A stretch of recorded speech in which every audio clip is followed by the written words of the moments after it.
Part 4. The Price of Blood. Chapter 13.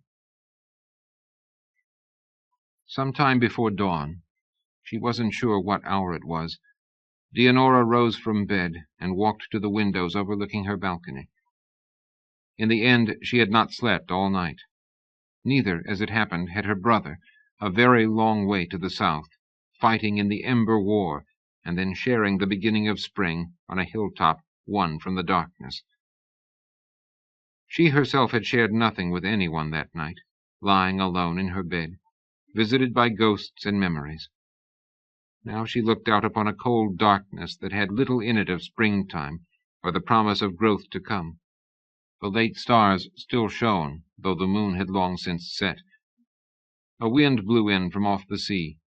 She could just make out the banners flapping from the masts of the ships in the harbor beyond the Ringdive pier. One of those ships was newly in from Ygrath. It had carried Isola the singer here. It would not carry her back. "Cave, my lady," Shelto said quietly from behind her. She nodded without turning. "Please. And then come sit with me. We have something to talk about." If she moved quickly enough, she thought, if she set it all in motion without giving herself time for hesitation or fear, she might possibly do this thing. Otherwise, she was lost. She could hear Shelto bustling efficiently in the small kitchen that was a part of her suite of rooms. The fire had been kept going all night. Ygrath might not observe the same spring and autumn rituals as the Palm, but Brandon had seldom interfered with local customs or religion, and Leonora never lit a new flame on any of the Ember days. Neither did most of the women in the Saishan, if it came to that. The eastern wing of the palace would be a dark place after sunset for 2 more nights. She thought about stepping out on the balcony, but it looked much too cold. There were no signs of life yet down below. She thought about Camena di Chiara. At sunrise they would probably bring him out, his bones broken, to die on a wheel in the sight of the people. She turned her mind away from that image, too. "Here is the cave," Shelto said. "I made it very strong," he added awkwardly. She did turn at that, and her heart ached a little to see the helpless worry in his eyes. She knew how he would have grieved for her last night. The marks of sleeplessness were in his face. She supposed they were in her own as well. She could guess how she must look this morning. She forced a smile and accepted the mug he offered. It was warm to her hand and comforting, even before she drank. She sat in one of the chairs by the window and motioned him to the other. He hesitated a moment and then sat down. She was silent, weighing her words. She realized abruptly that she had no idea how to do this subtly. So much, she thought wryly, for the cynical manipulator of the court. Taking a deep breath, she said, "Shelto, I need to be out on the mountain this morning, alone. I know all of the difficulties, but I have my reasons, and they are important. How can we arrange it?" His smooth brow furrowed. He said nothing, though, and she realized that he was thinking about an answer to her question, not trying to judge or understand it. She had feared a different sort of reaction, but realized, belatedly, that she should not have. Never with him. He said, "It will depend on whether they do the mountain run today." Her heart swelled with love for him. He hadn't even asked her reasons. "Why would they not run it?" she asked stupidly, and realized the answer even as he replied. "Camena," he said. "I don't know if the king will allow the spring run on the same day as an execution. If they are doing the race, then you will be invited to come watch the ending from the king's pavilion in the meadow, as you always are." "I have to be alone," she repeated, "and up the mountain." "Alone with me," he modified. It was almost a plea. She sipped her cave. This was the difficult part. "Some of the way, Shelto," she said. "There is a thing I must do there by myself. I will have to leave you part way up." She watched him wrestle with that. Before he could speak, she added, "I would not say this if it were not necessary. There is no one I would rather have by my side." She did not say what it was necessary for, and she saw him fighting to hold back the question. He did hold it back, though, and she knew what it would have cost him. He rose. "I'll have to find out what is happening then. I'll be back soon. If they are running, we will at least have an excuse to be outside. If they aren't, we'll have to think further on this." She nodded gratefully and watched him go, neat and trim, infinitely reassuring in his competence. She finished her carve, looking out the window. It was still dark outside. She walked into the other room to wash and dress herself, doing so with some care, knowing it might matter today.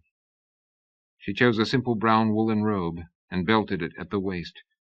This was an ember day, not a time for splendor of apparel. There was a hood to hide her hair. That, too, might matter.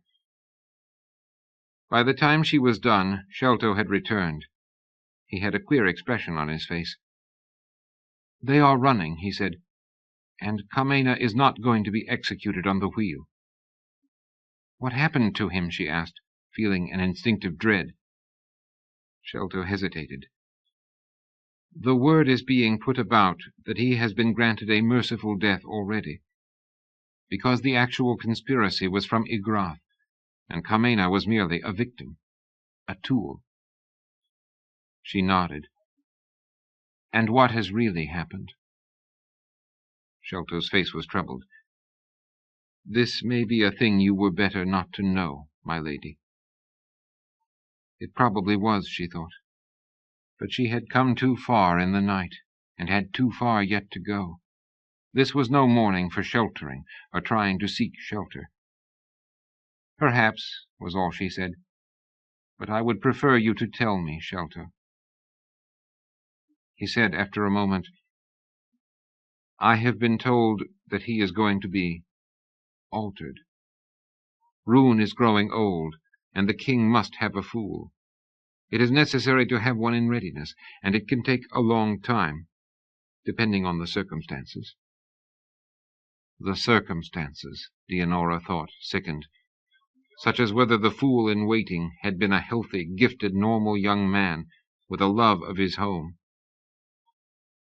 Even understanding what the fools of Igrath were to their kings, even grasping that Carmena had forfeited his life by what he had done yesterday, she still could not stop her stomach from turning at the implications of Sholto's words.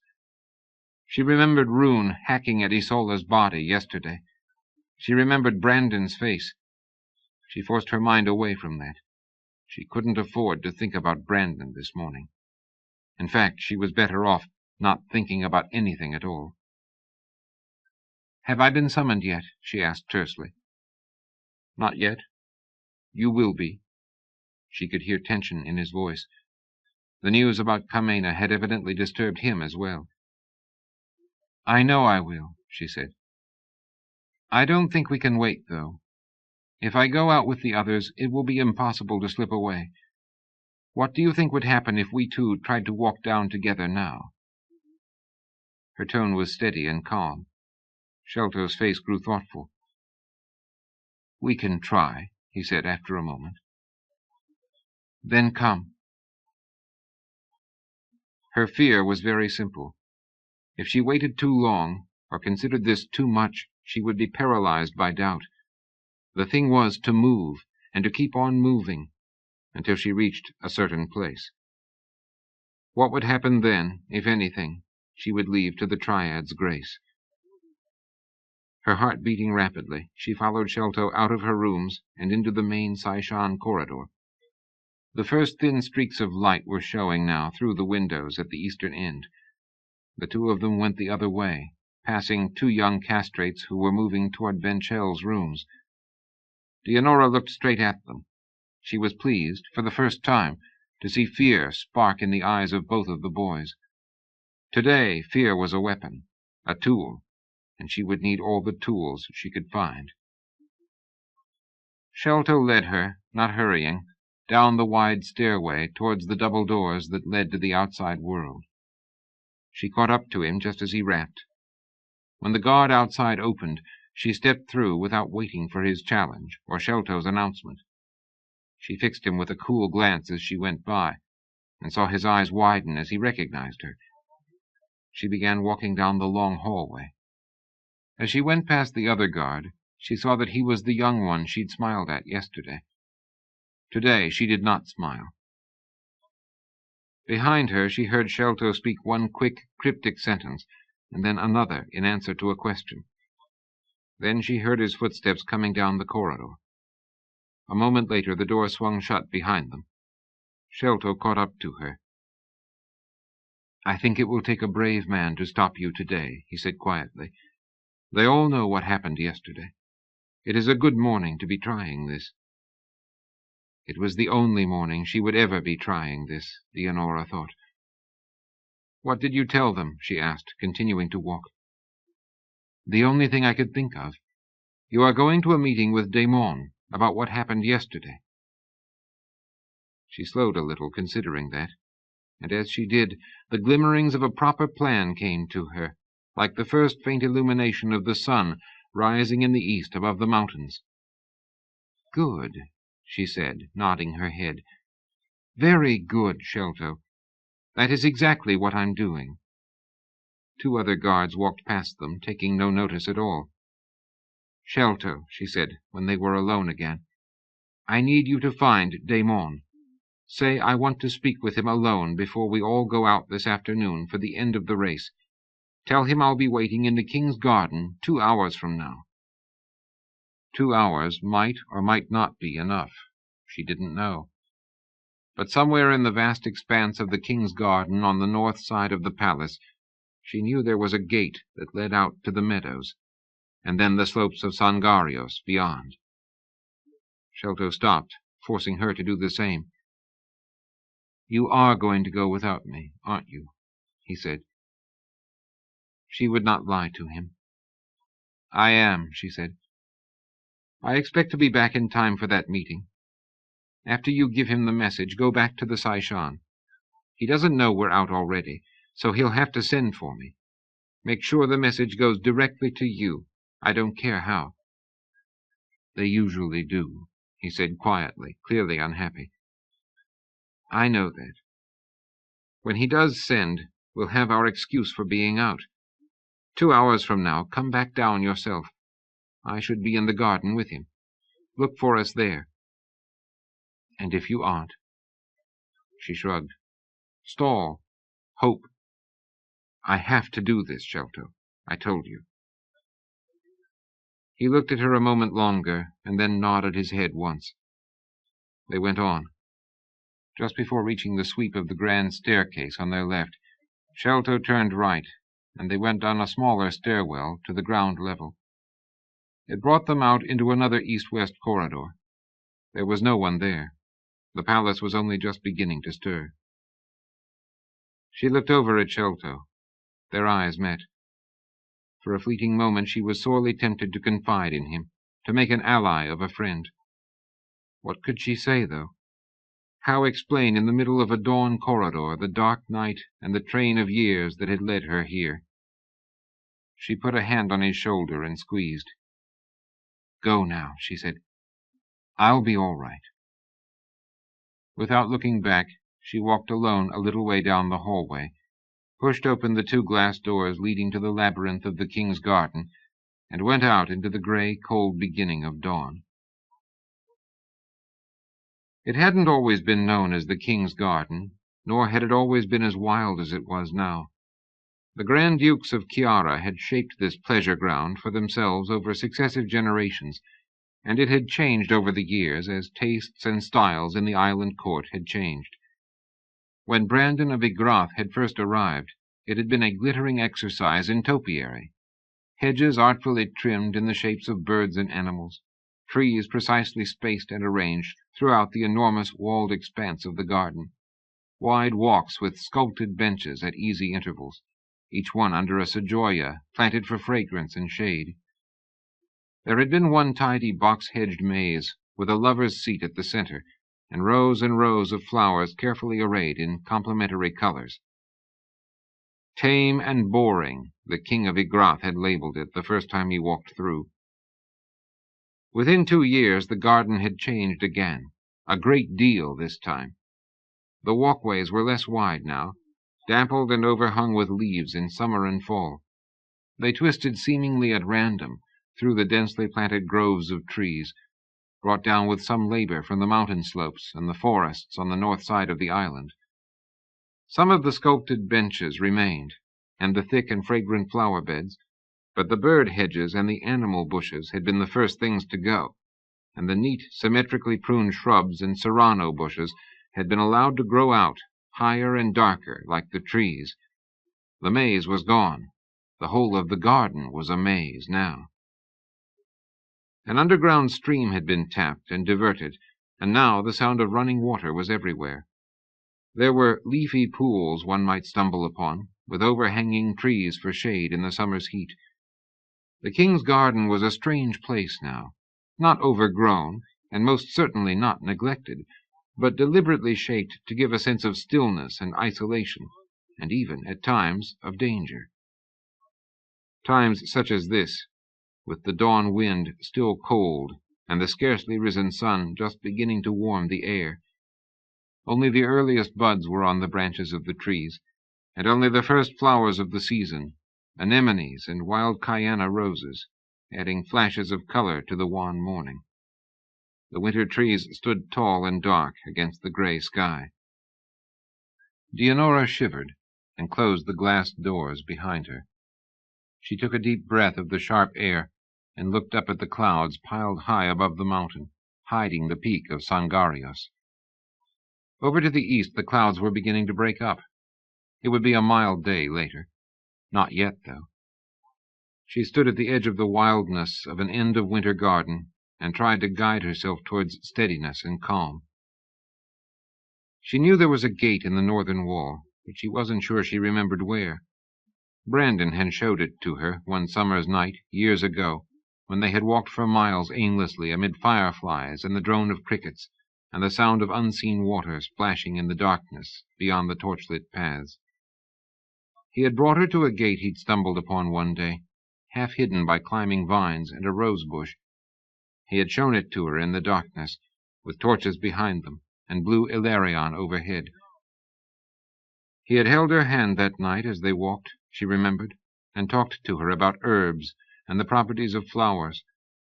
He had told her an Ygrathan fairy tale of a forest princess born in some far-distant other world, on an enchanted bed of snow-white flowers that bloomed only in the dark. Dianora shook her head, pushing the memory away, and set off briskly down one of the smaller pebbly paths leading northeast through the trees. After 20 strides, she could no longer see the palace when she looked back. Overhead the birds were beginning to sing. It was still cold. She put up her hood, feeling as she did so like the brown-robed priestess of some unknown sylvan god.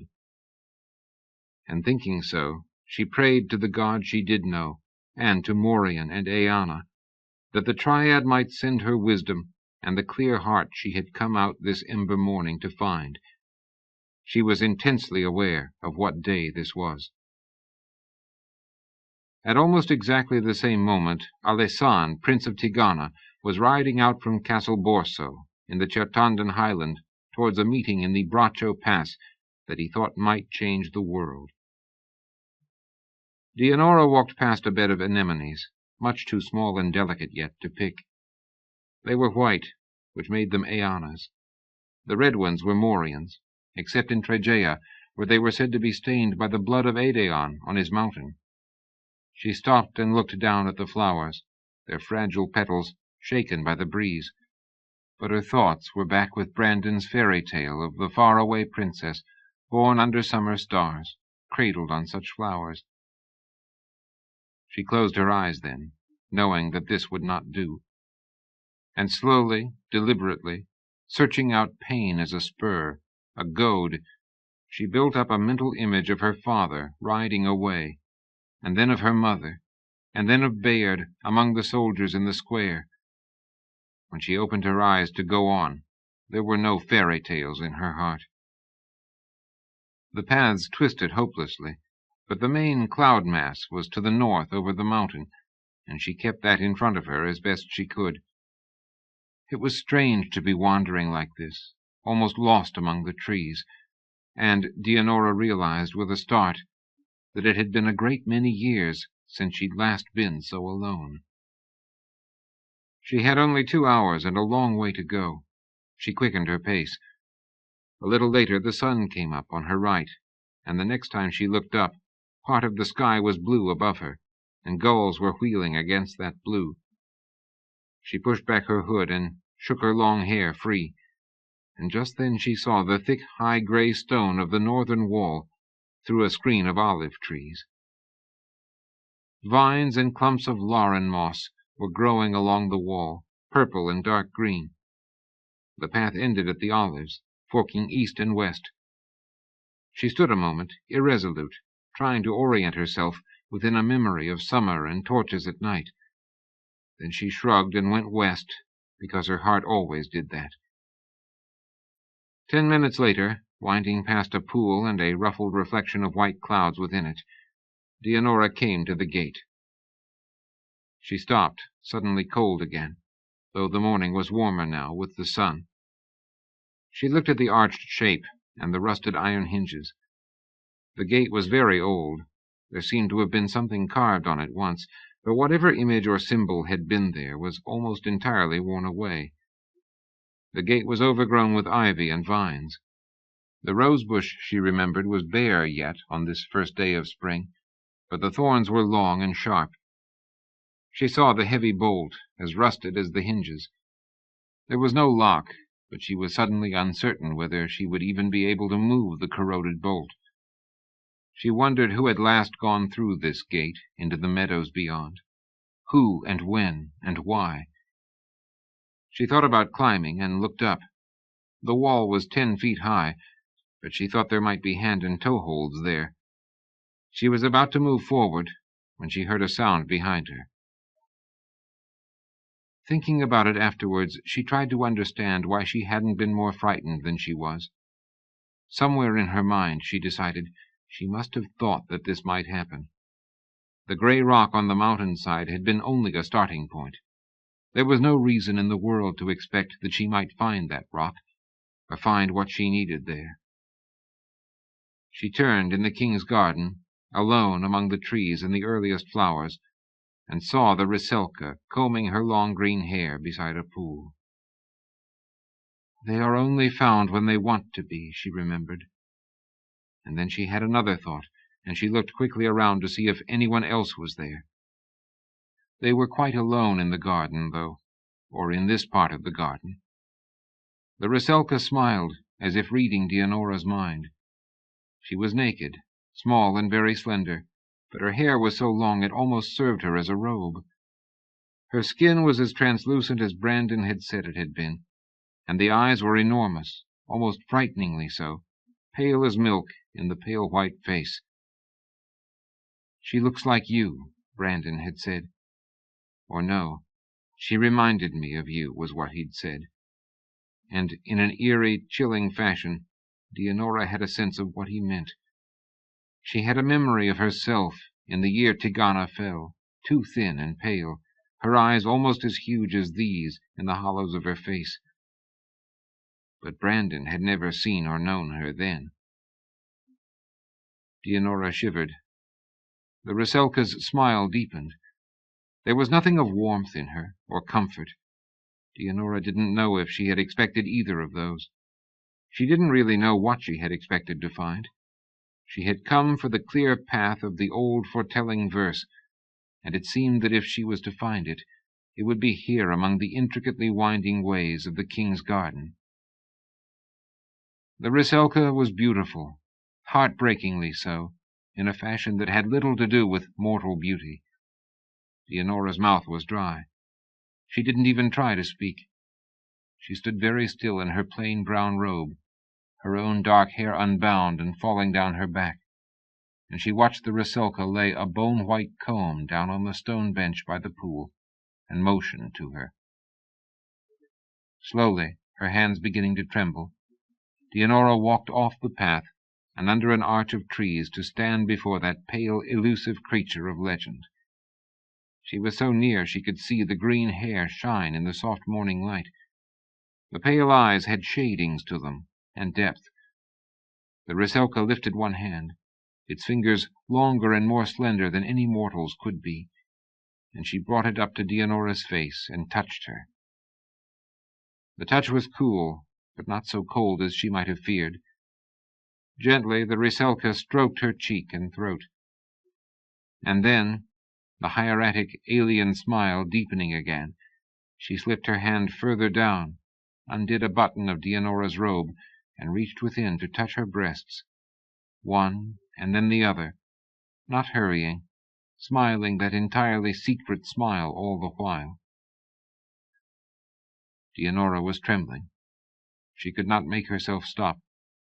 Incredulous and afraid, she felt her body respond involuntarily to the exploration of that touch. She could see the Rusalka's childlike breasts half hidden beneath the curtain of hair. Her knees were weak suddenly. The Rusalka's smile showed small, sharp, very white teeth. Dianora swallowed, feeling a hurt inside her she could not even begin to understand. She shook her head mutely, unable to speak. She felt herself beginning to weep. The Rusalka's smile faded. She withdrew her hand and, almost apologetically it seemed, did up the robe again. She reached, as gently as before, and touched one of the tears on Dianora's cheek. Then she brought her finger to her lips and tasted it. She is a child, Dianora thought suddenly, a thought cast up on the beach of her mind as if by a tide. And even as it came to her, she knew that this was true, however many years this creature might have lived. She wondered if this was the same slender, numinous figure Bayard had met under moonlight by the sea the night he went away. The Rusalka touched and then tasted another tear. Her eyes were so large Dianora had a sense that she could fall into them and never come out again. It was a deeply seductive imagining, a pathway to oblivion. She looked for another moment and then slowly, with an effort, shook her head again. "Please," she said then, whispered it, needing and afraid of her need, afraid that words or need or longing, anything, could drive a Rusalka away. The green-haired creature turned, and Dianora's hands clenched at her sides. But the Rusalka looked back over her shoulder, grave now, unsmiling, and Dianora understood that she was to follow. They came to the edge of the pool. The Rusalka was looking down into the water, and so Dianora did the same. She saw a reflection of blue sky overhead, of a single white gull slicing across the space above the pool, dark green cypresses like sentinels, and the branches of other trees not yet in leaf. And even as she looked, she realized, with a chill like winter come back too soon, what was wrong. The wind was blowing above them and all around. She could hear it among the trees and feel it on her face and in her hair. But the water of the pool was like the glass of her mirror, absolutely calm, unruffled by so much as a tendril of the breeze or any movement in its own depths. Dianora drew back from the edge and turned to the Rusalka. The creature was looking at her, the green hair lifted by the breeze and blown back from her small white face. The eyes were darker now, cloudy, and she no longer looked like a child. She looked like a power of the natural world, or an emissary of such a power, and not one with any warmth for mortal man or woman. No kindness or shelter there. But Dianora, fighting a rising fear, reminded herself that she had not come here for shelter, but for a signing of her road, and she saw then that the Rusalka held a small white stone in her hand, and she saw her throw that stone into the pool. No ripples, no movement at all. The stone sank without a trace of its passage. But the surface of the water changed soon after, and darkened, and then the reflections were gone. No cypresses, no morning circle of sky overhead. no bare trees framing the slant of gulls. The water had grown too dark. It cast nothing back.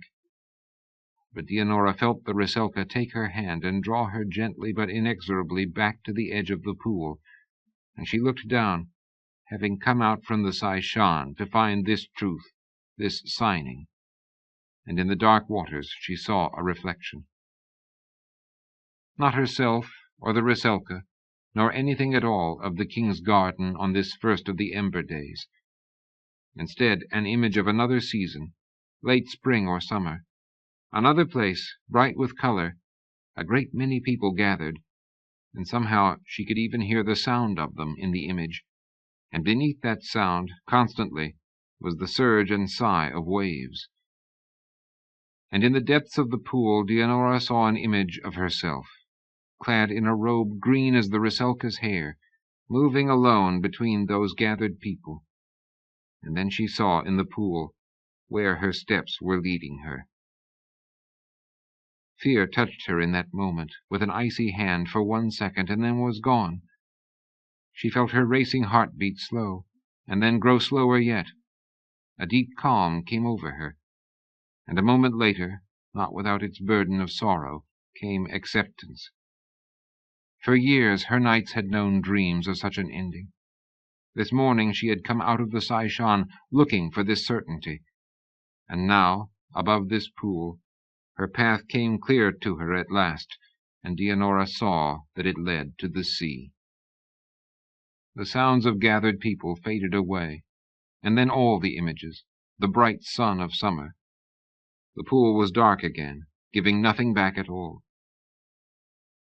Some time later, it might have been moments or hours, Leonora looked up again. The Rusalka was still beside her. Leonora looked into the pale eyes, so much lighter than the enchanted waters, but seemingly as deep, and she saw herself as a child again, so many years ago. Yet not so many. A blink of an eye, or the moment it took an autumn leaf to fall, as this creature would measure time. "Thank you," she whispered, and "I understand." And she stood very still, not flinching at all, as the Rusalka rose up on tiptoe and kissed her, soft as the wing of a butterfly, upon the lips. There was no hint of desire this time, in the giving or receiving. This was the aftermath. The consummation had come and gone. The Rusalka's mouth tasted of salt. The salt, Leonora knew, of her own tears. She no longer felt any fear at all, only a quiet sadness, like a smooth stone in the heart. She heard a ripple of sound and turned back to the pool. The cypresses were reflected again, their images ruffled and broken now by the movement of the water in the wind. When she looked away again, pushing her hair back from her face, she saw that she was alone. When she came back out to the open space before the palace doors, Damon was waiting for her, dressed formally in grey, his seal of office about his neck. He was sitting on one of the stone benches, his staff resting beside him. Sholto hovered by the doors, and Leonora saw the flash of relief he could not hide when she came out from among the trees.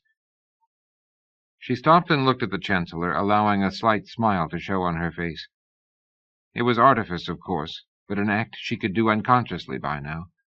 In Damon's normally inscrutable expression she read edginess and anger, and other signs of what had happened yesterday. He would probably be spoiling for a fight, she guessed. It was difficult, amazingly difficult, to switch back to the manners and affairs of state.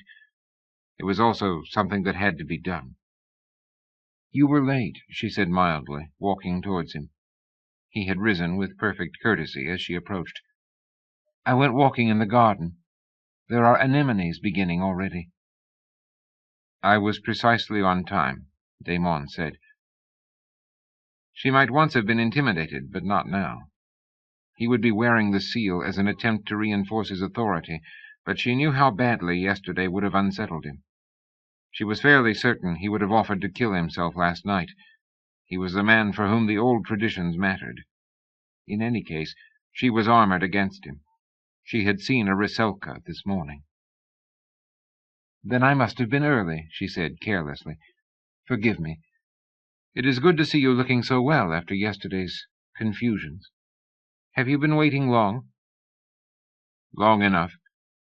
You wanted to talk about yesterday, I gather. What is it?" Leonora didn't think she had ever heard an inconsequential remark from Damon, let alone a pleasantry. Refusing to be rushed, she sat down on the bench he had just vacated and brushed her brown robe smooth over her knees. She clasped her fingers in her lap and looked up, letting her expression grow suddenly as cold as his own.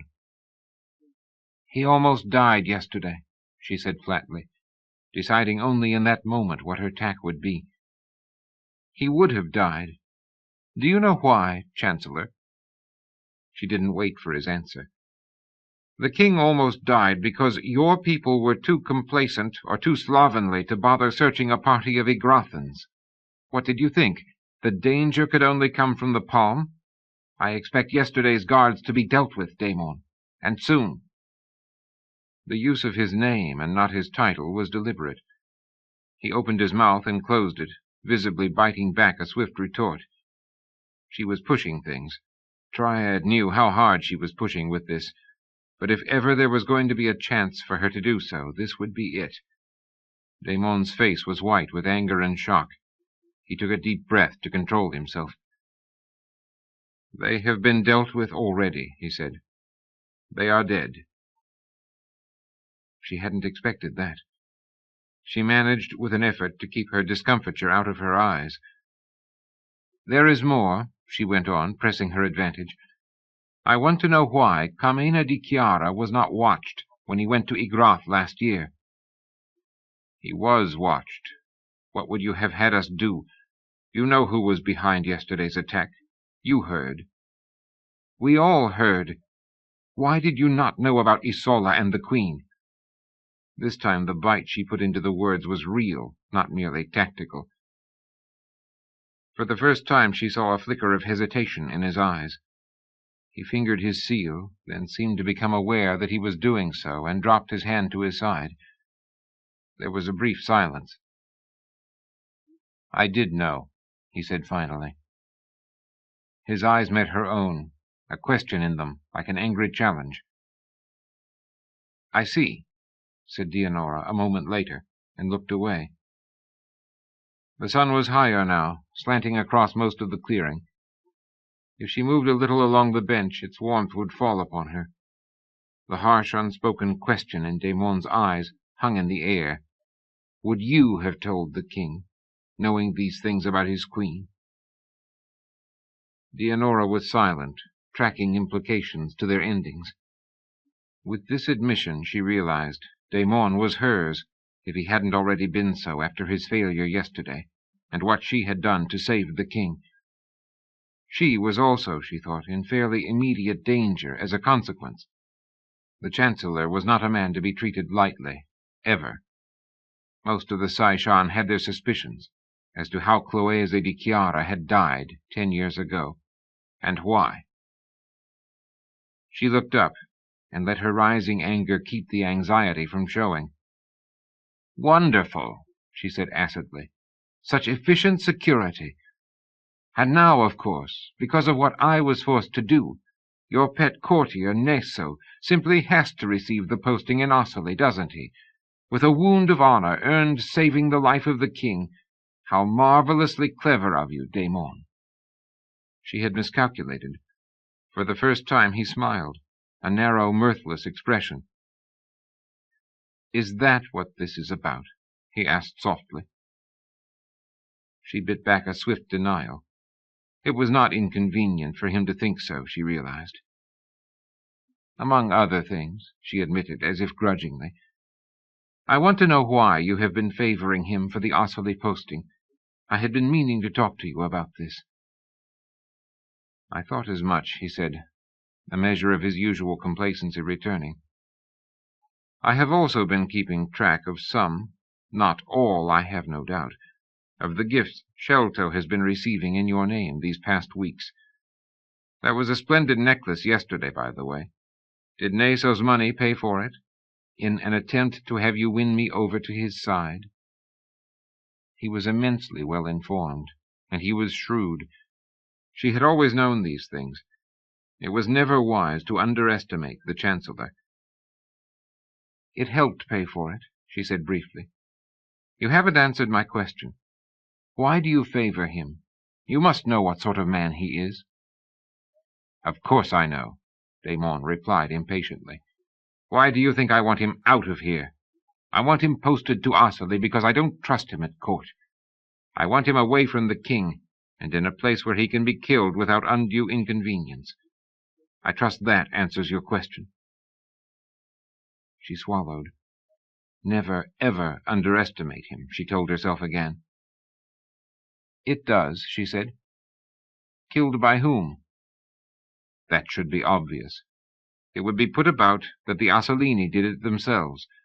I expect it will not take Naso long to give them cause. Of course. And then? And then the king will investigate and find that Naso was guilty of gross corruption, which we need not doubt he will be. We execute some man or other for the murder, but the king declares his firm renunciation of Naso's methods and greed. He appoints a new taxing master and promises fairer measures in the future. I think that should quiet affairs in North Ossory for a time. Good, said Dianora, trying to ignore the casual indifference of that some man or other. And very tidy. I have only one thing to add. The new officer will be Romanus. She was taking another risk, she knew. When it came down to bedrock, she was a captive and a concubine, and he was the Chancellor of Ygrath and of the Western Palm.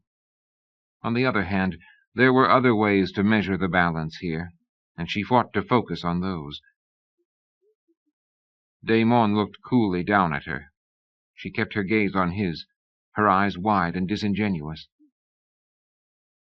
It has long amused me, he said at length, that you so favored the man who captured you.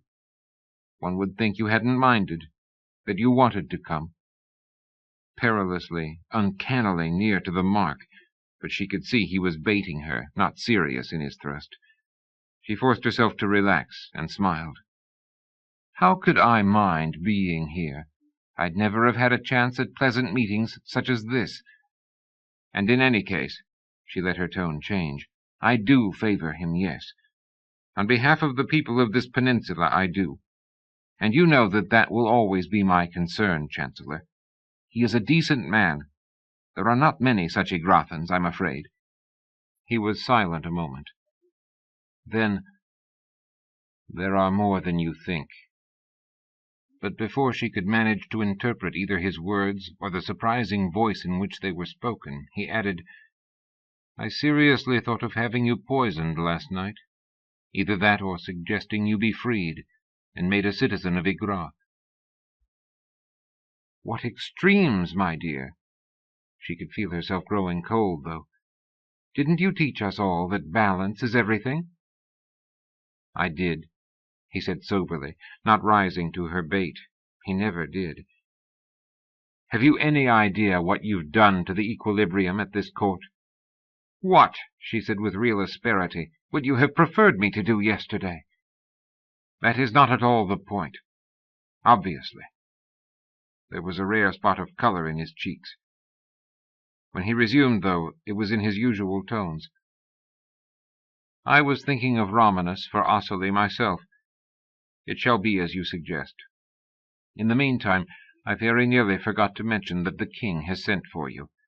I intercepted the message before it reached the Saishan. He will be waiting in the library. She shot to her feet, as agitated as he must have known she would be. How long ago? She asked quickly. Not very. Why? You don't seem to mind being late. There are anemones in the garden. You could tell him that. I could tell him some other things as well, Damon. Anger almost choked her. She fought for control. And so could I. And so, I suppose, could Soloris. We seldom do we? The balance, as you have just pointed out, is everything. That is why I should still be very careful, Dianora, despite what happened yesterday. The balance is all. Do not forget it." She tried to think of a response, a last word, but failed. Her mind was whirling. He had spoken of killing her, of freeing her, had agreed with her choice for Ossoli, and then threatened her again, all in a span of minutes. And all the while the king had been waiting for her, and Daimon had known. She turned, abruptly and dismally conscious of her nondescript robe, and the fact that she had no time to go back up to the Saishan and change. She could feel herself flushing with anger and anxiety. Sholto had evidently overheard the Chancellor's last remarks. His eyes above the broken nose were vividly concerned and apologetic, though with Daimon intercepting the message, there was nothing he could have done. She stopped by the palace doors and looked back. The Chancellor stood alone in the garden, leaning upon his stick, a tall, grey, thin figure against the bare trees. The sky above him had turned overcast again. Of course it has, Dianora thought spitefully. Then she remembered the pool, and her mood changed. What did these court maneuvers matter in the end? Daimon was only doing what he had to do, and so now would she. She had seen her path. She found herself able to smile, letting that inner quiet descend upon her again, though with a stone of sorrow at its center still. She sank low in a very formal curtsy. Daimon, taken aback, sketched an awkward bow. Dianora turned and went through the doors that Sholto was holding for her. She went back down the corridor and up the stairs, along a north-south hallway and past two heavy doors. She stopped in front of the third pair of doors.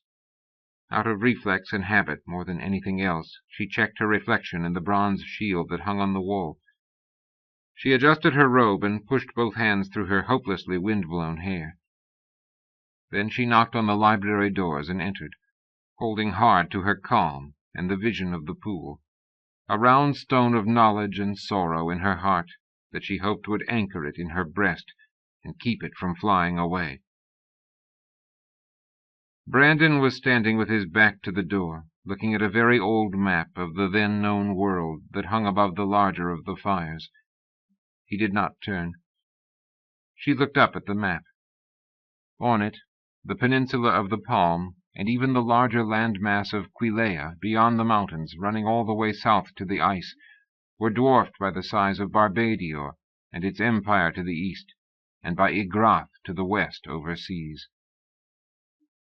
The velvet window curtains of the library were drawn against the morning light, and a fire was blazing, which bothered her. She found it difficult to deal with flames on an ember day. Brandon held a fire-iron in one hand. He was dressed as carelessly as she, in black riding clothes and boots. His boots were muddy. He must have been out riding very early. She put the encounter with Daimon behind her, but not the Riselka in the garden. This man was the center of her life. Whatever else had changed, that had not. But the Riselka's vision had offered her a path, and Brandon had let her lie alone and awake all last night. She said, "Forgive me, my lord. I was with the Chancellor this morning, and he chose to only just now tell me you were waiting here." "Why were you meeting with him?" The nuanced, familiar voice was only mildly interested. He seemed engrossed in the map. She did not lie to the king. "The taxing master question in Ossoli. I wanted to know why he favored Neso." There was a faint hint of amusement in his voice. "I'm sure Daimon told you something plausible." He turned finally and gazed at her for the first time.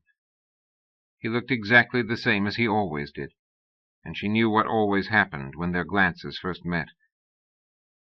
But she had seen a Riselka an hour ago, and something seemed to have changed. Her calm did not leave her. Her heart stayed home. She closed her eyes for an instant, but more to acknowledge the meaning of that change and the passing of a long truth than anything else. She felt that she would weep, for many reasons, if she were not extremely careful now. Brandon sank into a chair by the fire. He looked tired as much as anything. It showed only in small ways, but she had known him a long time. "I will have to give it to Neso now," he said. "I think you know that. I'm sorry." Some things, it seemed, had not changed. Always that grave, unexpected courtesy when he spoke to her of such things. What need had the king of Igrath to apologize to her for choosing one of his courtiers over another? She moved into the room, clinging to her resolution, and at his gesture she took the chair opposite his. Brandon's eyes rested on her with an odd, almost a detached scrutiny. She wondered what he would see.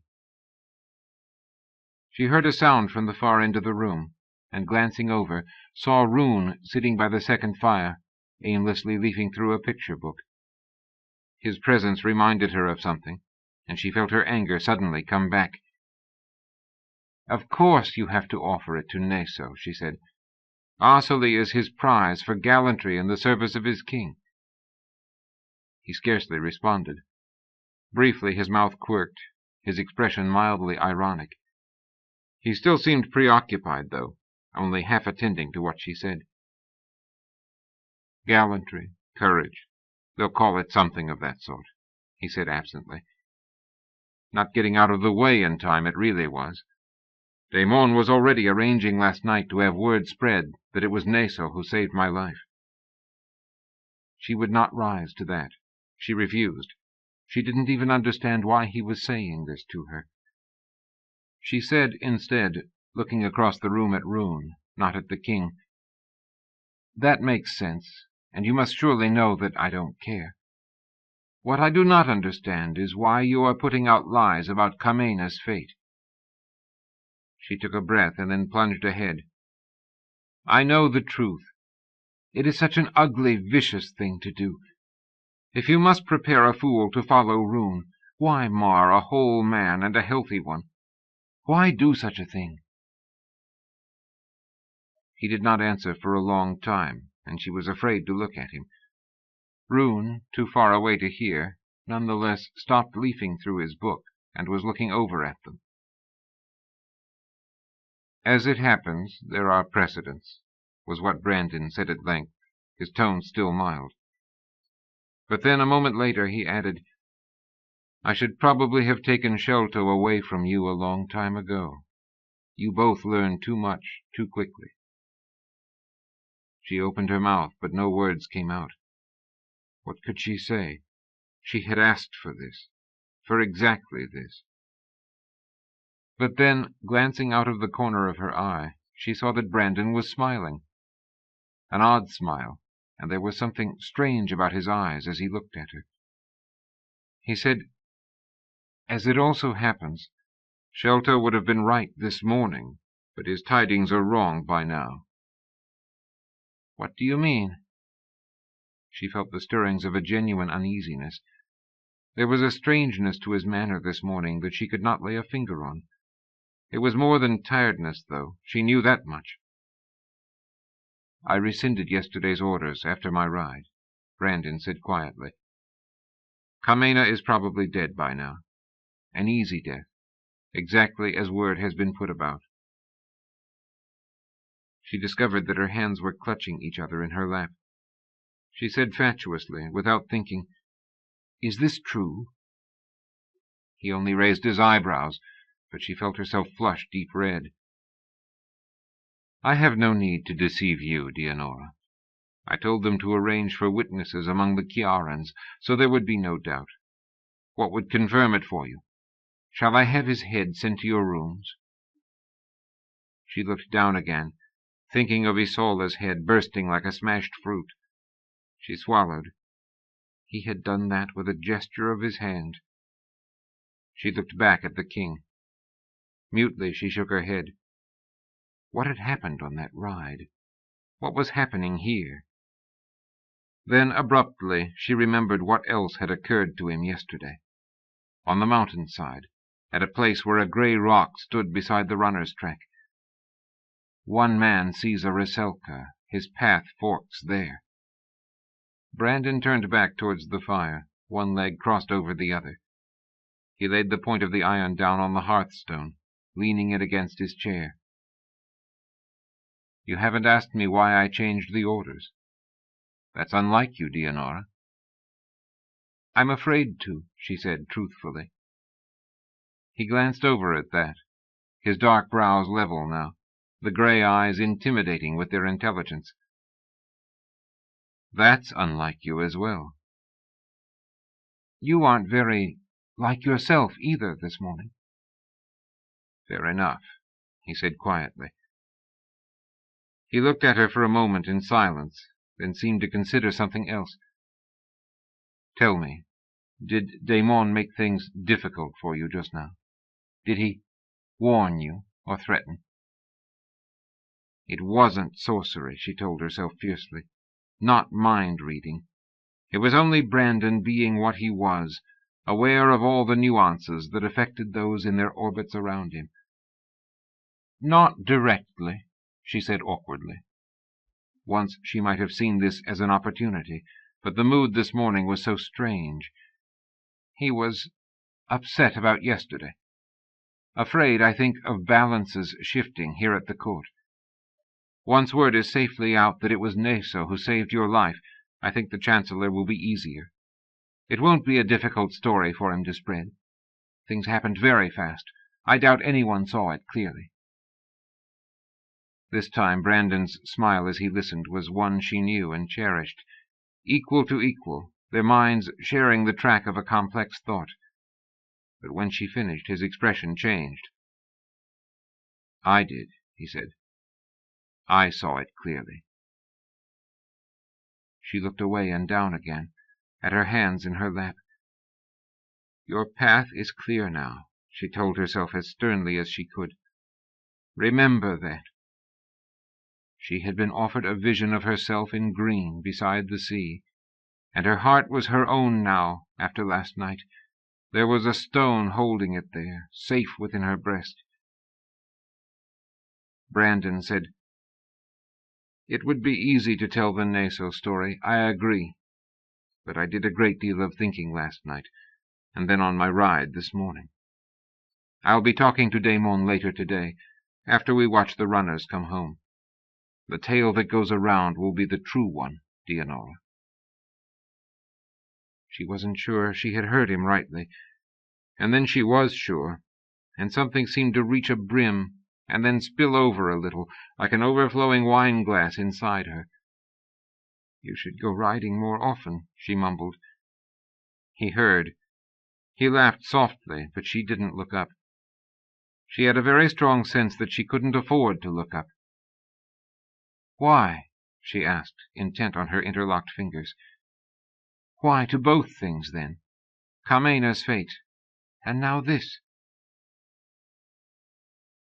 He was silent so long that eventually she did glance up, cautiously. He had turned back to the fire, though, and was prodding it with the iron. On the far side of the room, Rune had closed his book, and was now standing beside his table, looking over at the two of them. He was dressed in black, of course, exactly like the king.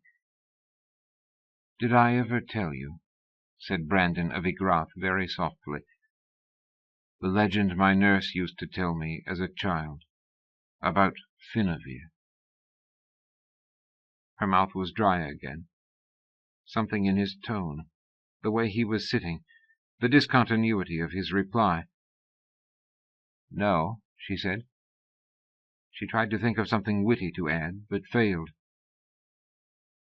"Finavir, or Finvair," he went on, not really waiting for her response, not looking over at her. "When I grew older and looked in the books of such tales, it was written either way, and in one or two other fashions sometimes. That often happens with the stories that come from before the days when we wrote things down." He leaned the iron against the chair arm again, and sat back, still gazing into the flames. Rune had walked a little nearer to them, as if drawn by the story. He was leaning against one of the heavy window draperies now, kneading a bunched fold of it in both hands.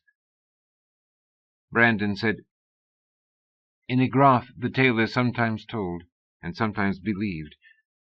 that this world of ours, both here in the southern lands and north beyond the deserts and the rainforests, whatever lies there, is but one of many worlds the gods sent into time.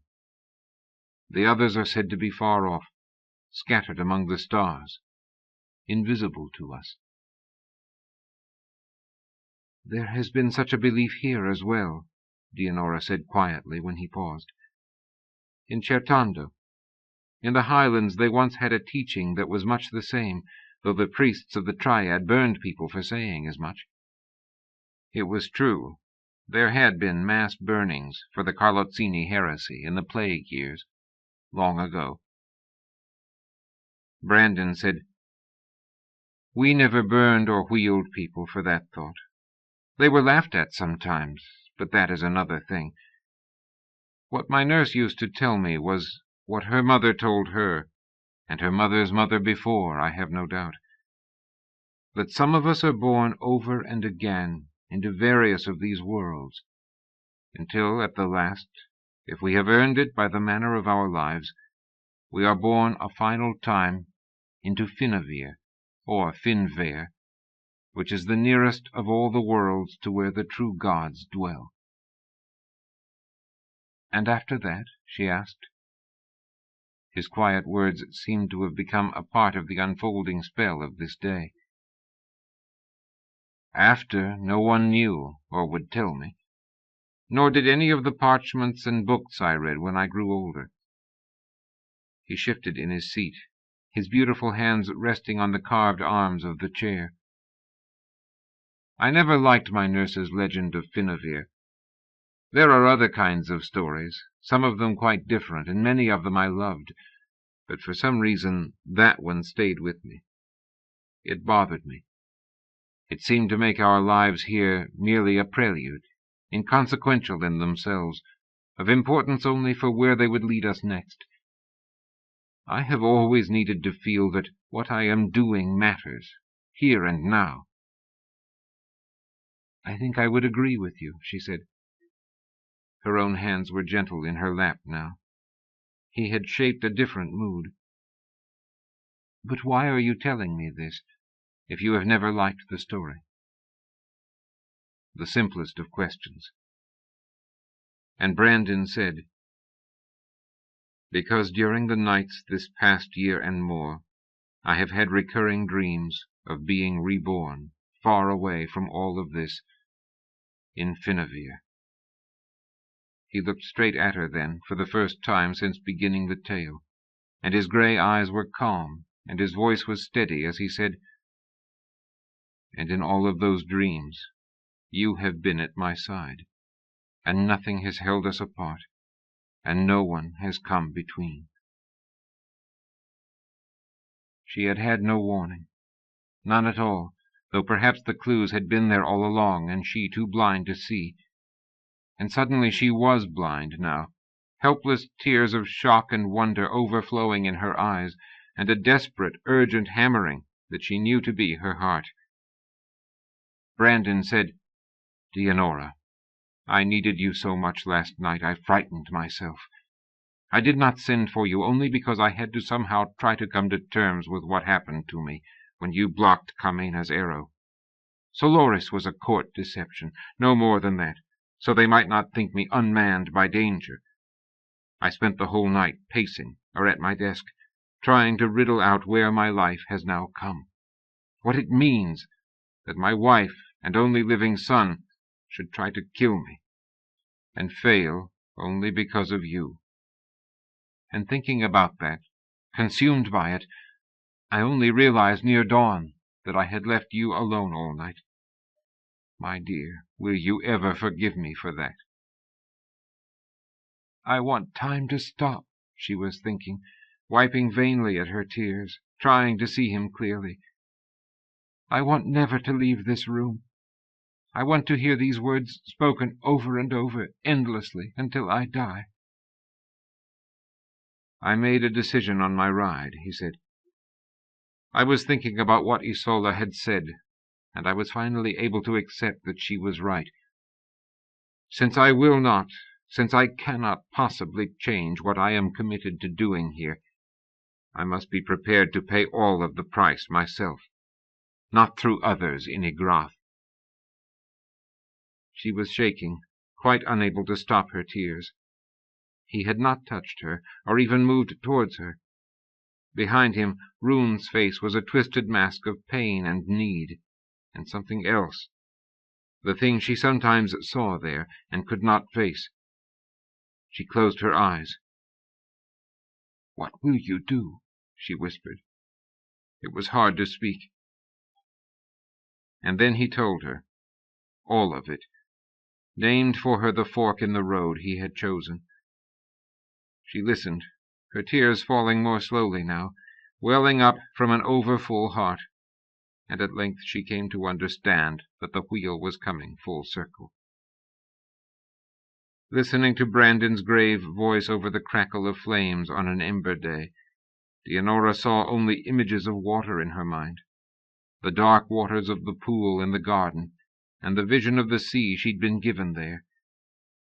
And though she had no gift of foreknowing, she could see where his words were taking them all, and now she understood the showing of the pool. She searched her heart and knew, with an enormous grief, that it was his. It had not come back to her after all. Yet even so, and most terribly of all, she knew what was about to come, what she was going to do. She had dreamt on other nights alone, through her years in the Saishan, of finding a path like the one that was opening for her now, with the words he spoke. At one point, listening to him, thinking thus, she could bear the physical distance between them no longer. She moved from her chair to the carpet at his feet, and laid her head in his lap. He touched her hair and began stroking it, down and down ceaselessly, as he spoke of what had come to him in the night and on his ride, spoke of being willing, finally, to accept the price of what he was doing here in the palm, and spoke to her about the one thing she could never have made herself ready for, about love. She wept quietly. She could not stop weeping, as his words continued to flow, as the fire slowly died on the hearth. She wept for love of him, and for her family and her home, for the innocence she had lost to the years, and for all that he had lost. And she wept most bitterly of all for the betrayals yet to come, all the betrayals that lay waiting outside this room, where time, which would not stop, was going to carry them. Chapter 14. "Ride!" Alessan cried, pointing towards a gap in the hills. "There's a village beyond." Devon swore, lowered his head over his horse's neck, and dug his heels into the animal's flanks, following Erlaine Dicencio west, towards the gap and the low red disk of the sun. Behind him, thundering out of the brown twilight hills, were at least 8, possibly a dozen, brigands of the Highlands. Devon hadn't looked back after their first startled glimpse of the outlaws and the shouted command to halt. He didn't think they had a chance, however close this village might be. They had been riding at a bone-jarring pace for hours, and the horses Eleanor had given them were tired. If this was to be a flat-out race against fresh-mounted outlaws, they were probably dead. He gritted his teeth and rode, ignoring the ache in his leg and the sting of reopened cuts from his leap in the mountains earlier that day. The wind whistled past him as they rode. He saw Alessan turn in his saddle, an arrow notched to his fully drawn bow. The prince fired backwards once, and then again into the twilight, his muscles ridged and corded with the effort. An improbable, desperate attempt at such speed in the wind. 2 men screamed. Devon quickly looked back and saw one of them fall. A handful of erratic arrows dropped well short of the 3 of them. "They've slowed," Erlaine rasped, glancing back as well. "How far to this village?" "Through the gap and 20 minutes beyond. Ride!" Alessan did not shoot again, bending low to urge more speed from his own grey. They fled into the wind along the track of the sun, between the shadowy bulk of 2 heathery hills, and into the gap between. They didn't get out. Just where the path bent to follow the curve of the encroaching ridges, 8 riders were waiting in a line across the gap, bows calmly leveled at the 3 of them. They pulled their horses to rearing halts. Devon flung a glance back over his shoulder and saw the pursuing outlaws entering the pass behind them. There was one riderless horse, and another man clutched at his shoulder where an arrow was still embedded. He looked at Alessan, saw the desperate, defiant look in the prince's eye. "Don't be a fool," Erlaine snapped. "You can't run through, and you can't kill this many men." "I can try," Alessan said, his eyes darting across the defile and up the steep hills on either side, wild to find a way out. He had stopped his horse, though, and did not raise the bow. Straight into a trap. What a splendid ending to 2 decades of dreaming. His voice was corrosively bitter, raw with self-laceration. It was true, though, Devon realized, rather too late. This pass between the hills was a natural place for an ambush, and the Triad knew there were enough outlaws in the wilds of southern Certando, where even the Barbadian mercenaries seldom went, and honest men were never abroad this close to the fall of night. On the other hand, they hadn't had much choice, given how far they had to go and how fast. It didn't seem as if they were going to get there, or anywhere. There was still enough light to make out the outlaws, and their appearance did not reassure. Their clothing might be random and carelessly worn, but the horses were far from the beaten-down creatures most brigands rode. The men in front of them looked disciplined, and the weaponry leveled at the 3 of them was formidable. This had also been, very clearly, a carefully laid trap. One man rode a few paces forward from the silent line. "Release your bows," he said with easy authority. "I don't like talking with armed men." "Neither do I," Alessan replied grimly, staring at the man. But a moment later he let his bow fall to the ground. Beside Devon, Erlaine did the same. "And the boy," the outlaw leader said, still softly. He was a big man of middle years, with a large face and a full beard that showed deep red in the waning light. He wore a dark, wide-brimmed hat that hid his eyes. "I don't carry a bow," Devon said shortly, letting fall his sword. There was mocking laughter at that from the men in front of them. "Magian, why were your men in arrow range?" the bearded man said, more loudly now. He himself had not laughed. "You knew my instructions. You know how we do this." "I didn't think we were," came an angry voice behind them, amid a clattering of hooves. Their pursuers had come up. The trap was closed, before and behind. "He fired a long way in half-light and wind. He was lucky, Dukas." "He wouldn't have had a chance to be lucky if you had done your job properly. Where's Abhar?" "Took an arrow in the thigh and fell. Torre's gone back to bring him." "Waste," the red-bearded man scowled. "I don't like waste." He was a dark, bulky presence, silhouetted against the low sun. Behind him, the other 7 riders kept their bows leveled. Alessan said, "If waste offends you, you won't like this evening's work at all. We have nothing to give you beyond our weapons, or our lives, if you are the sort who kill for pleasure." "Sometimes," the man named Dukas said, not raising his voice. He sounded unsettlingly calm, Devon thought, and very much in control of his band. "Will my 2 men die? Do you use poisoned arrows?" Alessan's expression was contemptuous. "Not even against the Barbadians.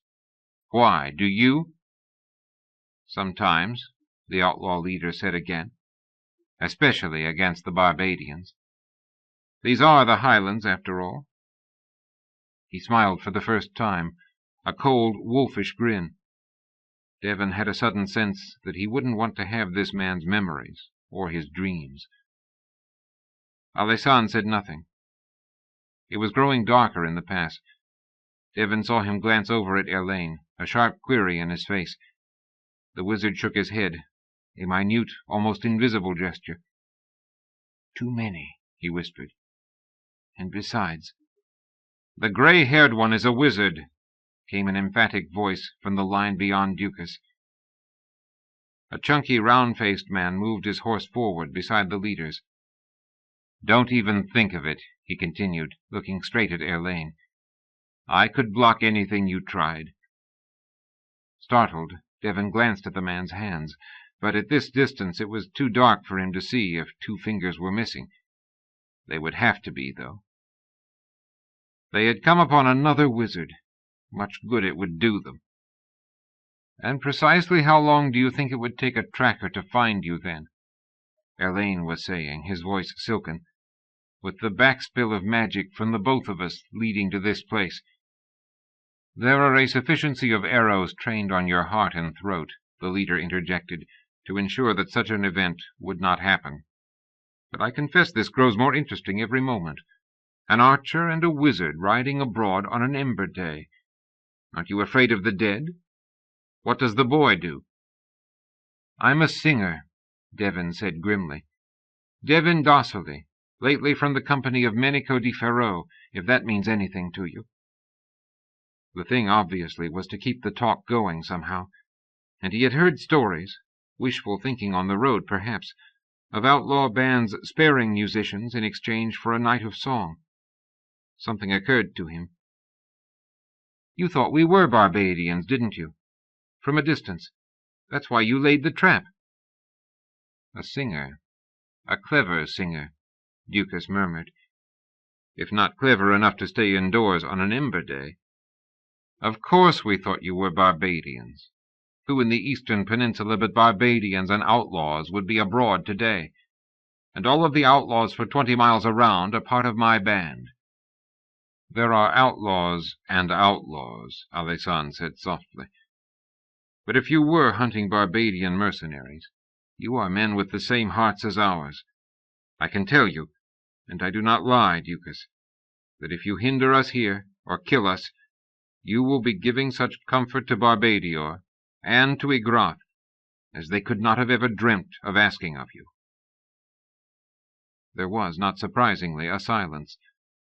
The cold wind knifed into the pass, stirring the young grasses in the growing dark. "You have a rather large opinion of yourself, it appears," Ducas said at length, thoughtfully. "Perhaps I should know why. I think it is time for you to tell me exactly who you are, and where you are riding at dusk on an ember day, and I will draw my own conclusions."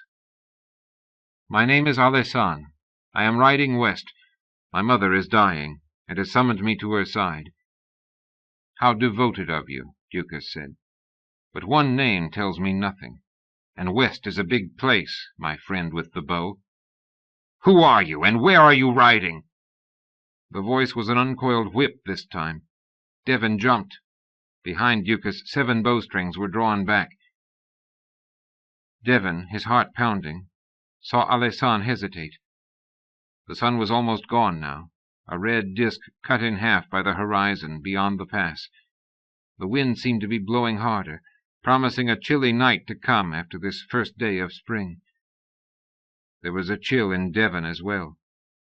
He glanced at Erlaine, and discovered that the wizard was staring at him, as if waiting.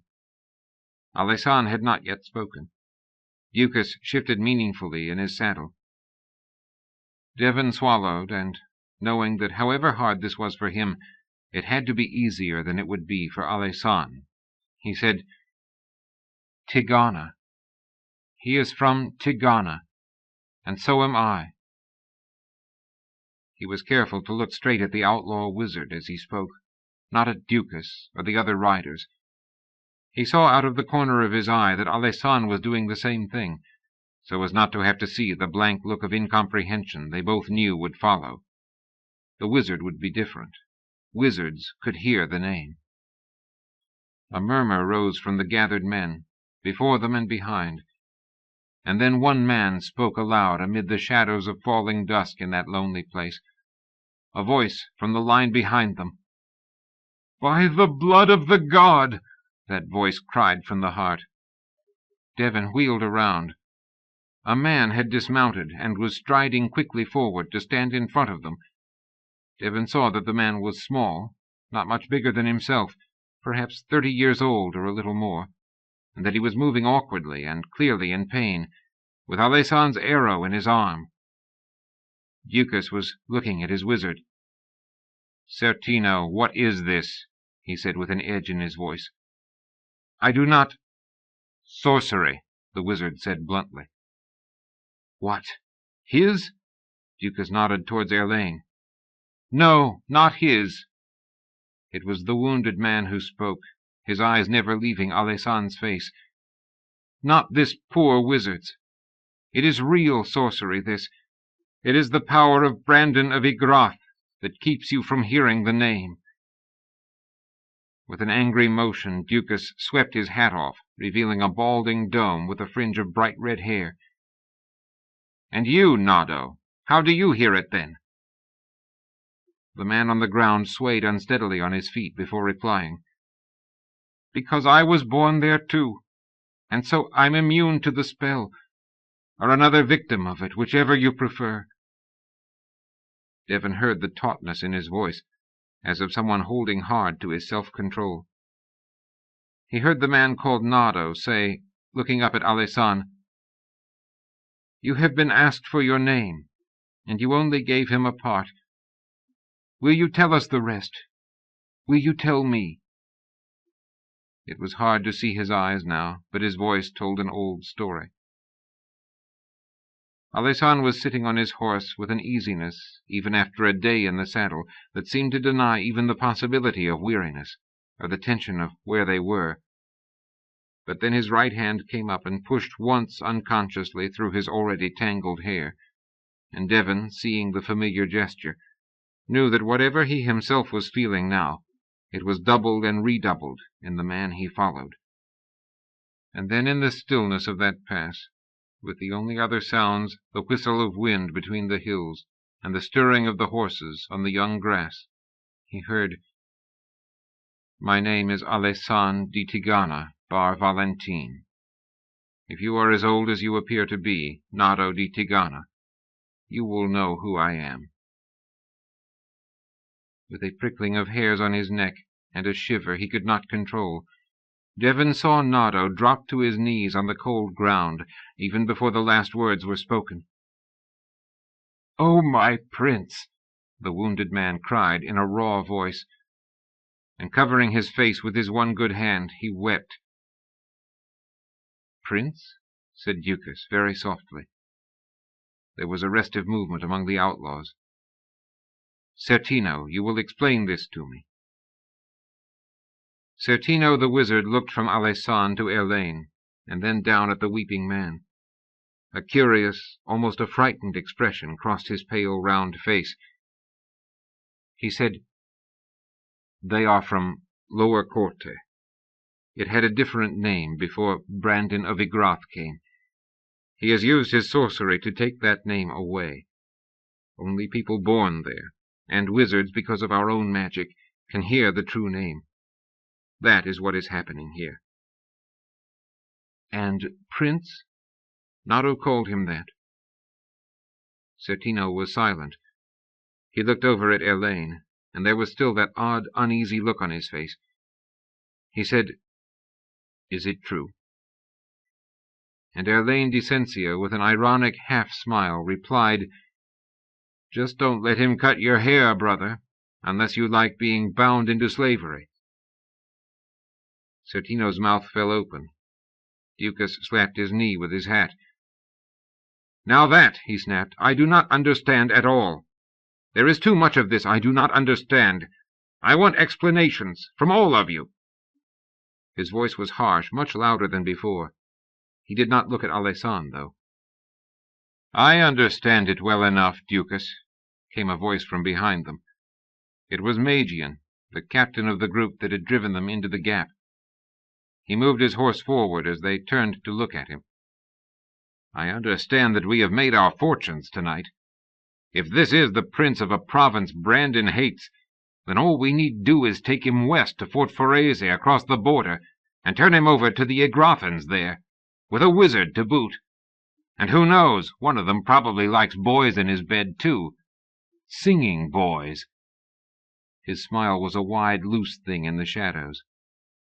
He said, "There will be rewards. Land. Perhaps even—" He said nothing more than that. Ever. In rigid disbelief, Devon saw Magian's mouth fall open and his eyes grow briefly wide. Then the man slid slowly sideways off his horse, to fall with a clatter of sword and bow on the ground beside Erlaine. There was a long-handled dagger in his back. One of the outlaws from the line behind him, not hurrying at all, dismounted and pulled the dagger free. He wiped it carefully clean on the dead man's surcoat before sheathing it again at his belt. "Not a good idea, Magians," he said quietly, straightening to look at Ducas. "Not a good idea at all. We aren't informers here, and we don't serve the tyrants." Ducas slapped his hat back on his head, visibly fighting for control. He took a deep breath. "As it happens, I agree. But as it also happens, Arkin, we have a rule here about weapons drawn against each other." Arkin was very tall, almost gaunt, and his long face was white, Devon saw, even among the shadows of dusk. He said, "I know that, Ducas. It is wasteful. I know. You will have to forgive me." Ducas said nothing for a long time. Neither did anyone else. Devon, looking past the dead man, saw the two wizards gazing fixedly at each other in the shadows. Arkin was still looking at Ducas, who finally broke the silence. "You are fortunate that I agree with you," he said. Arkin shook his head. "We would not have stayed together this long otherwise." Alessan neatly dismounted from his horse. He walked over towards Ducas, ignoring the arrows still trained on him. "If you are hunting Barbadians," he said quietly, "I have some idea as to why. I am doing the same thing in my own way." He hesitated. "You can do as your dead man suggested. Turn me in to Igrath, and yes, I suspect there would be a reward.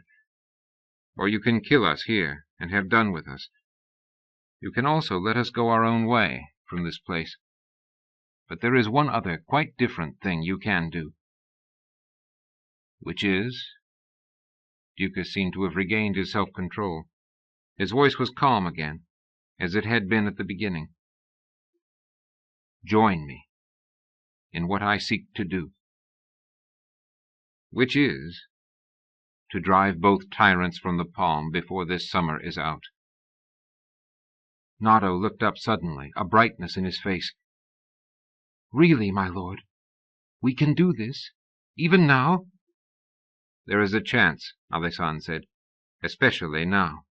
For the first time, there is a chance." He looked back at Ducas. "Where were you born?" "In Tregea," the other man said after a pause. "In the mountains." Devon had a moment to think about how completely things had shifted here, that Alessan should be asking the questions now. He felt a stirring within him, of hope renewed, and of pride. The prince was nodding his head. "I thought it might be so. I have heard the stories of a red-headed Captain Ducas, who was one of the leaders at Borifort in Tregea during the Barbadian siege there. They never found him after the fort fell." He hesitated.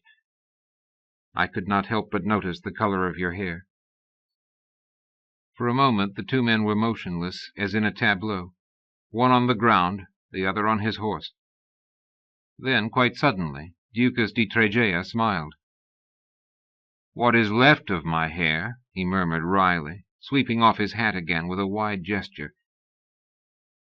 Releasing his reins, he swung down off his horse, and, striding forward, held out an open palm to Alessan, who met both, the smile and offered hand, with his own. Devon found himself gasping with the rush of relief that swept over him, and then cheering wildly at the top of his voice with 20 outlaws in that dark Chertandan pass. What he noticed, though, even as the cheering reached a crescendo, was that neither wizard was shouting. Erlaine and Certino sat very still, almost rigid on their horses, as if concentrating on something. They gazed at each other, expressions identically grim. And because he noticed, because he seemed to be becoming the sort of man who saw things like this, Devon was the first to fall silent, and he had even instinctively raised a hand to quiet the others.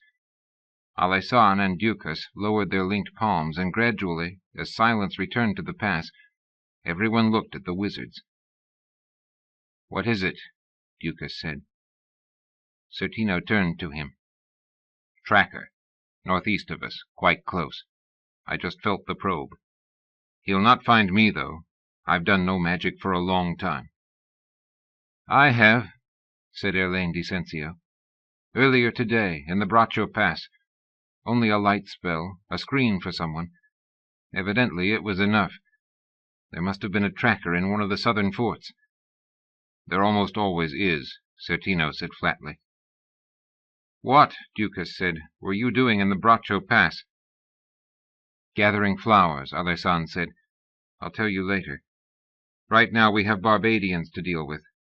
How many will be with the tracker?" "Not less than 20, probably more. We have a camp in the hills south of here. Shall we run for it?"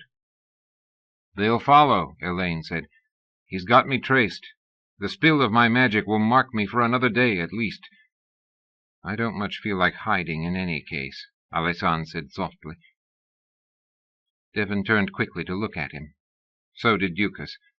Awkwardly, Nardo rose to his feet. "How good exactly are your men here?" Alessan said, a challenge in his tone and in the grey eyes. And in the shadows of what was now almost full dark, Devon saw the Trajan outlaw leader's teeth suddenly flash. "They are good enough and to spare to deal with a score of Barbadians. This will be more than we've ever tackled, but we've never fought beside a prince before. I think," he added in a meditative voice, "that I too am grown tired of hiding, suddenly." Devon looked over at the wizards. It was hard to make out their features in the dark, but Erlaine said in a hard-edged voice, "Alessan, the tracker will have to be killed immediately, or he'll send an image of this place back to Alberico." "He will be," said Alessan quietly.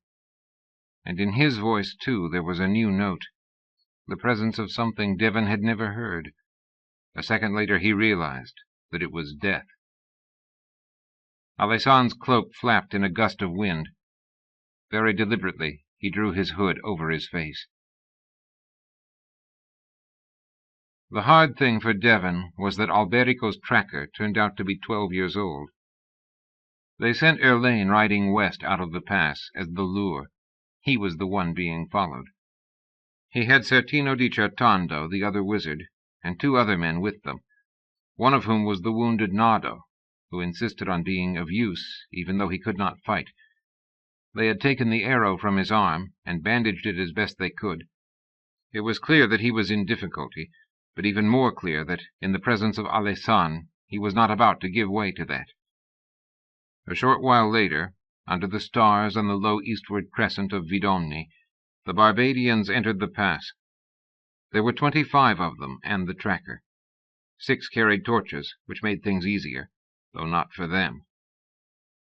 Alessan's arrow and Ducas's met in the tracker's breast, fired from slopes on opposite sides of the defile. 11 of the mercenaries fell under that first rain of arrows before Devon found himself galloping furiously down with Alessan and half a dozen other men out of their concealment in hollows in the pass. They angled to close the western exit, even as Ducas and 9 men sealed off the eastern end the Barbadians had entered from. And so, on that ember night, in the company of outlaws in the highlands of Certando, far from his lost home, Alessan Bar Valentin, Prince of Tigana, fought the first true battle of his long war of return. After the drawn-out years of maneuvering, a subtle gathering of intelligence, and the delicate guiding of events, he drew blade against the forces of a tyrant in that moonlit pass. No subterfuge, no hidden manipulation any more from the wings of the stage. This was battle, for the time had come. Marius of Quilea had made a promise to him that day, against wisdom and experience and beyond hope. And with Marius's promise, everything had changed. The waiting was over. He could loosen the rigid bonds that had held his heart so tightly leashed all these years. Tonight, in this pass, he could kill, in memory of his father and his brothers and all the dead of the river Deisa, and after, in that year when he himself had not been permitted to die. They had spirited him away and hidden him in Quilea, south of the mountains, with Marius, then a captain of the high priestess's guard, a man with his own reasons for fostering and concealing a young prince from the Northlands. That had been almost 19 years ago, when the hiding had begun. He was tired of hiding. The time of running was over now. The season of war had begun. True, it was Barbadior, not Igrath, whose soldiers drew blade against them now. But in the end it was all the same. Both tyrants were the same. He had been saying that for all the years since he'd come back north to the peninsula with Bayard.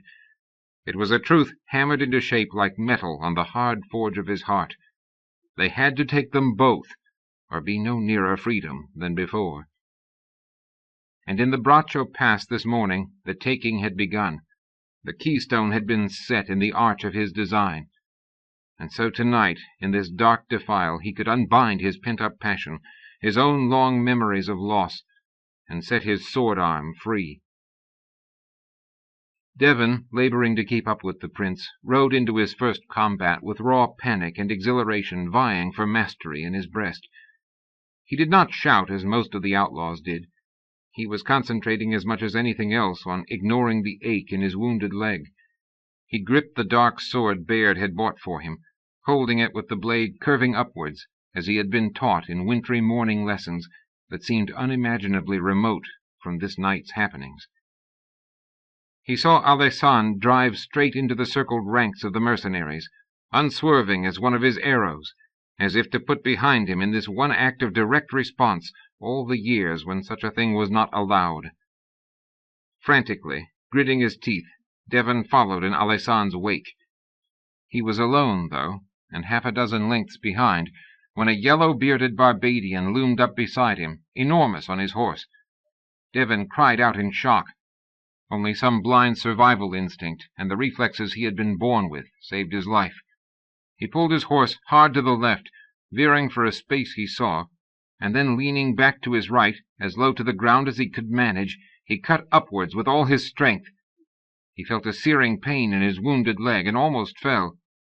The wind-rush of the Barbadian's blade sliced empty air where Devon's head had been. A heartbeat later, Devon felt his own wickedly curved sword cleave through leathery armor and into flesh. The Barbadian screamed, a liquid bubbling sound. He swayed wildly on his mount as his sword fell from his grasp. He brought one hand to his mouth in a curiously childlike gesture. Then, like the slow toppling of a mountain tree, he slid sideways in his saddle and crashed to the ground. Devon had already pulled his sword free. Wheeling his horse in a tight circle, he looked for adversaries. No one was coming, though. Alessandre and the others were ahead of him, pounding against the mercenaries, driving to meet Ducas and Arkin's group pressing forward from the east. It was almost over, Devon realized. There was nothing really for him to do. With a complex mixture of emotions that he didn't even try to understand just then, he watched the prince's blade rise and fall 3 times, and he saw 3 Barbadians die. One by one the 6 torches dropped to the ground and were extinguished. And then, only moments after they had ridden into the pass, it seemed to Devon, the last of the Barbadians had been cut down and slain. It was then that he saw what was left of the tracker, and realized how young he had been. The body had been hideously trampled in the melee. It lay twisted and splayed unnaturally. Somehow the face had been spared, though for Devon, looking down, that was actually the worst thing. The 2 arrows were still embedded in the child's body, though the upper shaft of one of them had been broken off. Devon turned away. He stroked the horse Eleanor had given him and whispered to it. Then he forced himself to ride back towards the man he'd killed. This was not the same as the sleeping soldier in the Nieveline barn. It was not, he told himself. This had been open warfare, and the Barbadian had been armed and armored, and he had swung his massive blade, seeking Devon's life. Had the Barbadians and the tracker come upon him and Alessan and Erlaine alone in the wilderness, Devon had no illusions, none at all, as to what their fate would have been. It was not the same as in the barn. He said it within himself once again, as he gradually became aware of the eerie, disorienting calm that seemed to have descended upon the pass. The wind still blew, as cold as before.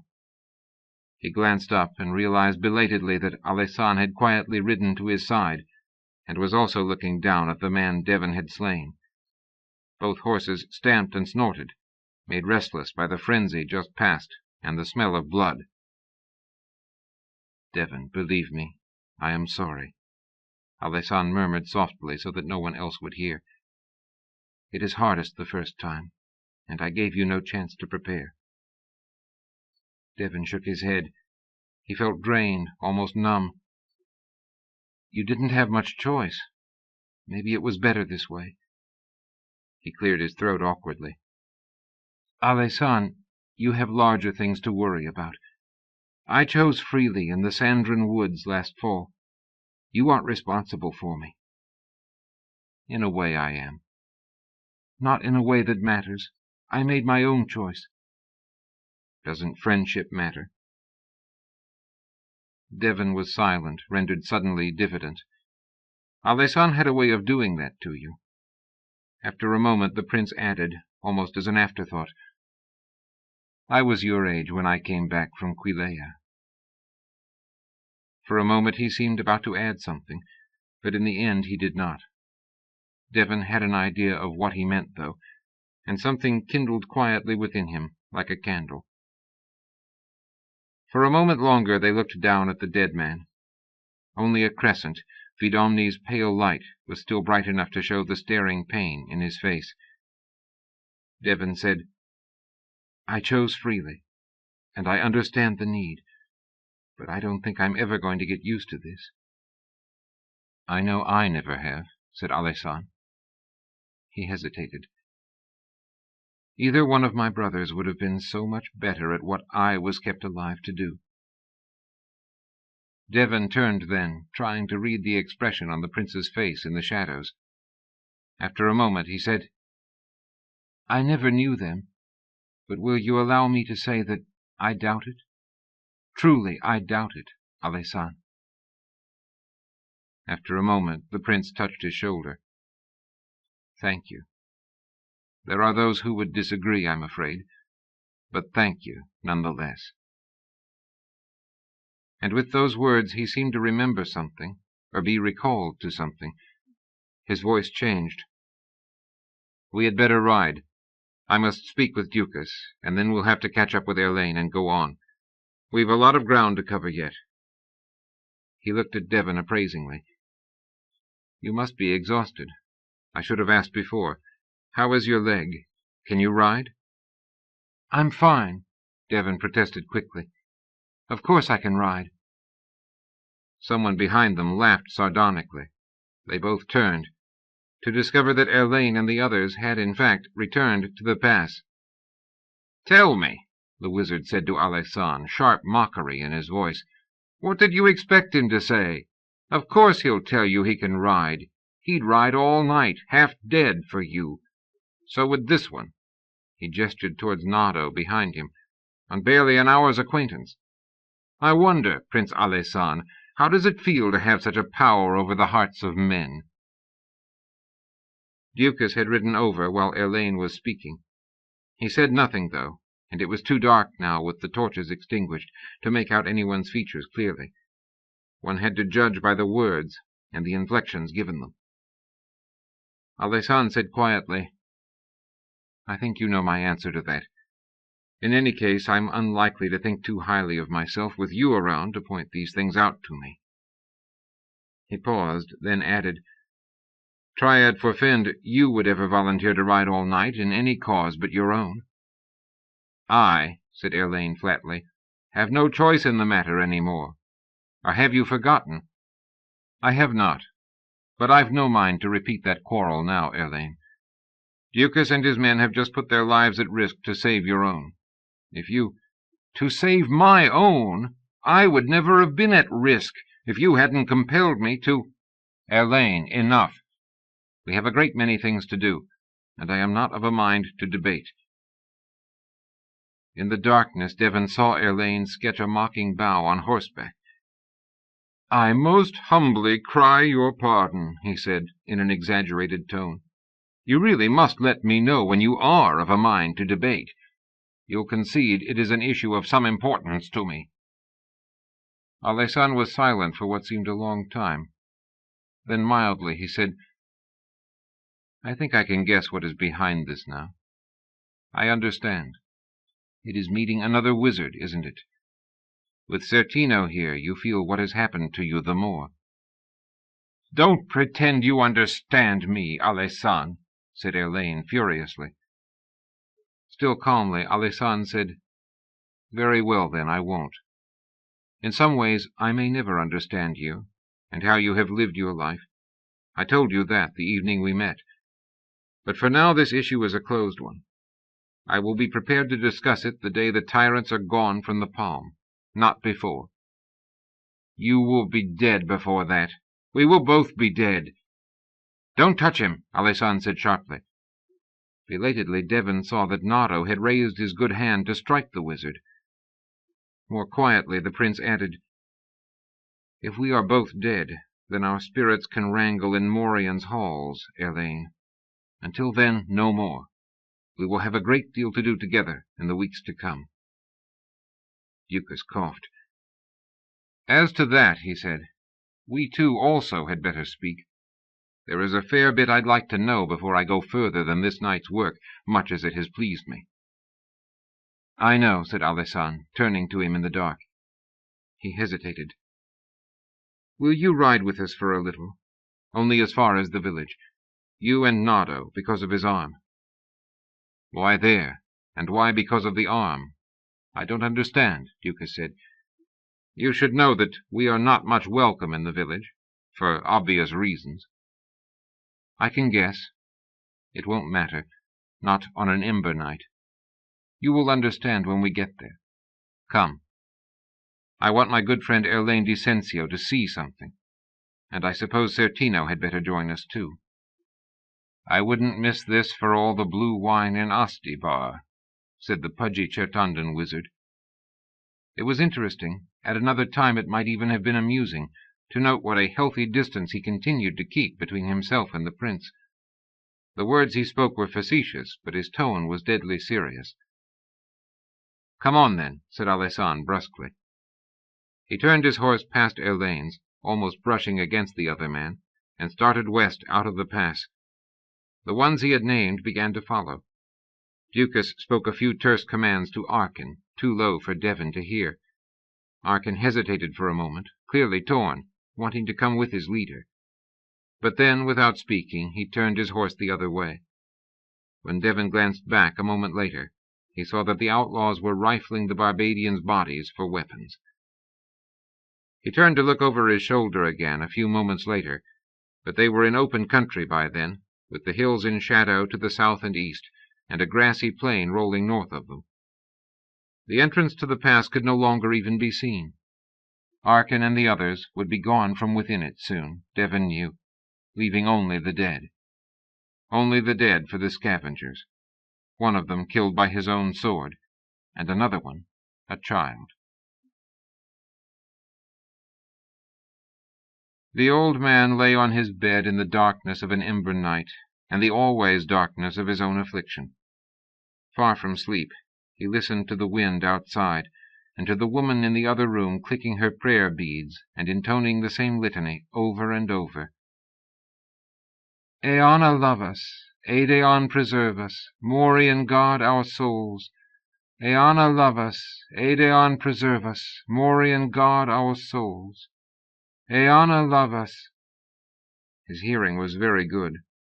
It was a compensation most of the time, but sometimes, as tonight, with the woman praying like a demented thing, it was a curse of a particularly insidious kind. She was using her old beads, He could tell the thin, quick sound even through the wall separating their chambers. He had made her a new ring of beads of rare polished tanchwood 3 years ago for her naming day. Most of the time she used that ring, but not on the ember days. Then she went back to her old beads, and she prayed aloud for most of 3 days and nights. In the earliest years here he had slept those 3 nights in the barn with the 2 boys who had brought him here. So much did her unceasing litany disturb him. But he was old now. His bones creaked and ached on windy nights such as this, so he kept to his own bed under piled blankets and endured her voice as best he could. Eanna love us always, Edeon preserve us from all perils, Morian guard our souls and shelter us. Eanna love us.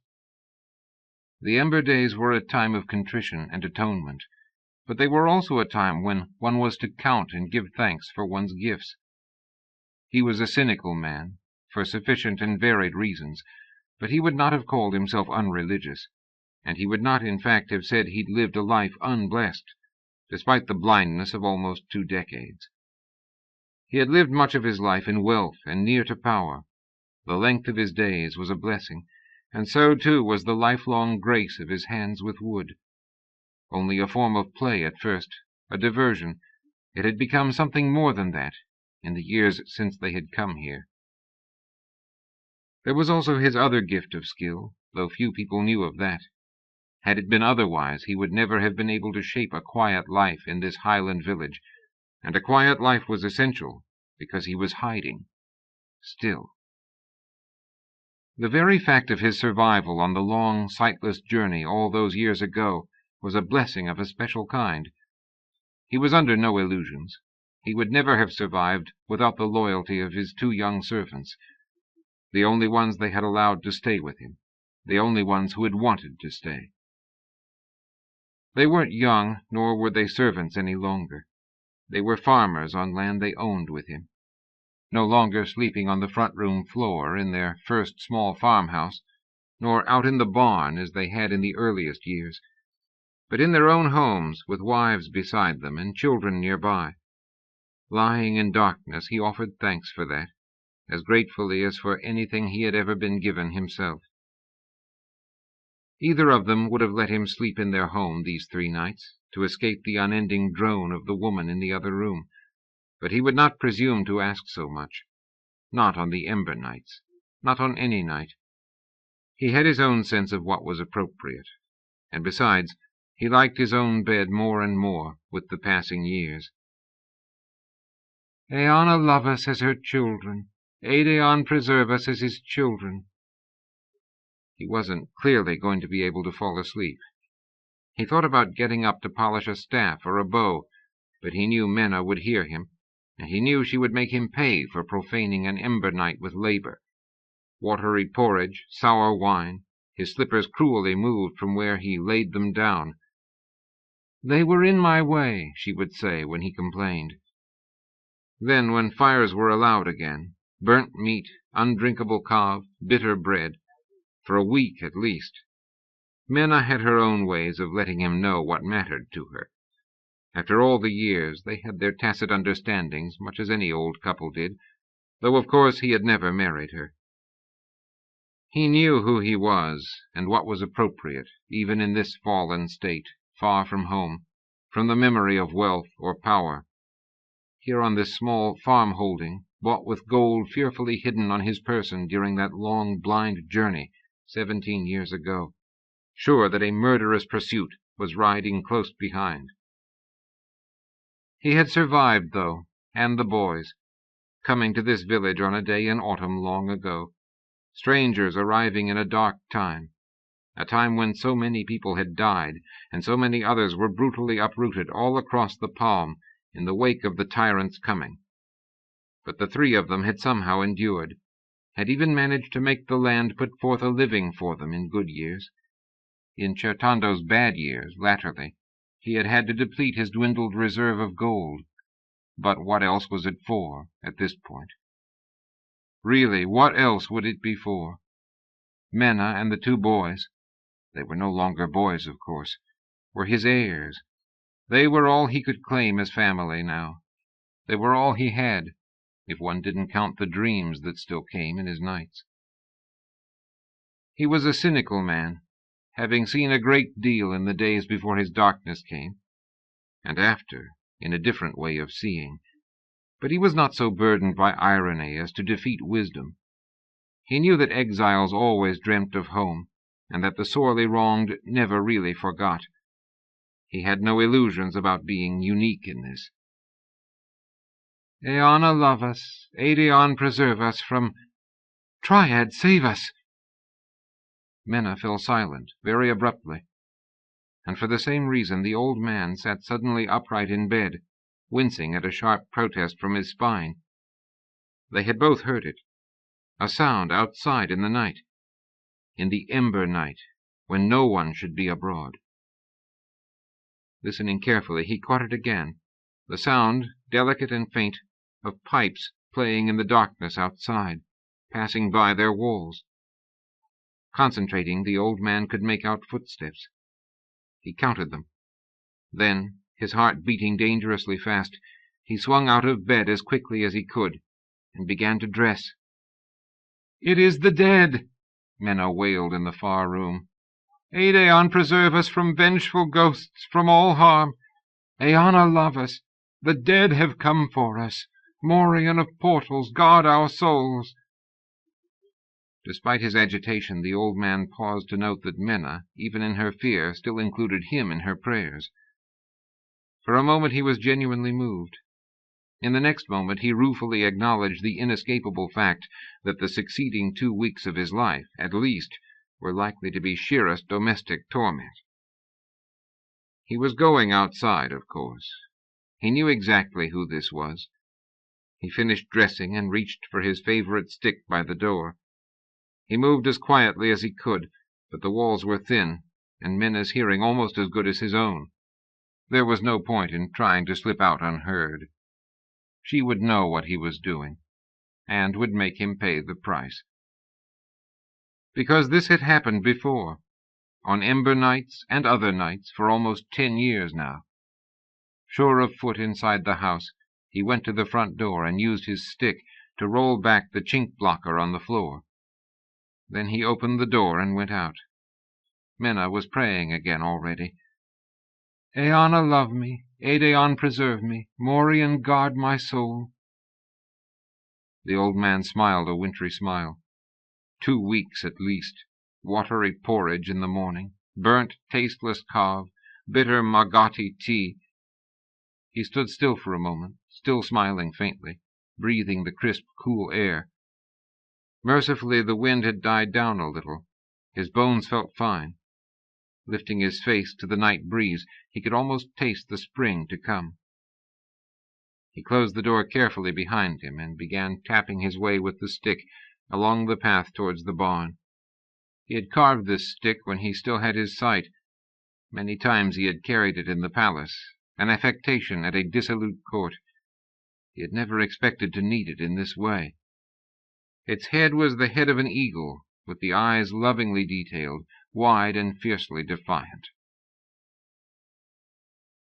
Perhaps because he had killed for the second time in his life that night, Devon was remembering that other, much larger barn from the winter just past, in Ostibar. This one was far more modest, only 2 milk cows and a pair of plough horses stabled. It was well made, though, and warm, with the smell of the animals and clean straw. The walls had no chinks to admit the knife of wind. The straw was freshly piled, the floor swept clean, the tools along the walls neatly laid and stacked. In fact, if he wasn't careful, the smell and the feel of this barn would take him much further back than last winter, back to their own farm in Ossoli, which he tried never to think about. He was tired, though, bone-tired, after 2 sleepless nights, and so he supposed he was vulnerable to such memories. His right knee ached fiercely, where he had twisted it on the mountain. It was swollen to twice its normal size and sharply sensitive to touch. He'd had to walk slowly, making a real effort not to limp. No one spoke. No one had spoken since they had reached the outskirts of this village of some 20 homes. The only sound for the last few moments after they tethered the horses and began to walk had been Alessand's pipes softly playing. Playing, and Devon wondered if he alone knew this, or if Nato recognized it too, a certain nursery melody from Avale. Here in the barn, Alessand was still playing, as gently as before. The tune was one more thing that seemed to be trying to carry Devon back to his family. He resisted. If he went that way, in the condition he was in right now, he would probably end up crying. Devon tried to imagine how the haunting, elusive melody would sound to anyone huddled inside the walls of their lightless homes on this ember night. A company of ghosts passing by, that was what they would seem to be. The dead abroad, following a small, forgotten tune. He remembered Catriana singing in the Sandrini woods. But wherever I wander, by night or by day, where water runs swiftly or high trees sway, my heart will carry me back and away to a dream of the towers of Avale. He wondered where she was tonight. And Sandre, Bayard. He wondered if he would ever see any of them again. Earlier this evening, pursued into the pass, he had thought he was about to die.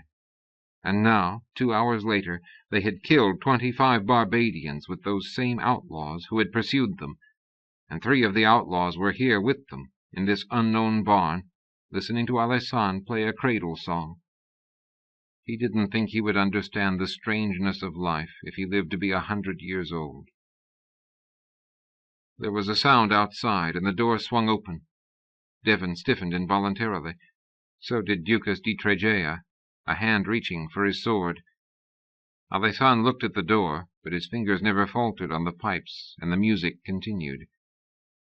An old man, slightly stooped, but with a leonine, combed-back mane of white hair, stood for a moment, backlit by the sudden moonlight, before he stepped inside and pushed the door closed behind him with a stick he carried.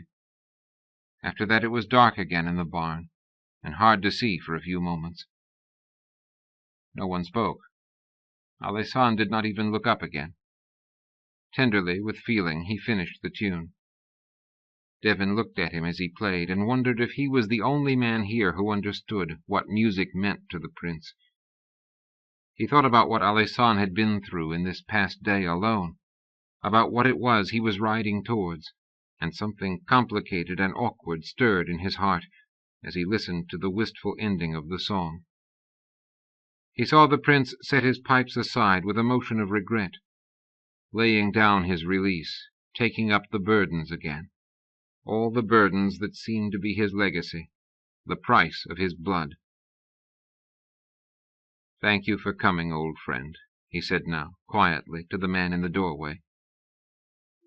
"You owe me, Alessand," the old man said in a clear, strong voice. "You have condemned me to sour milk and spoiled meat for a month." "I was afraid of that," Alessand said in the darkness. Devon could hear affection and an unexpected amusement in his voice. "Menna has not changed, then?" The other man snorted.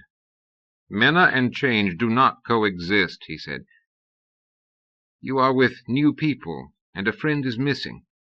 What has happened? Is he all right?" "He is fine. A half-day's ride east. There is much to tell. I came with some reason, Rinaldo." "So much is clear to me. One man with a leg that is torn inside, another with an arrow wound. The 2 wizards are not happy, but I can do nothing about their missing fingers, and neither is ill. The 6th man is now afraid of me, but he need not be." Devon gasped with astonishment. Beside him, Ducas swore aloud. "Explain this," he growled furiously. "Explain everything." Alessand was laughing. So, more softly, was the man he had called Rinaldo. "You are a spoiled and petty old man," the prince said, still chuckling, "and you enjoy shocking people simply for the sake of doing it. You should be ashamed of yourself." "There are so few pleasures left to me in my age," the other retorted. "Would you deny me this one, too?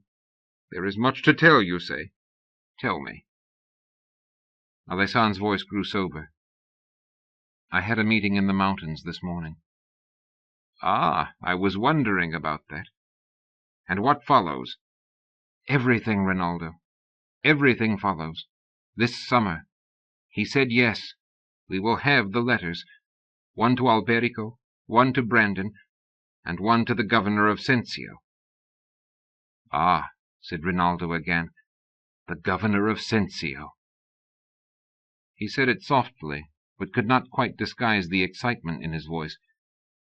He took a step forward into the room. "I never dreamt I would live to see this day. Alessan, we are going to act." "We have already begun. Ducas and his men joined with us tonight in battle. We killed a number of Barbadians and a tracker pursuing a wizard with us." "Ducas? That is who this is?" The old man gave a low whistle, a curiously incongruous sound. "Now I know why he is afraid. You have your share of enemies in this village, my friend." "I am aware of that," said Ducas dryly. "Rinaldo," Alessan said, "do you remember the siege of Borifort when Alberico first came? The stories about a red-bearded captain, one of the leaders of the Tregeans there, the one who was never found?" "Ducas di Tregea? This is he?" Again the whistle. "Well met, then, Captain, though not, as a matter of fact, for the first time. If I remember rightly, you were in the company of the Duke of Tregea when I paid a formal visit there some 20 years ago." "A visit from where?" Ducas asked, visibly struggling to get his bearings. Devon sympathized. He was doing the same thing, and he knew rather more than the red-bearded man did. From Alessan's province," Ducas hazarded. "Tigana? But of course," Erlaine di Sensio interjected harshly. "Of course he is. This is just another petty injured lordling from the west. Is that why you brought me here, Alessan? To show how brave an old man can be? You will forgive me if I choose to pass on this lesson." "I didn't hear the beginning of that." It was Rinaldo speaking softly to the wizard. "What did you say?" Erlaine fell silent, turning from Alessan to the man by the door. Even in darkness, Devon could see his sudden confusion. "He named my province," Alessan said. "They both think you are from my home." "An outrageous slander," Rinaldo said calmly. He swung his large, handsome head towards Ducas and Erlaine. "I am vain enough to have thought you might know me by now. My name is Rinaldo di Sensio." "What? Sensio?" Erlaine exclaimed, shocked out of his own composure. "You can't be." There was a silence. "Who exactly is this presumptuous man?" Rinaldo asked of no one in particular. "My wizard, I'm afraid," Alessan replied. "I have bound him to me with Aedeon's gift to the line of our princes. I spoke to you of that once, I think.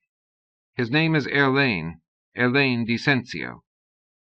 "Ah," said Rinaldo, letting his breath out slowly. "I see. A bound wizard and a Sensian. That explains his anger." He moved another few steps forward, sweeping his stick over the ground in front of him. It was in that moment that Devon realized that Rinaldo was blind. Ducas registered it in the same moment. "You have no eyes," he said. "No," Rinaldo said equably. "I used to, of course, but they were judged inappropriate for me by my nephew, at the suggestion of both tyrants, 17 years ago this spring. I had the temerity to oppose Cassalia's decision to lay down his ducal status and become a governor instead." Alessan was staring fixedly at Erlaine as Rinaldo spoke. Devon followed his glance. The wizard looked more confused than Devon had ever seen him. "I do know who you are, then," he said, almost stammering. "Of course you do, just as I know you, and knew your father, Erlaine bar Alain. I was brother to the last real Duke of Sensio, and am uncle to the craven disgrace who styles himself Cassalia, governor of Sensio now. And I was as proud to be the one as I am shamed to call myself the other." Visibly fighting for control, Erlaine said, "But then you knew what Alessan was planning. You knew about those letters. He told you. You know what he intends to do with them. You know what it will mean for our province. And you are still with him? You are helping him?" His voice rose erratically at the end. "You stupid, petty little man," Rinaldo said slowly, spacing the words for weight, his own voice hard as stone. "Of course I am helping him. How else are we to deal with the tyrants? What other battleground is possible in the Palm today but our poor Sensio, where Barbadior and Igrath circle each other like wolves, and my crapulous nephew drowns himself in drink and spills his seed in the backsides of whores? Do you want freedom to be easy, Erlaine Bar Alain? Do you think it drops like acorns from trees in the fall?" "He thinks he is free," Alessan said bluntly, "or would be if it wasn't for me. He thinks he was free until he met me by a river in Ferrot last week." "Then I have nothing more to say to him," said Rinaldo di Sensio with contempt. How did you find this man?" It was Certino speaking to Alessan. The Chertandan wizard still kept to the far side of the room from the prince, Devon noted. "Finding such men has been my labor for 12 years and more now," Alessan said. "Men and women from my home or yours, from Ostibar, Tregea, all over the peninsula. People I thought could be trusted, and who might have reason to hate the tyrants as much as I. And a desire to be free that matched my own. Truly free," he said, looking at Erlaine again. "Masters of our own peninsula." With a faint smile he turned to Ducas. "As it happened, you hid yourself well, friend. I thought you might be alive, but had no idea where. We lived in Tregea on and off for more than a year, but no one we spoke to knew, or would say anything about your fate. I had to be terribly clever tonight to lure you into finding me instead." Ducas laughed at that, a deep sound in his chest. Then, sobering, he said, "I wish it had happened earlier." "So do I. You have no idea how much. I have a friend I think will take to you as much as you will to him." "Shall I meet him?" "In Sensio, later this spring, if events fall right. If we can make them fall right." "If that is so, you had best start by telling us how you need them to fall," Rinaldo said prosaically. "Let me tend to your 2 wounded, while you tell what we should know." He moved forward, tapping the ground ahead of him as he came up to Devon. "I am a healer," he explained gravely, the sharpness gone from his voice. "Your leg is bad and needs dealing with. Will you let me try?" "So that is how you knew us," Ducas said, wonder in his voice again. "I have never known a true healer before."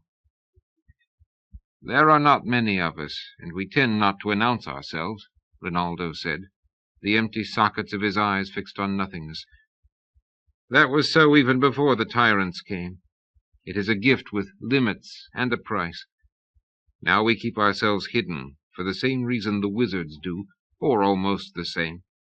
The tyrants are happy to seize us and force us serve them until they wear us out." "Can they do that?" Devon asked. His voice was hoarse. He realized that he hadn't spoken for a long time. He cringed at the thought of what he would sound like if he tried to sing tonight. He couldn't remember the last time he had been so exhausted. "Of course they can," said Rinaldo simply, "unless we choose to die on their death wheels instead, which has been known to happen. I will be happy to learn of any difference between that coercion and what this man has done to me," Erlaine said coldly. "And I will be happy to tell you," Rinaldo shot back, "as soon as I finish my work." To Devon he said, There should be straw behind you. Will you lie down and let me see what I can do?" In a few moments Devon found himself prone on a bed of straw. With an old man's gingerly caution, Rinaldo knelt beside him. The healer began rubbing his palms slowly against each other. Over his shoulder, Rinaldo said, "Alessan, I'm serious. Talk while I work. Begin with Bayard. I would like to know why he isn't with you." "Bayard?" a voice interrupted. "Is that your friend? Bayard Bar Sa'ivar?" It was Nado, the wounded man. He stumbled forward to the edge of the straw. "Sa'ivar was his father, yes," Alessan said. "You knew him?" Nado was so distraught he could scarcely speak. "Knew him? Of course I knew him. He swallowed hard. "I was his father's last apprentice. I loved Bayard as an older brother. We parted badly. I went away in the year after the fall." "So did he," Alessan said gently, laying a hand on Nado's trembling shoulder. "Not long after you did. I know who you are now, Nado. He has often spoken to me of that parting. I can tell you that he grieved for the manner of it, that he still does. I expect he will tell you himself when you meet." "This is the friend you mentioned?" Ducas asked softly. "It is." "He has spoken to you of me?" Nado's voice skirled high with wonder. "He has." Alessan was smiling again. Devon, weary as he was, found himself doing the same. The man before them sounded remarkably like a young boy just then. Does he know what happened to his sister, to Dianora?" Nado asked. Alessan's smile faded. "We do not. We have searched for 12 years, and asked in a great many places, wherever we find survivors of the fall. There are so many women of that name. She went away herself some time after he left in search of me. No one knows why, or where she went, and the mother died not long after. Their loss is the deepest hurt I know in Bayard." Nado was silent. A moment later they realized that he was fighting back tears. "I can understand that," he said finally, his voice husky. "She was the bravest girl I ever knew, the bravest woman. And if she wasn't really beautiful, she was still so very—" He stopped for a moment, struggling for composure, and then said quietly, "I think I loved her. I know I did. I was 13 years old that year." "If the goddesses love us, and the god," Alessan said softly, "we will find her yet." Devon hadn't known any of this. There seemed to be so many things he hadn't known. He had questions to ask, maybe even more than Ducas had. But just then Rinaldo, on his knees beside him, stopped rubbing his palms together and leaned forward. "You need rest quite badly," he murmured, so softly none of the others could hear. "You need sleep as much as your leg needs care." As he spoke, he laid one hand gently on Devon's forehead, and Devon, for all his questions and all his perturbation, felt himself suddenly beginning to drift, as on a wide, calm sea towards the shores of sleep, far from where men were speaking, from their voices and their grief and their need. And he heard nothing more at all of what was said in the barn that night. Chapter 15. 3 days later, at sunrise, they crossed the border south of the two forts, and Devon entered Tigana for the first time since his father had carried him away as a child. Only the most struggling musicians came into Lower Corte, the companies down on their luck and desperate for engagements of any kind, however slight the pay, however grim the ambience. Even so long after the tyrants had conquered, the itinerant performers of the palm knew that Lower Corte meant bad luck and worse wages, and a serious risk of falling afoul of the Igrathans, either inside the province or at the borders going in or out. It wasn't as if the story wasn't known. The lower Courtians had killed Brandon's son, and they were paying a price in blood and money and brutally heavy oppression for that. It did not make for a congenial setting, the artists of the roads agreed, talking it over in taverns or hospices in Ferrot or Corte. Only the hungry or the newly begun ventured to take the ill-paying, risk-laden jobs in that sad province in the southwest. By the time Devon had joined him, Manico di Ferrot had been traveling for a very long time, and had more than enough of a reputation to be able to eschew that particular one of the 9 provinces. There was sorcery involved there, too. No one really understood it, but the travelers of the road were a superstitious lot, and given an alternative, few would willingly venture into a place where magic was known to be at work. Everyone knew the problems you could find in Lower Corte. Everyone knew the stories. So this was the first time for Devon. Through the last hours of riding in darkness, he had been waiting for the moment of passage, knowing that since they had glimpsed Fort Sinave north of them some time ago, the border had to be near, knowing what lay on the other side. And now, with the first pale light of dawn rising behind them, they had come to the line of boundary cairns that stretched north and south between the 2 forts, and he had looked up at the nearest of the old, worn, smooth monoliths, and had ridden past it, had crossed the border into Tigana. And he found to his dismay that he had no idea what to think, how to respond. He felt scattered and confused. He had shivered uncontrollably a few hours ago, when they saw the distant lights of Sinave in darkness, his imagination restlessly at work. "I'll be home soon," he had told himself, "in the land where I was born." Now, riding west past the cairn, Devon looked around compulsively, searching, as the slow spread of light claimed the sky, and then the tops of hills and trees, and finally bathed the springtime world as far as he could see. It was a landscape much like what they had been riding through for the past 2 days. Hilly, with dense forests ranging in the south on the rising slopes, and the mountains visible beyond. He saw a deer lift its head from drinking at a stream. It froze for a minute, watching them, and then remembered to flee. They had seen deer in Certando, too. "This is home," Devon told himself again, reaching for the response that should be flowing.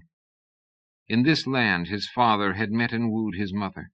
He and his brothers had been born, and from here Garin di Tigana had fled northward, a widower with infant sons, escaping the killing anger of Igrath.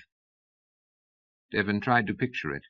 His father on a cart, one of the twins on the seat beside him, the other, they must have taken turns, in the back with what goods they had, cradling Devon in his arms as they rode through a red sunset darkened by smoke and fires on the horizon.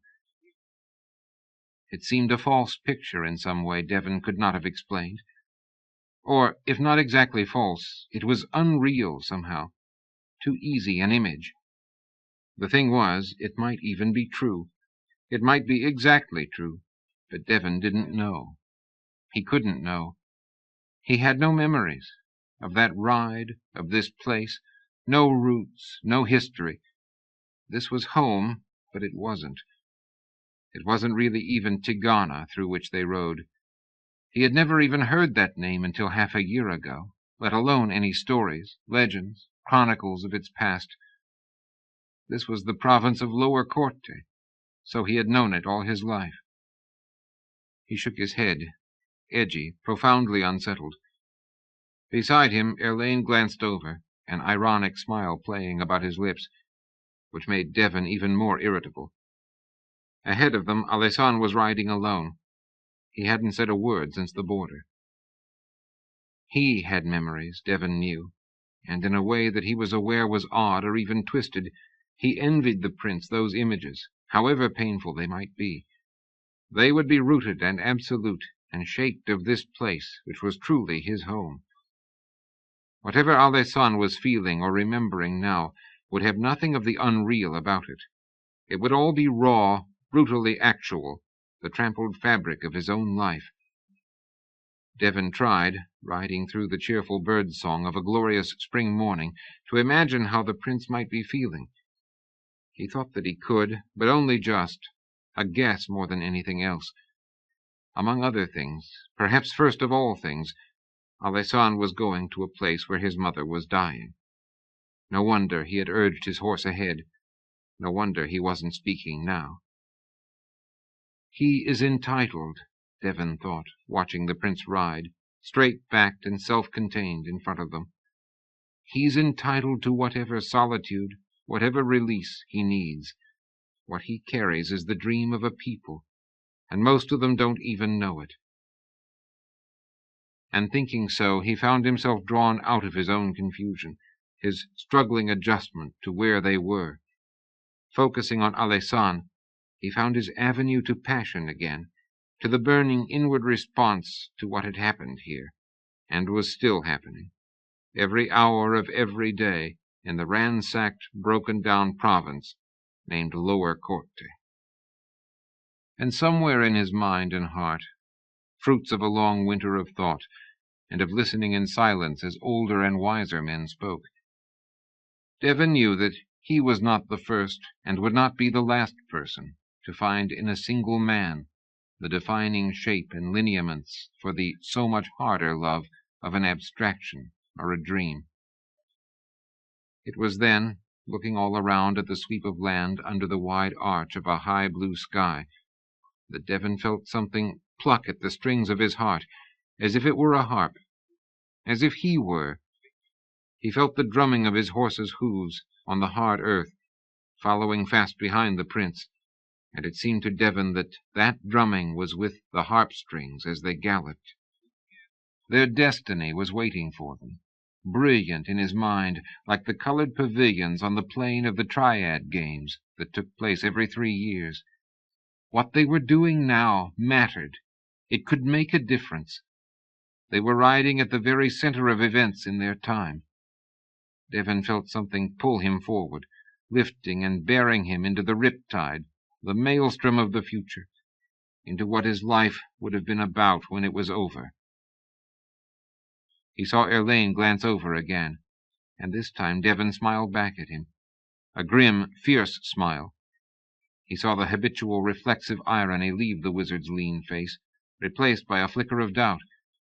Devon almost felt sorry for the man again. Impulsively, he guided his horse nearer to Erlaine's brown and leaned over to squeeze the other man's shoulder. "We're going to do it," he said, brightly, almost gaily. Erlaine's face seemed to pinch itself together. "You are a fool," he said tersely. "A young, ignorant fool." He said it without conviction, though, an instinctive response. Devon laughed aloud.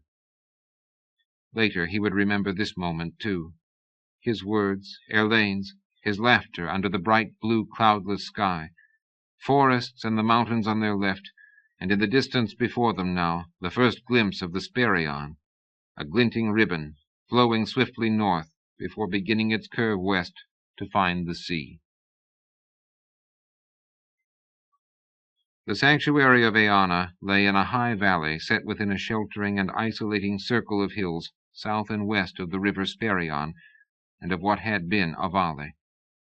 It was not far from the road that had once borne such a volume of trade back and forth from Tigana and Quilea through the high saddleback of the Sfaroni Pass. In all 9 provinces, Eana's priests and Morians, and the priestesses of Aedion, had such retreats, founded in out-of-the-way parts of the peninsula, sometimes dramatically so. They served as centers of learning and teaching for the newly initiated clergy, repositories of wisdom and of the canons of the Triad, and as places of withdrawal, where priests and priestesses who chose might lay down the pace and burdens of the world outside for a time or for a lifetime.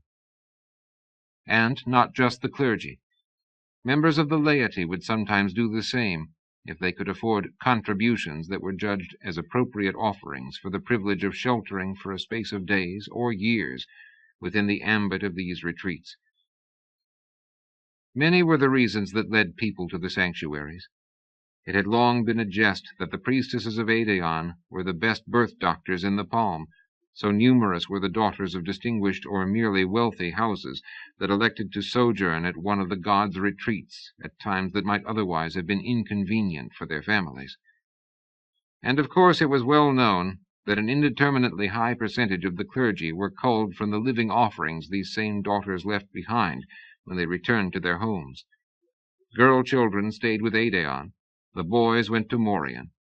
The white-robed priests of Eanna had always claimed that they would have nothing to do with such goings-on, but there were stories belying that as well. Little of this had changed when the tyrants came. Neither Brandon nor Alberico was so reckless or ill-advised as to stir up the clergy of the Triad against their rule. The priests and the priestesses were allowed to do as they had always done. The people of the Palm were granted their worship, odd and even primitive as it might seem to the new rulers from overseas. What both tyrants did do, with greater or lesser success, was play the rival temples against each other, seeing, for it was impossible not to see, the tensions and hostilities that rippled and flared among the three orders of the Triad. There was nothing new in this. Every duke, grand duke, or prince in the peninsula had sought, in each generation, to turn this shifting three-way friction to his own account. Many patterns might have changed with the circling of years. Some things might change past all recognition, and some might be lost or forgotten entirely. But not this one, not this delicate, reciprocal dance of state and clergy. And so the temples still stood, and the most important ones still flourished their gold and machil, their statuary, and their cloth of gold vestments for services. Save in one place only, in Lower Corte, where the statues and the gold were gone, and the libraries looted and burned. That was part of something else, though, and few spoke of it after the earliest years of the tyrants. Even in this benighted province, the clergy were otherwise allowed to continue the precisely measured round of their days in city and town, and in their sanctuaries. And to these retreats came a great variety of men and women from time to time. It was not only the awkwardly fecund who found reason to ride or be carried away from the turbulence of their lives. In times of strife, whether of the soul or the wider world, the denizens of the Palm always knew that the sanctuaries were there, perched in snowbound precipitous eyries, or half lost in their misty valleys. And the people knew as well that, for a price, such a withdrawal into the regimen, the carefully modulated hours, of retreats such as this one of Eanna in its valley, could be theirs, for a time, for a lifetime, whoever they might have been in the cities beyond the hills, whoever they might have been. For a time, for a lifetime, the old woman thought, looking out the window of her room at the valley in sunlight at spring's return. She had never been able to keep her thoughts from going back. There was so much waiting for her in the past, and so little here, now, living through the agonizingly slow descent of the years. Season after season, falling to the earth like shot birds, arrows in their breasts, through this lifetime that was her own, and her only one. A lifetime of remembering, by curlew's cry at dawn or call to prayer, by candlelight at dusk, by sight of chimney smoke rising straight and dark into winter's wan grey light, by the driving sound of rain on roof and window at winter's end, by the creak of her bed at night, by call to prayer again, by drone of priests at prayer, by a star falling west in the summer sky, by the stern cold dark of the ember days. A memory within each and every motion of the self or of the world, every sound, each shade of color, each scent borne by the valley wind. A remembrance of what had been lost to bring one to this place among the white-robed priests with their unending rites and their unending pettiness, and their acceptance of what had happened to them all. Which last is what had nearly killed her in the early years. Which indeed, she would say, had said last week to DeLotel, was killing her now, whatever the priest-physician might say about growths in her breast. They had found a healer in the fall. He had come, anxious, febrile, a lank, sloppy man with nervous motions and a flushed brow. But he had sat down beside her bed and looked at her, and she had realized that he did have the gift, for his agitation had settled and his brow had cleared. And when he touched her, here and here, his hand had been steady, and there had been no pain, only a not unpleasant weariness. He had shaken his head, though, in the end, and she had read an unexpected grief in his pale eyes, though he could not have known who she was. His sorrow would be for simple loss, for defeat, not caring who it was who might be dying. "It would kill me," he said quietly. "It has come too far. I would die, and I would not save you. There is nothing I can do." "How long?" she had asked, her only words. He told her half a year, perhaps less, depending on how strong she was. How strong! She was very strong, more so than any of them guessed, save perhaps DeLotel, who had known her longest by far. She sent the healer from the room, and asked DeLotel to leave. And then the one slow servant the priests had allowed to the woman they knew only as a widow, from an estate north of Stevanian. As it happened, she had actually known the woman whose identity she had assumed, had had her as one of the ladies of her court for a time. A fair-haired girl, green eyes and an easy manner, quick to laugh. Melina Brentonaro, a widow for a week, less than that. She had killed herself in the palace by the sea when word came of second Deisa. The deception was a necessary shielding of identity, DeLotel's suggestion. Almost 19 years ago. They would be looking for her and for the boy, the high priest had said. The boy he was taking away. He would soon be safely gone. Their dreams carried in his person, a hope living so long as he lived. She had been fair-haired herself in those days. It had all happened such a long time ago. She had become Melina Brentonaro, and had come to the sanctuary of Eana in its high valley above Avale, above Stevanian. Had come and had waited, through the changing seasons and the unchanging years, waited for that boy to grow into a man such as his father had been, or his brothers, and then do what a descendant in direct line of Michaela and the god should know he had to do. Had waited, season after season, shot birds falling from the sky, until last autumn, when the healer had told her the cold, large thing she had already guessed for herself. Half a year, he had said, if she was strong. She had sent them from her room and lain in her iron bed and looked out at the leaves on the valley trees. The change of colors had come. She had loved that once, her favorite season for riding, as a girl, as a woman. It had occurred to her that these would be the last fall leaves she would ever see. She had turned her mind from such thoughts and had begun to calculate days and months and the numbering of the years. She had done the arithmetic twice, and a third time to be sure of it. She said nothing to DeLotel, not then. It was too soon. Not until the end of winter, with all the leaves gone and ice just beginning to melt from the eaves, did she summon the high priest and instruct him as to the letter she wanted sent to the place where she knew, as he knew, alone of all the priests, her son would be on the ember days that began this spring. She had done the calculations many times. She had also timed it very well, and not by chance. She could see DeLotel wanting to protest, to dissuade, to speak of dangers and circumspection. But the ground was out from under his feet. She could see it in the way his large hands grew restless, and the way his blue eyes moved about the room, as if seeking an argument on the bare walls. She waited patiently for him to meet her gaze at last, as she knew he would, and then she saw him slowly bow his head in acceptance.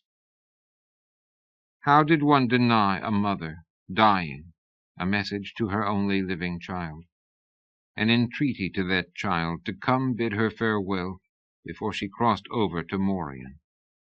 Especially when that child, the boy he himself had guided south over the mountains so many years ago, was her last link to what she had been, to her own broken dreams and the lost dreams of her people. DeLotel promised to write the letter and have it sent. She thanked him and lay back in her bed after he went out. She was genuinely weary, genuinely in pain, hanging on. It would be half a year just past the ember days of spring. She had done the numbers. She would be alive to see him if he came. And he would come. She knew he would come to her. The window had been open a little, though it was still cold that day. Outside, the snow had lain in gentle drifting folds in the valley and up the slopes of the hills. She had looked out upon it, but her thoughts unexpectedly had been of the sea. Dry-eyed, for she had not wept since everything fell, not once, not ever. She walked her memory palaces of long ago, and saw the waves come in to break and fall on the white sands of the shore, leaving shells and pearls and other gifts along the curving beach. So, Pasithea di Tigana Bren Serazi, once a princess in a palace by the sea, mother of 2 dead sons and of 1 who yet lived, waiting as winter near the mountains turned to spring in that year. 2 things. First, we are musicians, said Alessan, a newly formed company. Secondly, do not use my name. Not here. His voice had taken on the clipped, hard cadences Devon remembered from the first night in the Sandreni lodge, when this had all begun for him. They were looking down on a valley running west in the clear light of afternoon. The Sperion lay behind them. The uneven, narrow road had wound its way for hours up around the shoulders of an ascending sequence of hills until this highest point. And now the valley unrolled before them, trees and grass touched by the earliest green gold of spring. A tributary stream, swift running with the melting snows, slanted northwest out of the foothills, flashing with light. The temple dome in the midst of the sanctuary gleamed silver in the middle distance. What name, then? Erlaine asked quietly. He seemed subdued, whether because of Alessan's tone or the awareness of danger, Devon did not know. Adriano, the prince said after a moment. I am Adriano d'Astibar today. I will be a poet for this reunion, for this triumphant, joyous homecoming. Devon remembered the name. The young poet death-wheeled by Alberico last winter, after the scandal of the Sandreni elegies. He looked closely at the prince for a moment and then away. This was not a day to probe. If he was here for any reason, it was to try somehow to make things easier for Alessan. He didn't know how he was going to go about doing that, though. He felt badly out of his depth again, his earlier rush of excitement fading before the grimness of the prince's manner. South of them, towering above the valley, the peaks of the Sfaroni range loomed, higher even than the mountains above Castle Borso. There was snow on the peaks, and even on the middle slopes. Winter did not retreat so swiftly this high up, this far south. Below them, though, north of the contoured foothills, in the sheltered east-west running of the valley, Devon could see green buds swelling on the trees. A gray hawk hung in an updraft for a moment, almost motionless, before wheeling south and down to be lost against the backdrop of the hills. Down on the valley floor, the sanctuary seemed to lie within its walls like a promise of peace and serenity, wrapped away from all the evils of the world. Devon knew it was not so. They rode down, not hurrying now, for that would have been unusual in 3 musicians come here at midday. Devon was keenly, anxiously aware of danger. The man he was riding behind was the last heir to Tigana.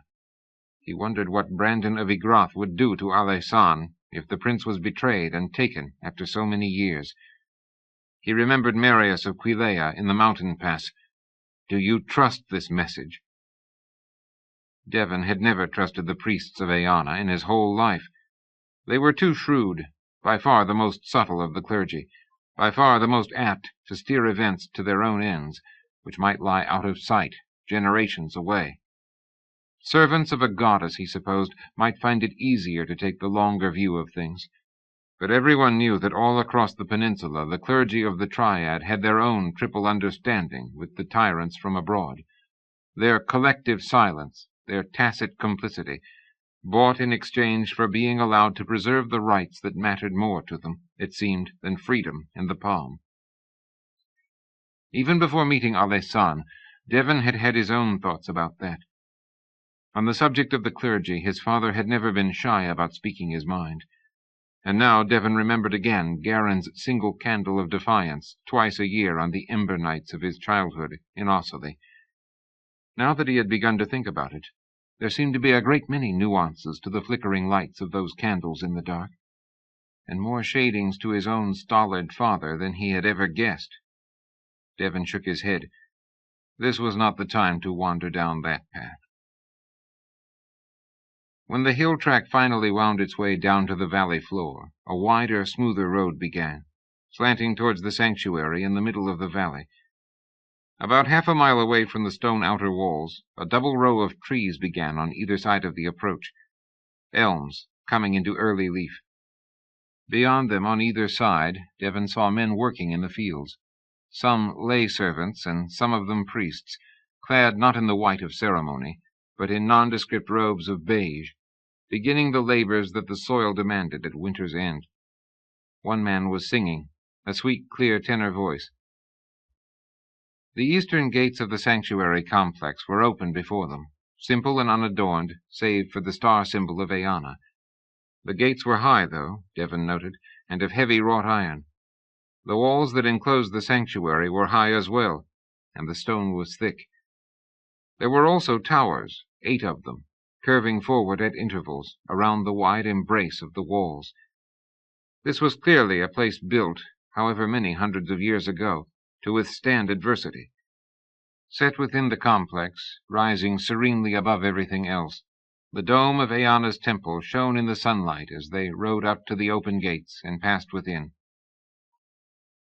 Just inside, Alessan pulled his horse to a halt. From ahead of them, and some distance over to the left, they heard the unexpected sound of children's laughter. In an open grassy field set beyond a stable and a large residence hall, a dozen young boys in blue tunics were playing Morocco with sticks and a ball, supervised by a young priest in the beige workrobes.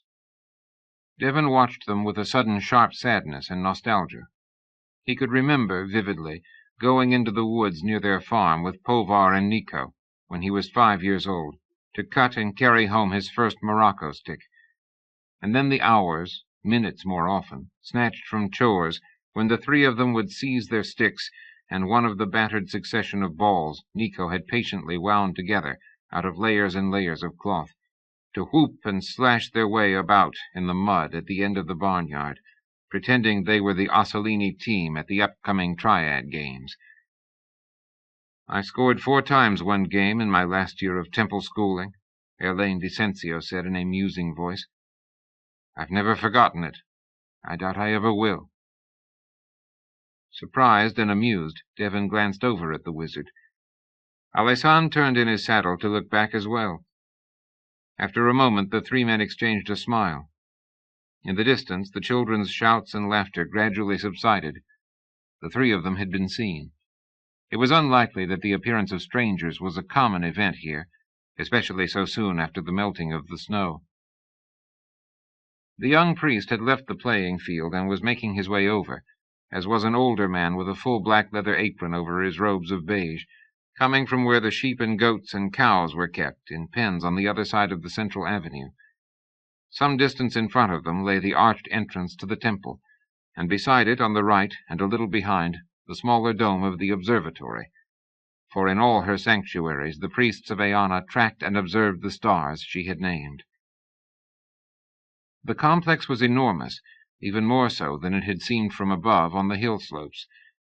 There were a great many priests and servants moving about the grounds, entering and leaving the temple itself, working among the animals, or in the vegetable gardens Devon could see beyond the observatory.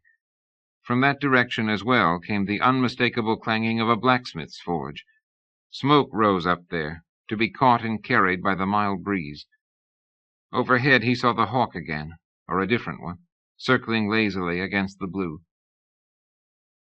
Alessandre dismounted, and Devon and Erlaine did the same just as the two priests came up to them, at almost exactly the same moment. The younger one, sandy-haired and small like Devon, laughed and gestured at himself and his colleague. "Not much of a greeting party, I'm afraid.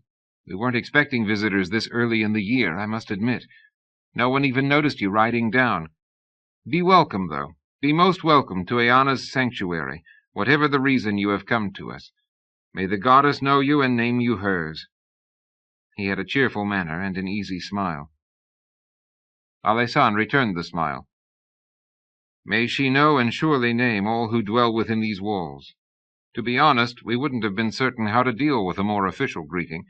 We haven't actually worked out our entrance routines yet. And as for early in the year, well, everyone knows new-formed companies have to get moving sooner than the established ones, or they are likely to starve." "You are musical performers?" the older priest asked heavily, wiping his hands on the leather apron he wore. He was balding and brown and grizzled, and there was a gap where two of his front teeth ought to have been. "We are," said Alessandre, with some attempt at a grand manner. "My name is Adriano d'Astibar. I play the Trajan pipes, and with me is Erlaine Dicensio, the finest harp player in all of the peninsula. And I must tell you truly, you haven't heard singing until you've listened to our young companion, Devin Dossoli." The younger priest laughed again. "Oh, well done! I should bring you along to the outer school to give a lesson to my charges in rhetoric." "I'd do better to teach the pipes," Alessandre smiled, "if music is part of your program here." The priest's mouth twitched. "Formal music," he said. "This is Eanna, not Maureen, after all." "Of course," said Alessandre hastily. "Very formal music for the young ones boarding here. But for the servants of the goddess themselves?" He arched one of his dark eyebrows. "I will admit," said the sandy-haired young priest, smiling again, "to a preference for Rauder's early music myself." "And no one plays it better than we," Alessandre said smoothly. "I can see we have come to the right place. Should we make our obeisance to the high priest?" "You should," said the older man, not smiling. He began untying the apron strings at his back. "I'll take you to him. Savandi, your charges are about to commit assault upon each other, or worse. Have you no control at all over them?" Savandi spun to look, swore feelingly in a quite unpriestly fashion, and began running towards the games field, shouting imprecations. From this distance it did indeed seem to Devon that the Morocco sticks were being used by Savandi's young charges in a fashion distinctly at variance with the accepted rules of the game. Devon saw Erlaine grinning as he watched the boys. The wizard's lean face changed when he smiled, when the smile was a true one, not the ironic, slipping sideways expression he so often used to indicate a sour, superior disdain. The older priest, grim-faced, pulled his leather apron over his head, folded it neatly, and draped it over one of the bars of the adjacent sheepfold. He barked a name Devon could not make out, and another young man, a servant this time, hastily emerged from the stables on their left. "Take their horses," the priest ordered bluntly. "See that their goods are brought to the guest-house." "I'll keep my pipes," Alessandre said quickly. "And I my harp," Erlaine added. "No lack of trust, you understand, but a musician and his instrument." This priest was somewhat lacking in Savandi's comfortable manner. "As you will," was all he said. "Come. My name is Torre. I am the porter of this holy sanctuary. You must be brought to the high priest." He turned and set off without waiting for them, on a path going around to the left of the temple. Devon and Erlaine looked at each other and exchanged a shrug. They followed Torre and Alessandre, passing a number of other priests and lay servants, most of whom smiled at them, somewhat making up for their dour, self-appointed guide. They caught up to the other two as they rounded the southern side of the temple. Torre had stopped, Alessan beside him. The balding porter looked around, quite casually, then said almost as casually, "Trust no one. Speak truth to none but DeLotel or myself. These are his words. You have been expected. We thought it would be another night, perhaps 2 before you came, but she said it would be today." "Then I have proved her right. How gratifying," said Alessan in an odd voice. Devon felt suddenly cold. Off to their left, in the games field, Savandi's boys were laughing again, lithe shapes clad in blue, running after a white ball. From within the dome he could hear faintly the sound of chanting, the end of the afternoon invocations. 2 priests in formal white came along the path from the opposite direction, arm in arm, disputing animatedly. "This is the kitchen, and this is the bakehouse," Torre said clearly, pointing as he spoke. "Over there is the brewhouse. You will have heard of the ale we make here, I have no doubt." "Of course we have," murmured Erlaine politely, as Alessan said nothing. The 2 priests slowed, registered the presence of the strangers and their musical instruments, and went on. "Just over there is the high priest's house," Torre continued, "beyond the kitchen and the outer school." The other 2 priests, resuming their argument, swept briskly around the curve of the path that led to the front of the temple. Torre fell silent. Then very softly he said, "Eanna be praised for her most gracious love. May all tongues give her praise. Welcome home, my prince. Oh, in the name of love, be welcome home at last." Devon swallowed awkwardly, looking from Torre to Alessan. An uncontrollable shiver ran along his spine. There were tears, bright sparkling in the brilliant sunlight, in the porter's eyes. Alessan made no reply. He lowered his head, and Devon could not see his eyes.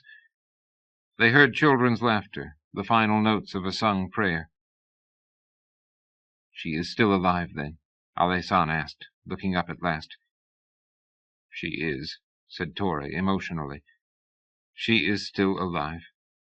She is very—" He could not finish the sentence. "There is no point in the 3 of us being careful, if you are going to spill tears like a child," Alessan said sharply. "Enough of that, unless you want me dead." Torre gulped. "Forgive me," he whispered. "Forgive me, my lord." "No, not my lord, not even when we are alone. I am Adriano d'Astibar, musician." Alessan's voice was hard. "Now take me to DeLotel." The porter wiped quickly at his eyes. He straightened his shoulders. "Where do you think we are going?" he snapped, almost managing his earlier tone again. He spun on his heel and strode up the path. "Good," Alessan murmured to the priest from behind. "Very good, my friend." Trailing them both, Devon saw Torre's head lift at the words. He glanced at Erlaine, but this time the wizard, his expression thoughtful, did not return the look.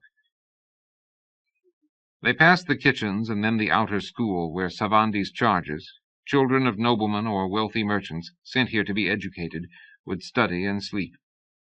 All across the palm such teaching was a part of the role of the clergy, and a source of a goodly portion of their wealth. The sanctuaries vied with each other to draw student boarders, and their fathers' money. It was silent within the large building now. If the dozen or so boys on the games field with Savandi were all the students in the complex, then Eanna's sanctuary in Lower Corte was not doing very well. On the other hand, Devon thought, who of those left in Lower Corte could afford sanctuary schooling for their children now? And what shrewd businessman from Corte or Chiara, having bought up cheap land here in the south, would not send his son home to be educated? Lower Corte was a place where a clever man from elsewhere could make money out of the ruin of the inhabitants, but it was not a place to put down roots. Who wanted to be rooted in the soil of Brandon's hate? Torre led them up the steps of a covered portico, and then through the open doorway of the high priest's house. All doors seemed to be open to the spring sunshine, after the shuttered holiness of the ember days just past. They stood in a large, handsome, high-ceilinged sitting room. A huge fireplace dominated the southwestern end, and a number of comfortable chairs and small tables were arranged on a deep-piled carpet. Crystal decanters on a sideboard held a variety of wines. Devon saw 2 bookcases on the southern wall, but no books. The cases had been left to stand, disconcertingly empty. The books of Tigana had been burned. He had been told about that. Arched doorways in both the eastern and western walls led out to porches where the sunlight could be caught in the morning and at eve.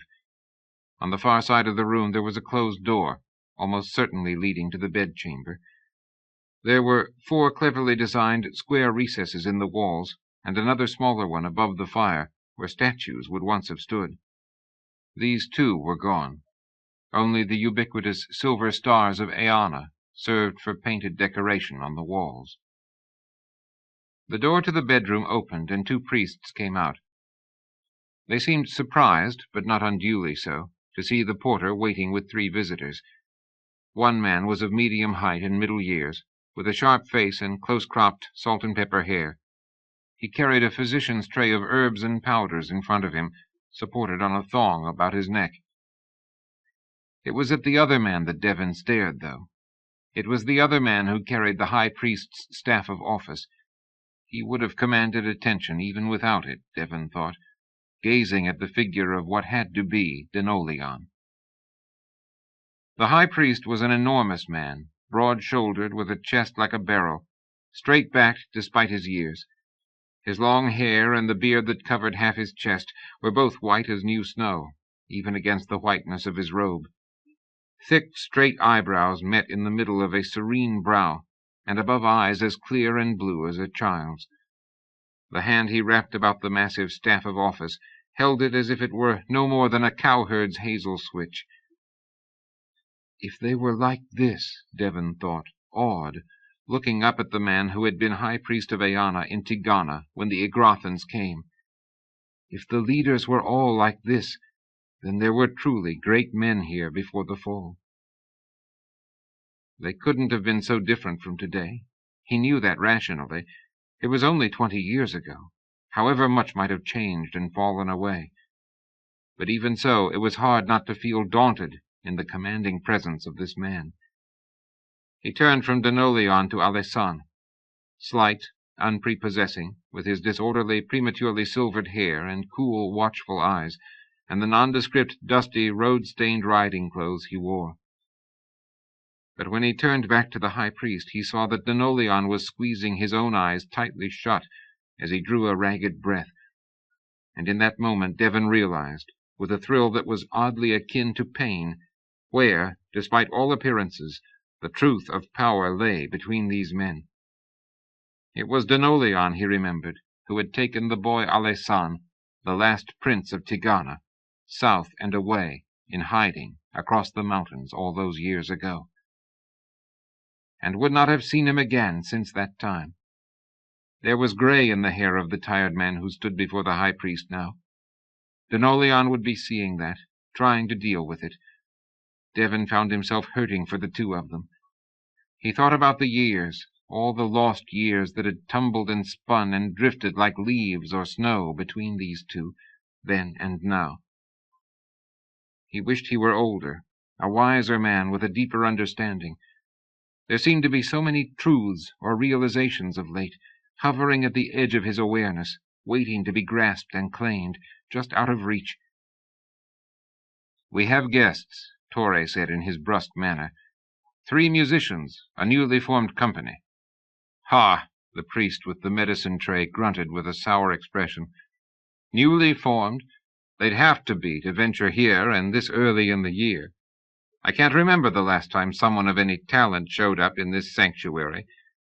Can you 3 play anything that won't clear a room of people, eh?" "It depends on the people," said Alessan mildly. DeLotel smiled, though he seemed to be trying not to. He turned to the other priest. "Idrisi, it is just barely possible that if we offered a warmer welcome, we might be graced with visitors happier to display their art." The other man grunted what might or might not have been an apology under the scrutiny of that placid blue gaze. DeLotel turned back to the 3 of them. You will forgive us, he murmured. His voice was deep and soothing.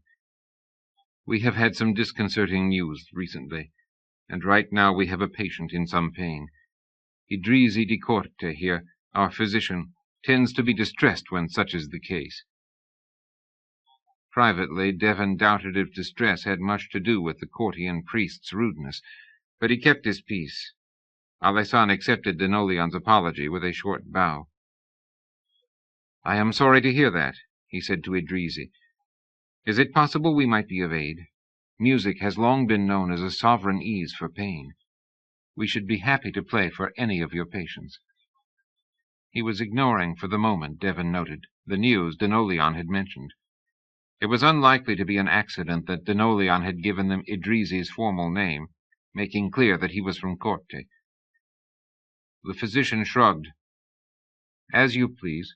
She is certainly not sleeping, and it can do no harm. She is almost out of my hands now in any case. The high priest has had her brought here against my will. Not that I can do very much any more. In truth, she belongs to Morian now. He turned to DeLotel. If they tire her out, fine. If she sleeps, it is a blessing. I will be in the infirmary or in my garden. I'll check in here tonight, unless I have word from you before. Will you not stay to hear us play, then? Alessan asked. We might surprise you. Idrisi grimaced. I have no leisure for such things. Tonight in the dining hall, perhaps. Surprise me. He flashed a small, unexpected smile, gone as quickly as it appeared, and went past them with brisk, irritated strides out the door. There was a short silence. He is a good man, DeLotel said softly, almost apologetically. He is a courtier, Torre muttered darkly. The high priest shook his handsome head. He is a good man, he repeated. It angers him when people die in his care. His gaze went back to Alessan. His hand shifted a little on his staff. He opened his mouth to speak. My lord, my name is Adriano d'Astibar, Alessan said firmly. This is Devon, docilely, whose father, Garin, you may perhaps remember from Stevanian. He waited. DeLotel's blue eyes widened, looking at Devon. And this, Alessan finished, is our friend Erlaine Dicensio, who plays harp, among other gifts of his hands. As he spoke these last words, Alessan held up his left palm with 2 fingers curled down. DeLotel looked quickly at Erlaine, and then back to the prince. He had grown pale, and Devon was suddenly made aware that the high priest was a very old man. Eanna guard us all, Torre whispered from behind them. Alessan looked pointedly around at the open archways to the porches. This particular patient is near death, then, I take it? DeLotel's gaze, Devon thought, seemed to be devouring Alessan. There was an almost palpable hunger in it, the need of a starving man. I'm afraid she is, he said, keeping his tone steady only with an obvious effort. I have given her my own chamber, that she might be able to hear the prayers in the temple. The infirmary and her own rooms are both too far away. Alessan nodded his head. He seemed to have himself on a tightly held leash, his movements and his words rigidly controlled. He lifted the Trajan pipes in their brown leather sheath and looked down at them. Then perhaps we should go in and make music for her. It sounds as if the afternoon prayers are done. They were. The chanting had stopped. In the fields behind the house, the boys of the outer school were still running and laughing in the sunlight. Devon could hear them through the open doorways. He hesitated, unsure of himself, then coughed awkwardly and said, Perhaps you might like to play alone for her. The pipes are soothing. They may help her fall asleep. DeLotel was nodding his head in anxious agreement, but Alessan turned back to look at Devon, and then at Erlaine. His expression was veiled, unreadable. What? He said at length. Would you abandon me so soon after our company is formed? And then more softly. There will be nothing said that you cannot know, and some things perhaps that you should hear. But she is dying, Devon protested, feeling something wrong here, something out of balance. She is dying, and she is... He stopped himself. Alessan's eyes were so strange. She is dying, and she is my mother, he whispered. I know. That is why I want you there. There seems to be some news as well. We had better hear it. He turned and walked towards the bedroom door. DeLotel was standing just before it. Alessan stopped before the high priest, and they looked at each other. The prince whispered something Devon could not hear. He leaned forward and kissed the old man on the cheek. Then he went past him. At the door he paused for a moment and drew a long, steadying breath. He lifted a hand as if to run it through his hair, but stopped himself. A queer smile crossed his face, as if chasing a memory. A bad habit, that, he murmured, to no one in particular. Then he opened the door and went in, and they followed him. The high priest's bedchamber was almost as large as the sitting-room in the front, but its furnishings were starkly simple. 2 armchairs, a pair of rustic worn carpets, a washstand, a writing desk, a trunk for storage, a small privy set apart in the southeastern corner. There was a fireplace in the northern wall, twin to the one in the front room, sharing the same chimney. This side was lit, despite the mildness of the day, and so the room was warmer, though both windows were open, curtains drawn back to admit some slanting light from under the eaves of the porticos to the west. The bed on the back wall under the silver star of Eanna was large, for DeLotel was a big man, but it too was simple and unadorned. No canopy, plain pine-wood posts in the 4 corners, and a pine headboard. It was also empty. Devon, nervously following Alessan and the high priest through the door, had expected to see a dying woman there. He looked, more than a little embarrassed, towards the door of the privy, and almost jumped with shock when a voice spoke from the shadows by the fire where the light from the windows did not fall. Who are these strangers? Alessan himself had turned unerringly toward the fire the moment he entered the room, guided by what sense Devon never knew, and so he appeared controlled and unsurprised when that cold voice spoke, or when a woman moved forward from the shadows to stand by one of the armchairs, and then sit down upon it, her back very straight, her head held high, looking at him, at all of them. Pasithia di Tigana Brenserazi, wife to Valentin the prince. She must have been a woman of unsurpassed beauty in her youth, for that beauty still showed, even here, even now, at the threshold of the last portal of Morian.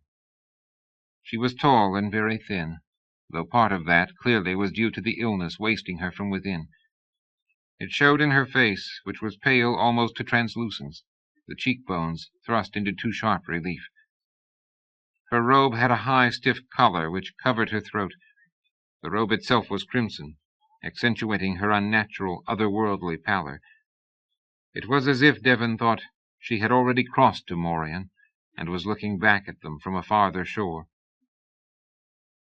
But there were golden rings, very much of this world, on her long fingers, and one dazzling blue gem gleamed from a necklace that hung down over her robe. Her hair was gathered and bound up in a black net, a style long out of fashion in the palm. Devon knew with absolute certainty that current fashion would mean nothing, less than nothing, to this woman. Her eyes looked at him just then, with swift, unsettling appraisal, before moving on to Erlaine, and then resting, finally, upon her son. The son she had not seen since he was 14 years old. Her eyes were grey like Alessan's, but they were harder than his, glittering and cold, hiding their depths, as if some semi-precious stone had been caught and set just below the surface. They glinted, fierce and challenging, in the light of the room, and just before she spoke again, not even waiting for an answer to her first question, Devon realized that what they were seeing in those eyes was rage. It was in the arrogant face, in the high carriage, and the fingers that held hard to the arms of her chair, an inner fire of anger that had passed long ago beyond the realm of words or any other form of expression. She was dying, and in hiding, while the man who had killed her husband ruled her land. It was there, it was all there for anyone who knew but half the tale. Devon swallowed and fought an urge to draw back toward the door, out of range. A moment later he realized that he needn't bother. As far as the woman in the chair was concerned, he was a cipher, a nothing. He wasn't even there. Her question had not been meant to be answered. She didn't really care who they were. She had someone else to deal with. For a long time, a sequence of moments that seemed to hang forever in the silence, she looked Alessandre up and down without speaking, her white, imperious features quite unreadable. At last, slowly shaking her head, she said, "Your father was such a handsome man." Devon flinched at the words and the tone, but Alessandre seemed scarcely to react at all. He nodded in calm agreement. "I know he was. I remember. And so were my brothers." He smiled, a small ironic smile. "The strain must have run out just before it got to me." His voice was mild, but when he finished he glanced sharply at DeLotel, and the high priest read a message there. He, in turn, murmured something to Torre, who quickly left the room. To stand guard in front, Devon realized, feeling a chill despite the fire. Words had just been spoken here that could kill them all. He looked over at Elaine and saw that the wizard had slipped his harp out of its case. His expression grim, the Sensian took a position near the eastern window and quietly began tuning his instrument. Of course, Devon thought. Elaine knew what he was doing. They had come in here ostensibly to play for a dying woman. It would be odd if no music emerged from this room. On the other hand, he didn't much feel like singing just now. "Musicians," the woman in the chair said with contempt to her son. "How splendid. Have you come to play a jingle for me now? To show me how skillful you are in such an important thing? To ease a mother's soul before I die?" There was something almost unbearable in her tone. Alessandre did not move, though he too had gone pale now. In no other way did he betray his tension, though, save perhaps in the almost too casual stance, the exaggerated simulation of ease. "If it would please you, my lady mother, I will play for you," he said quietly. "There was a time I can remember when the prospect of music would indeed have brought you pleasure." The eyes of the woman in the chair glittered coldly.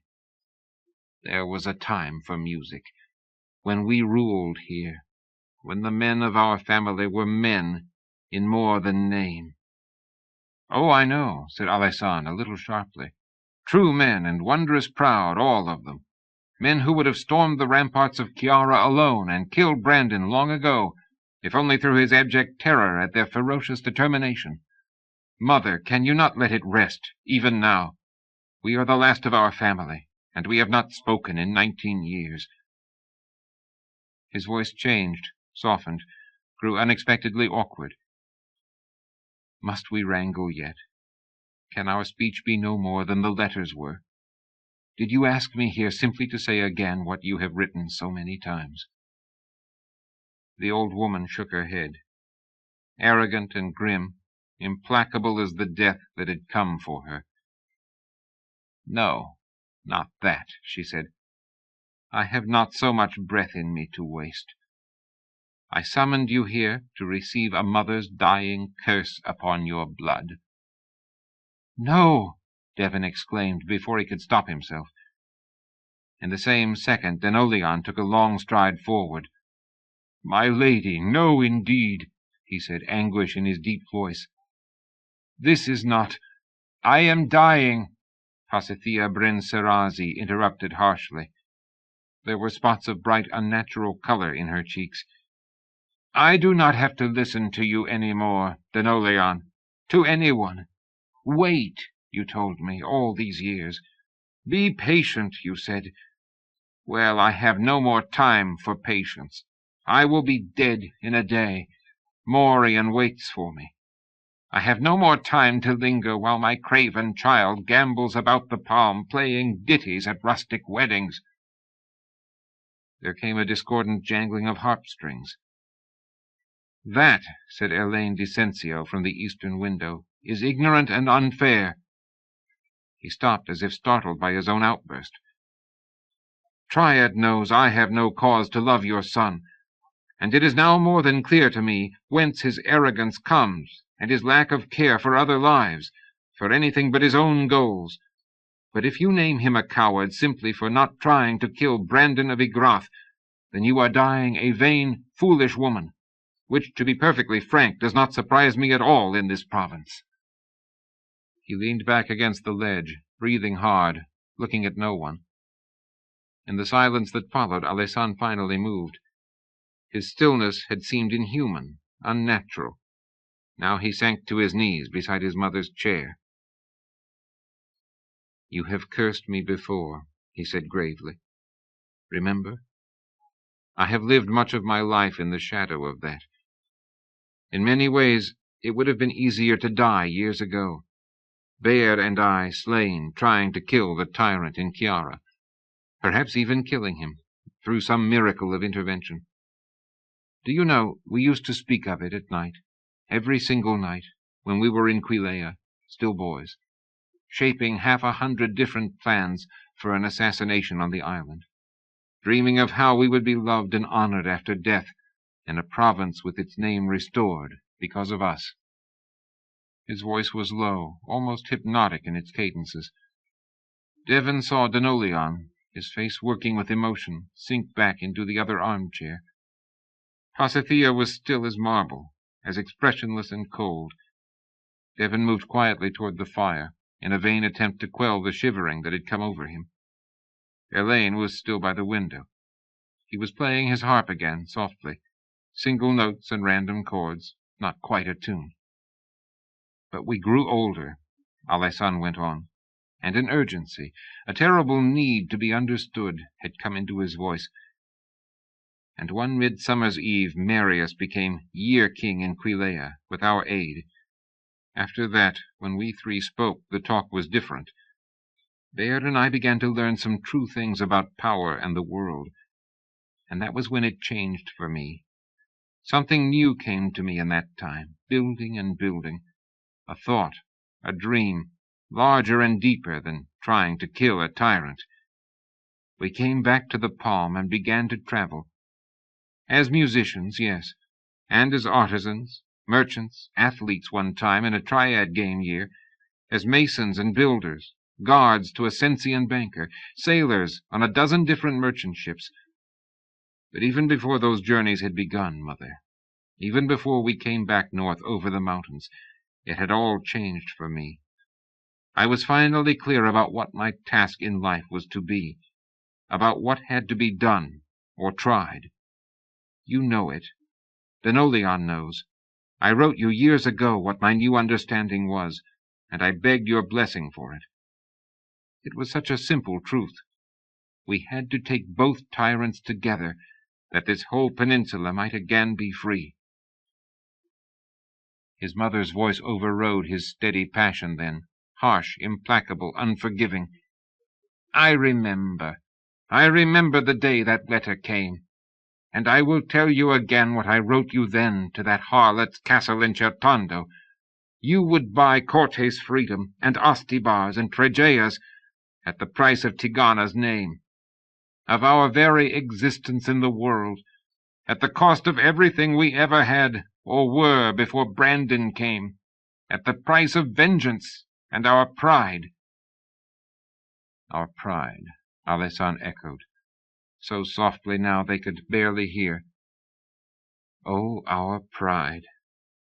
I grew up knowing all about our pride, Mother. You taught me, even more than Father did. But I learned something else later as a man, in my exile. I learned about Ostibar's pride, about Sensio's and Ossoly's and Certondo's. I learned how pride had ruined the Palm in the year the tyrants came." "The Palm?" Pasithea demanded, her voice shrill. "What is the Palm? A spur of land, rock and earth and water. What is a peninsula that we should care for it? What is Tigana? Elaine Dicensio asked bluntly, his heart silent in his hands. Pasithia's glance was withering. I would have thought a bound wizard should know that, she said corrosively, meaning to wound. Devon blinked at the speed of her perception. No one had told her about Elaine. She had deduced it in minutes from a scattering of clues. She said, Tigana is the land where Aedeon lay with Michaela when the world was young, and gave her his love and a child, and a god's gift of power to that child, and those who came after. And now the world has spun a long way from that night, and the last descendant of that union is in this room, with the entire past of his people falling through his hands. She leaned forward, her gray eyes blazing, her voice rising in indictment. Falling through his hands! He is a fool and a coward both. There is so much more than freedom in a peninsula in any single generation at stake in this. She fell back, coughing, pulling a square of blue silk from a pocket in her robe. Devon saw Alessandro begin a movement up from his knees, and then check himself. His mother coughed rackingly, and Devon saw, before he could turn his eyes away, that the silk came away red when she was done. On the carpet beside her, Alessandro bowed his head. Elaine Dicensio, from the far side of the room, perhaps too far to see the blood, said, And shall I now tell you the legends of Censio's preeminence, of Ostibar's? Will you hear me sing the story of Eanna on the island shaping the stars from the glory of her love-making with the god? Do you know Certando's claim to be the heart and soul of the palm? Do you remember the Carlozzini, the night-walkers in their highlands 200 years ago? The woman in the armchair pushed herself straight again, glaring at him. Fearing her, hating her words and manner and the terrible thing she was doing to her son, Devon none the less felt humbled in the face of so much courage and such a force of will. But that is the point, she said more softly, sparing her strength. That is the heart of this. Can you not see it? I do remember those stories. Anyone with an education or a library, any fool who has ever heard a troubadour's sentimental wailing can remember them, can hear 20 different songs of Eanna and Aedeon on Sangarios. Not us, though. Don't you see? Not Tigana any more. Who will sing of Michaela under the stars by the sea when we are gone? Who will be here to sing when one more generation has lived and died away in the world? I will, said Devon, his hands at his sides. He saw Alessandro's head come up as Pasithea turned to fix him with her cold eyes. We all will, he said, as firmly as he could. He looked at the prince, and then, forcing himself, back to the dying old woman, raging in her pride. The whole palm will hear that song again, my lady, because your son is not a coward, nor some vain fool, seeking a young death and shallow fame. He is trying for the larger thing, and he is going to do it. Something has happened this spring, and because of it, he is going to do what he has said he will do, free this peninsula, and bring back Tigana's name into the world. He finished, breathing in hard gasps, as if he had been running a race. A moment later, he felt himself go crimson with mortification. Pasithea Brenserazi was laughing, mocking him, her frail, thin body rocking in the chair. Her high laughter turned into another desperate fit of coughing. The blue silk came up, and when it was withdrawn, there was a great deal of blood again. She clutched at the arms of her chair to steady herself. You are a child, she pronounced finally, and my son is a child for all the grey in his hair. And I have no doubt that Bayard Barsarivar is exactly the same, with half the grace and the gifts his father had. Something has happened this spring, she mimicked with cruel precision. Her voice grew hard and cold as midwinter ice. Do you infants have any idea what has really just happened in the palm?" Slowly her son rose from his knees to stand before her. "We have been riding for a number of days and nights. We have heard no tidings. What is it?"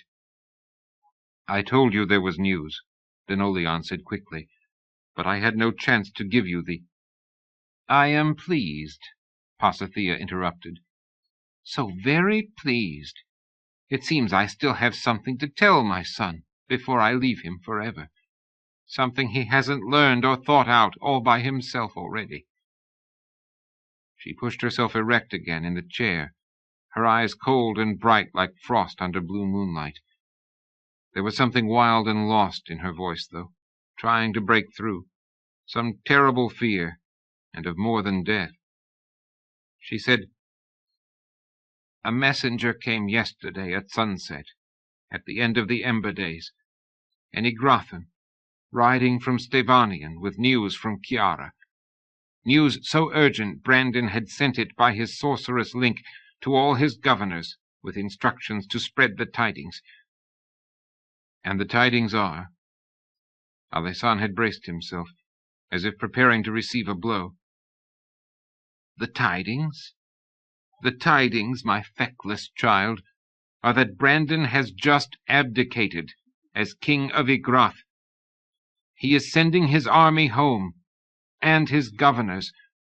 All those who choose to stay with him must become citizens of this peninsula, of a new dominion, the kingdom of the Western Palm, Chiara, Corte, Asoli, Lower Corte. 4 provinces under Brandon on the island. He has announced that we are free of Igrath, no longer a colony. Taxes are to be shared equally among us now, and they have been cut in half, beginning yesterday. Cut by considerably more than half here in Lower Corte. Our burden will now be equal with the others. The messenger said that the people of this province, the people your father ruled, were singing Brandon's name in the streets of Stevanian." Alessan, moving very carefully, as if he were carrying something large and heavy that might shift and fall, turned toward DeLotel, who was nodding his head. "It seems that there was an assassination attempt on the island 3 days ago," the high priest said, "originating in Igrath, the queen and Brandon's son, the regent.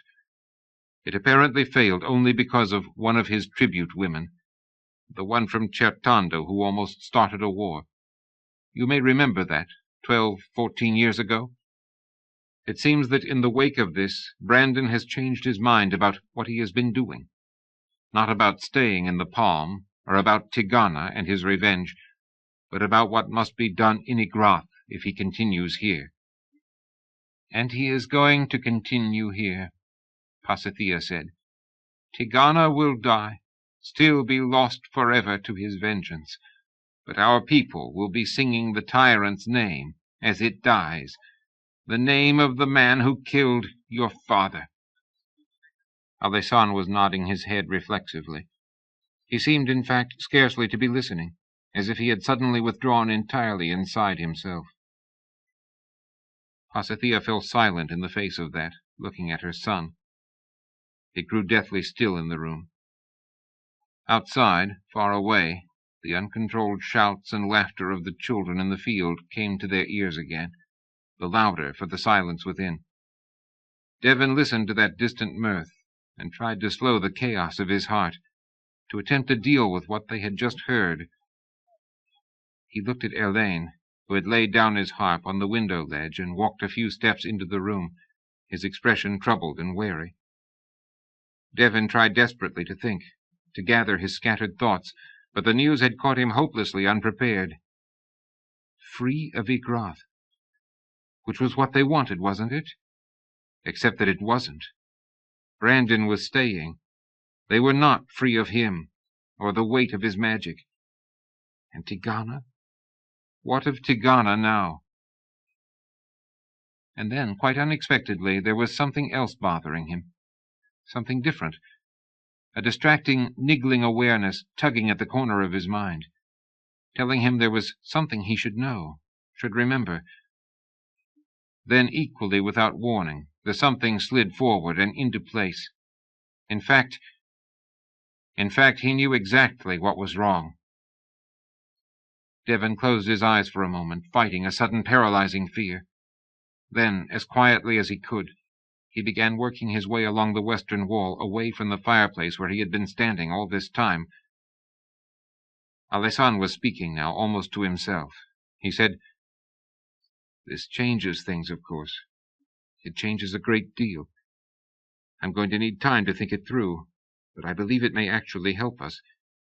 This may truly be a gift, not a curse." "How? Are you genuinely simple?" his mother snapped. "They are singing the tyrant's name in the streets of Avale." Devon winced at the old name, the desperate pain at the heart of that cry, but he forced himself to keep moving. A terrifying certainty was rising within him. "I hear you. I understand. But don't you see?" Alessandro dropped to his knees on the carpet again, close to his mother's chair. "The Igrathan army is going home. If he has to fight a war, it will have to be with an army of our people, and what few Igrathans stay with him. What, oh mother, what do you think the Barbadian in Ostibar will do when he hears this?" "He will do nothing," Pasithea said flatly. "Alberico is a timorous man, spun neck-deep in his own webs, all of which lead back to the Emperor's tiara. At least a quarter of the Igrathan army will stay with Brandon. And those people singing are the most oppressed people in the peninsula. If they are joyous, what do you think is happening elsewhere? Do you not imagine an army can be raised in Chiara and Corte and Asoli to fight against Barbadior, for a man who has renounced his own kingdom for this peninsula?" She began coughing again, her body rocking even more harshly than before. Devon didn't know the answer. He couldn't even begin to guess. He knew that the balance had completely shifted, the balance Alessandro had spoken about and played with for so long. He also knew something else. He reached the window. Its ledge was about the height of his chest. He was a small man. Not for the first time he regretted it. Then he gave thanks for his compensations, offered a quick prayer to Eanna, and, hands flat on the ledge for leverage, pushed upward hard and swung himself like a gymnast through to the portico. He heard Pasithea still coughing behind him, a hard, painful sound. Denolion cried out. He stumbled and fell, crashing into a pillar with his shoulder and hip. He pushed up and off, scrambling to his feet in time to see a figure in beige robes leap up from a crouch beside the window, swearing furiously, and sprint away. Devon grappled for the knife at his belt, a blind, thought-obliterating rage rising in him. It had been too uproarious in the games field, the same sound as before, when the priest had left them alone. Only this time the priest had left them alone while he spied on this room. Alessandro was at the window, Elaine just behind him. "Savandi!" Devon gasped. He was listening. He spat the words over his shoulder because he was already running after the other man. He spared a fleeting moment of thanks and wonder for whatever Rinaldo the healer had done to his leg in that Chertondan barn. Then anger swept over him again, and fear, and the absolute need to catch the other man. He vaulted the stone balustrade at the back end of the portico without breaking stride. Savandi, sprinting for all he was worth, had cut west toward the back of the sanctuary grounds. In the distance, on their left, Devon could see the children playing in the fields. He gritted his teeth and ran.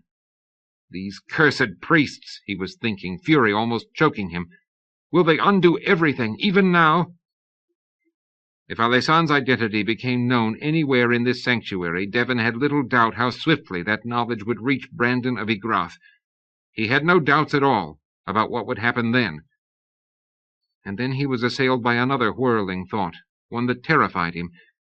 He drove himself to even greater speed, legs pumping, his lungs sucking for air. The mind link. What if Savandi could link to the king? What if Brandon's spy could directly contact him in Chiara now? Devon cursed in the depths of his heart, but not aloud, sparing his breath for speed. Savandi, lithe and quick himself, raced down the path past a small building on the left and cut sharply right, about 20 strides ahead of Devon, around the back part of the temple itself. Devon sped around the corner. Savandi was nowhere to be seen. He froze for a moment, seized by panic.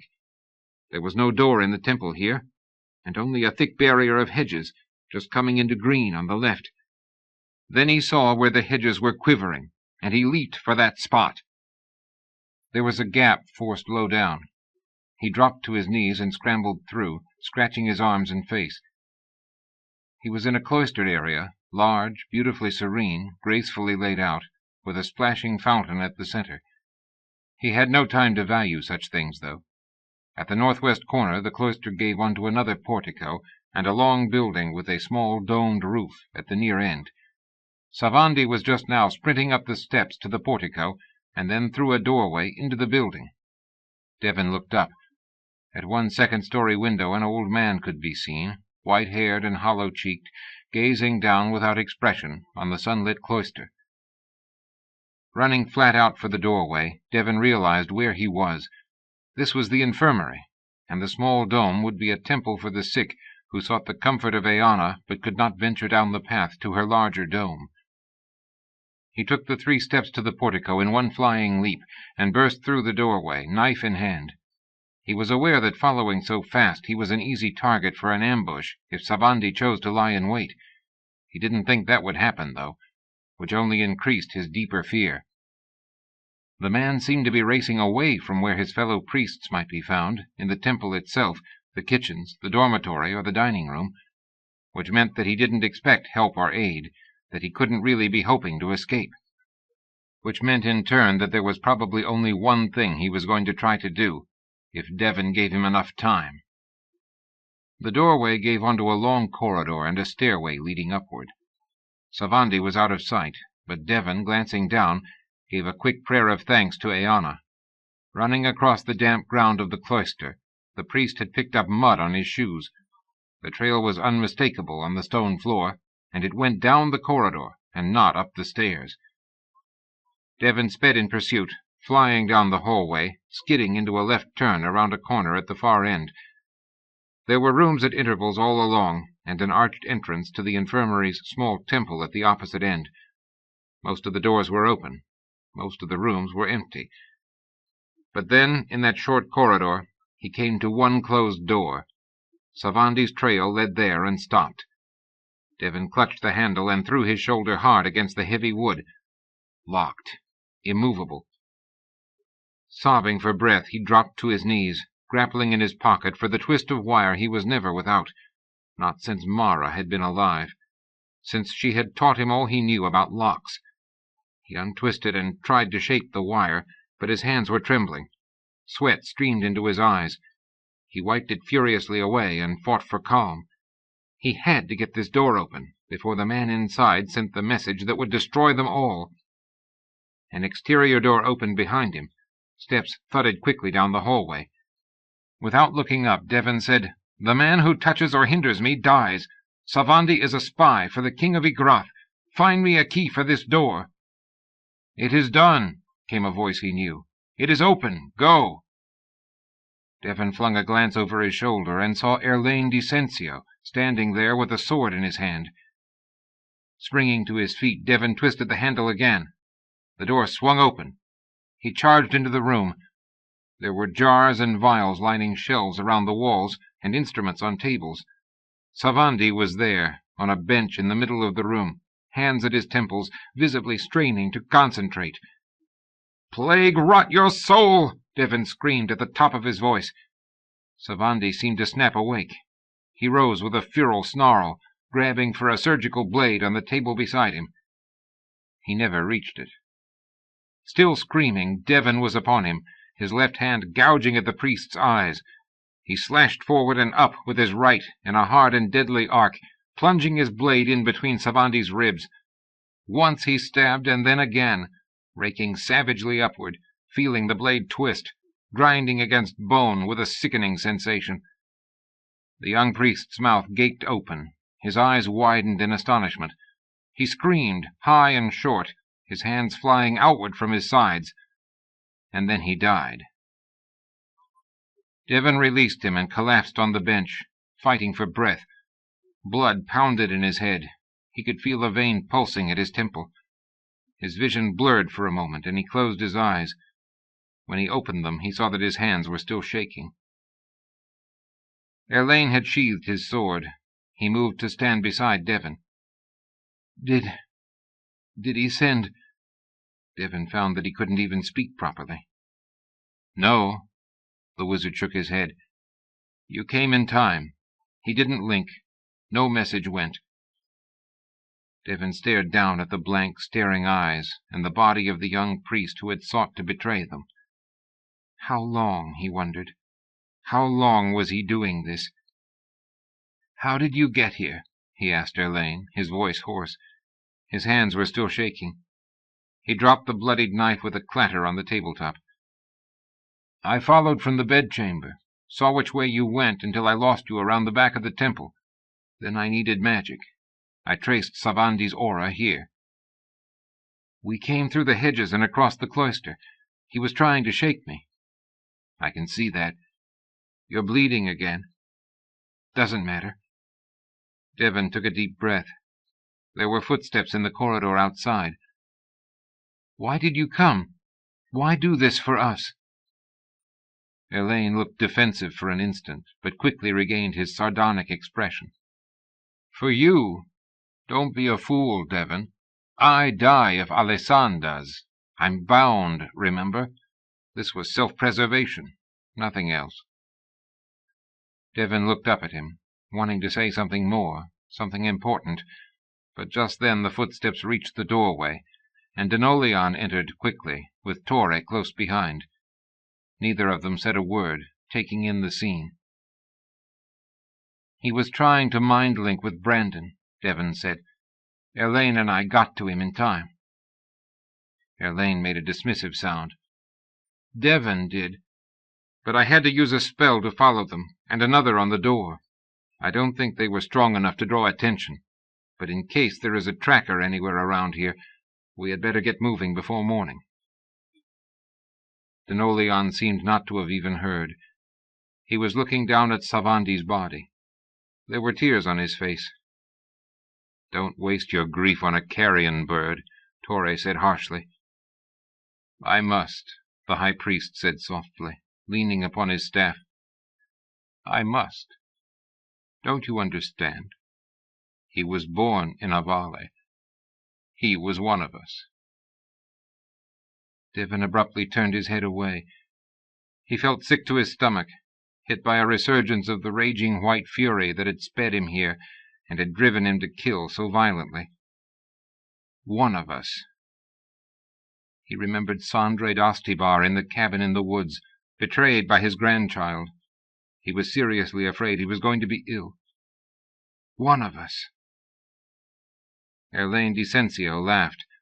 Devon wheeled furiously around on him, his hands clenched into fists, and there must have been something murderous in his eyes, for the wizard quickly sobered, mockery leaving his face as if wiped away with a cloth. There was a short silence. DeLotel drew himself up and straightened his massive shoulders. He said, "This will have to be dealt with carefully, or the story will spread. We can't have Savandi's death traced to our guests. Torre, when we leave, lock this room with the body in it. After dark, when the others are asleep, we will deal with him." "He'll be missed at dinner," Torre said. "No, he won't. You are the porter. You will see him ride through the gate late this afternoon. He will be going to see his family. It fits, just after the Ember Days, and in the wake of the news from Chiara.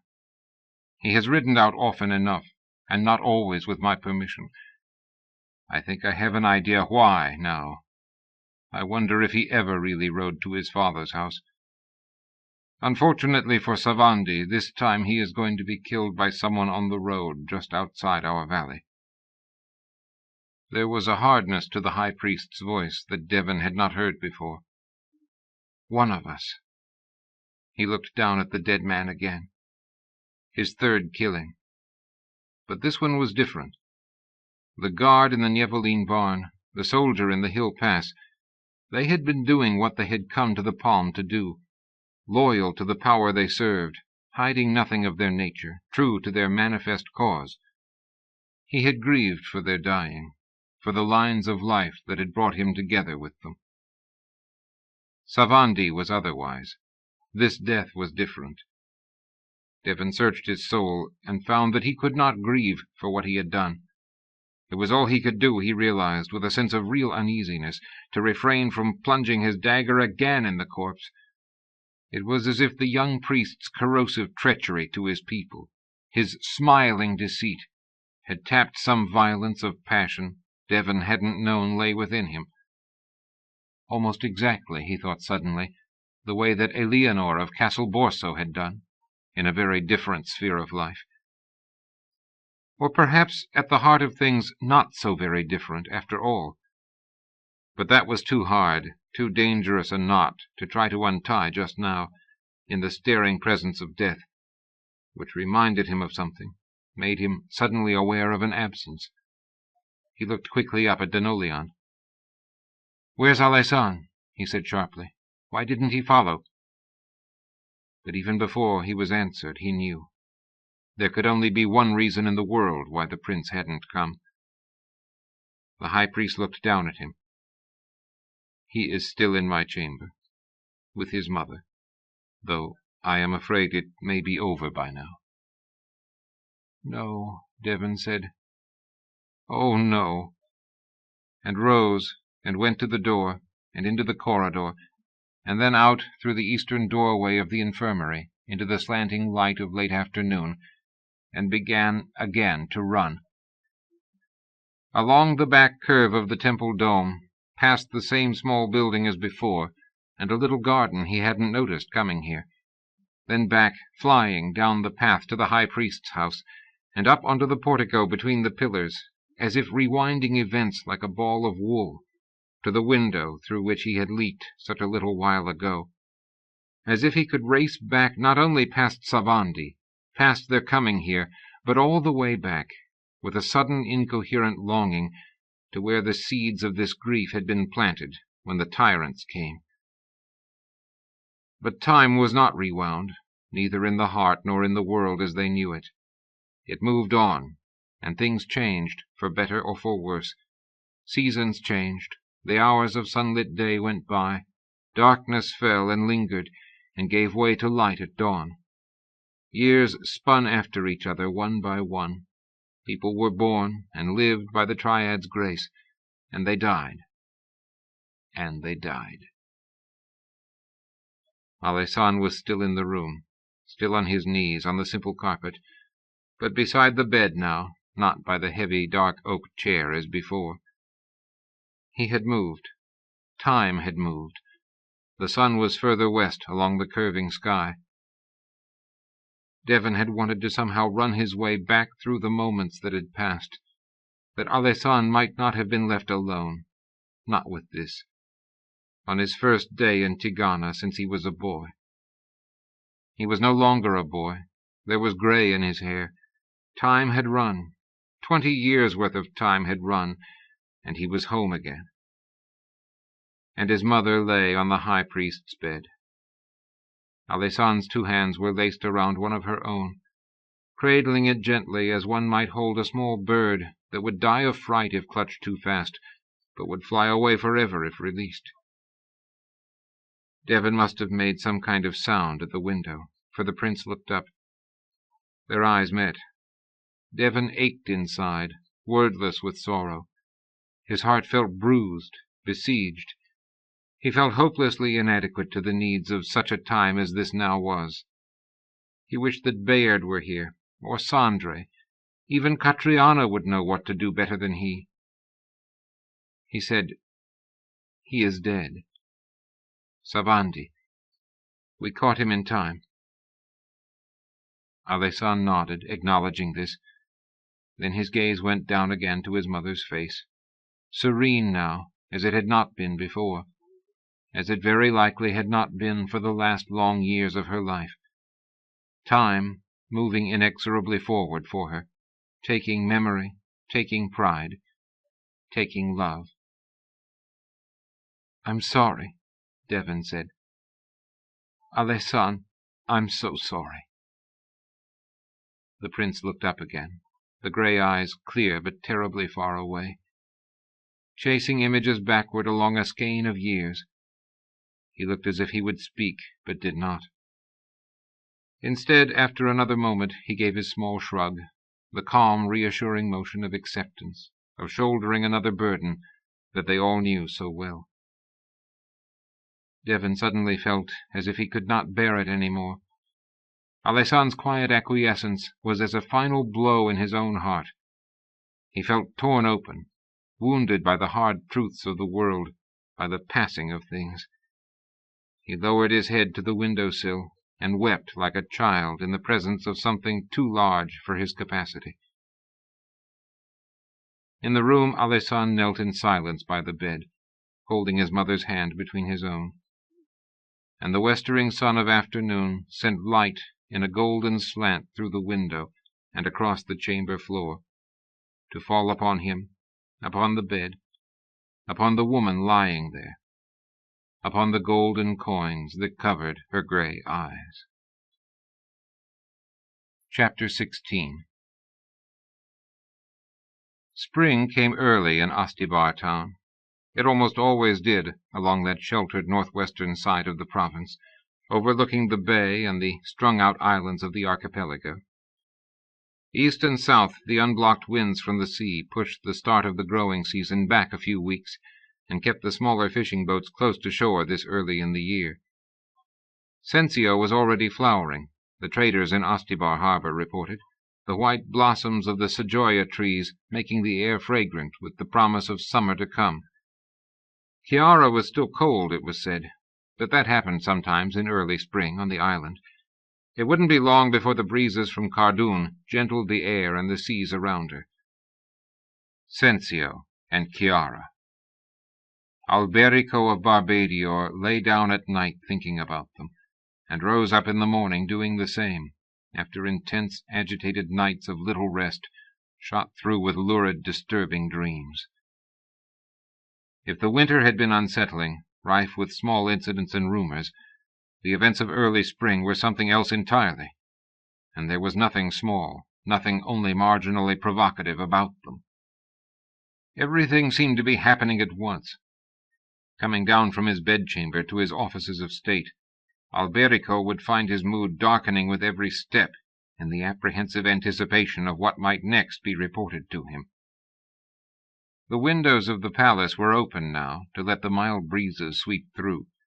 It had been some time since it had been warm enough to do that, and for much of the autumn and winter there had been bodies rotting on death wheels in the square. Sandreni bodies, Nievolin, Scalvaien. A dozen poets wheeled at random. Not conducive to opening windows, that. Necessary, though, and lucrative, after his confiscation of the conspirators' lands. He liked when necessity and gain came together. It didn't happen often, but when it did, the marriage seemed to Alberico of Barbadior to represent almost the purest pleasure to be found in power. This spring, however, his pleasures had been few and trivial in scope, and the burgeoning of new troubles made those of the winter seem like minor ephemeral afflictions, brief flurries of snow in a night. What he was dealing with now were rivers in flood, everywhere he looked. At the very beginning of spring, a wizard was detected using his magic in the southern highlands, but the tracker and the 25 men Siferval had immediately sent after him had been slaughtered in a pass by outlaws to the last man, an act of arrogance and revolt almost impossible to believe. And he couldn't even properly exact retribution. The villages and farms scattered through the highlands hated the outlaws as much or more than the Barbadians did, and it had been an ember night, with no decent man abroad to see who might have done this unprecedented deed. Siferval sent 100 men from Fort Ortiz to hunt the brigands down. They found no trace, only long-dead campfires in the hills. It was as if the 25 men had been slain by ghosts, which predictably is what the people of the Highlands were already saying. It had been an ember night, after all, and everyone knew the dead were abroad on such nights. The dead, hungry for retribution. How clever of the dead to use new-fletched arrows, Sieferval's written report had offered sardonically, when he sent 2 captains to carry the tidings north. His men had retreated quickly in way-faced terror at the expression on Alberico's face. It was, after all, the 3rd Company which had allowed 25 of its men to be killed, and had then sent out another 100 incompetents to do no more than elicit laughter, wandering about in the hills. It was maddening. Alberico had been forced to fight back an urge to torch the Chertanden hamlet nearest to those hills, but he knew how destructive that would be in the longer run. It would undermine all the benefits of the focused restraint he'd used in the affair of the Sandreni plot. That night his eyelid began to droop again, the way it had in the early autumn. Then, very shortly after, came the news from Quilea. He had nourished such hopes there after the shocking fall of the matriarchy. It was such an enormous, ripe new market for trade, an absolute harvest for the empire, and one, most importantly, that would be brought into Barbadior's aegis by that ever-vigilant guardian of the western borders of the empire, Alberico of the Eastern Palm. So much rich hope and promise there, and so little actual prospect of difficulty. Even if this Marius, this crippled priestess-killer on his precarious throne, chose to trade west with Ygrath as well as east, that was all right. Quilea was more than large enough to offer bounty both ways, for a time. Soon enough it should be possible to make the uncouth fellow see the many-faceted advantages of focusing his dealings towards Barbadior. In the evolution of the Barbadian Empire there had emerged a number of ways, a great many time-honored ways, some subtle, some rather less so, of causing men to see things in a particular light. Alberico had a few thoughts of his own about even newer means of persuading petty monarchs to view matters usefully. He fully intended to explore them once he was home. Home, as emperor. For that, after all, was the point of absolutely everything, except that the events of the spring utterly refused to cooperate. Marius of Quilea sent a gratifyingly swift reply to Alberico's latest benevolent offer to trade. An emissary delivered it directly into the hands of Sieferval in Fort Ortiz. Unfortunately, that brief gratification had been smashed and annihilated when the letter reached Ostibar, carried north this time in recognition of its importance by Sieferval himself. Couched in unexpectedly sophisticated language, it contained a message that, however politely and circuitously phrased, was flat and clear. The Quilean regretfully judged that Brandon of Ygrath was the greater, firmer power in the palm, and as such, and being but green in his own power, he could not risk incurring the anger of the king of Ygrath by trading with Alberico, a minor lord of the empire, much as he might want to. It was a letter that could easily drive a man into a killing rage. Fighting for self-control, Alberico had seen cringing apprehension in his clerks and advisers, and even a quickly veiled fear in the eyes of the captain of the 3rd Company. Then, when Sieferval handed over the second letter, the one he explained that he had so cleverly arranged to extract and copy from the saddle-pouch of the overly garrulous Quilean emissary, Alberico felt all control deserting him. He had been forced to turn away, to stride alone to the windows at the back of the offices of state, and draw gasping breaths of air to calm his boiling mind. He could feel the telltale tremor beginning again in his right eyelid, the fluttering he'd never been able to get rid of since that night he'd almost died in the Sandreni woods. His huge hands grasping the window ledge with a grip of iron, he struggled for the equanimity that would let him carefully weigh the implications of this intercepted message. But calm was a swiftly receding illusion, and his thoughts in the morning sunlight were black and foaming like the sea in storm. Sensio! The Quilean fool sought to link himself with those dissolute puppets in the 9th province. It was almost impossible to credit that a man, however new to the world stage, could be such an imbecile. his back to his advisers and his captains, staring blindly out the window down upon the too bright grand square, Alberico abruptly began to consider how this was going to look to the wider world, to the part of the world that mattered, the emperor, and those who had his ear, and who saw themselves as rivals to Alberico. How would the tidings be read if Brandon of Igrath was busily trading south, if Cencian merchants were blithely sailing past the archipelago and down the coast beyond Tregea and the mountains to Quilean ports and all the fabled goods of that land, so long kept to themselves under the priestesses? If the empire alone was denied access to this new market, denied access because Alberico of Barbadia was judged too infirm in his power here as compared to the Igrathan in the west. Alberico felt himself beginning to sweat. A cold trickle of moisture slid down his side.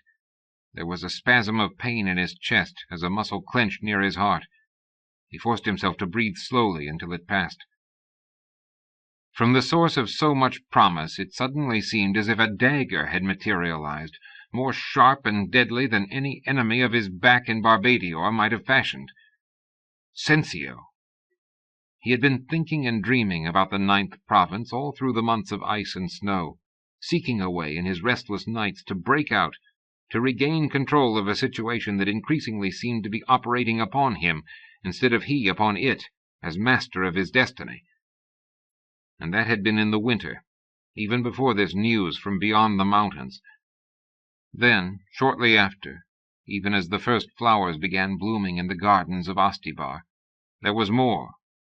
In the very same week, word came from the west that someone had tried to kill Brandon of Igrath, had tried and failed. For one blissful night, Alberico played out glorious scenarios of triumph in his sleep, dreaming over and over again. So keen was the pleasure that the assassin, using a crossbow they had learned, had succeeded in his purpose. Oh, it would have been so perfect. It would have been timed so flawlessly for him, dovetailing so neatly with his needs. It would have had to be seen as a gift, a shining upon his face from the high gods of the empire. The entire peninsula of the Palm would have been his in a year, in half a year. Quilea's crippled monarch, needing the outer world so desperately, would have had to embrace whatever terms of trade Alberico then chose to offer him. And the empire? His, a year after all of that, at the very worst. With such an unchallenged power base here, he would not have even needed to wait for the ailing emperor to finally die. He could have sailed home with his armies as the champion and the hero of the people, having first showered them with grain, with gold, with freely flowing wine from the palm, and all the newly rediscovered wealth of Quilea. It would have been glorious. For that one night Alberico let himself dream, smiling in his sleep. Then he woke, and came down the stairs again to the offices of state, and found all 3 of his captains waiting, grim-faced. A new messenger was there with them, from the west again, a single day after the first, with news that smashed 20 years of balancing into tiny, sharp-edged fragments that would never again be reassembled as they had been. Brandon had abdicated in Igrath, and named himself King of the Western Palm. On Chiara, the messenger reported, trembling at his lord's visage, they had begun celebrating within hours of the announcement. And the Igrathans? Corellius of the First asked sharply, though he had no real right to speak. Most will go home, the messenger said. If they stay, they must become citizens, only equal citizens of the new kingdom. You say they will go home, Alberico said, his gaze flat and heavy, masking the feverish churning of his emotions. Do you know this? Have you been told this? Or do you only guess it to be so? The messenger turned grey, stammering some reply about logic and obvious consequences and what anyone could predict. Have this man's tongue cut out, then have him killed, Alberico said. I don't care how. Feed him to the animals. My messengers bring me the news they learn. I draw what conclusions are to be drawn. The messenger fainted dead away, toppling sideways to the floor. It could be seen that he had soiled himself. Granchal of the 2nd Company signaled quickly for 2 men to carry him out. Alberico didn't bother to watch. In a way, he was glad the man had spoken as fatuously as he had. He had needed an excuse to kill just then.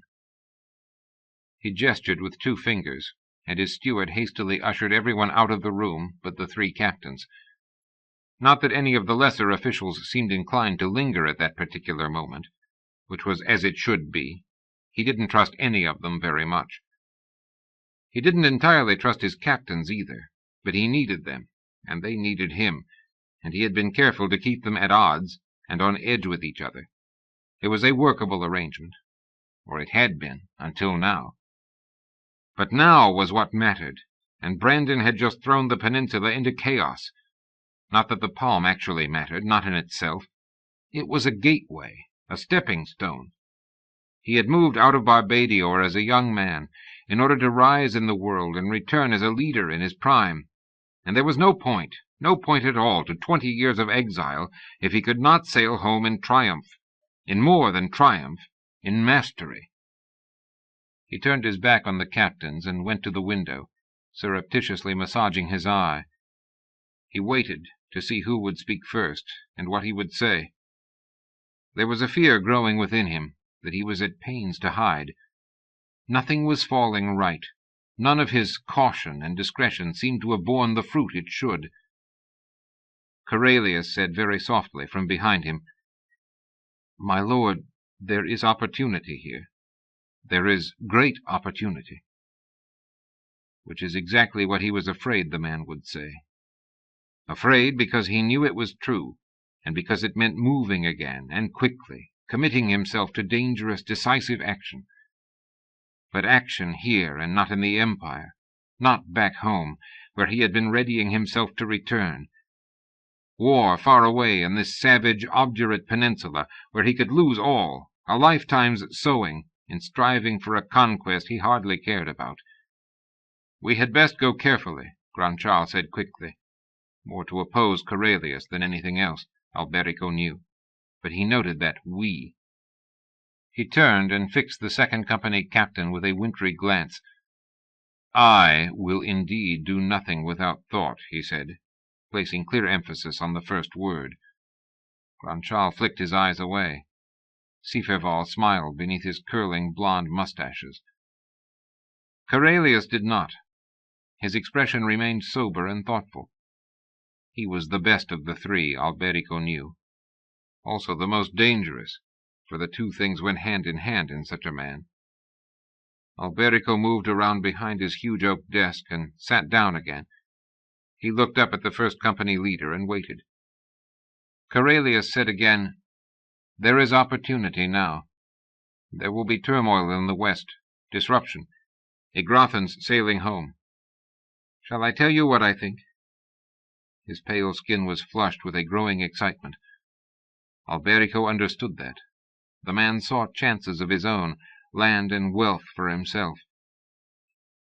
It would be a mistake to let Corellius unfold too much. He would end up thinking the planning was his. Alberico said, "I know exactly what you think, to the very words you would speak. Be silent. I know everything that will be happening in the west except one thing. We don't yet know how many of the Igrathan army will stay. My guess is that most will leave, rather than be lowered to the level of people they have had mastery over all these years. They did not come here to become inconsequential figures in the palm." "Neither," said Sifeval pointedly, "did we." Alberico suppressed his anger yet again. It seemed he had been forced to do that so much of late with these 3. But they had their own purposes, their own long-drawn-out plans, and wealth and fame were at the heart of them, as they had to be for all ambitious men in the Empire. Toward what else should an ambitious man aspire? "I am aware of that," he said, as calmly as he could. "Then what do we do?" Granchal asked. A real question, not a challenge. Granchal was the weakest and the most loyal, because of that weakness, of the 3. Alberico looked up, at Corellius, not at Granchal. "You gather my armies," he said deliberately, though his pulse was racing very fast. This was dangerous and might be final. Every instinct within him told him that. But he also knew that time and the gods had thrown a glittering gem down toward him from the heavens, and if he did not move, it would fall away. "You gather my armies in all 4 provinces, and take them north. I want them massed together as soon as possible." "Where?" Corellius's eyes were almost shining with anticipation. "Ferrau, of course, on the northern border with Sensio." Sensio, he was thinking. The 9th. The jewel. The battleground. "How long will it take you?" he asked the 3 of them. 5 weeks, no more, Granchal said quickly. 4, said Sifeval, smiling. "The first company," said Corellius, "will be on the border 3 weeks from now. Count on it." "I will," said Alberico, and dismissed them. He sat alone at his desk for a long time after, toying with a paperweight, thinking upon all sides of this, over and around and about.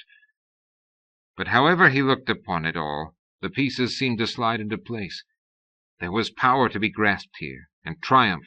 He could almost see that shimmering jewel falling through the air, over water, over land, into his reaching hand. He was acting, shaping events himself, not being impacted upon. His enemy would be vulnerable, enormously so, until this new chaos settled in the west. Quilea's choice could be forced, and be no choice at all. The Empire could be made to see, on the eve of his final journey home, just what his sorcery and his armies could do. The time was offering a jewel, truly, falling from the heavens, waiting to be clasped, to be set upon his brow. He was still uneasy, though, almost uncannily so, sitting alone as the morning brightened, trying to convince himself of the truth of all this shining promise. He was more than uneasy. His mouth was dry, and the spring sunlight seemed strange to him, almost painful. He wondered if he was ill. There was something gnawing away like a rat in darkness at the unlit corners of his thoughts. He forced himself to turn towards it, trying to make a torch of his careful rationality, to look within himself and root out this anxiety. And then indeed he did see it, and understood, in that same moment, that it could not be rooted out, nor ever be acknowledged to a living soul. For the truth, the poisonous gall of truth, was that he was afraid, deathly afraid, in the deepest inward places of his being, of this other man, of Brandon of Ygrath, now Brandon of the Western Palm. The name had been changed, the balance changed utterly. The truth of fear was exactly as it had been for almost 20 years. A short while later he left the room and went down the stairs and underground to see how they killed the messenger. Alais knew exactly why she was being granted this unprecedented gift of a journey in the Sea Maid with her father. Selvena was getting married at the end of summer. Catini bar Edinio, whose father owned a good-sized estate of olive trees and vineyards north of Ostivar, and a modest but successful banking house in the city, had asked Rovigo for his second daughter's hand early in the spring. Rovigo, urgently forewarned by his second daughter, had given his consent, a decision calculated, among other things, to forestall Selvena's oft-proclaimed intention to do away with herself, should she still be living at home and unwed by the autumn. Catini was earnest and pleasant, if a little dull, and Rovigo had done business with Edinio in the past, and liked the man. Selvena was tempestuously ecstatic about plans for the wedding, about the prospect of running her own home. Edinio had offered to set the young couple up in a small house on a hill above his vineyards, and, as Rovigo overheard her telling the younger girls one evening, about the anticipated pleasures of the marriage bed. He was pleased for her happiness, and rather looking forward to the celebration of the marriage. If he had moments of sadness that he strove to mask, he attributed it to the natural feelings of a man who saw that his girl-child had become a woman rather sooner than he had been prepared for. The sight of Selvena making a red glove for her bridal night affected Rovigo more than he had thought it would. He would turn from her bright, feverish chatter to Aleus, neat and quiet and watchful, and something akin to sadness would touch his spirit amid the anticipatory bustle of the house. Alex seemed to understand, perhaps even better than he did himself. His wife had taken to patting his shoulder at sporadic, unexpected moments, as if gentling a restive creature. He was restive. This spring the news from the wider world was unpredictable and of seemingly enormous consequence. Barbadian troops were beginning to clog the roads as they moved up to northern Ferrot, on the border of Sensio. From the newly declared Kingdom of the Western Palm had come no clear responses yet to this provocation, or none that had reached Ostibar. Rovigo hadn't heard a word from Alessan since well before the Ember Days, but he had been told a long time ago that this spring might mark the beginning of something new. And something was in the air, a sense of quickening and of change that fit itself to the mood of burgeoning spring, and then went beyond it, into danger and the potential for violence. He seemed to hear it and see it everywhere, in the tramp of armies on the march, in the lowered voices of men in taverns, looking up too quickly whenever anyone came through the door. One morning when he woke, Rovigo had an image that lingered in his mind, of the great floes of solidly packed river ice he had glimpsed many years ago, far to the south, on a long voyage down the coast of Quilea. And in his mind picture, as he lay in bed, suspended between asleep and fully awake, he had seemed to see that ice breaking up and the river waters beginning to run again, carrying the floes crashing and grinding down to the sea. Over Cove that same morning, standing in the kitchen, he had announced that he was going into town to see about equipping the maid for her first run of the season down to Tregea, with goods, perhaps wine, perhaps Edinho's wine, to trade for a ship's hold's worth of early spring wool and Tregean goat's cheese. It was an impulsive decision, but not an inappropriate one. He usually made a run south in the spring, if a little later in the season, mostly for trade, partly to learn what he could for Alessan. He had been doing it for years, for both reasons, ever since he'd met Alessan and Baird, spending a long night in a southern tavern with them, and coming away with the knowledge of a shared passion of the soul, and a cause that might be a lifetime in the unfolding. So this spring voyage was a part of his yearly routine. What was not, what was truly impulsive, was his offer, between one sip of early morning Cave and the next, to take Aleus with him. His eldest, his pride, his clever one. He thought her beautiful beyond words. No one had asked for her hand, and though he knew she was truly pleased for Sylvana, and not grieving at all for herself, this knowledge didn't stop him from feeling a difficult sorrow whenever he looked at her amid the already building excitement of Sylvana's wedding preparations. So he asked her, a little too casually, if she wanted to come with him, and Alex glanced up quickly from her labors in the kitchen with a sharp, worried look in her dark eyes, and Aleus said even more quickly, with a fervor rare for her, "Oh, Triad, yes, I would love to come." It happened to be her dream. One of her oldest dreams, never requested, never even spoken aloud. Aleus could feel how high her telltale color had suddenly become. She watched her father and mother exchange a glance. There were times when she envied them that communion of their eyes. No words were spoken. They didn't seem to need words much of the time. Then Aleus saw her mother nod, and she turned in time to catch her father's slow smile in response to that, and she knew she was going to see in the maid for the first time in her life. She had wanted to do so for so long she couldn't even think back to a time when the desire hadn't been there. She remembered being a small girl, light enough to be lifted up by her father while her mother carried Sylvana, going down to the harbor in Ostibar to see the new ship that was the key to their small fortune in the world. And she had loved it so much. The three masts, they had seemed so tall to her then, aspiring toward the sky, the dark-haired figurehead of a maiden at the prow, the bright blue coat of fresh paint along the railings, the creak of the ropes and the timber, and the harbor itself, The smell of pitch and pine and fish and ale and cheese, wool and spice and leather. The rumble of carts laden with goods going away to some far part of the known world, or coming in from distant places with names that were a kind of magic to her. A sailor in red and green walked by with a monkey on his shoulder, and her father called a familiar greeting to him. Her father seemed to be at home here. He knew these men, the wild, exotic places from which they came and went. She heard shouts and sudden raucous laughter, and voices raised in profane dispute over the weight of this or the cost of that.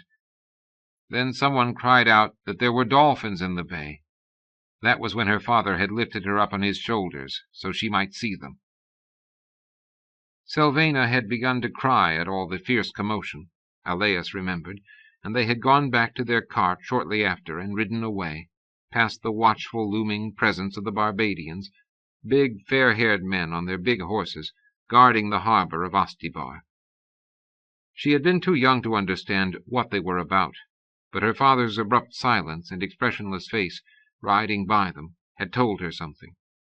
Later she learned a great deal more, growing up into the occupied reality of her world. Her love of the ships and the harbor had never gone away. Whenever she could, she would go with Rovigo down to the water. It was easier in winter, when they all moved to the town-house in Ostibar, but even in spring and summer and early fall she would find excuses, reasons, and ways to accompany him into town and down to where the maid was berthed. She gloried in the scene, and at night she dreamt her dreams of oceans opening before her and salt spray off the waves. Dreams. She was a woman. Women did not go to sea, and dutiful, intelligent daughters never troubled their fathers by even asking to be allowed such a thing. But it seemed that sometimes, on some mornings completely unforeseen, Eanna could look down from among her lights in the sky and smile, and something miraculous might be freely offered that would never have been sought. It seemed she was a good sailor, adjusting easily to the swing and roll of the ship on the waves as the coastline of Ostibar scrolled by on their right. They sailed north along the bay, and then threaded their way through the islands of the archipelago and into the wideness of the open sea, Rovigo and his 5 seamen handling the ship with an ease that seemed to her both relaxed and precise. Alais was exhilarated, watching everything in this unknown world with an intensity that made them laugh and tease her for it. There was no malice in the jests, though. She had known all 5 of these men for most of her life. They swung around the northern tip of the province, a cape of storms, one of the men told her, but that spring day it was an easy, mild place, and she stood at the railing as they turned back south and watched the green hills of her province pass by, sloping down to the white sand of the shores and the fishing villages dotted along the coast. A few nights later there was a storm, off the cliffs of northern Tregea. Rovigo had seen it coming at sunset, or smelled it in the air, but the coastline was rocky and forbidding here, with no place to put in for shelter. They braced for the squall, a respectful distance offshore to keep clear of the rocks. When it hit, Alais was down below in her cabin to keep out of the way. Even this weather, she was grateful to discover, didn't bother her very much. There was nothing pleasant about it, feeling the sea-maid groan and shake, buffeted in darkness by wind and rain. But she told herself that her father had endured infinitely worse in 30 years at sea, and she was not going to let herself be frightened or discomfited by a minor spring squall from the east. She made a point of going back up on deck as soon as she felt the waves and the wind die down. It was still raining, and she covered her head with the hood of her cape. Careful to stay clear of where the men were laboring, she stood at one rail and looked up. East of them, the swiftly scudding clouds revealed rifts of clear sky, and briefly Vidomni's light shone through. Later the wind died down even more, the rain stopped, and the clouds broke up, and she saw Eanna's bright far stars come out above the sea, like a promise, like a gift. She pushed back her hood and shook out her dark hair. She took a deep breath of the fresh, clean air, and knew a moment of perfect happiness. She looked over and saw that her father was watching her. She smiled at him. He did not return the smile, but as he walked over, she could see that his eyes were tender and grave. He leaned on the rail beside her, looking west at the coastline. Water glistened in his hair and in the short beard he was growing. Not far away, a series of dark, massive forms, touched by the moonlight, the cliffs of Tregea moved slowly by. "It is in you," her father said quietly, over the slap and sigh of the waves. "In your heart and in your blood. You have it more than I do, from my father and from his." He was silent a moment, then slowly shook his head. "But Elias, my darling, a woman cannot live a life at sea, not in the world as it is." Her dream, clear and bright as the glitter of White Vidomni's light upon the waves, laid out and then undone in such simple words. She swallowed, said, a speech long rehearsed, never spoken, "You have no sons. I am eldest. Will you surrender the maid and all you have worked to achieve when you no longer wish to pursue this life?" "When I die?" He said it gently, but something heavy and hurtful took shape, pressing upon her heart.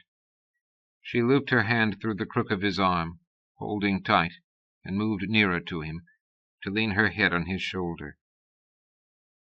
They were silent, watching the cliffs go by and the play of moonlight on the sea. The ship was never quiet, but she liked the noises it made. She had fallen asleep the past few nights, hearing the sea-maid's endless litany of sounds as a night song. She said, her head still on his shoulder, "Could I be taught? To help you in your business, I mean, even if not to actually sail on the journeys." Her father said nothing for a time. Leaning against him, she could feel his steady breathing. His hands were loosely clasped together over the rail.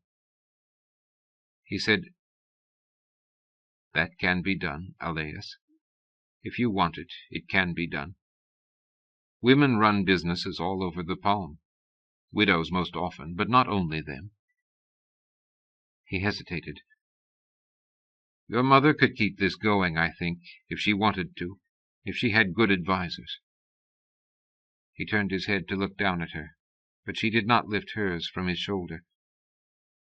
"It is a sharp, cold life, though, my darling.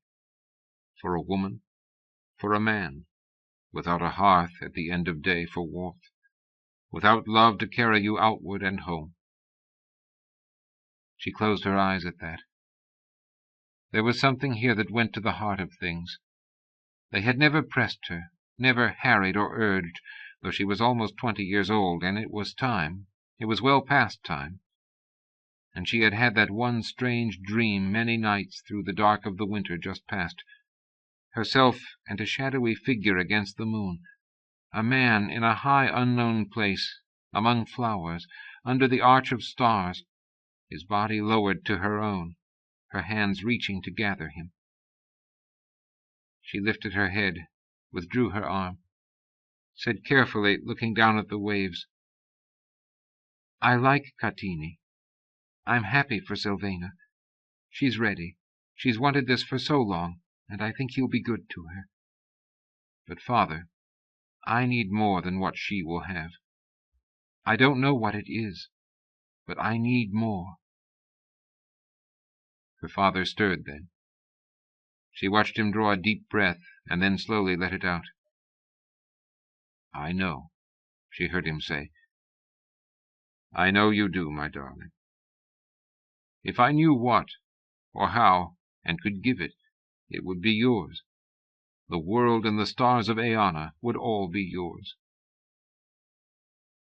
She cried then, which she seldom did, but she loved him and had caused him grief, and he had spoken just now, twice, of dying one day, and the white moon on the cliffs and sea after the storm was like nothing she had ever known, or was likely to know again. Catriona couldn't see the road as she climbed the slope from the dell, but from the distant sounds, and the way Baird and Sandre were both standing, rigidly watchful on the grass at the edge of the trees, she could tell that something was wrong. Men, she had long since concluded, were significantly worse than women at hiding their feelings in situations such as this. Her hair still wet after bathing in the pond, a favorite place of hers, one they had passed every time they went back and forth between Ferro and Certando, she hurried up the slope to see what was happening. The two men said nothing as she appeared beside them. The cart had been pulled into the shade off the north-south road, and the two horses let free to graze. Baird's bow and quiver were lying in the grass beside the trees, close to hand if he needed them. She looked at the road and saw the Barbadian troops passing by, marching and riding, raising a heavy cloud of dust all around them. "More of the Third Company," Sandre said, a cold anger in his voice. "It looks like they're all going, doesn't it?" Baird murmured grimly. Which was good. It was more than good. It was exactly what they wanted. The anger, the grimness were almost wholly uncalled for. They seemed to be some instinctive male response to the nearness of the enemy. Catriana felt like shaking them both. It was so clear, really. Baird himself had explained it to her and Sandre, and to Eleanor of Borso, on the day Alessan met Marius of Quilea in the mountains, and rode west with Devon and Erlaine. And listening that day, forcing herself to be composed in Eleanor's presence, Catriana had finally understood what Alessan had meant all this time, when he'd said they would have to wait until spring. They had been waiting for Marius to say yes or no, to say if he would risk his own unstable crown and his life for them. And that day in the Braccio Pass he'd said he would. Baird told them a little, a very little, about why. 10 days later, she and Baird and Sandre had been on watch in the hills outside Fort Ortiz, when the emissaries came riding along the road carrying the Quilean flag, and were met with ceremonious honor outside the walls and escorted within by the Barbadians. Next morning the Quileans had ridden on, not hurrying, down the road to the north. 2 hours after their departure, the gates of the fort had opened again, and 6 men had ridden out in extreme haste.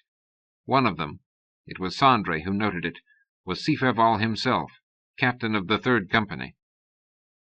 "It is done," Baird had said, a kind of awe in his voice. "I cannot believe it, but I think we have done it."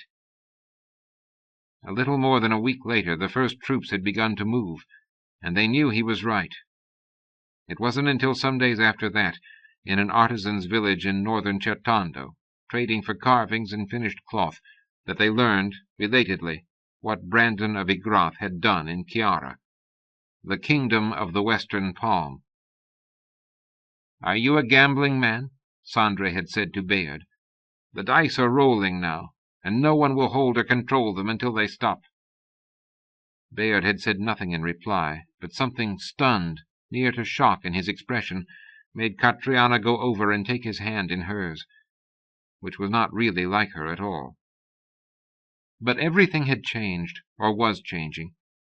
Baird was not the same since the Ember days and their stay at Castle Borso.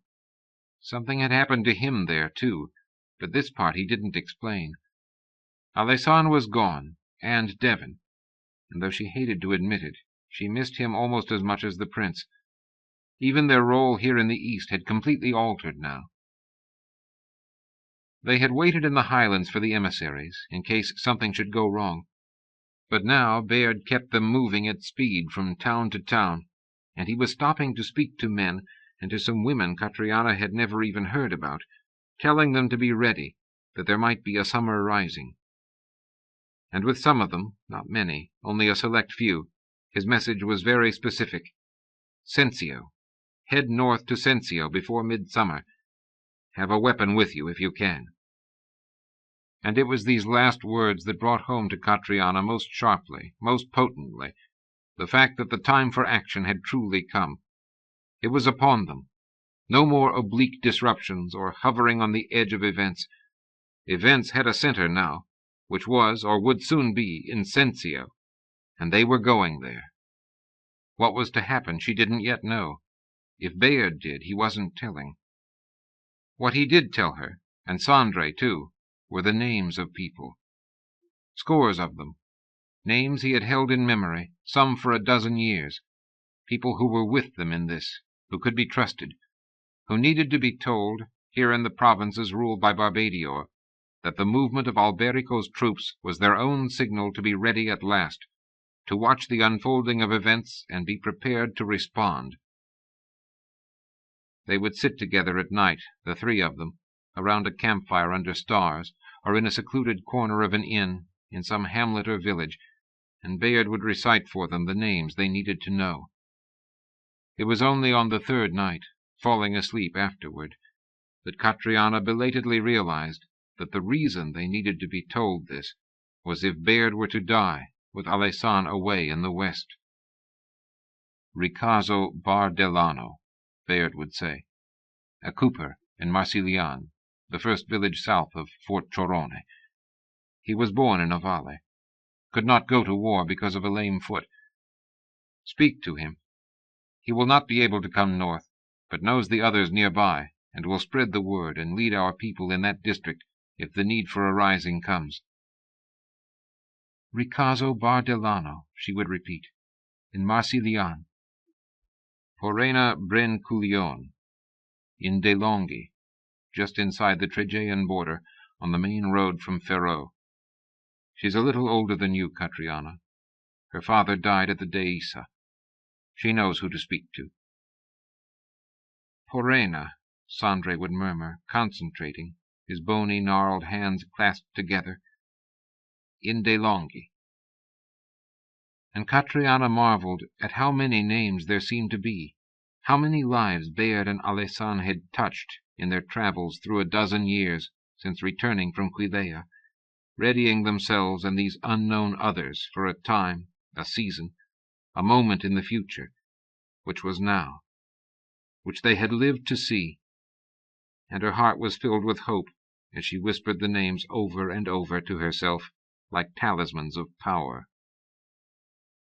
They rode through the next weeks, through the flowering of spring, at an almost reckless pace, barely simulating their role as merchants, making bad, hasty transactions where they stopped, unwilling to linger to bargain for better ones, pausing only long enough to find the man or woman who was the key in that village or this cluster of farms, the one who knew the others and would carry the word. They were losing money, but they had Astons to spare from Eleanor. Catriana, being honest with herself, realized that she was still reluctant to acknowledge the role that woman had played in Alessan's doings for so many years, years in which she herself had been growing up in ignorance, a child in a fishing village in Ostibar. Once Bayard let her make the contact in a town. The woman was a weaver, widely known for her skill. Catriana had found her house at the edge of the village.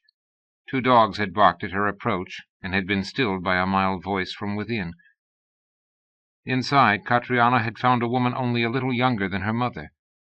She had made certain they were alone, and then, as Bayard had instructed, had shown her dolphin ring, and given Alessan's name, and had spoken the message, the same message of readiness as everywhere else. Then she carefully named 2 men, and spoke Bayard's second message. Sensio, midsummer. Tell them to be armed if they can. The woman had gone pale, standing up abruptly as Catriana began to speak. She was very tall, even more so than Catriana herself. When the second message was done, she had remained motionless a moment, and then stepped forward to kiss Catriana on the mouth.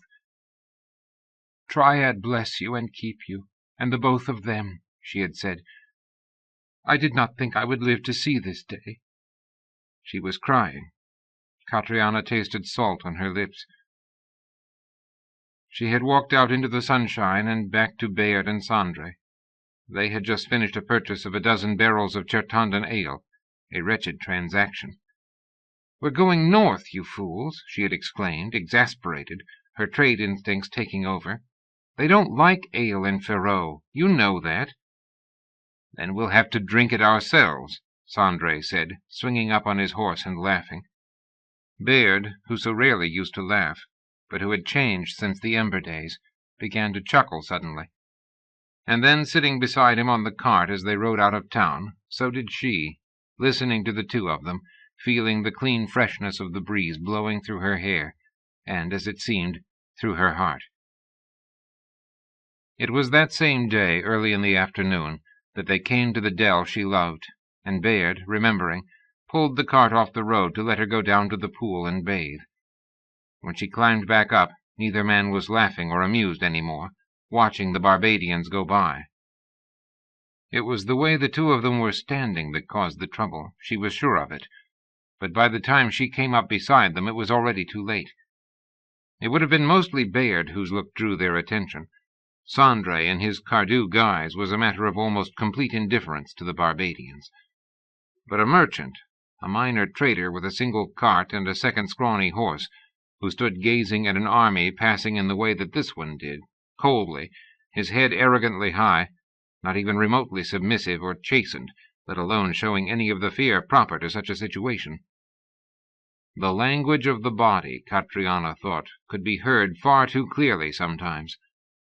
She looked at Bayard beside her, his dark eyes fixed in stony appraisal of the company passing by. It wasn't arrogance, she decided, not just a male pride.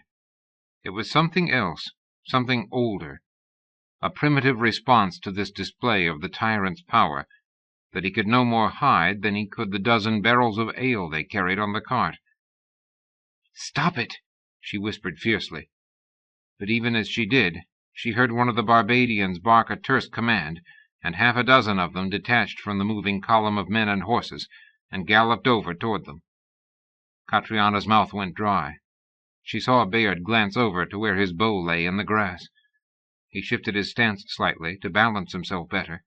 Sandre did the same. "What are you doing?" she hissed. "Remember where we are." She had time for no more. The Barbadians came up to them, huge men on their horses, looking down on a man and a woman of the palm, and this gaunt, grey-haired relic from Cardoon. "I don't like the look of your face," the leader said, staring at Bayard. The man's hair was darker than most of the others, but his eyes were pale and hard. Catriona swallowed. This was the first time in a year they'd had a confrontation so direct with the Barbadians. She lowered her eyes, willing Bayard to be calm, to say the right things. What she did not know, for no one who had not been there could know, was what Bayard was seeing in that moment.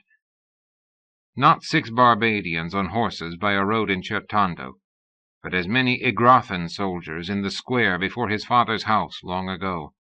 So many years, and the memory still sharp as a wound from only yesterday. All the normal measures of time seemed to fall apart and blow away in moments such as this.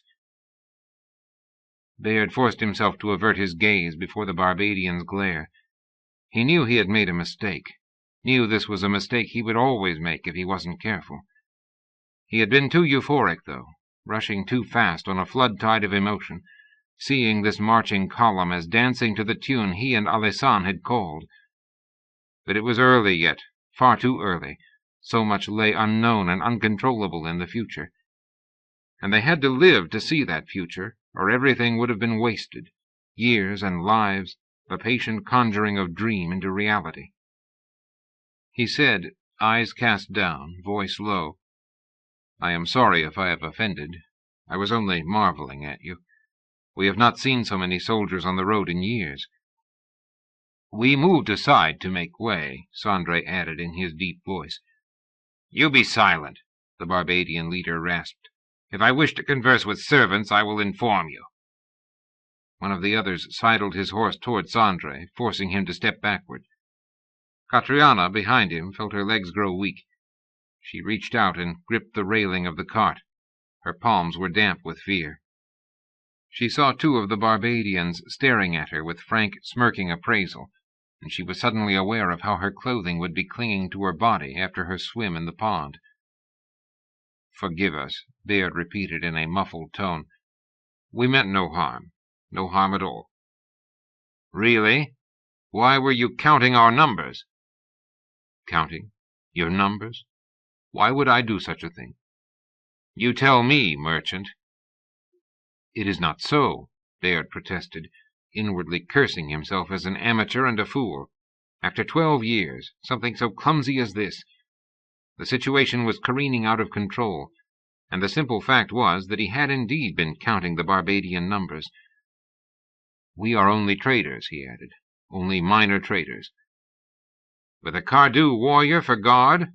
Not so minor, I would say." Baird blinked and clutched his hands together deferentially. He had made a terrible mistake. This man was dangerously sharp. "I was afraid for my wife," he said. "There have been rumors of outlaws in the south, of great unrest." Which was true. There were, in fact, more than rumors. 25 Barbadians had been slaughtered in a pass. He was fairly certain Alessan had been there. "Your wife or your goods?" one of the other Barbadians sneered. "We know which you people value more." He looked past Baird to where Catriona stood, and there was a loose, heavy-lidded look in his face. The other soldiers laughed. Baird quickly lowered his head again. He didn't want them to see the death that was in his eyes. He remembered that kind of laughter, the resonance of it, where it could lead, had led, in a square in Tigana 18 years ago. He was silent, eyes downcast, murder in his heart, bound close with memory. "What are you carrying?" the first Barbadian rapped out, his voice blunt as a trowel. "Ale," Baird said, squeezing his hands together. "Only barrels of ale for the north." "Ale for Ferrot? You are a liar, or a fool." No, Baird said hastily. "Not Ferrot. We got a very good price. 11 Astons the barrel. Good enough to be worth taking all the way north. We are bound for Ostibar with this. We can sell it for 3 times that." Which would have been true had he not paid 23 Astons for each of these. At a gesture from the leader, 2 of the Barbadians dismounted. They cracked open one of the barrels, using their swords as levers. The pungent, earthy smell of Chertondan beer surrounded them all. The leader looked over, saw his men nod, and turned back to Baird. There was a malicious smile on his face. 11 Astons a barrel. Truly a good price. So good that even a grasping merchant will not hesitate to donate them to the army of Barbadior that defends you and your kind." Baird had been half expecting this.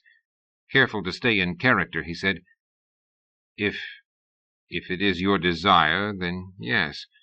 Would you care to buy it, at only the price I paid?" There was a silence. Behind the 6 Barbadians, the army was still marching down the road. It had almost passed them by. He had a decent estimate of how many there were. Then the man on the horse in front of him drew his sword. Baird heard Catriona make a small sound behind him. The Barbadian leaned forward over the neck of his horse, weapon extended, and delicately touched Baird on his bearded cheek with the flat of his blade. "We do not bargain," he said softly. "Nor do we steal. We accept gifts. Offer us a gift, merchant." He moved the blade a little. Baird could feel it nicking and fretting against his face. Please accept this ale from us as a gift to the men of the 3rd Company," he said. With an effort he kept his eyes averted from the man's face. "Why, thank you, merchant," the man said with lazy sarcasm. Slowly, sliding it along Baird's cheek like an evil caress, he drew back his sword. "And since you have given us these barrels, you will surely not begrudge us the horse and cart that carry them." "Take the cart as well," Baird heard himself saying. He felt suddenly as if he had left his body, as if he were floating above this scene, looking down. And it was as from that high, detached vantage point that he seemed to see the Barbadians move to claim their wagon. They attached the cart horse to the traces again. One of them, younger than the others, slung their packs and food out onto the ground. He looked shyly back at Catriona, a little abashed. Then he mounted quickly up on the seat and clucked at the horse, and the cart rolled slowly away to where the tail of the Barbadian column was moving along the road. The 5 other men, leading his horse, followed after him. They were laughing, the easy, spilling laughter of men among each other, sure of their place and of the shape of their lives. Bayard glanced over at his bow again. He was fairly certain he could kill all 6 of them, starting with the leader, before anyone could intervene. He didn't move. None of them moved until the last of the column was out of sight, their cart rumbling after it. Bayard turned then and looked at Catriona. She was trembling, but he knew her well enough to know it was as much with anger as with fear. "I'm sorry," he said, reaching up a hand to touch her arm. "I could kill you, Bayard, for giving me such a fright." "I know," he said, "and I would deserve to be dead. I underestimated them." "Could have been worse," Sandre said prosaically. "Oh, somewhat," Catriona said tartly. "We could all be lying dead here now." "That would indeed have been worse," Sandre agreed gravely. It took her a moment to realize he was teasing her. She surprised herself by laughing, a little wildly. Sandre, his darkened face sober, said something quite unexpected then. "You have no idea," he murmured, "how dearly I wish you were of my blood. My daughter, granddaughter. Will you allow me to take pride in what you are?" She was so surprised she could think of nothing to say. A moment later, deeply moved, she went forward and kissed him on the cheek. He put his long bony arms around her and held her to his chest for a moment, carefully, as if she was fragile or very precious, or both. She couldn't remember the last time someone had held her that way. He stepped back, clearing his throat awkwardly. She saw that Bayard's expression was unwontedly soft, looking at the 2 of them. "This is all extremely lovely," she said, deliberately dry. "Shall we spend the day here telling each other what splendid people we think we are?" Bayard grinned.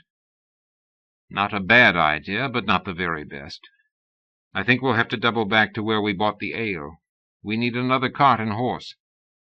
"Good. I could use a flask of ale," Sandre said. Catriona glanced quickly back at him, caught the wry look in his eye, and laughed. She knew what he was doing, but she would never have expected to be able to laugh so soon after seeing a sword against Bayard's face. Bayard collected his bow and quiver from the grass. They shouldered their packs and made her ride the horse. Nothing else, Sandre said, would look right. She wanted to argue, but couldn't, and she was secretly grateful for the chance to ride. Her knees were still weak. It was very dusty along the road for a mile or 2 because of the army, and they kept to the grass beside it. Her horse startled a rabbit, and before she could even register the fact, Bayard had notched an arrow and shot, and the animal was dead. They traded it a short while later at a farmhouse for a pitcher of ale and some bread and cheese, and then went on. Late in the day, by the time they had made their slow way back to the village, Catriona had convinced herself that the incident had been unfortunate, but not really important after all. 8 days later they were in Tregea town. They had seen no other soldiers in the intervening week, their path having taken them far off the major roads. They left the new cart and goods at their usual inn and walked down to the central market. It was late in the afternoon, a warm day for spring. Looking north between the buildings toward the docks, Catriona could see the masts of the first ships to come up the river after the winter. Sandre had stopped at a leather stall to have repairs done to the belt that held his sword. As she and Bayard moved through the crowded square, a Barbadian mercenary, older than most, moving with a limp and probably drunk on spring wine, stumbled out of a tavern, saw her, and lurched over to grope clumsily at her breasts and between her legs. She shrieked, more startled than anything else, and a moment later wished with all her heart that she had not done so. Bayard, just ahead of her, wheeled, saw the man, and with the same deadly reflexive speed that had killed the rabbit, flattened the Barbadian with a colossal blow to the side of his head. And Catriona knew in that moment with utter and absolute certainty, that he was striking out not just against a drunken reserve guard, but against the officer who had touched him with a sword by that grove in Certando a week before. There was a sudden frightened silence around them, and then an immediate babble of sound. They looked at each other for a blurred, flashing second. "Run!" Bayard ordered harshly. "Meet tonight by the place where you came up from the river last winter. If I am not there, go on by yourselves. You know the names. There are only a handful left. Ayana guard you all." Then he was gone, sprinting through the square the way they had come, as a cluster of mercenaries began fanning out quickly through the crowd toward them. The man on the ground had not moved. Catriona didn't wait to see if he would. She cut off the other way as fast as she could run. Out of the corner of her eye she saw Sandre at the leather stall watching them, his face loose with shock. She was careful, desperately careful, not to look at him, not to run that way. That one of them, oh, Triad, please be willing, one of them might make it from this place alive and free, with the names known, and the dream still carried toward midsummer's fires. She darted down a crowded street, and then sharply left at the first crossing into the warren of twisting lanes that made up the oldest quarter of Tregea, near the river. Over her head the second stories of houses leaned crazily out towards each other, and what filtered through of the sunlight was completely blocked in places by the enclosed bridges that connected the ramshackle buildings on either side of the street. She looked back and saw 4 of the mercenaries following her, pounding loudly down the lane. One of them shouted a command to halt. If any of them had a bow, Catriona thought, she was quite likely to die in the next few seconds. Dodging from side to side, she cut to her right down an alleyway, and then quickly right again at the first crossing, doubling back the way she had come. There were 3 names on Bayard's list here in Tregea, and she knew where 2 of them might be found, but there was no way she could go to them for succor, not with the Barbadians so close behind.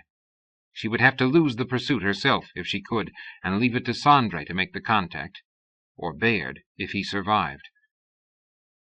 She ducked under the flapping ends of someone's wash hanging above the street, and knifed over to her left toward the water.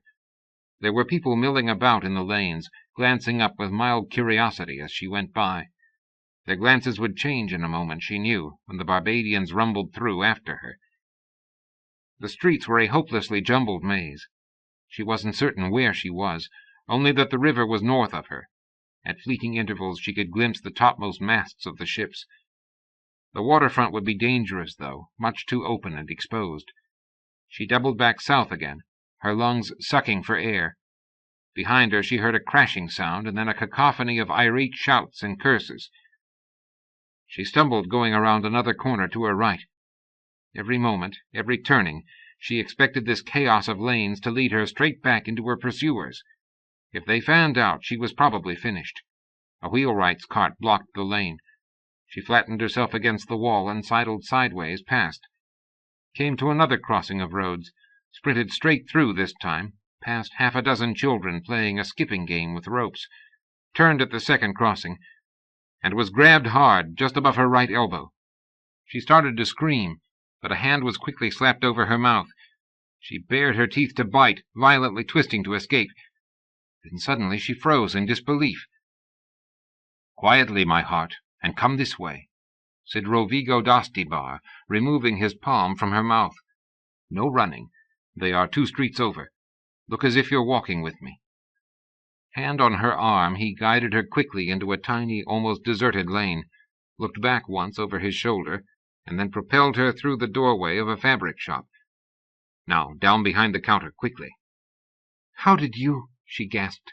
"Saw you in the square. Followed you here. Move, girl." She moved. An old woman took her hand and squeezed it, then lifted a hinged counter, and Catriona ducked through and dropped to the floor behind it. A moment later the hinge swung up again, and her heart stopped as a shadow appeared above her, holding something long and sharp. "Forgive me," whispered Aleas Bryn Rovigo, kneeling beside her. "My father says your hair might give you away when we leave." She held up the scissors she carried. Catriona went rigid for a moment, then, closing her eyes without a word, she slowly turned her back on the other woman.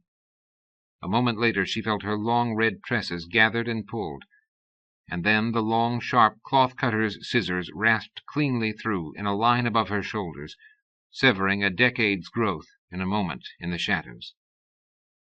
There was a burst of noise outside, a clatter and hoarse shouting. It approached, reached them, went loudly past. Catriona realized that she was shaking. Alais touched her shoulder and then diffidently withdrew her hand. On the other side of the counter, the old woman moved placidly about in the shadows of her shop. Rovigo was nowhere to be seen. Catriana's breath came in ragged scourings of air, and her right side ached. She must have crashed into something in her wild careen. She had no memory of doing so. There was something lying on the ground beside her feet. She reached down and gathered the thick red curtain of her severed hair.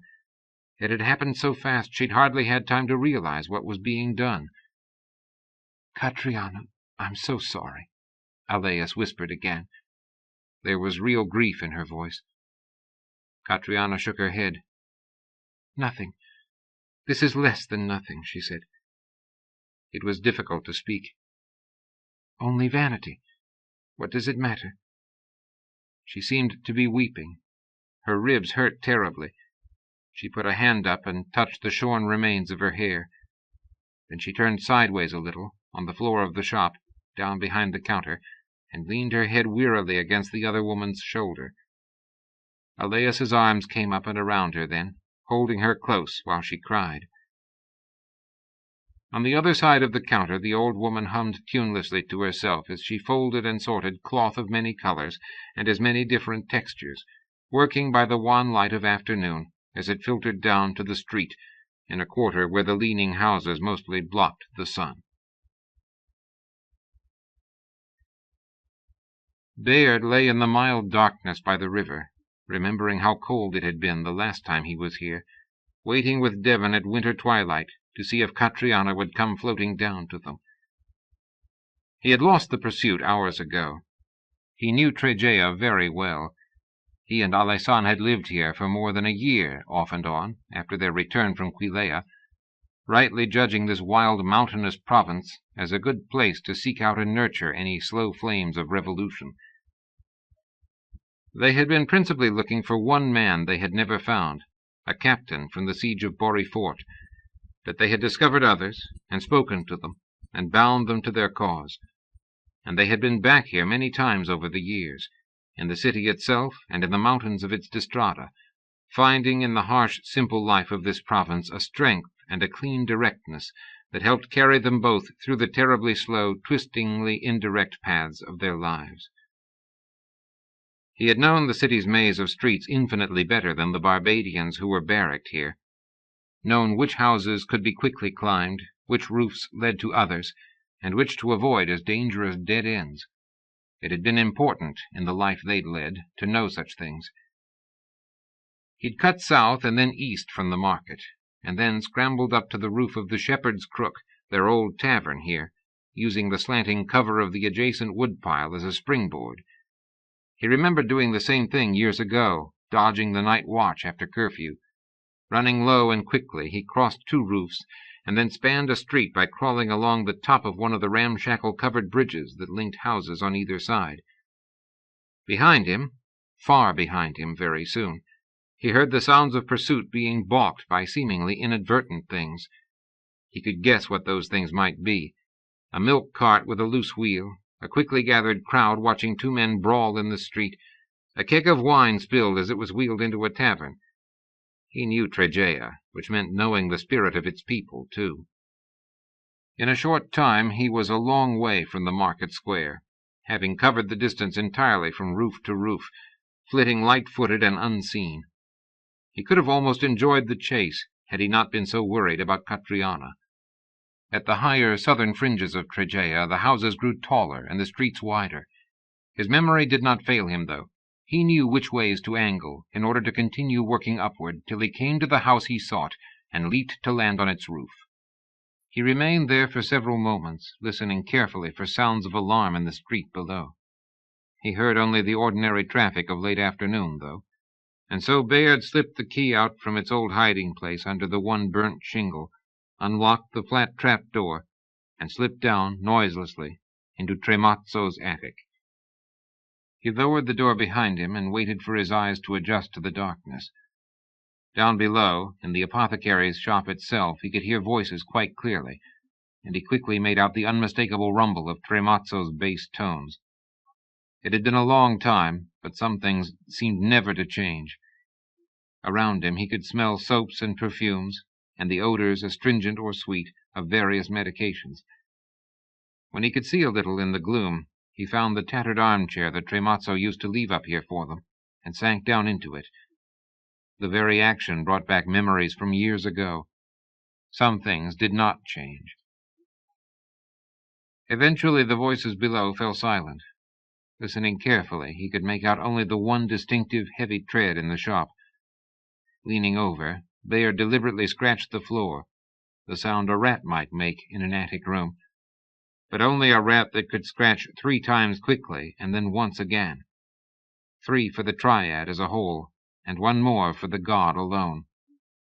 Tregea and Tigana shared an ancient link to Aedeon, and they had chosen to mark it when they devised their signal. He heard the footsteps below stop, and then, a moment later, resume their measured tread, as if nothing had happened. Bayard leaned back in the chair to wait. It didn't take long. It was late in the day by now, nearly time to close up shop in any case. He heard Tremazzo sweeping the counter and floor, and then the bang of the front door being shut, and the click of the bolt driven home. A moment later the ladder was moved into place, footsteps ascended, the lower door swung back, and Tremazzo came into the attic, carrying a candle. He was puffing from exertion, bulkier than ever. He set the candle on a crate and stood, hands on wide hips, looking down at Bayard. His clothes were very fine, and his black beard was neatly trimmed to a point, and scented, Bayard realized a second later. Grinning, he rose to his feet and gestured at Tremazzo's finery, pretending to sniff the air. The apothecary grimaced. "Customers," he grunted. "It is the fashion of the day. What they expect now in a shop like this. Soon we'll be as bad as Sensio. Was it you that caused all the hue and cry this afternoon?" No more than that. No greeting, no effusions. Tremazzo had always been thus, cool and direct as a wind out of the mountains. "I'm afraid so," Bayard replied. "Did the soldier die?"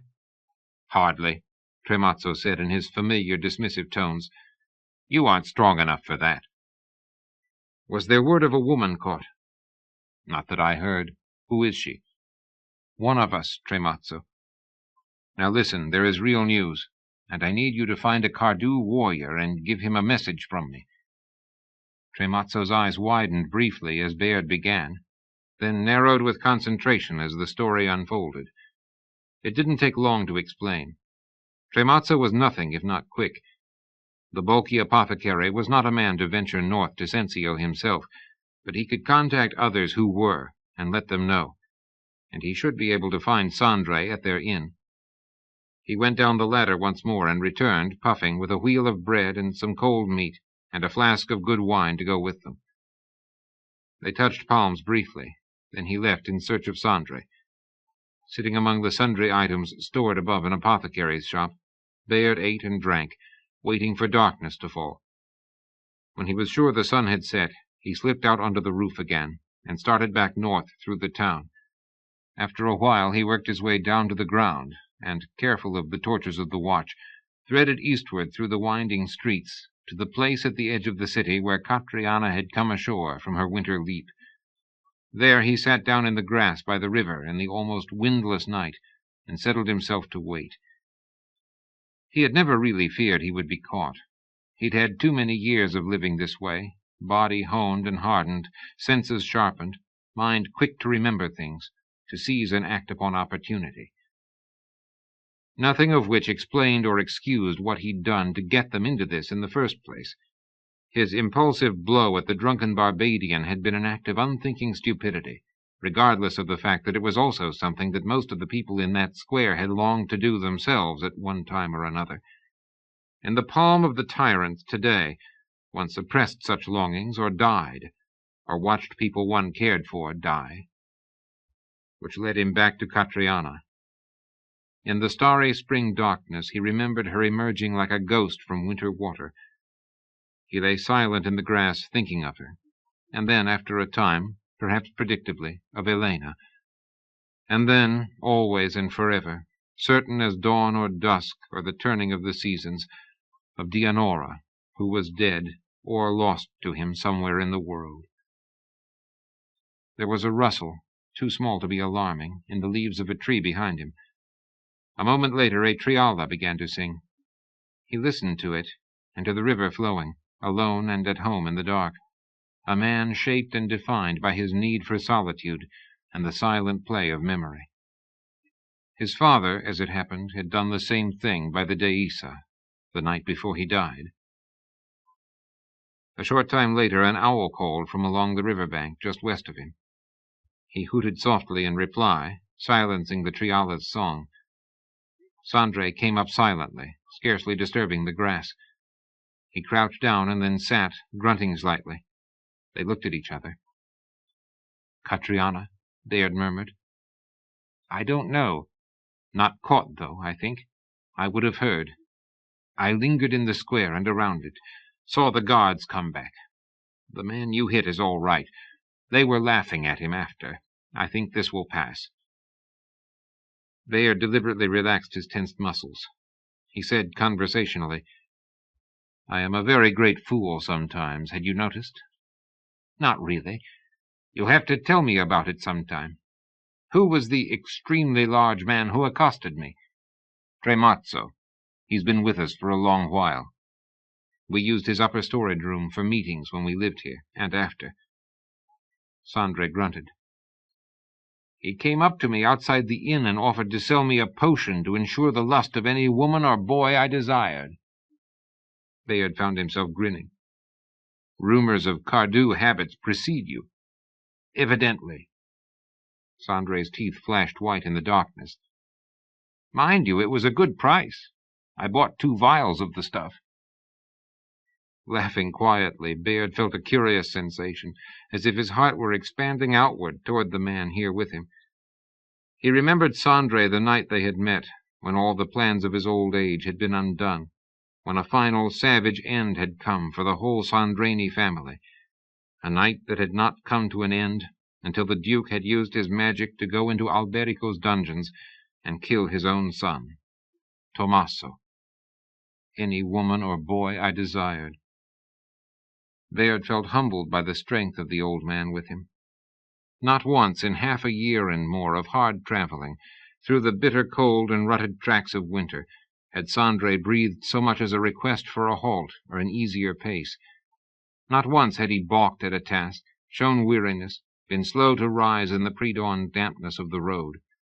Not once given any sign of the rage or the grief that must have choked him whenever word reached them of more bodies death-wheeled in Ostibar. He had given them a gift of all he had, his knowledge of the palm, the world, and especially of Alberico, a lifetime's worth of subtlety and leadership, offered without arrogance and without reserve, nothing held back. It was men such as this, Bayard thought, who had been the glory and the grief of the palm in the days before it fell. Glory in the grandeur of their power, and grief in their hatreds and their wars, that had let the tyrants come and take the provinces one by one in their solitary pride. And sitting there by the river in darkness, Bayard felt again, with certainty, in the deep core of his heart, that what Alessan was doing, what he and Alessan were doing, was right. That theirs was a goal worth the striving for, this reaching out for wholeness in the palm, with the tyrants driven away and the provinces bound together in a sharing of the years that would come. A goal worth all the days and nights of a man's life, whether or not it was ever reached, could ever be made real. A goal that lay beside and was bound together with the other vast and bitter thing, which was Tigana and her name. Certain things were hard for Bayard Bar Saevar, almost impossible, in fact, and had been since his youth had been torn away from him in the year Tigana fell. But he had lain with a woman on an ember night just past, in a place of deepest magic, and had felt in that green darkness as if the stern bindings that wrapped and held his heart were loosening. And this was a dark place, too, a quiet one with the river flowing, and things had begun to take shape in the palm that he had feared would never happen while he lived. "My lord," he said softly to the old man sitting there with him, "do you know that I have come to love you in the time we have been together?" "By the Triad," Sandre said, a little too quickly, "and I haven't even given you the potion." Bayard smiled, said nothing, able to guess at the bindings the old duke must have within himself. A moment later, though, he heard Sandre murmur in a very different voice, "And I, you, my friend. All of you. You have given me a second life and a reason for living it, even a hope that a future worth knowing might lie ahead of us. For that you have my love until I die." Gravely he held out a palm, and the two of them touched fingers in the darkness. They were sitting thus, motionless, when they heard the sound of an oar splash gently in the water. Both men rose silently, reaching for their swords. Then they heard an owl hoot from the river. Bayard called softly back, and a moment later a small boat bumped gently against the sloping bank, and Catriana, stepping lightly, came ashore. At the sight of her, Bayard drew a breath of pure relief. He had been more afraid for her than he could ever have said. There was a man behind her in the boat, holding the oars, but the moons had not yet risen, and Bayard couldn't see who it was. Catriana said, "That was quite a blow. Should I be flattered?" Sandre, behind him, chuckled. Bayard felt as though his heart would overflow with pride in this woman, in the calm matter-of-factness of her courage.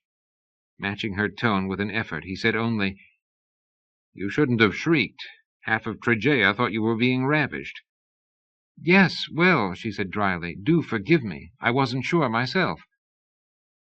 "What happened to your hair?" Sandre asked suddenly from behind, and Bayard, moving sideways, saw that it had indeed been cropped away, in a ragged line above her shoulders.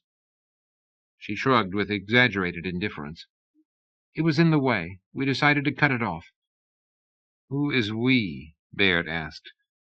Something within him was grieving for her, for the assumed casualness of her manner. "Who is in the boat? I assume a friend, given where we are." "A fair assumption," the man in the boat answered for himself, "though I must say I could have picked a better place for our contrainer to have a business meeting." "Rovigo," Bayard murmured with astonishment and a swift surge of delight. "Well met. It has been too long." "Rovigo d'Astibar," Sandre said suddenly, coming forward. "Is that who this is?" "I thought I knew that voice," Rovigo said, shipping his oars and standing up abruptly. Bayard moved quickly down to the bank to steady the boat. Rovigo took 2 precise strides and leaped past him to the shore. "I do know it, but I cannot believe I am hearing it. In the name of Morion of Portals, have you come back from the dead, my lord?" Even as he spoke, he knelt in the tall grass before Sandre, Duke of Astibar. East of them, beyond where the river found the sea, Ilarion rose, sending her blue light along the water and over the waving grasses of the bank. "In a manner of speaking I have," Sandre said, "with my skin somewhat altered by Bayard's craft." He reached down and pulled Rovigo to his feet. The 2 men looked at each other. "Alessan wouldn't tell me last fall, but he said I would be pleased when I learned who my other partner was," Rovigo whispered, visibly moved. He spoke more truly than he could have known. "How is this possible, my lord?" "I never died," Sandre said simply. "It was a deception, part of a poor, foolish old man's scheme. If Alessan and Bayard had not returned to the lodge that night, I would have killed myself after the Barbadians came and went." He paused. "Which means, I suppose, that I have you to thank for my present state, neighbor Rovigo, for various nights through the years outside my windows, listening to the spinning of our feeble plots." Under the slanting blue moonlight, there was a certain glint in his eye. Rovigo stepped back a little, but his head was high, and he did not avert his gaze. "It was in a cause that you now know, my lord," he said. "A cause you have joined. I would have cut out my tongue before betraying you to Barbadior. I think you must know that. "I do know that," Sandre said after a moment, "which is a great deal more than I can say for my own kin." "Only one of them," Rovigo said quickly, "and he is dead." "He is dead," Sandre repeated. "They are all dead. I am the last of the Sandreni." "And what shall we do about it, Rovigo? What shall we do with Alberico of Barbadio?" Rovigo said nothing. It was Bayard who answered, from the water's edge. "Destroy him," he said. "Destroy them both." Part 5. The Memory of a Flame. Chapter 17. Sholto woke her very early on the morning of the ritual. She had spent the night alone, as was proper, and had made offerings the evening before at the temples of Adeon and Morion both. Brandon was careful now to be seen observing all rites and proprieties of the palm. In the temples, the priests and the priestesses had been almost fawning in their solicitude. In what she was doing there was power for them, and they knew it. She'd had a short and restless sleep, and when Sholto touched her awake, gently, and with a mug of cob already to hand, she felt her last dream of the night slipping away from her. Closing her eyes, only half conscious, she tried to chase it, sensing the dream receding as if down corridors of her mind. She pursued, trying to reclaim an image that would hold it, and then, just as it seemed about to fade and be lost, she remembered. She sat up slowly in bed and reached for the cob, cradling it in both hands, seeking warmth.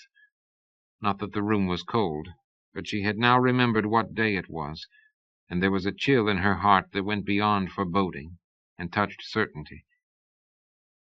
When Dianora had been a very small girl, perhaps 5 years old, a little less than that, she had had a dream of drowning one night, sea waters closing over her head, and a vision of something dark, a shape, final and terrible, approaching to draw her down into lightless depths.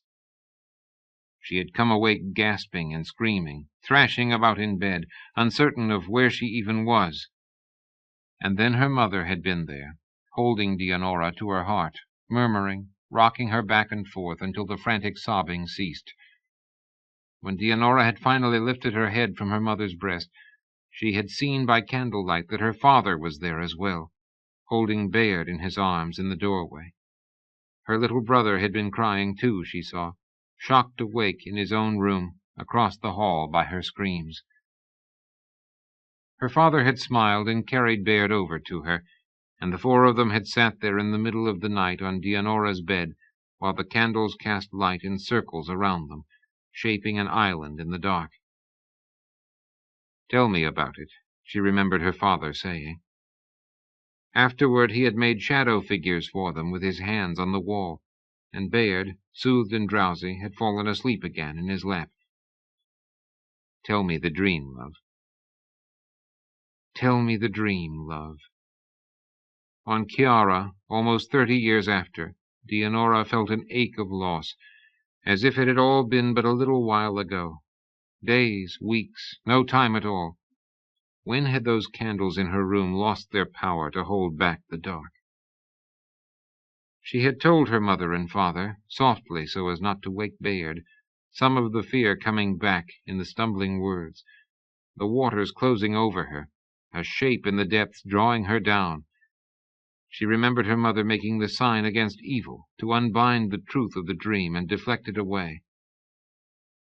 The next morning, before opening his studio and beginning his day's work, Saevar had taken both his children past the harbor and the palace gates and south along the beach, and he had begun to teach them to swim in a shallow cove sheltered from the waves and the west wind. Dianora had expected to be afraid when she realized where they were going, but she was never really afraid of anything when her father was with her, and she and Bayard had both discovered with whoops of delight that they loved the water. She remembered, so strange the things one remembered, that Bayard, bending over in the shallows that first morning, had caught a small darting fish between his hands, and had looked up, eyes and mouth comically round with surprise at his own achievement, and their father had shouted with laughter and pride. Every fine morning that summer the three of them had gone to their cove to swim, and by the time autumn came with its chill and then the rains, Dianora felt as easy in the water as if it were a second skin to her. Once she remembered, and there was no surprise to this memory lingering, the prince himself had joined them as they walked past the palace. Dismissing his retinue, Valentine strolled with the three of them to the cove and disrobed to plunge into the sea beside their father. Straight out into the waves he had gone, long after Saïvar stopped, past the sheltering headland of the cove, and into the choppy whitecaps of the sea. Then he had turned around and come back to them, his smile bright as a god's, his body hard and lean, droplets of water sparkling in his golden beard. He was a better swimmer than her father was. Dianora could see that right away, even as a child. She also knew, somehow, that it really didn't matter. He was the prince. He was supposed to be better at everything. Her father remained the most wonderful man in the world, and nothing she could imagine learning was ever going to change that. Nothing ever had, she thought, shaking her head slowly in the Saishan, as if to draw free of the clinging spidery webs of memory. Nothing ever had. Though Brandon, in another better world, in his imaginary Finavir, perhaps.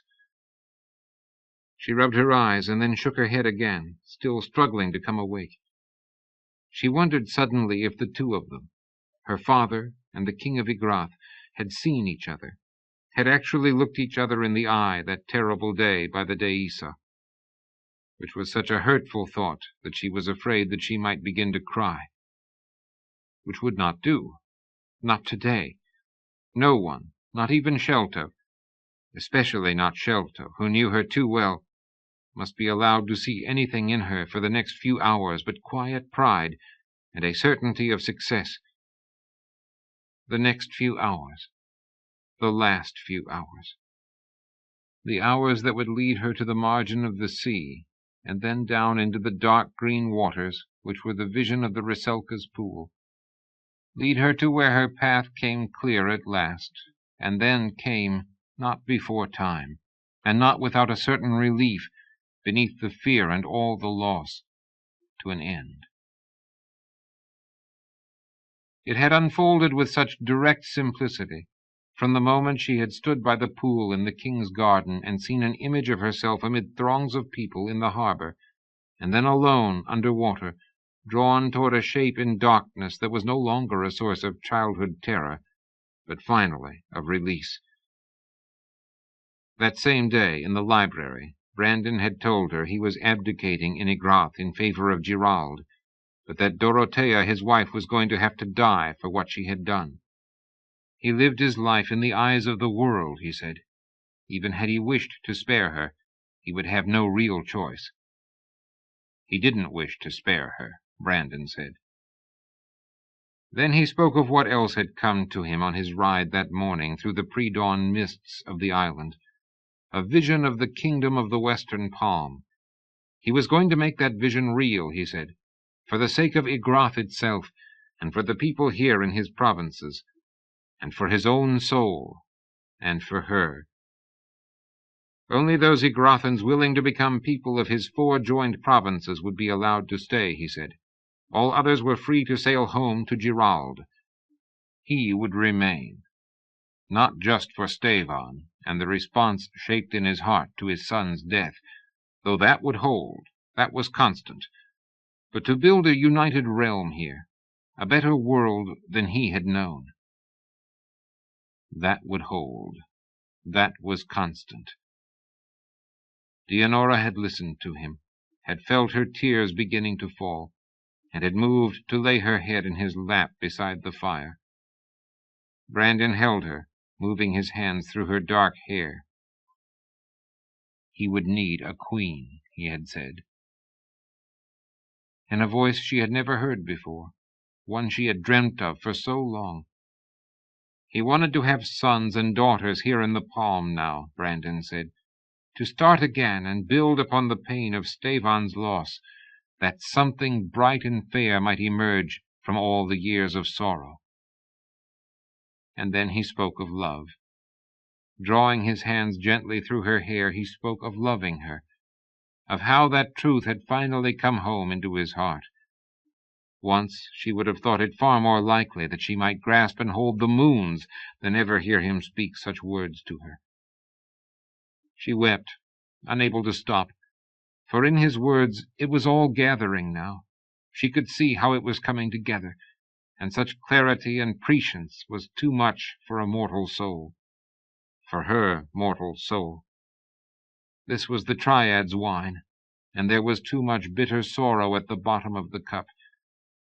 She had seen the Rusalka, though. She knew what was coming, where the path would lead them now. For one moment, a handful of heartbeats, she wondered what would have happened had he whispered these same words to her the night before, instead of leaving her alone with the fires of memory. And that thought hurt as much as anything ever had in all her life. Let it go, she wanted to say, wanted so much to say that she bit her lip, holding back the words. Oh, my love, let the spell go. Let Tigana come back, and all the world's brightness will return. She said nothing, knowing that he could not do so, and knowing, for she was no longer a child, that grace could not be come by so easily. Not after all these years. Not with Tigana and Stavon twined together and embedded so deep down in Brandon's own pain. Not with what he had already done to her home. Not in the world in which they lived. Besides which, and above everything else, there was the Rusalka, and her clear path unfolding with every word whispered by the fire. Leonora felt as if she knew everything that was going to be said, everything that would follow, and each passing moment was leading them. She could see it as a kind of shimmer in the room, towards the sea. Almost a third of the Igrathans stayed. It was more than he'd expected, Brandon told her, standing on the balcony above the harbor 2 weeks later, watching most of his flotilla sail away, back to their home, to what had been his home. He was exiled now, by his own will, more truly than he had ever been before. He also told her later that same day that Dorothea was dead. She didn't ask how, or how he knew. His sorcery was still the thing she did not ever want to face. Shortly after that came bad tidings, though. The Barbadians were beginning to move north toward and through Ferrot, all 3 armies apparently heading for the border of Sensio. He had not expected that, she saw. Not nearly so soon. It was too unlike careful Alberico to move with such decisiveness. Something has happened there.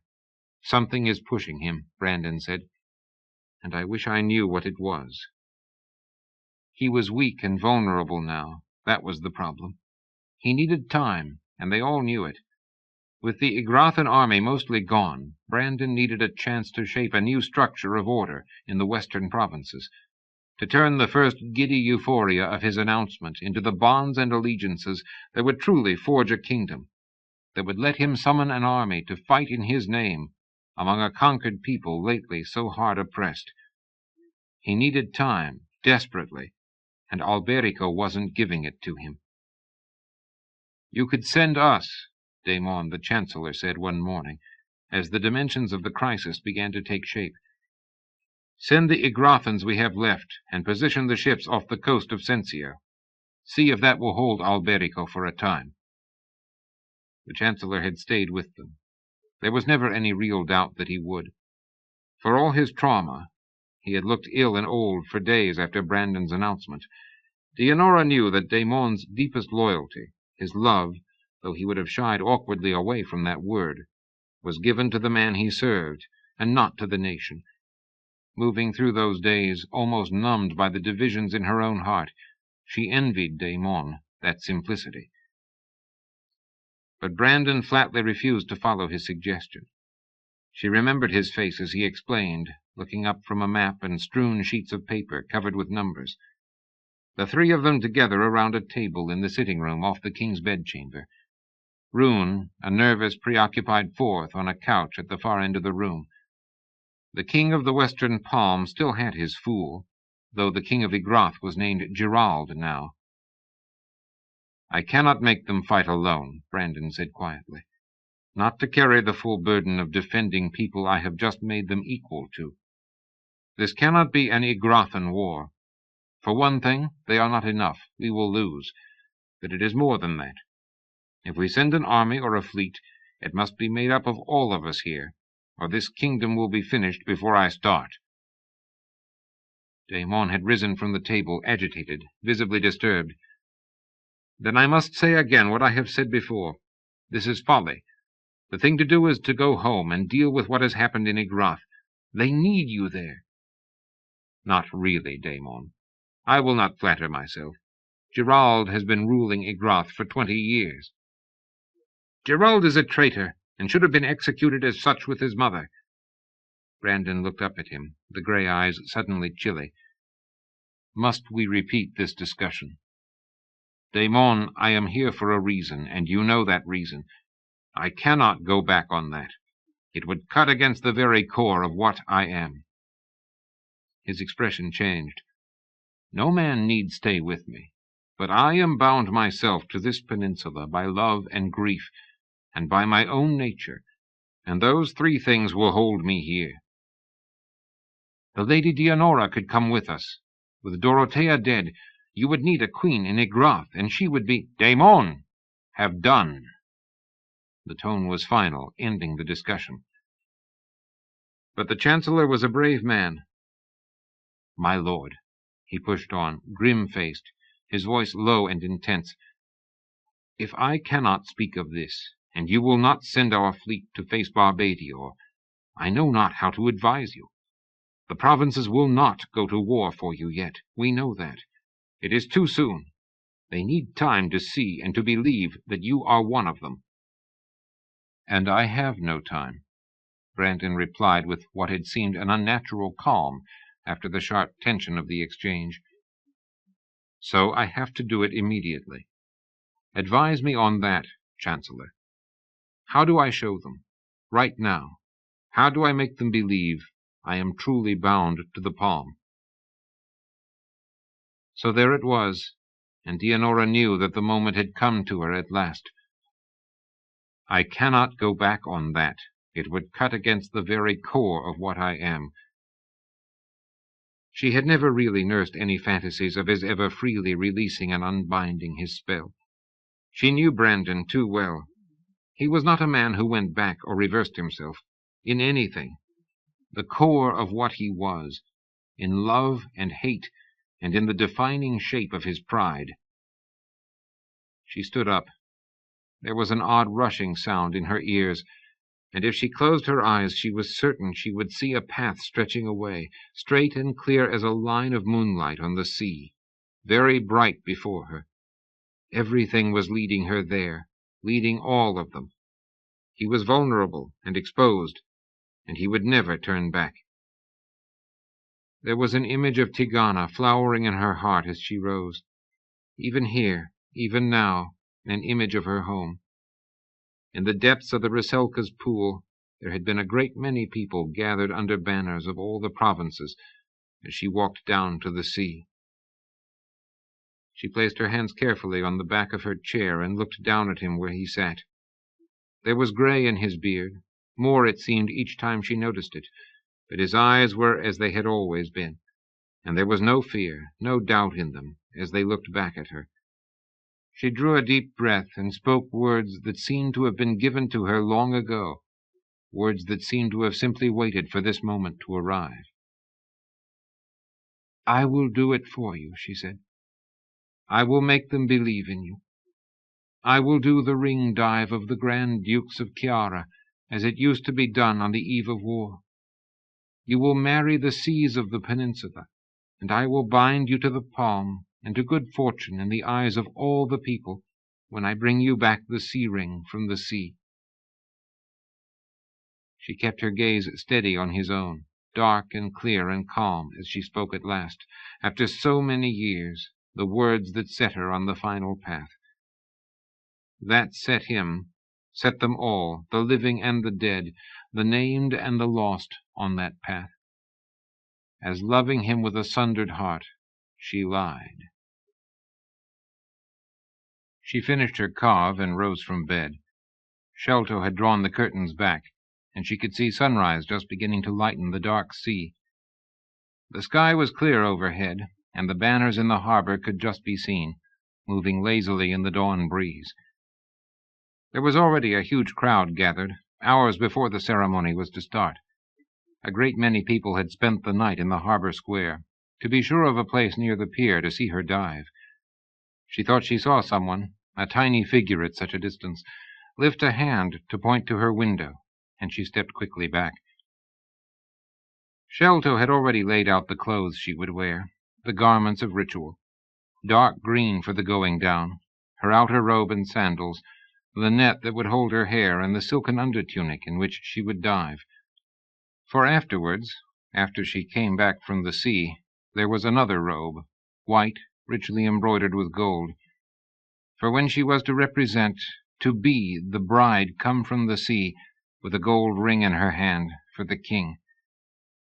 After she came back, if she came back. She was almost astonished at her own calm. It was easier, actually, because she hadn't seen Brandon since early the day before, as was proper for the rite. Easier, too, because of how brilliantly clear all the images seemed to be, how smoothly they had led her here, as if she was choosing or deciding nothing, only following a course set down somewhere else and long ago. Easier, finally, because she had come to understand and accept, deeply and with certitude, that she had been born into a world, a life, that would not let her be whole. Not ever. This was not Finavir, or any such dream place. This was the only life, the only world she was to be allowed. And in that life, Brandon of Ygrath had come to this peninsula to shape a realm for his son, and Valentine de Tigana had killed Stevan, Prince of Ygrath. This had happened, could not be unmade. And because of that death, Brandon had come down upon Tigana and her people, and torn them out of the known past and the still unfolding pages of the world, and was staying here to seal that truth forever, blank and absolute, in vengeance for his son. This had happened, and was happening, and had to be unmade. So she had come here to kill him, in her father's name and her mother's, in Bayard's name and her own, and for all the lost and ruined people of her home. But on Chiara she had discovered, in grief and pain and glory, that islands were truly a world of their own, that things changed there. She had learned long ago that she loved him, and now, in glory and pain and wonder, had been made to understand that he loved her. This had all happened, and she had tried to unmake it, and had failed. Hers was not a life meant to be made whole. She could see it now so clearly, and in that clarity, that final understanding, Dianora found the wellspring of her calm. Some lives were unlucky. Some people had a chance to shape their world. It seemed, who could have foretold, that both these things were true of her. Of Dianora di Tigana Bryn Saevar, a sculptor's daughter, a dark-haired, dark-eyed child, gawky and unlovely in her youth, serious and grave, though with flashes of wit and tenderness, beauty coming to her late, and wisdom coming later, too much later, coming only now. She took no food, though she'd allowed herself the carve, a last concession to years of habit. She didn't think that doing so would violate any rituals. She also knew it didn't really matter. Sholto helped her dress, and then, in silence, he carefully gathered and pinned her hair, binding it in the dark green net that would hold it back from her eyes when she dived. When he was done, she rose and submitted herself, as always before going out into the world, to his scrutiny. The sun was up now, its light flooding the room through the drawn-back curtains. In the distance, the growing noise from the harbor could be heard. The crowd must be very large by now, she thought. She didn't go back to the window to look. She would see them soon enough. There was a quality of anticipation to the steady murmur of sound that gave evidence more clearly than anything else of the stakes being played for this morning. A peninsula. 2 different dominions here, if it came to that. Perhaps even the very empire in Barbadior, with the emperor ill and dying, as everyone knew. And one last thing more, though only she knew this, and only she would ever know. Tigana. The final secret coin, lying on the gaming table, hidden under the card laid down in the name of love. "Will I do?" she asked Sholto, her voice determinedly casual. He didn't follow that lead. "You frighten me," he said quietly. "You look as though you are no longer entirely of this world, as if you have already left us all behind." It was uncanny how he could read her. It hurt to have to deceive him, not to have him with her on this last thing, but there was nothing he could have done, no reason to give him grief, and there were risks in the doing so. "I'm not at all sure that's flattering," she said, still lightly, "but I will attempt to think of it that way." He refused to smile. "I think you know how little I like this," he said. "Sholto, Alberico's entire army will be on the border of Sensio 2 weeks from now. Brandon has no choice. If they walk into Sensio, they will not stop there. This is his very best chance, probably his only chance, to link himself to the palm in time. You know all this." She forced herself to sound a little angry. It was true. It was all true. But none of it was the truth. The Rusalka was the truth this morning. That and the dreams she'd dreamt alone here in the Saishan through all the years. "I know," Sholto said, clearly unhappy. "Of course I know. And nothing, I think, matters at all. It is just—" "Please," she said, to stop him before he made her cry. "I don't think I can debate this with you now, Sholto. Shall we go?" "Oh, my dear," she was thinking. "Oh, Sholto, you will undo me yet." He had stopped, flinching at her rebuke. She saw him swallow hard, his eyes lowered. After a moment he looked up again. "Forgive me, my lady," he whispered. He stepped forward and unexpectedly took her hands, pressing them to his lips. "It is only for you that I speak. I am afraid. Please forgive." "Of course," she said. "Of course. There is really nothing to forgive, Sholto." She squeezed his hands tightly. But in her heart she was bidding him farewell, knowing she must not cry. She looked into his honest, caring face, the truest friend she'd had for so many years, the only real friend, actually, since her childhood, and she hoped against hope that in the days to come he would remember the way she had gripped his hands, and not the casual, careless sound of her words. "Let's go," she said again, and turned her face away from him, to begin the long walk through the palace and out into the morning, and then down to the sea. The ring dive of the Grand Dukes of Chiara had been the most dramatic single ritual of temporal power in the peninsula of the Palm. From the very beginning of their dominion on the island, the leaders of Chiara had known that theirs was a power granted by and subject to the waters that surrounded them. The sea guarded them and fed them. It gave their ships, always the largest armada in the peninsula, access to trade and plunder, and it wrapped them about and enclosed them in a world within the world. No wonder, as the tale-tellers said, no wonder it was on the island that Eanna and Edeon had come together to engender Morion and make the triad complete. A world within the world, girdled by the sea. It was said to have been the very first of the Grand Dukes who had begun the ceremony that became the ring dive. It had been different in those early days. Not actually a dive, for one thing, only a ring thrown as a gift into the sea, in propitiation and token of acknowledgment, in the days when the world turned its face toward the sun, and the sailing season began in earnest.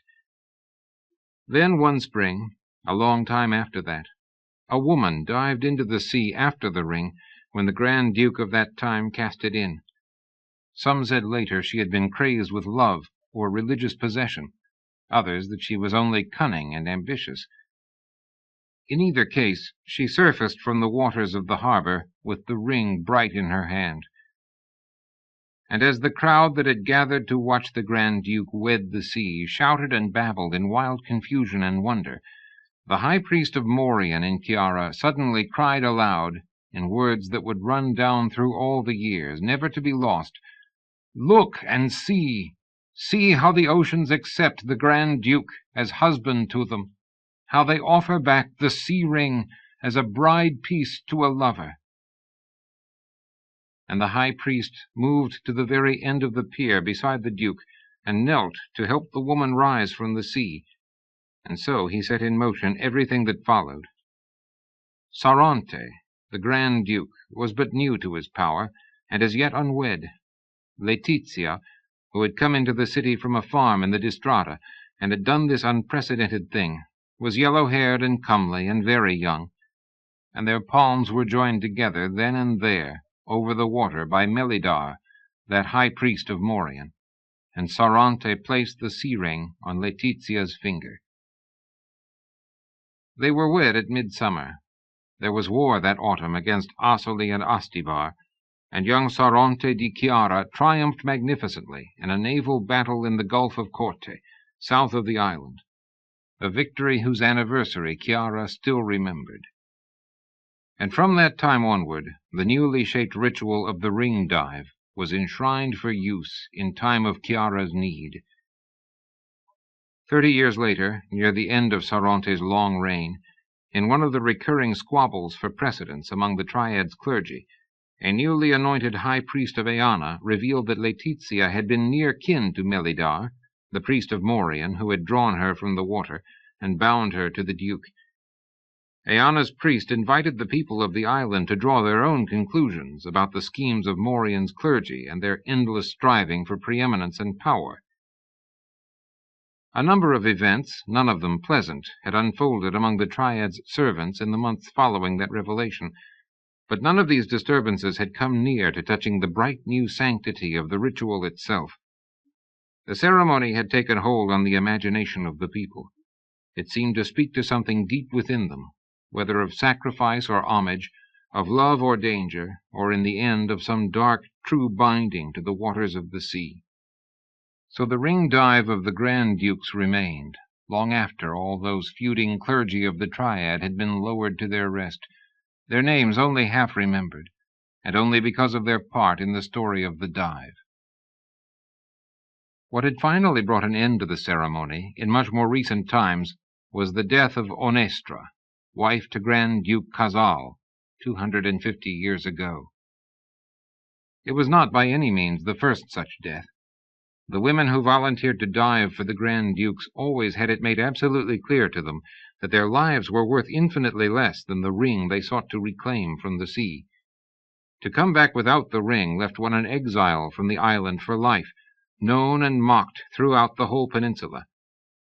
The ceremony was repeated with another woman, another ring, until one of the throne rings was found and claimed. By contrast, the woman who carried a sea ring back to the pier was acclaimed as the luck of Chiara, and her fortune was made for life. Wealth and honor, an arranged marriage into nobility. More than one had borne a child to her Grand Duke. 2 had followed Letizia to the consort's throne. Girls from families of little prospect were not chary about risking their lives for such a glittering, hallucinatory future. Onestra di Chiara had been different, and because of her, and after her, everything had changed. Beautiful as a legend, and as proud, Grand Duke Casal's young bride had insisted on doing the ring dive herself, scorning to allocate such a glittering ceremony to some ill-bred creature from the Distrata on the eve of a dangerous war. She had been, all the chroniclers of the day agreed, the most beautiful vision any of them had ever seen, as she walked down to the sea in the dark green of ritual. when she floated, lifeless, to the surface of the water some distance from the shore, in full sight of the watching throng, Duke Cazal had screamed like a girl and fainted dead away. After which there had been rioting and a terrified pandemonium, unmatched before or since on the island. In one isolated temple of Adeon on the north shore, all the priestesses had killed themselves when one of their number brought back the news. It was the wrath of the god that was coming, so the portents were read, and Chiara almost strangled on its fear. Duke Cazal, foolhardy and broken, was slain in battle that summer against the joined armies of Corte and Ferrau, after which Chiara endured 2 generations of eclipse, rising to power again only after the bitter, destructive war fought between the erstwhile allies who had beaten it. Such a process, of course, was hardly noteworthy. It had been the way of things in the palm as far back as the records went. But no woman had done the ring dive since Onestra died. All the symbols had changed with her. The stakes had risen too high. If another woman were to die in the dive, with that legacy of chaos and defeat, it was far too dangerous, successive Grand Dukes declared, the one after the other, and they found ways to keep the island safe in its sea-girt power without the sanction of that most potent ceremony. When the Igrothan fleet had been sighted 19 years ago, the last Grand Duke of Chiara had killed himself on the steps of Eanna's temple, and so there had been no one to cast a ring into the sea that year, even had there been a woman willing to dive for it, in search of Morian's intercession and the gods. It was eerily silent in the Sai-Shan when she and Shelto left her rooms. Normally at this hour the corridors would be loud with the stir and bustle of the castrates, fragrant and colorful with the scented presence of women moving languorously to the baths or to their morning meal. Today was different. The hallways were empty and still, save for their own footsteps. Leonora suppressed a shiver, so strange did the deserted, echoing Sai-Shan seem. They passed the doorway to the baths and then the entrance to the dining rooms. Both were empty and silent. They turned a corner toward the stairway that led down and out of the women's wing, and there Leonora saw that one person at least had remained, and was waiting for them. "Let me look at you," Venchel said, the usual words. "I must approve you before you go down." The Sai-Shan head was sprawled, as always, among the many-colored pillows of his rolling platform. Leonora almost smiled to see his vast bulk, and to hear the familiar words spoken. "Of course," she said, and slowly turned full circle before his scrutiny. "Acceptable," he said at length. The customary judgment, though his high, distinctive voice sounded more subdued than she had ever heard it. "But perhaps you would like to wear that Vare stone from Cardoon about your throat. For luck? I brought it with me for you, from the Sai-Shan treasures." Almost diffidently, Venchel extended a large, soft hand, and she saw that he was holding the red jewel she had worn the day Isola of Igrath had tried to kill the king. She was about to demur when she remembered that Shelto had brought this back for her as something special for that day, just before she had dressed to go down. Remembering that, and moved by Venchel's gesture, she said, "Thank you. I would be pleased to wear it." She hesitated. "Would you put it on for me?" He smiled, almost shyly. She knelt before him, and with his deft and delicate fingers, the enormous Sai-Shan head clasped the jewel on its chain about her neck. Kneeling so near, she was overwhelmed by the scent of tane flowers that he always wore. Venchel withdrew his hands and leaned back to look at her. In his dark face his eyes were unwontedly soft. "In Cardoon we used to say to someone going on a journey, 'Fortune find you there and guide you home.' Such is my wish today."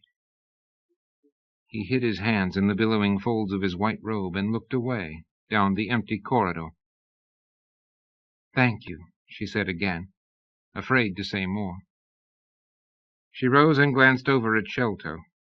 There were tears in his eyes. He wiped them hastily away and moved to lead her down the stairs.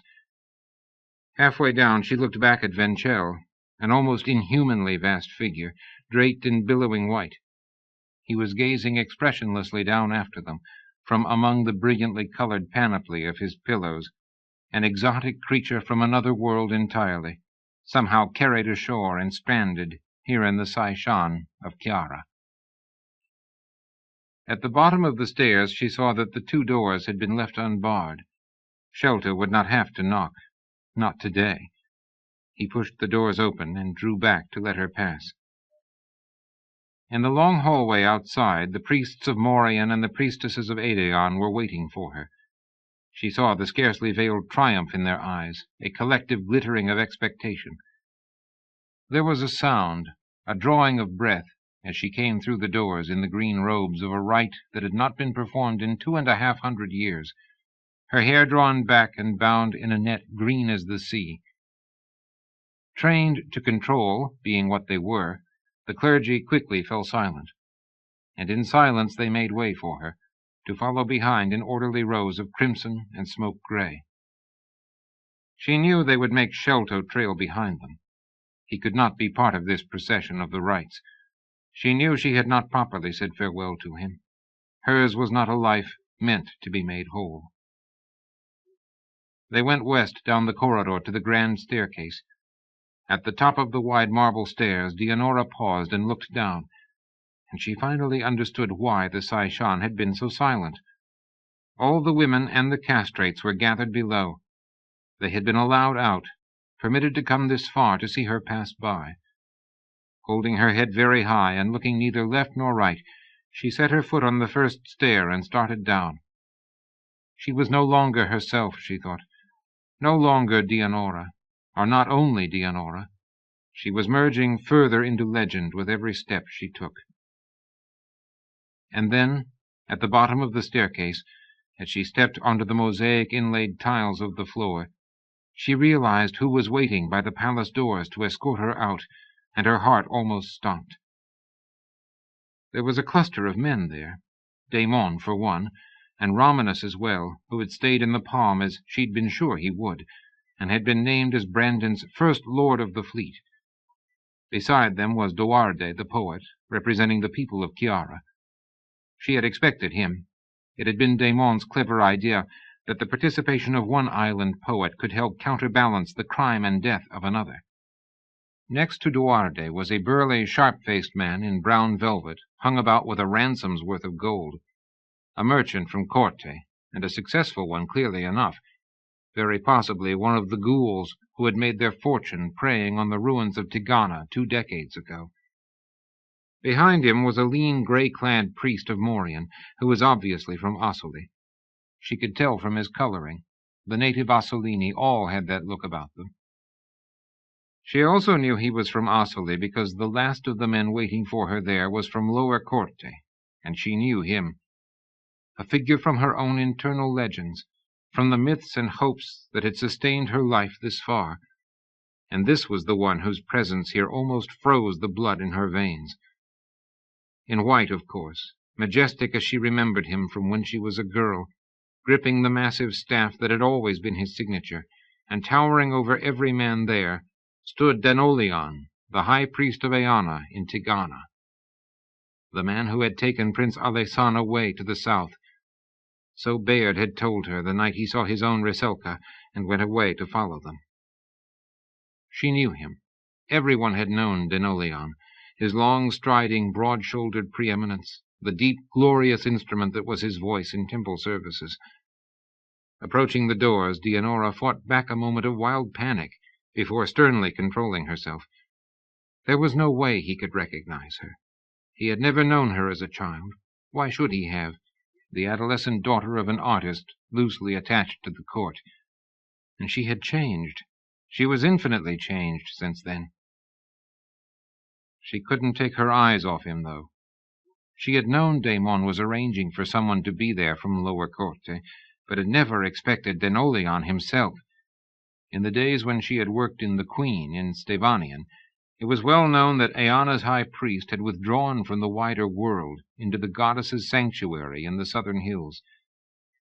Now he had come out, and was here, and looking at him, drinking in his reality. Dianora felt an absurd, an almost overwhelming swell of pride to see how he seemed to dominate, merely by his presence, all the people assembled there.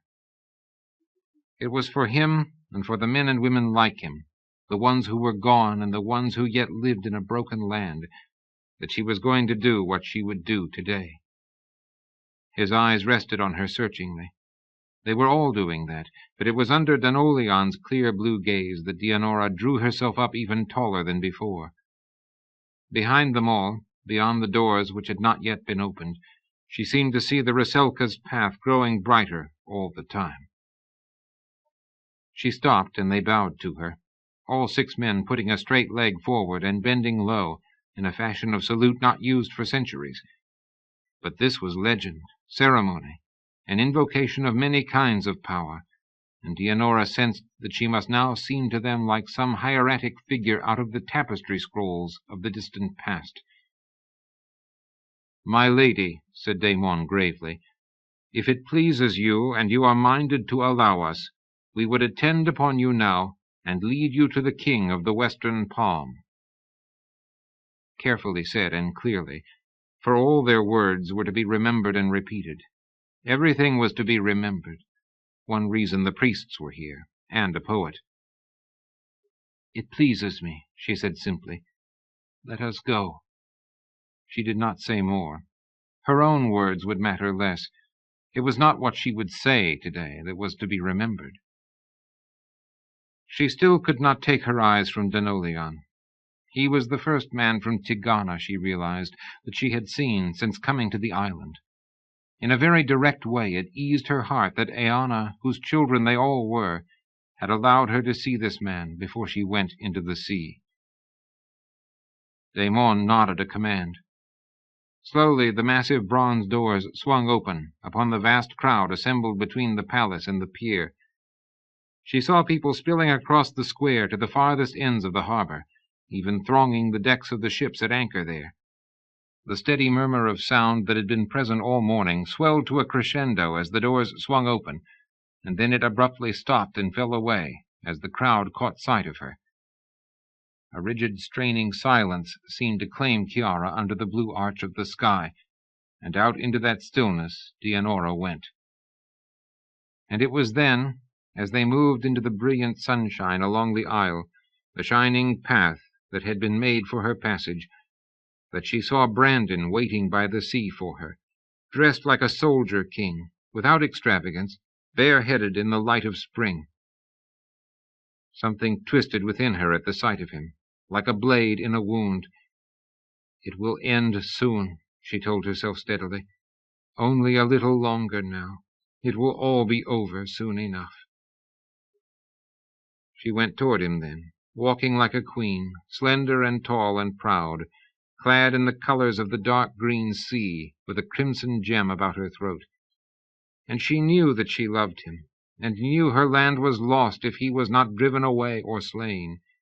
And she grieved with all her being for the simple truth that her mother and her father had had a daughter, born to them all those years ago.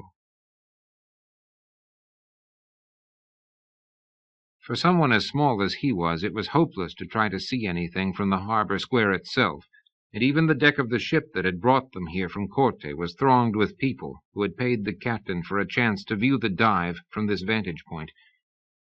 Devon had made his way over to the mainmast, and scrambled up to join another dozen men clinging to the rigging high above the sea. There were compensations inherent in agility. Erlaine was somewhere below, amid the crowd on deck. He was still terrified, after 3 days here, by this enforced proximity to the sorcerer from Igrath. It was one thing, he had said angrily, to elude trackers in the south, another for a wizard to walk up to a sorcerer. Alessan was somewhere among the crowd in the harbor. Devon had spotted him at one point, working his way towards the pier, but couldn't see him now. DeLotel was inside the palace itself, representing Lower Corte in the ceremony. The irony of that was almost overwhelming whenever Devon allowed himself to think about it. He tried not to, because it made him afraid, for all of them. But Alessan had been decisive when the courteously phrased request had come for the high priest to travel north and join men of the other 3 provinces as formal witnesses to the ring dive. "You will go, of course," the prince had said, as if it were the most natural thing in the world. "And we shall be there as well. I need to take the measure of things on Chiara since this change." "Are you absolutely mad?" Erlaine had gasped, not bothering to hide his disbelief. Alessan had only laughed, though not, Devon thought, with any real amusement. He had become virtually impossible to read since his mother had died. Devon felt quite inadequate to the task of bridging that space or breaking through. Several times in the days following Pasithia's death, he had found himself desperately wishing that Bayard were with them. "What about Savandi?" Erlaine had demanded. "Couldn't this be a trap for DeLotel? Or for you, even?" Alessan shook his head. "Hardly. You said yourself no message was sent, and it is entirely plausible that he was killed by brigands in the countryside, as Torre made it seem. The King of the Western Palm has larger things to worry about right now than one of his petty spies. I'm not concerned about that, Erlaine, but I do thank you for your solicitude." He smiled, a wintry smile. Erlaine had scowled and stalked away. "What are you concerned about?" Devon had asked the prince. But Alessan hadn't answered that. High in the rigging of the Aima Falcon, Devon waited with the others for the palace doors to open, and tried to control the pounding of his heart. It was difficult, though. The sense of excitement and anticipation that had been building on the island for 3 days had started to become overwhelming this morning, and had taken an almost palpable shape when Brandon himself had appeared and walked calmly down to the pier with a small retinue, including one stooped, balding old man dressed exactly like the king. "Brandon's fool," the courtier in the rigging next to him said, when Devon asked, pointing. "Something to do with sorcery, the way they do things in Igrath." He grunted. "We're better off not knowing." Devon had gazed for the first time at the man who had destroyed Tigana, and tried to imagine what it would be like to have a bow in his hands right now, and Bayard or Alessan's skill at archery. It was a long, but not an impossible shot, down and across a span of water, to strike a single soberly clad, bearded man standing by the sea. Imagining the flight of that arrow in the morning sun, he remembered another conversation with Alessan at the rail of the Falcon the night they reached Chiara. "What do we want to happen?" Devon had asked. Word had reached the Gulf of Corte just before they sailed that most of the second company of Alberico's Barbadian mercenaries had now been pulled back from the border forts and cities in Ferrot, and were marching with the other armies towards Sensio. Hearing that, Alessan's face had gone pale, and there was a sudden hard glitter in his grey eyes. Much like his mother's, Devon had thought, but would not dream of saying. On the ship, Alessan had turned to him briefly at the question, and then looked back out to sea. It was very late, nearer dawn than midnight. Neither of them had been able to sleep. Both moons were overhead, and the water gleamed and sparkled with their mingled light. "What do we want to happen?" Alessan repeated. "I'm not completely sure. I think I know, but I can't be certain yet. That's why we're going to watch this dive." They listened to the sounds of the ship in the night sea. Devon cleared his throat. "If she fails?" he asked. Alessan was silent for so long Devon didn't think he was going to answer. Then, very softly, he said, "If the Chertandan woman fails, Brandon is lost, I think. I am almost sure." Devon looked quickly over at him. "Well, then, that means—" "That means a number of things, yes. One is our name come back. Another is Alberico ruling the Palm. Before the year is out, almost certainly." Devon tried to absorb that. "If we take them, then we must take them both," he remembered the prince saying in the Sandrini lodge, with Devon hiding in the loft above. "And if she succeeds?" he asked. Alessan shrugged.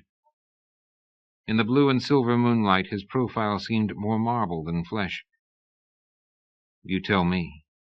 How many people of the provinces will fight against the Empire of Barbadia, or for a king who has been wedded to the seas of the palm by a sea bride from this peninsula? Devon thought about it. A lot, he said at length. I think a lot of people would fight. So do I, said Alessan. Then the next question becomes who would win, and the one after that is there something we can do about it? Is there? Alessan looked over at him then, and his mouth crooked wryly. I have lived my life believing so. We may find it put to the test very soon. Devon stopped his questions then. It was very bright with the 2 moons shining. A short while later, Alessan touched his shoulder and pointed with his other hand. Devon looked and saw a high, dark mass of land rising from the sea in the distance. Chiara, said Alessan. And so Devon saw the island for the first time. Have you ever been here before? He asked softly. Alessan shook his head, never taking his eyes from that dark mountainous shape on the horizon. Only in my dreams, he said. She's coming, someone shouted from the topmost rigging of the Ossolini ship anchored next to them. The cry was immediately picked up and strung from ship to ship and along the harbor, peaking in a roar of anticipation, and then falling away to an eerie, chilling silence as the massive bronze doors of Chiara Palace swung fully back to reveal the woman framed within. Even when she began to walk, the silence held. Moving slowly, she passed among the throngs assembled in the square, seeming almost oblivious of them. Devon was too far away to see her face clearly yet, but he was suddenly conscious of a terrible beauty and grace. It is the ceremony, he told himself. It is only because of where she is. He saw DeLotel behind her, moving among the other escorts, towering above them. And then, moved by some instinct, he turned from them to Brandon of Ygrath on the pier. The king was nearer to him, and he had the right angle. He could see how the man watched the woman approach. His face was utterly expressionless, icy cold. He's calculating the situation, Devon thought. The numbers, the chances. He's using all of this. The woman, the ritual, everyone gathered here with so much passion in them, for a purely political end. He realized that he despised the man for that, over and above everything else, hated him for the blank, emotionless gaze with which he watched a woman approach to risk her life for him. By the Triad, he was supposed to be in love with her. Even the bent old man beside him, Devon saw, the king's fool, dressed exactly like Brandon, was wringing his hands over and about each other in obvious apprehension, anxiety and concern vivid in his face. By contrast, the face of the king of the Western Palm was a frigid, uncaring mask. Devon didn't even want to look at him any more. He turned back to the woman, who had come much nearer now. And because she was almost at the water's edge, he could see that his first sense had been right, and his glib explanation wrong. Dianora di Certando, clad in the sea-green robes of the ring-dive, was the most beautiful woman he had ever seen in all his life. What do we want to happen? He had asked Alessan 3 nights ago, sailing to this island. He still didn't know the answer. But looking down at the woman as she reached the sea, a sudden fear rose in him, and an entirely unexpected pity. He grasped the rigging tightly, and set himself to watch from high, high above. She knew Brandon better than anyone alive. It had been necessary in order to survive, especially in the beginning, in order to say and do the right things in a mortally dangerous place. Then, as the years slipped by, necessity had somehow been alchemized into something else, into love, actually, bitterly hard as that had been to acknowledge. She had come here to kill, with the twin snakes of memory and hatred in her heart. Instead, she had ended up understanding him better than anyone in the world, because there was no one else who mattered half so much. And so what came very near to breaking her, as she passed through that multitude of people to the pier, was seeing how ferociously he was struggling not to show what he was feeling, as if his soul were straining to escape through the doorways of his eyes, and he, being born to power, being what he was, felt it necessary to hold it in, here among so many people. But he couldn't hide it from her. She didn't even have to look at Rune to read Brandon now. He had cut himself off from his home, from all that had anchored him in life. He was here among an alien people he had conquered, asking for their aid, needing their belief in him. She was his lifeline now, his only bridge to the Palm, his only link, really, to any kind of future here, or anywhere. But Tigana's ruin lay between the two of them like a chasm in the world. The lesson of her days, Dianora thought, was simply this, that love was not enough. Whatever the songs of the troubadours might say, whatever hope it might seem to offer, love was simply not enough to bridge the chasm in her world, which was why she was here, what the Rusalka's vision in the garden had offered her, an end to the terrible, bottomless divisions in her heart, at a price, however, that was not negotiable. One did not bargain with the gods. She came up to Brandon at the end of the pier and stopped, and the others stopped behind her. A sigh, rising and falling away like a dying of wind, moved through the square. With an odd trick of the mind, her vision seemed to detach itself from her eyes for a moment, to look down on the pier from above.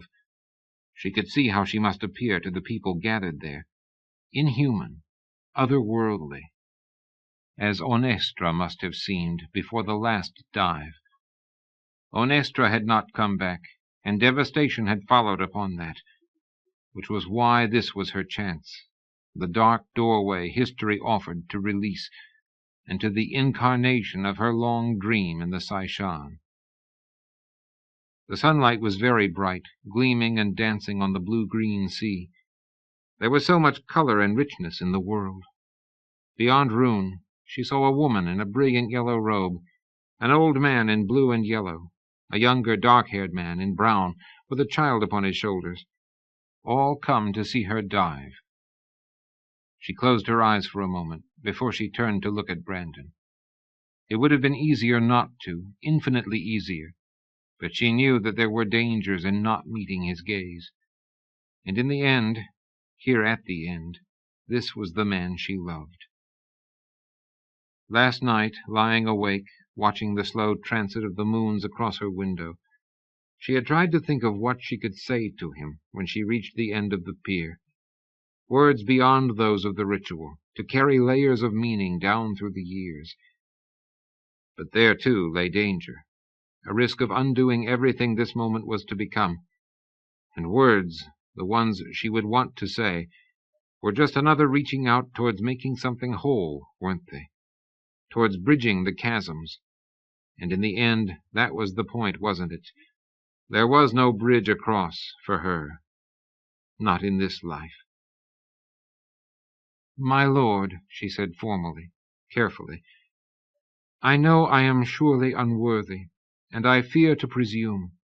But if it is pleasing to you, and to those assembled here, I will try to bring you the sea ring back from the sea." Brandon's eyes were the color of skies before rain. His gaze never wavered from her face. He said, "There is no presumption, love, and infinite worthiness. You ennoble this ceremony with your presence here." Which confused her, for these were not the words they had prepared. But then he looked away from her slowly, as if turning away from light. "People of the Western Palm," he cried, and his voice was clear and strong, a king's, a leader of men, carrying resonantly across the square and out among the tall ships and the fishing boats. "We are asked by the Lady Dianora if we find her worthy to dive for us, if we will place our hopes of fortune in her, to seek the Triad's blessing in the war Barbadior brings down upon us. What is your reply? She waits to hear." and amid the thunderous roar of ascent that followed, a roar as loud and sure as they had known it would be after so much pent-up anticipation, Leonora felt the brutal irony of it, the bitter jest, seize hold of her. Our hopes of fortune, in her, the Triad's blessing, through her. In that moment, for the first time, here at the very margin of the sea, she felt fear come in to lay a finger on her heart. For this truly was a ritual of the gods, a ceremony of great age and numinous power, and she was using it for her own hidden purposes, for something shaped in her mortal heart. Could such a thing be allowed, however pure the cause? She looked back then at the palace and the mountains that had defined her life for so long. The snows were gone from the peak of Sangarios. It was on that summit that Eanna was said to have made the stars, and named them all. Leonora looked away and down, and she saw DeLotel gazing at her from his great height. She looked into the calm, mild blue of his eyes, and felt herself reach out and back through time to take strength and sureness from his quietude. Her fear fell away like a discarded garment. It was for DeLotel, and for those like him who had died, for the books and the statues and the songs and the names that were lost, that she was here.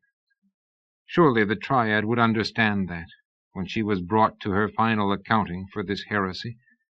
Surely Aedeon would remember Michaela by the sea. Surely Eanna of the names would be merciful. Slowly then, Leonora nodded her head as the roar of sound finally receded. Seeing that, the high priestess of the god came forward in her crimson gown and helped her free of the dark green robe. Then she was standing by the water, clad only in the thin green undertunic that barely reached her knees, and Brandon was holding a ring in his hand. "In the name of Aedeon and of Morian," he said, words of ritual, rehearsed and carefully prepared, "and always and forever in the name of Eanna, Queen of Lights, we seek nurture here and shelter. Will the sea welcome us and bear us upon her breast as a mother bears a child? Will the oceans of this peninsula accept a ring of offering in my name and in the name of all those gathered here, and send it back to us in token of our fates bound together? I am Brandon de Chiara, King of the Western Palm, and I seek your blessing now." Then he turned to her, as a second murmur of astonishment began at his last words, at what he'd named himself, and beneath that sound, as if cloaked and sheltered under it, he whispered something else, words only she could hear. Then he turned towards the sea and drew back his arm, and he threw the golden ring in a high and shining arc up towards the brightness of the sky and the dazzling sun. She saw it reach its apex and begin to fall. She saw it strike the sea, and she dived. The water was shockingly cold so early in the year. Using the momentum of the dive, she drove herself downwards, kicking hard. The green net held her hair so she could see. Brandon had thrown the ring with some care, but he had known he could not simply toss it near to the pier. Too many people would be looking for that. She propelled herself forward and down with half a dozen hard driving strokes, her eyes straining ahead in the blue-green filtered light. She might as well reach it. She might as well see if she could claim the ring before she died. She could carry it as an offering down to Morian. Her fear, amazingly, was entirely gone. Or perhaps it was not so amazing after all. What was the Rusalka? What did its vision offer, if not this certainty, a sureness to carry her past the old terror of dark waters, to the last portal of Morian? It was ending now. It should have ended long ago. She saw nothing, kicked again, forcing herself deeper and further out, towards where the ring had fallen. There was a sureness in her, a brilliant clarity, an awareness of how events had shaped themselves towards this moment. a moment when, simply by her dying, Tigana might be redeemed at last. She knew the story of Onestra and Casal. Every person in this harbor did. They all knew what disasters had followed upon Onestra's death. Brandon had gambled all on this one ceremony, having no other choice in the face of battle brought to him too soon. But Alberico would take him now. There could be no other result. She knew exactly what would follow upon her death. Chaos and shrill denunciation, the perceived judgment of the Triad upon this arrogantly self-styled king of the Western Palm. There would be no army in the west to oppose the Barbadian. The peninsula of the Palm would be Alberico's to harvest like a vineyard, or grind like grain beneath the millstones of his ambition. Which was a pity, she supposed, but redressing that particular sorrow would have to be someone else's task. The soul's quest of another generation. Her own dream, the task she'd set herself with an adolescent's pride, sitting by a dead fire in her father's house long years ago, had been to bring Tigana's name back into the world. Her only wish, if she were allowed a wish before the dark closed over her and became everything, was that Brandon would leave, would find a place to go far from this peninsula before the end came, and that he might somehow come to know that his life, wherever he went, was a last gift of her love. Her own death didn't matter. They killed women who slept with conquerors. They named them traitors, and they killed them in many different ways. Drowning would do. She wondered if she would see the Rusalka here, sea-green creature of the sea, agent of destiny, guardian of thresholds. She wondered if she would have some last vision before the end, if Aedeon would come for her, the stern and glorious god, appearing as he had to Michaela on the beach so long ago. She was not Michaela, though, not bright and fair and innocent in her youth. She didn't think that she would see the god. Instead, she saw the ring. It was to her right and just above, drifting like a promise or an answered prayer down through the slow, cold waters, so far below the sunlight. She reached out in the dreamlike slowness of all motion in the sea, and she claimed it and put it on her finger, that she might die as a sea bride with sea gold upon her hand. She was very far under now. The filtered light had almost disappeared this far down. She knew her last gathered air would soon be gone as well, the need for the surface becoming imperative, reflexive. She looked at the ring, Brandon's ring, his last and only hope.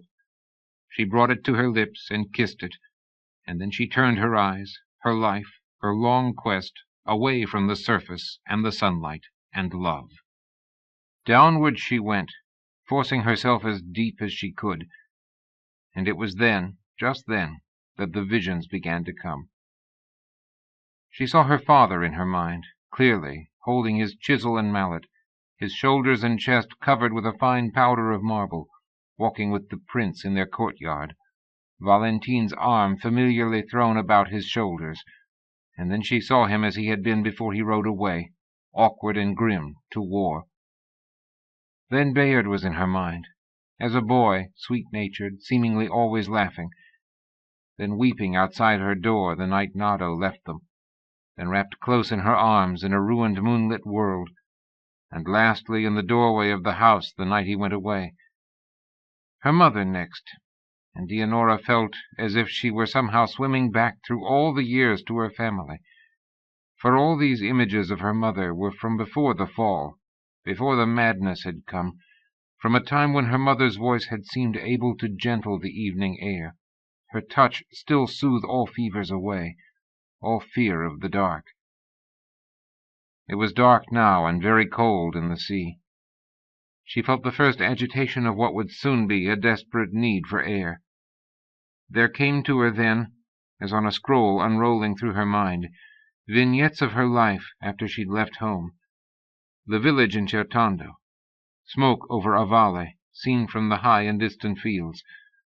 The man, she couldn't even remember his name, who had wanted to marry her. Others who had bedded her in that small room upstairs. The Queen in Stevanion. Arduini, Romanus on the river galley taking her away, the opening sea before them, Chiara, Scelto, Brandon. And so, at the very end, it was he who was in her mind, after all. And over and above the hard, quick images of a dozen years and more, Dianora suddenly heard again his last words on the pier, the words she had been fighting to hold back from her awareness, had tried not to even hear or understand, for fear of what they might do to her resolve, what he might do. "My love," he'd whispered, "come back to me. Stavon is gone. I cannot lose you both, or I will die." She had not wanted to hear that. Anything like that. Words were power. Words tried to change you, to shape bridges of longing that no one could ever really cross. "Or I will die," he had said. And she knew, could not even try to deny within herself, that it was true, that he would die, that her false, beneficent vision of Brandon living somewhere else, remembering her tenderly, was simply another lie in the soul. He would do no such thing. "My love," he had called her. She knew, gods, how she and her home had cause to know, what love meant to this man, how deep it went in him. How deep. There was a roaring sound in her ears now, a pressure of water so far below the surface of the sea. Her lungs felt as if they were going to burst.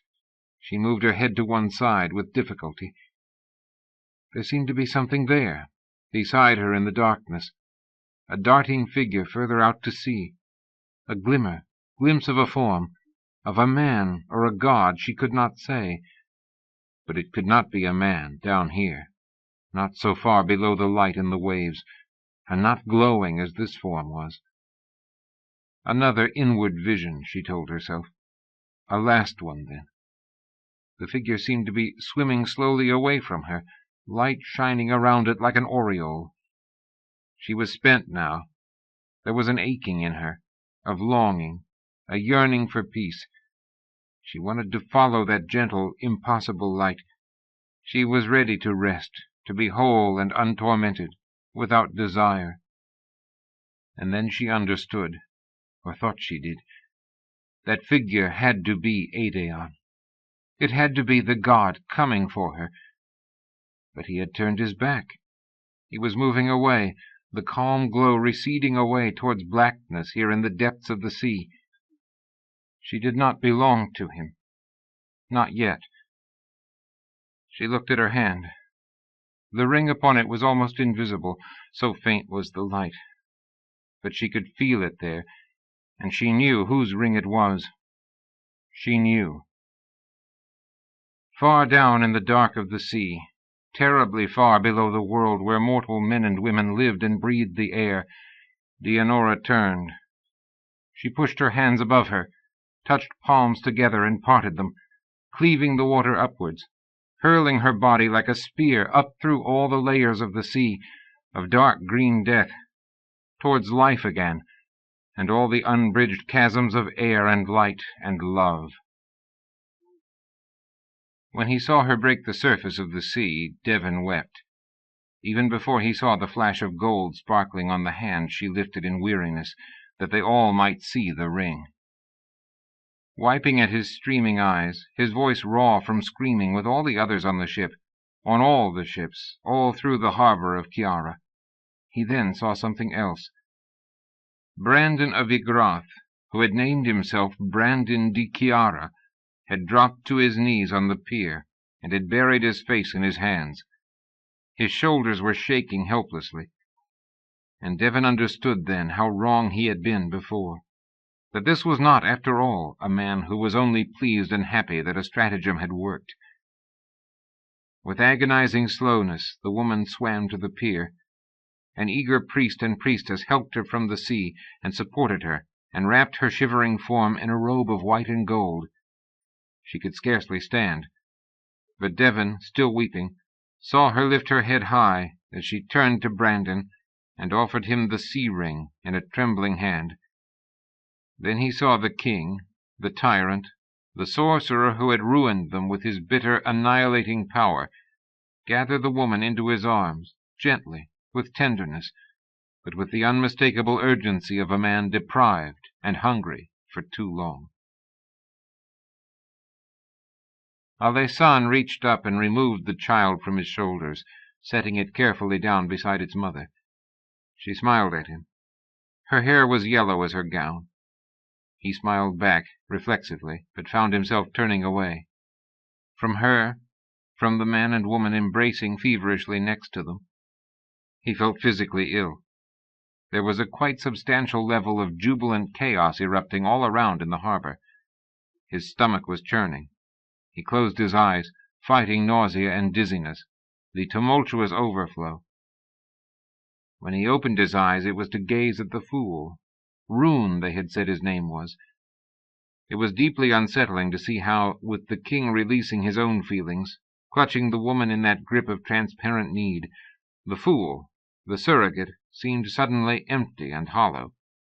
There was a blank, weighted sadness to him, jarring in its discontinuity amid the exultation all around. Rune seemed a still, silent point of numbness amid a world of tumult and weeping and laughter. Alessan looked at the bent, balding figure with his weirdly deformed face, and felt a blurred, disorienting kinship to the man, as if the two of them were linked here, if only in their inability to know how to react to all of this. He had to have been shielding himself, Alessan repeated in his mind for the 10th time, the 20th. He had to. He looked at Brandon again, and then away, hurting with confusion and grief. For how many years in Quilea had he and Bayard spun adolescent plots of making their way here, of coming upon the tyrant and killing him, their cries of Tigana's name ringing in the air, hurtling back into the world. And this morning, now, he'd been scarcely 15 feet away, unsuspected, unknown, with a dagger at his belt, and only one row of people between him and the man who'd tortured and killed his father. He had to have been shielding himself against a blade.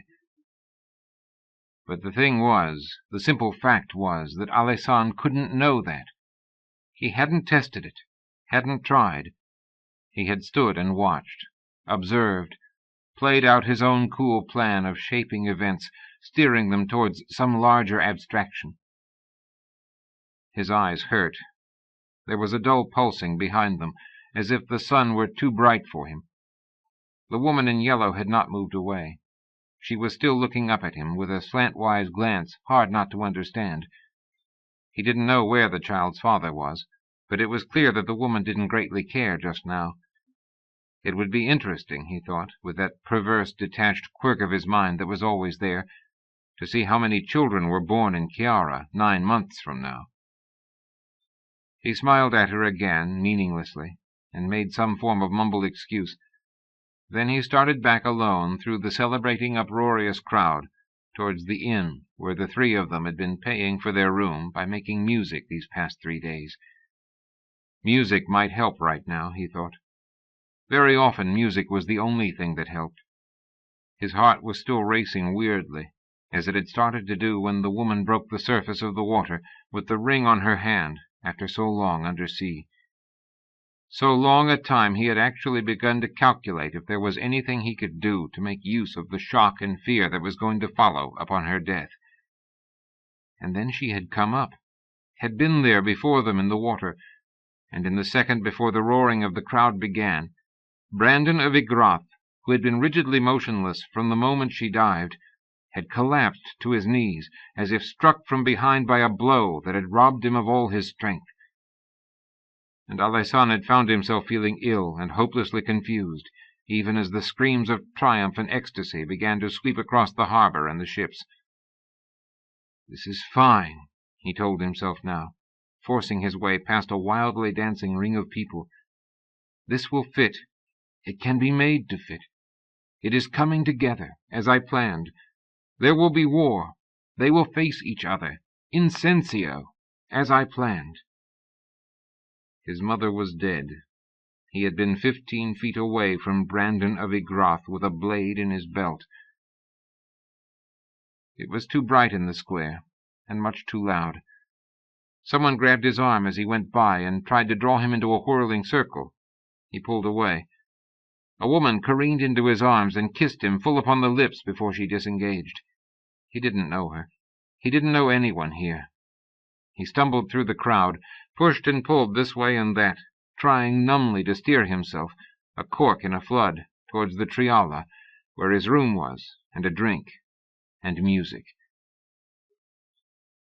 Devon was already at the crowded bar when he finally made it back. Elaine was nowhere to be seen yet, probably still on the ship, staying afloat as far from Brandon as he could, as if the sorcerer had the faintest scintilla of interest in pursuing wizards right now.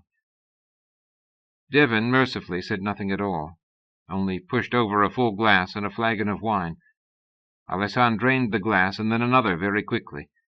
He had poured and tasted a third when Devon quickly touched his arm, and he realized, with a sense of almost physical shock, that he'd forgotten his oath. The blue wine. Third glass. He pushed the flagon away and buried his head in his hands. Someone was speaking beside him. Two men arguing. "You're actually going to do it? You're a goat-begotten fool," the first one snarled. "I'm joining up," the second replied, in the flat accents of Ossoli. "After what that woman did for him, I figure Brandon's blessed with luck, and someone who styles himself Brandon di Chiara is a long sight better than that butcher from Barbadior. What are you, friend, afraid of fighting?" The other man gave a harsh bark of laughter. "You simple-minded dolt," he said. He flattened his voice in broad mimicry. "After what that woman did for him.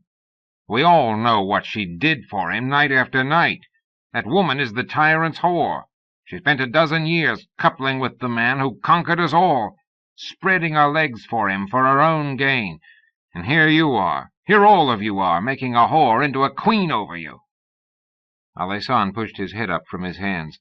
He shifted his feet, pivoting for leverage. Then, without a word spoken, he hammered a fist with all the strength of his body and all the tormented confusion of his heart into the speaker's face. He felt bones crack under his blow. The man flew backwards into the bar and halfway over it, scattering glasses and bottles with a splintering crash. Alessandro looked down at his fist.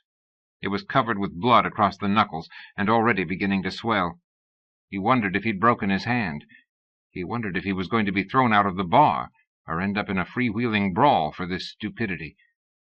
It didn't happen. The Ossolini who had proclaimed his readiness for war clapped him on the back with a hard, cheerful blow, and the owner of the Triala, their employer in fact, grinned broadly, completely ignoring the shards of broken glass along the bar. "I was hoping someone would shut him up," he roared over the raucous tumult in the room. Someone else came over and wrung Alessandro's hand, which hurt amazingly. 3 men were shouting insistent demands to buy him a drink. 4 others picked up the unconscious man and began carting him unceremoniously away in search of medical aid. Someone spat on the man's shattered face as he was carried by. Alessandro turned away from that, back to the bar. There was a single glass of Ostibar blue wine in front of him. He looked quickly at Devon, who said nothing at all. "Tigana," he murmured under his breath, as a Cortian sailor behind him bellowed his praise and ruffled his hair, and someone else pushed over to pound his back. "O Tigana, let my memory of you be like a blade in my soul." He drained the glass. Someone, not Devon, immediately reached to pick it up and smash it on the floor, which started a predictable sequence of other men doing the same with their own drinks. As soon as he decently could, he made his way out of the room and went upstairs. He remembered to touch Devon's arm in thanks as he went.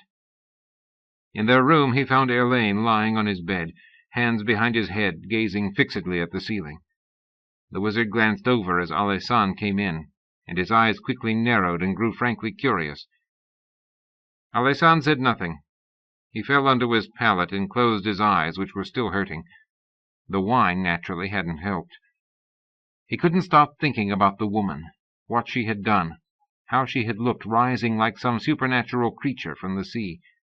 He couldn't force out of his mind the image of Brandon the tyrant, falling to his knees and burying his face in his hands, hiding his eyes, but not before Alessan, 15 feet away, only that, had seen the shattering relief and the blaze of love that had shone through like the white light of a falling star.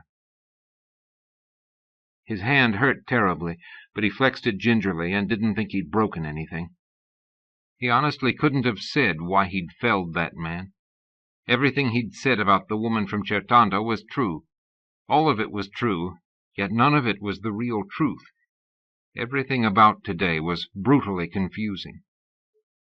Erlaine, unexpectedly tactful, cleared his throat in a way that offered a question. "Yes," Alessan said wearily, not opening his eyes. "This is what you wanted to happen, isn't it?" the wizard asked, unwontedly hesitant. With an effort, Alessan opened his eyes and looked over. Erlaine was propped on one elbow, gazing at him, his expression thoughtful and subdued. "Yes," he said at length. "This is what I wanted." Erlaine nodded slowly. "It means war, then? In my province?" His head was still throbbing, but less than before. It was quieter up here, though the noise from below still penetrated, a dull, steady background of celebration. "Incensio. Yes," he said. He felt a terrible sadness. So many years of planning, and now that they were here, where were they? His mother was dead. She had cursed him before she died, but had let him take her hand as the ending came. What did that mean? Could it be made to mean what he needed it to? He was on the island, had seen Brandon of Ygrath. What would he tell Bayard? The slender dagger at his side felt heavy as a sword. The woman had been so much more beautiful than he'd expected her to be. Devon had had to give him the blue wine. He couldn't believe that. He'd hurt a hapless, innocent man so brutally just now, had shattered the bones of his face. I must look truly terrible, he thought, for even Erlaine to be so gentle with me now. They were going to war in Incensio. This is what I wanted, he repeated to himself. "Erlaine, I'm sorry," he said, risking it, trying to struggle upwards from this sorrow.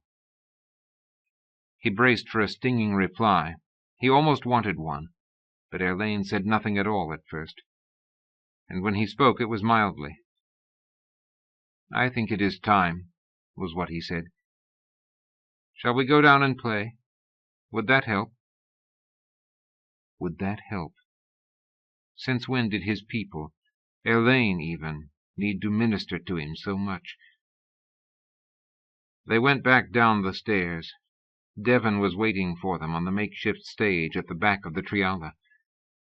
Alessan took up his Trajan pipes. His right hand was hurting and swollen, but it was not going to keep him from making music. He needed music now, very badly. He closed his eyes and began to play. They fell silent for him in the densely crowded room. Erlaine waited, his hands motionless on the harp, and Devon did, leaving him a space in which to reach upwards alone, yearning towards that high note where confusion and pain and love and death and longing could all be left behind him for a very little while. Chapter 18.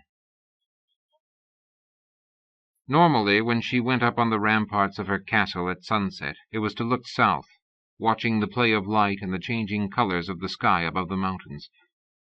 Of late, though, as springtime turned towards the summer they had all been waiting for, Eleanor found herself climbing to the northern ramparts instead, to pace the guard's walk behind the crenellations, or lean upon the cool rough stone, gazing into the distance, wrapped in her shawl against the chill that still came when the sun went down, as if she could actually see as far as Incensio. The shawl was a new one, brought by the messengers from Quilea that Bayard had told them would come, the ones who carried the messages that could, if all went right, turn the whole world upside down. Not just the Palm, Barbadior too, where the Emperor was said to be dying, and Ygrath, and Quilea itself, where, precisely because of what he was doing for them, Marius might not survive. The Quilean messengers had stopped on their way to Fort Ortiz, as was appropriate, to pay their respects to the lady of Castle Borso, and to bring her a gift from the new king of Quilea, an indigo-colored shawl, a color almost impossible to find here in the palm, and one which was, she knew, a mark of nobility in Quilea. It was evident that Alessan had told this Marius a fair bit about her involvement with him over the years, which was fine. Marius of Quilea, it seemed, was one of them. In fact, as Bayard had explained it the afternoon after Alessan had ridden into the Bracho Pass and then away west, Marius was the key to everything. 2 days after the Quileans passed through, Eleanor began a habit of springtime rides that took her, casually, far enough afield to necessitate 1 or 2 overnight stays at neighboring castles, at which time she relayed a quite specific message to a half-dozen equally specific people. Sensio, before midsummer. Not long afterwards, a silk merchant, and then a singer she rather liked, came down to Castle Borso with word of tremendous troop movements among the Barbadians. The roads were absolutely clogged with mercenaries marching north, they said. She had raised her eyebrows in quizzical mystification, but had allowed herself more wine than was customary each of those 2 nights, and had rewarded both men later, after her own fashion. Up on the ramparts at sunset now, she heard a footstep on the stair behind her. She had been waiting for it. Without turning, she said, "You are almost too late. The sun is nearly gone." Which was true.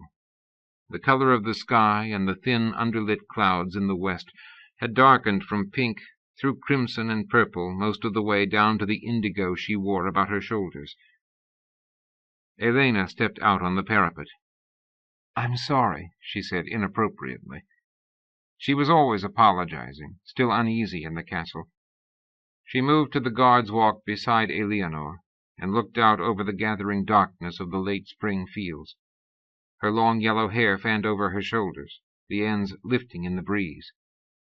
Ostensibly she was here to serve as a new lady-in-waiting to Eleanor. She had brought her 2 young children and her few belongings into Borso 2 mornings after the Ember Days had ended. It was considered a good idea that she be established here well before the time that might matter. It appeared, incredibly enough, that there could actually come a time when her being here might matter. Thomas, the gaunt, aged Cardew warrior, had said that it would be necessary for one of them to stay here. Thomas, who was very clearly not from Cardoon, and just as clearly unwilling to say who he really was. Eleanor didn't care about that. What mattered was that Bayard and Alessan trusted him, and in this matter Bayard was deferring to the dark, hollow-cheeked man, absolutely. "One of whom, exactly?" Eleanor had asked. The 4 of them had been alone. Herself, Bayard, and Thomas, and the red-headed young girl who didn't like her, Catriana. Bayard hesitated a long time. "One of the night walkers," he said finally. She had raised her eyebrows at that, the small outward gesture serving to show all she was prepared to reveal of her inward astonishment. "Really? Here? They are still about?" Bayard nodded. "And that is where you were last night, when you went out?" After a second, Bayard nodded again. The girl Catriana blinked in manifest surprise. She was clever and quite beautiful, Eleanor thought, but she still had rather a great deal to learn. "Doing what?" Eleanor asked Bayard. But this time he shook his head. She had expected that. There were limits with Bayard. She enjoyed trying to push towards them. One night, 10 years ago, she had found exactly where his boundaries of privacy lay, in one dimension at least. Surprisingly, perhaps, their friendship had deepened from that time on. Now, unexpectedly, he grinned. "You could have them all stay here, of course, not just one." She had grimaced with a distaste only partly feigned. "One will be sufficient, thank you, assuming it is enough for your purposes, whatever those are." She said that last to the old man disguised as a Cardew warrior. His skin coloring was really very good, but she knew all about Bayard's techniques of disguise. Over the years, he and Alessan had shown up here in an effective diversity of appearances. "I'm not absolutely sure what our purposes are," Tomas had replied frankly. "But insofar as we need an anchor for what Bayard wants us to at least be able to try, one of them in this castle should be enough." "Enough for what?" She'd probed again, not really expecting anything. "Enough for my magic to reach out and find this place," Tomas had said bluntly. This time it was she who blinked, and Catriona who looked unruffled and superior. Which was unfair, Eleanor decided afterwards. The girl must have known the old man was a wizard. That was why she hadn't reacted. Eleanor had enough of a sense of humor to find their byplay amusing, and even to feel a little regretful when Catriona had gone. 2 days afterwards, Elena had come. Bayard had said it would be a woman. He had asked Eleanor to take care of her. She had raised her eyebrows at that as well. On the northern ramparts she glanced over in the twilight. Elena had come up without a cloak. Her hands were cupping her elbows tightly against her body. Feeling unreasonably irritated, Eleanor abruptly removed her shawl and draped it over the other's shoulders. "You should know better by now," she said sharply. "It gets cold up here when the sun goes down." "I'm sorry," Elena said again, quickly motioning to remove the shawl. "But you will be chilled now. I'll go down and get something for myself." "Stay where you are," Eleanor snapped. Elena froze, apprehension in her eyes. Eleanor looked out past her, past the darkening fields and the emerging flickers of light where night candles and fires were being lit in houses and farms below. She looked beyond all these, under the first stars of the evening, her eyes straining north, her imagination winging far beyond her sight, to where the others would all be gathering now, or soon. "Stay here," she said more gently. "Stay with me." Elena's blue eyes widened in the darkness as she looked over. Her expression was grave, thoughtful. Unexpectedly, she smiled. And then, even more astonishingly, she moved nearer and drew her arm through Eleanor's, pulling her close. Eleanor stiffened for a second, then allowed herself to relax against the other woman. She had asked for companionship. For the first time in more years than she could remember, she had asked for this. A completely different kind of intimacy. It felt of late as if something rigid and hard was falling away inside her. She had waited for this summer, for what it might mean, for so many years. What had the young one said, Devon, about being allowed more than the transience of desire, if only one believed it was deserved? No one had ever said such a thing to her in all the years since Cornaro of Borso had died fighting Barbadior, in which dark time his young widow, his bride, alone in a Highland castle with her grief and rage, had been set upon the road towards what she had become. He had gone with Alessan, Devon. By now they would probably be in the north as well. Eleanor looked out, letting her thoughts stream like birds arrowing away through darkness, across the miles between, to where all of their fates would be decided when midsummer came. Dark hair and light blown back and mingled by the wind, the two women stood together in that high place for a long time, sharing warmth, sharing the night and the waiting time. It had long been said, sometimes in mockery, sometimes with a bemusement that bordered on awe, that as the days heated up in summer, so did the nighttime passions of Sensio. The hedonistic self-indulgence of that northern province, blessed with fertile soil and gentle weather, was a byword in the palm, and even over the seas. You could get whatever you wanted in Sensio, it was said, provided you were willing to pay for it, and fight someone to keep it, the initiated often added. Towards the end of spring that year it might have been thought that burgeoning tensions and the palpable threat of war would have dampened the nocturnal ardor of the Sensians, and their endless flow of visitors. for wine, for love-making in diverse combinations, and for brawling in the taverns and streets. Someone might indeed have thought such a thing, but not anyone who knew Sensio. In fact, it actually seemed as if the looming portents of disaster, the Barbadians massed ominously on the Faroe border, the ever-increasing numbers of ships of the Igrathan flotilla anchored at Farsaro Island off the northwestern tip of the province, were simply spurs to the wildness of night in Sensio town. There were no curfews here. There hadn't been for hundreds of years, and though emissaries of both invading powers were prominently housed in opposite wings of what was now called the Governor's Castle, Sensians still boasted that they were the only free province in the Palm, a boast that began to ring more hollow with each passing day and sybaritic night as the entire peninsula braced itself for a conflagration. In the face of which onrushing intrusion of reality, Sensio town merely intensified the already manic pace of its dark hours. Legendary watering holes like the Red Glove or Thetaf were packed with sweating, shouting patrons every night, to whom they dispensed their harsh, overpriced liquors and a seemingly endless stream of available flesh, male or female, in the warrens of airless rooms upstairs. Those innkeepers who had elected, for whatever reasons, not to trade in purchased love, had to offer substantially different inducements to their patrons. For the eponymous owner of Solingi's, a tavern not far from the castle, good food, decent vintages and ales, and clean rooms in which to sleep were assurances of a respectable, if not an extravagant, living, derived primarily from merchants and traders disinclined to traffic in the carnality of night, or at least to sleep and eat amid that overripe corruption.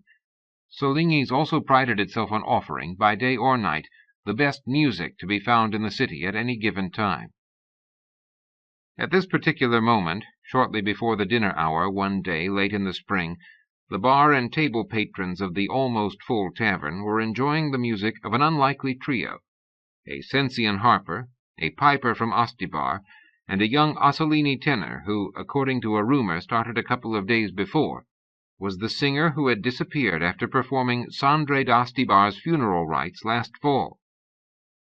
Rumors of every kind were rife in Sensio that spring, but few believed this one.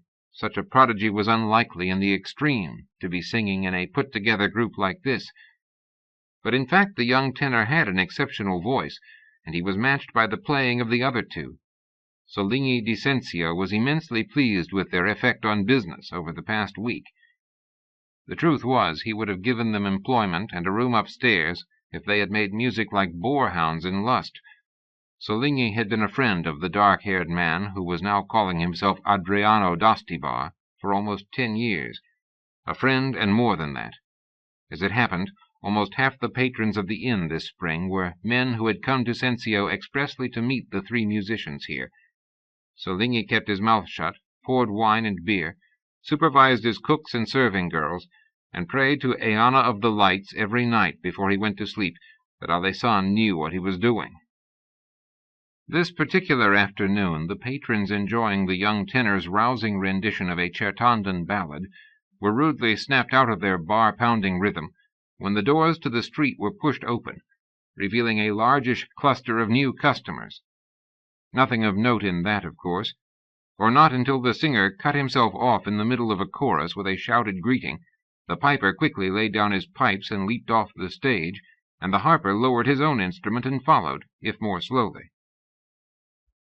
The enthusiasms of the reunion that ensued would have led to predictably cynical conclusions about the nature of the men involved, given the way of such things in Sensio, had the new party not included a pair of exceptionally attractive young women, one with short red hair, one with raven dark.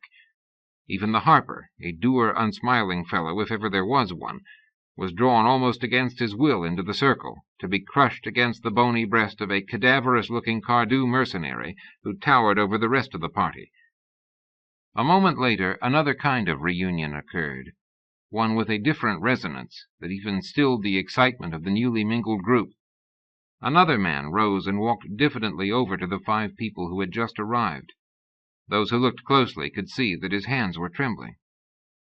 "Bayard?" they heard him say. There followed a moment of silence. Then the man whom he'd addressed said, Nado? In a tone even the most innocent Sensian could interpret. Any lingering doubts about that were laid to rest a second later by the way the two men embraced each other. They even wept. More than one man, eyeing the two women with frank admiration, decided that his chances of a conversation, and who knew what else, might be better than they'd first appeared, if the men were all like that. Aleas had been moving through the days since Tregea in a state of excitement that brought an almost continuous flush to her pale skin, and made her more delicately beautiful than she knew. What she did know is why she had been allowed to come. From the moment the sea-maid's landing boat had silently returned to the ship in the moonlit harbor of Tregea, bearing her father and Catriana and the two men they'd gone to meet, Aleas had been aware that something more than friendship was involved here. Then the dark-skinned man from Cardew had looked at her appraisingly, and at Rovigo with an amused expression on his lined face, and her father, hesitating for only a moment, had told her who this really was. And then quietly, but with an exhilarating confidence in her, he'd explained what these people, his new partners, were really doing here, and what he appeared to have been doing in secret with them for a great many years. It appeared that it had not been entirely a coincidence, after all, that they'd met 3 musicians on the road outside their home during the Festival of Vines last fall. Listening intently, trying not to miss a syllable or an implication, Aleas measured her own inward response to all of this, and was pleased beyond words to discover that she was not afraid. Her father's voice and manner had much to do with that, and the simple fact that he was trusting her with this. It was the other man, Bayard they named him, who said to Rovigo, "If you are truly set on coming with us to Sensio, then we will have to find a place on the coast to put your daughter ashore." "Why, exactly?" Aleas had said quickly before Rovigo could answer. She could feel her color rising as all eyes turned to her. They were down below deck, crowded in her father's cabin. Bayard's eyes were very dark by candlelight. He was a hard-looking, even a dangerous-seeming man, but his voice, when he answered her, was not unkind.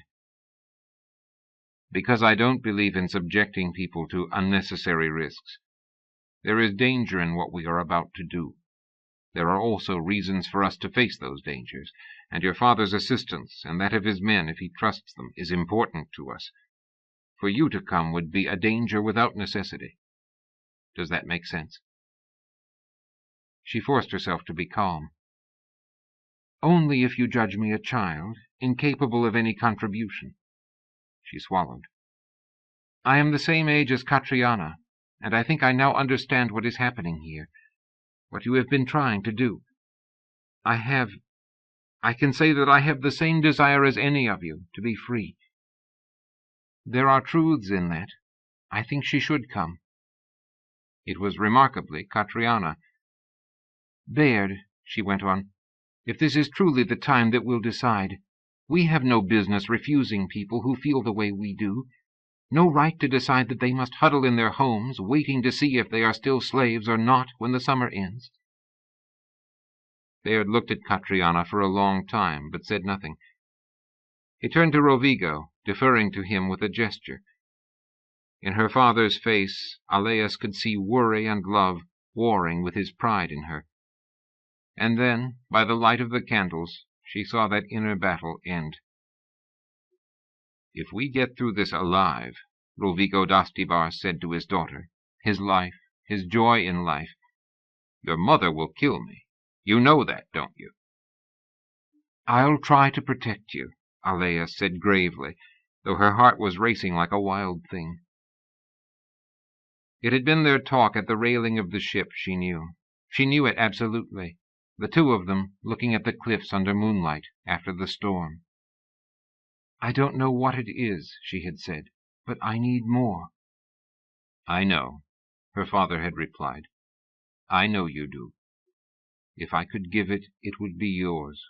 The world and the stars of Aeana would all be yours."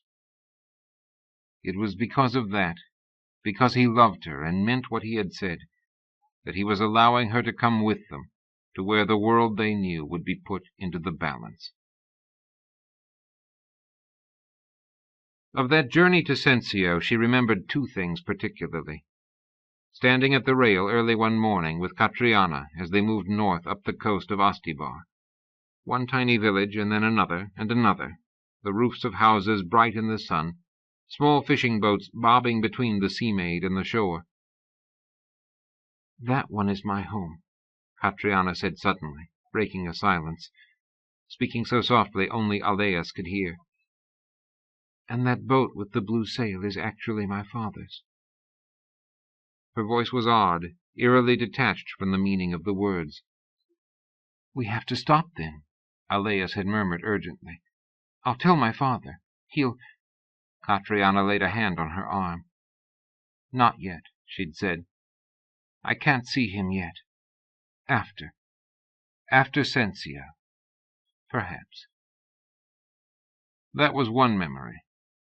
The other, very different, was of rounding the northern tip of Farsaro Island early in the morning, and seeing the ships of Igrath and the Western Palm anchored in the harbor there, waiting for war. She had been afraid then, as the reality of what they were sailing towards was brought home to her in that vision, at once brightly colorful and forbidding as grey death. But she had looked over at Catriana, and her father, and then at the old Duke, Sandre, who named himself Tomaz now, and she had seen shadings of doubt and anxiety in each of them as well. Only Bayard, carefully counting the flotilla, had a different kind of expression on his face. If she'd been forced to put a name to that look, she would have said, hesitantly, that it was desire. The next afternoon they had come to Sensio, and had moored the maid in the crowded harbor and gone ashore, and so had come, at the end of the day, to an inn all the others seemed to know about, and the five of them had walked through the doors of that tavern into a flashing of joy bright and sudden as the sun come up from the rim of the sea. Devon embraced her tightly and then kissed her on the lips, and then Alessan, after a moment's visible anxiety at her presence and a searching glance at her father, did exactly the same. There was a lean-faced, grey-haired man named Erlaine with them, and then a number of other men in the tavern came up. Nado was one name, Ducas another, and there was an older blind man with those two, whose name she never caught. He walked with the aid of a magnificent stick. It had the most extraordinary carved eagle's head, with eyes so piercing they seemed almost to be a compensation for the loss of his own. There were others as well, from all over it seemed. She missed most of their names. There was a great deal of noise.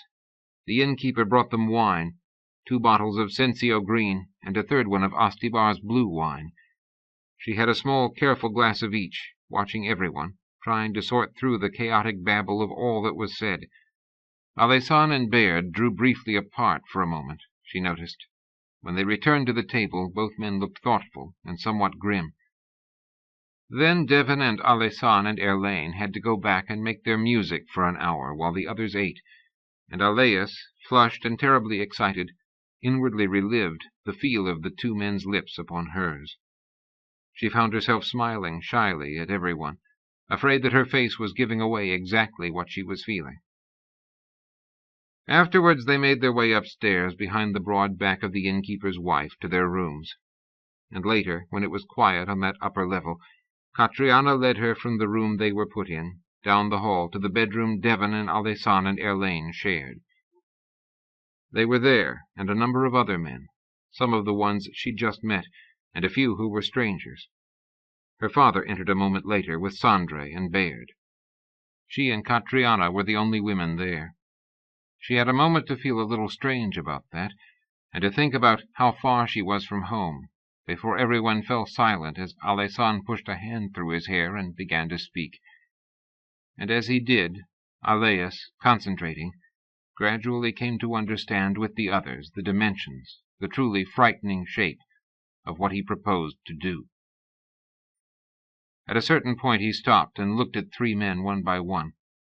At Duke Sandre first, then at a round-faced Certandan named Certino sitting with Ducas, and finally, almost challengingly, at Erlaine di Sensio.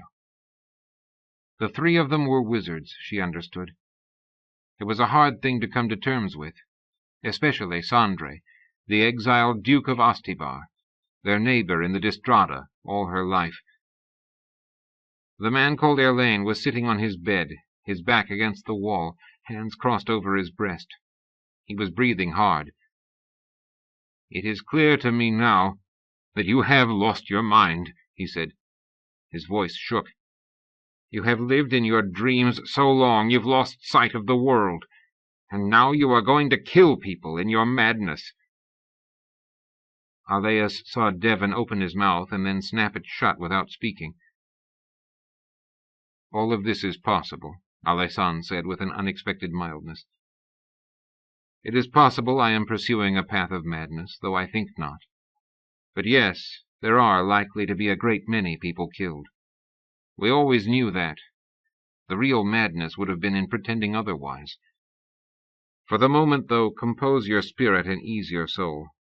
You know as well as I do, nothing is happening." "Nothing? What do you mean?" It was her father. Alaison's expression was wry, almost bitter. "Haven't you noticed? You were in the harbor. You walked through the town.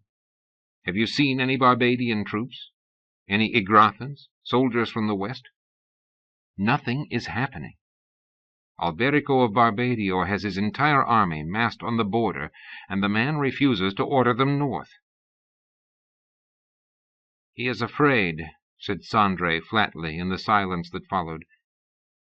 "He's afraid of Brandon." "Perhaps," her father said thoughtfully. "Or else he is just cautious. Too cautious." "What do we do, then?" asked the red-bearded Trajan named Ducas. Alaisan shook his head. "I don't know. I honestly don't know. This is one thing I never expected."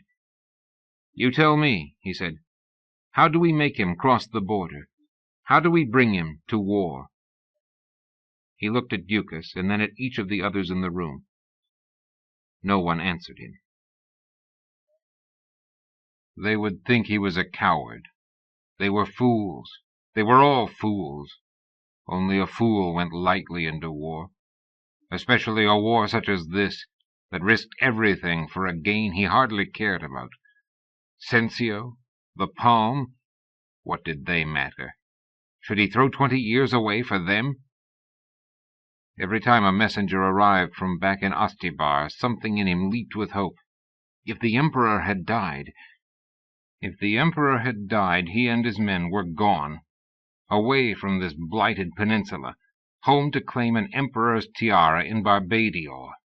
That was his war, the one he wanted to fight, the one that mattered, the only thing that had really mattered all these years. He would sail home with 3 armies and wrest the tiara from the court favorites hovering there like so many ineffectual fluttering moths. And after that he could make war back here, with all the gathered might of Barbadior. Then let Brandon of Igrath, of the Western Palm, whatever he chose to name himself, then let him try to stand before Alberico, Emperor of Barbadior. Gods, the sweetness of it! But no such message came from the east, no such glittering reprieve. And so the bald reality was that he found himself camped with his mercenaries here on the border between Ferrot and Sensio, preparing to face the armies of Igrath and the Western Palm, knowing that the eyes of the entire world would be upon them now. If he lost everything. If he won, well, that depended on the cost. If too many of his men died here, what kind of an army would he have to lead home? And too many men dying was a vivid prospect now, ever since what had happened in the harbor of Chiara. Most of the Igrathan army had indeed sailed home, exactly as anticipated, leaving Brandon crippled and exposed, which is why Alberico had moved, why the 3 companies were here and he with them. The flow and shape of events had seemed to be on their side, in the clearest possible way. Then the Chertandan woman had fished a ring from the water for Brandon. She haunted his dreams, that never-seen woman. 3 times now she'd surfaced like a nightmare in his life. Back when Brandon had first claimed her for his Sai-Shan, she had nearly drawn him into an insane war. Sifeval had wanted to fight, Alberico remembered. The 3rd Company captain had proposed storming across the border into Lower Corte and sacking Stevanian itself. Gods! Alberico shuddered even now, long years after, at the thought of such a war, far to the west, against the Igrathans in all their power. He had swallowed his bile and absorbed all the mocking jibes Brandon sent east. Even then, long ago, he had preserved his discipline, kept his eyes on the real prize back home. But he might have had the peninsula of the Palm without effort this spring, a pure gift fallen from the sky, if that same Dianora di Certando had not saved the Igrathan's life 2 months ago. It had been there for him, gently floating down. With Brandon assassinated, the Igrathans would have all sailed home, and the western provinces would have lain open before him like so much ripe fruit. Quilea's crippled king would have hobbled across the mountains to abase himself before Alberico, begging for the trade he needed. No elaborate letters then about fearing the mighty power of Igrath. It would have all been so easy, so elegant. But it was not so, because of the woman. The woman from one of his own provinces. The irony was coruscating. It was like acid in his soul. Certando was his, and Dianora di Certando was the only reason Brandon was alive. And now, her 3rd time in his life, she was the only reason there was an army from the west, a flotilla anchored in the bay of Farsaro, waiting for Alberico to make the slightest move. They are fewer than us, his spies reported daily, and not as well armed. Fewer, the 3 captains echoed each other in mindless litany.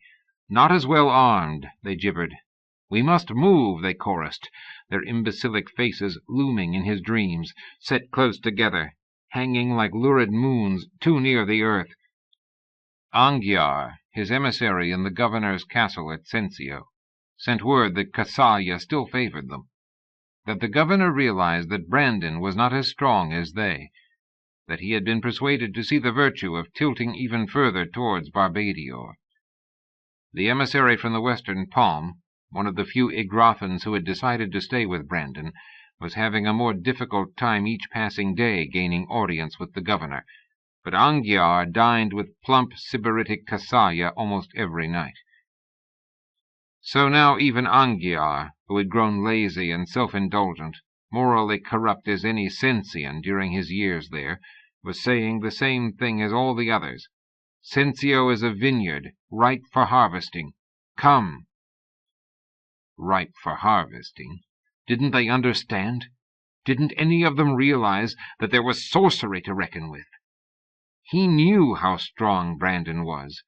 He had probed and backed quickly away from the Igrathan's power in the year they had both come here, and that had been when he himself was in his prime. Not hollow and weakened, with a bad foot and a drooping eye, after almost being killed in that cursed Sandrani lodge last year. He was not the same any more. He knew it, if none of the others did. If he went to war, it had to be a decision made in the light of that. His military edge had to be enough to offset the Igrathan's sorcery. He needed to be certain.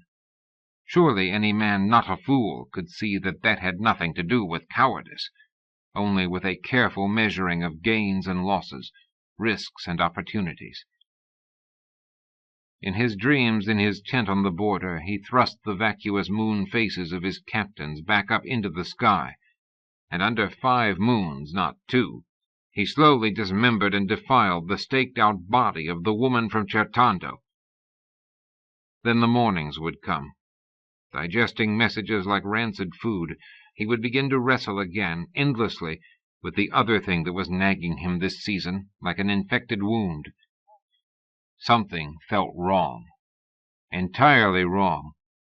There was an aspect about this whole chain of events, from the autumn onwards, that jarred within him like a jangling, dissonant chord. Here on the border, with his army all around him, he was supposed to feel as if he were calling the measure of the dance. forcing Brandon and the entire palm to respond to his tune, seizing control again after a winter of being impacted upon in all those trivial, disconcerting, cumulative ways, shaping events so that Quilea would have no choice but to seek him out, so that back home in the Empire they could not mistake his power, the vigor of his will, the glory of his conquests. That was how he was supposed to feel. How he had indeed briefly felt the morning he'd heard that Brandon had abdicated in Igrath, when he'd ordered his 3 armies north to the border of Sensio. But something had changed since that day, and it was more than just the presence of opposition, now waiting in the Bay of Farsaro. There was something else, something so vague and undefined he couldn't even talk about it, even if he'd had anyone to talk to. Couldn't even pin it down, but it was there, nagging at him like an old wound in rain. Alberico of Barbadior had not got to where he was, achieved this power base from which a thrust for the tiara was imminent, without subtlety and thoughtfulness, without learning to trust his instincts. And his instincts told him, here on the border, with his captains and his spies and his emissary in Sensio literally begging him to march, that something was wrong, that he was not calling the tune. Someone else was. Somehow, someone else was guiding the dangerous steps of this dance. He had truly no idea who it could be, but the feeling was there each morning when he woke, and it would not be shaken off. Neither would it come clear for him under the spring sun, in that border meadow bright with the banners of Barbadior, with irises and asphodels, and fragrant with the scent of the surrounding pines. So he waited, praying to his gods for word of a death back home, agonizingly aware that the world might soon be laughing at him if he drew back, knowing, as spies kept hastening south in relays, that Brandon was getting stronger in Farsaro every day, but held there on the border by his craftiness, his instinct for survival, by that ache of doubt, waiting for something to come clear, refusing, as the days slipped past, to dance to what might be someone else's tune, however seductively the hidden pipes might play. She was numbingly afraid. This was worse, infinitely worse than the bridge in Tregea. There she had embraced and accepted danger because there was more than a hope of surviving the leap. It had been only water down below, however frigid it might be, and there had been friends waiting in the darkness around the bend to claim her from the river and chafe her back to life. Tonight was different. Catriona realized with dismay that her hands were shaking. She stopped in the shadows of a lane to try to steady herself. She reached up nervously to adjust her hair under the dark hood, fingering the jeweled black comb she'd set in it. On the ship coming here, Aleus, who had said she was used to doing so for her sisters, had evened and shaped her original swift cropping on the floor of the shop in Tregea. Catriona knew her appearance was perfectly acceptable now. More than that, actually, if the reactions of men in Sensio these past days meant anything. And they had to mean something, for that was what had brought her out here in the darkness alone, pressed against a rough stone wall in a lane, waiting now for a noisy swarm of revelers to pass by in the street before her. This was a better part of town, so near the castle, but there was no truly safe quarter of Sensio for a woman alone in the streets at night. She wasn't out here for safety, though, which is why none of the others knew where she was. They would never have let her come, nor would she, being honest with herself, have knowingly let any of them undertake anything like this. This was death. She was under no illusions. All afternoon, walking through the market with Devon and Rovigo and Aleus, she had been shaping this plan and remembering her mother. That single candle always lit at sunset on the first of the Ember Days. Devon's father had done the same thing, she remembered him saying. Pride, he'd thought it was, withholding something from the Triad because of what they had allowed to happen. Her mother wasn't a proud woman, but neither had she permitted herself to forget. Tonight Catriona saw herself as being like one of her mother's forbidden candles on those ember nights, while all the rest of the world lay shrouded in darkness. She was a small flame, exactly like those candles, one that would not last the night, but one that, if the Triad had any love at all for her, might shape a conflagration before she went out. The drunken revelers finally staggered by, heading in the direction of the harbor taverns. She waited another moment, and then, muffled in her hood, went quickly into the street, keeping to the side of it, and started the other way, toward the castle. It would be much better, she thought, if she could somehow make her hands be still and slow her racing heart. She should have had a glass of wine back at Soligny's before slipping away, using the outside back stairs so that none of the others would see her. She'd sent Aleas down to dinner alone, pleading a woman's illness, promising to follow soon if she could. She had lied so easily, had even managed a reassuring smile. Then Aleas was gone, and she was alone, realizing in that precise instant, as the room door gently closed, that she would never see any of the others again. In the street she shut her eyes, feeling suddenly unsteady. She put her hand on a shop front for support, drawing deep breaths of the night air. There were tane flowers not far away, and the unmistakable fragrance of sejoya trees. She was near to the castle gardens, then. She bit her lips to force colour into them. Overhead the stars were bright and close. Vidomni was already risen in the east, with blue Ilarion to follow soon. She heard a sudden peal of laughter from the next street over.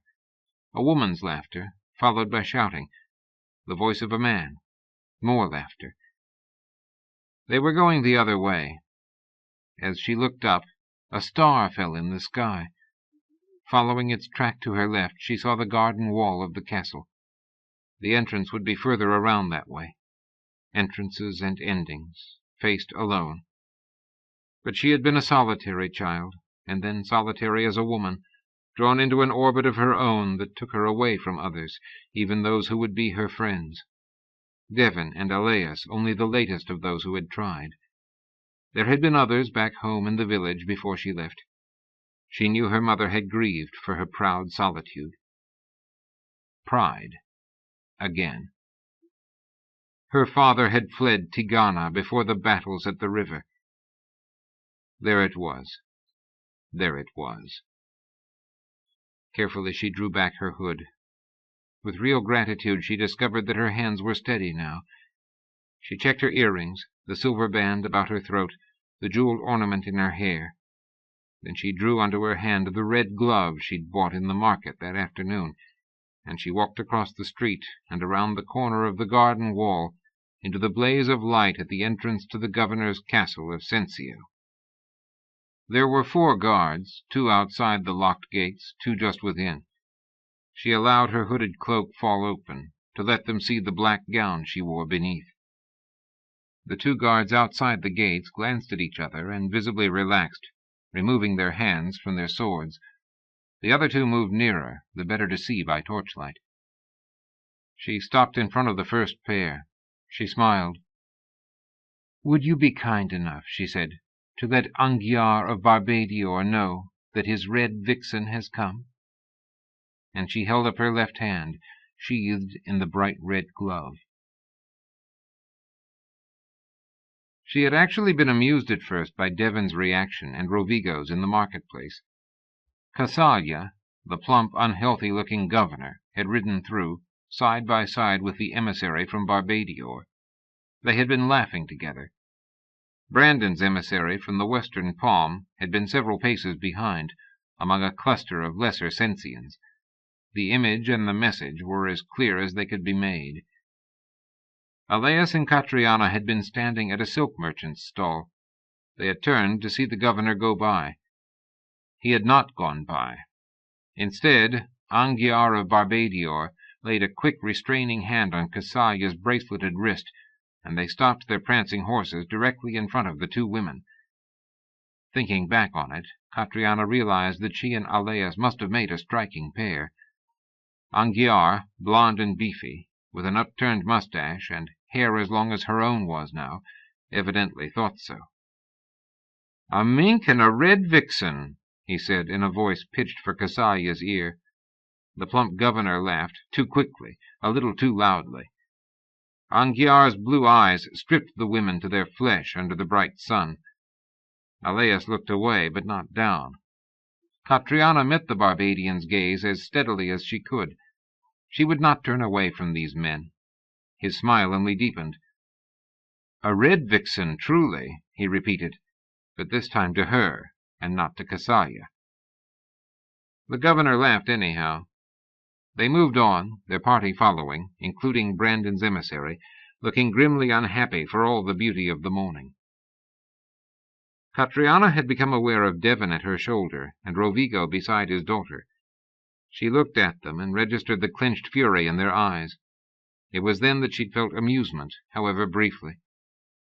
"That," she said lightly, "is exactly how Bayard looked before he almost had us both killed in Trigea. I don't think I'm prepared to repeat the experience. I have no hair left to cut." It was Aleas, cleverer by far than Catriona had realized at first, who laughed, carrying them past the moment. The four of them walked on. "I would have killed him," Devon said quietly to her as they paused by a leather goods booth. "Of course you would have," she said easily. Then, realizing how that probably sounded, and that he was quite serious in what he'd said, she squeezed his arm.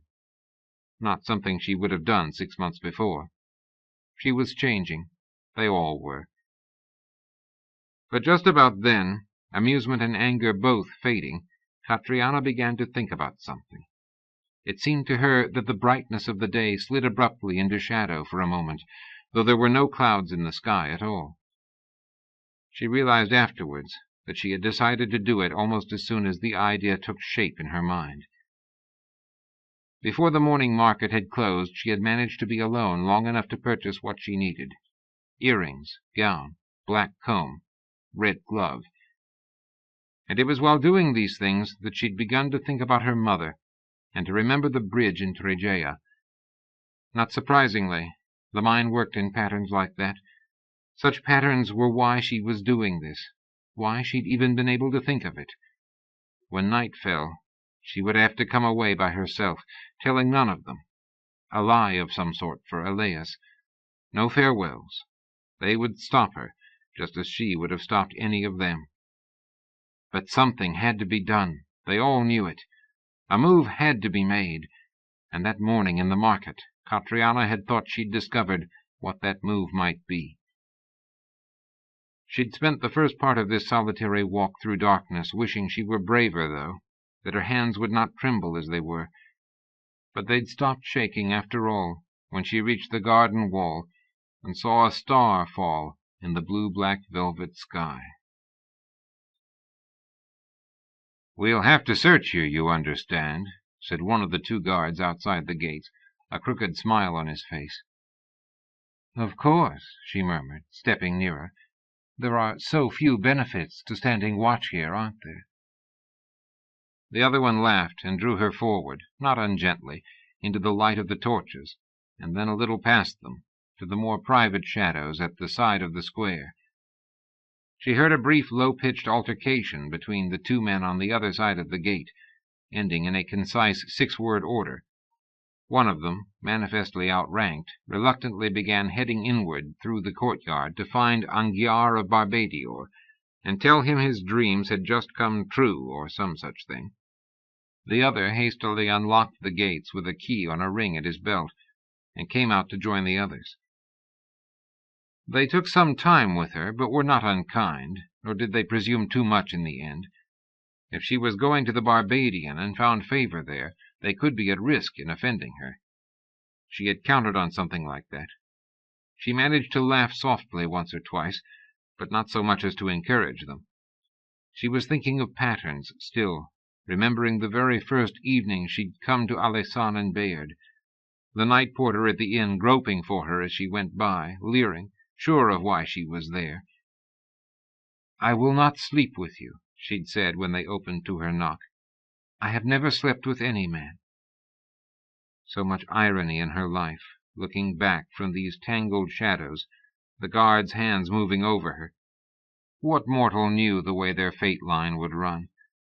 Inevitably, perhaps, she thought about Devon in the hidden closet of the Sandrini Palace, which had worked out rather differently in almost every way than she had expected it to. Not that she'd been thinking of futures or fates that day. Not then. And now? What should she be thinking now, as the patterns began to unfold again?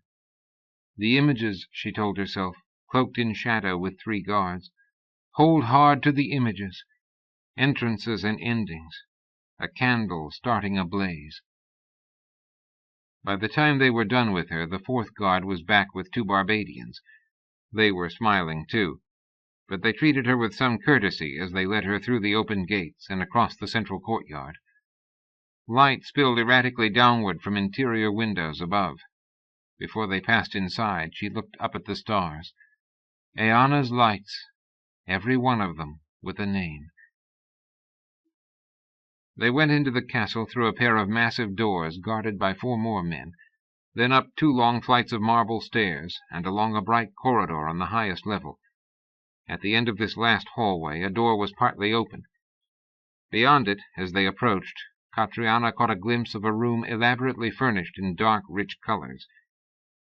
In the doorway itself stood Angiar of Barbadior, in a blue robe to match his eyes, holding a glass of green wine and devouring her with his gaze for the 2nd time that day.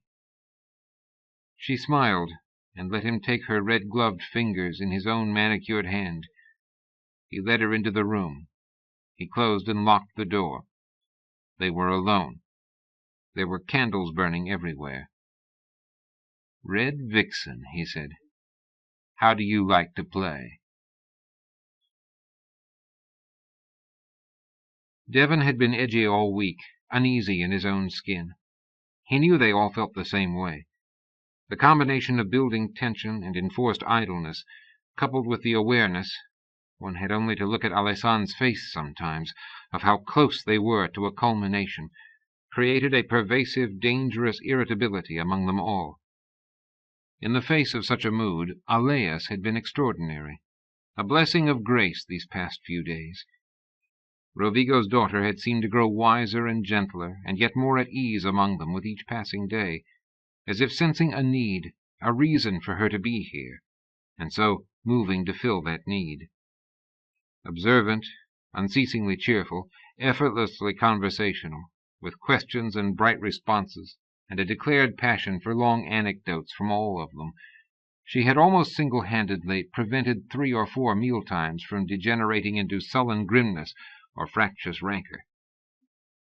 Blind Rinaldo, the healer, seemed almost in love with her. So much did he seem to flourish when she was by his side. He wasn't the only one of them either, Devon thought, almost grateful that the tensions of the time were preventing him from addressing his own inward feelings. In the hothouse atmosphere of Sensio, Aleus's delicate pale beauty and diffident grace singled her out like some flower transplanted here from a garden in a cooler, milder world. Which was, of course, exactly true. An observer himself, Devon would catch Rovigo gazing at his daughter as she drew one or another of their new companions into conversation, and the look in the man's eyes spoke volumes. Now, at the end of dinner, having spent the last half-hour turning their market expedition of the morning and afternoon into a veritable sea voyage of discovery, Aleus excused herself briefly and went back upstairs. Her departure was followed by an abrupt return of grimness to the table, an inexorable reversion to the single dominating preoccupation of their lives. Even Rovigo was not immune.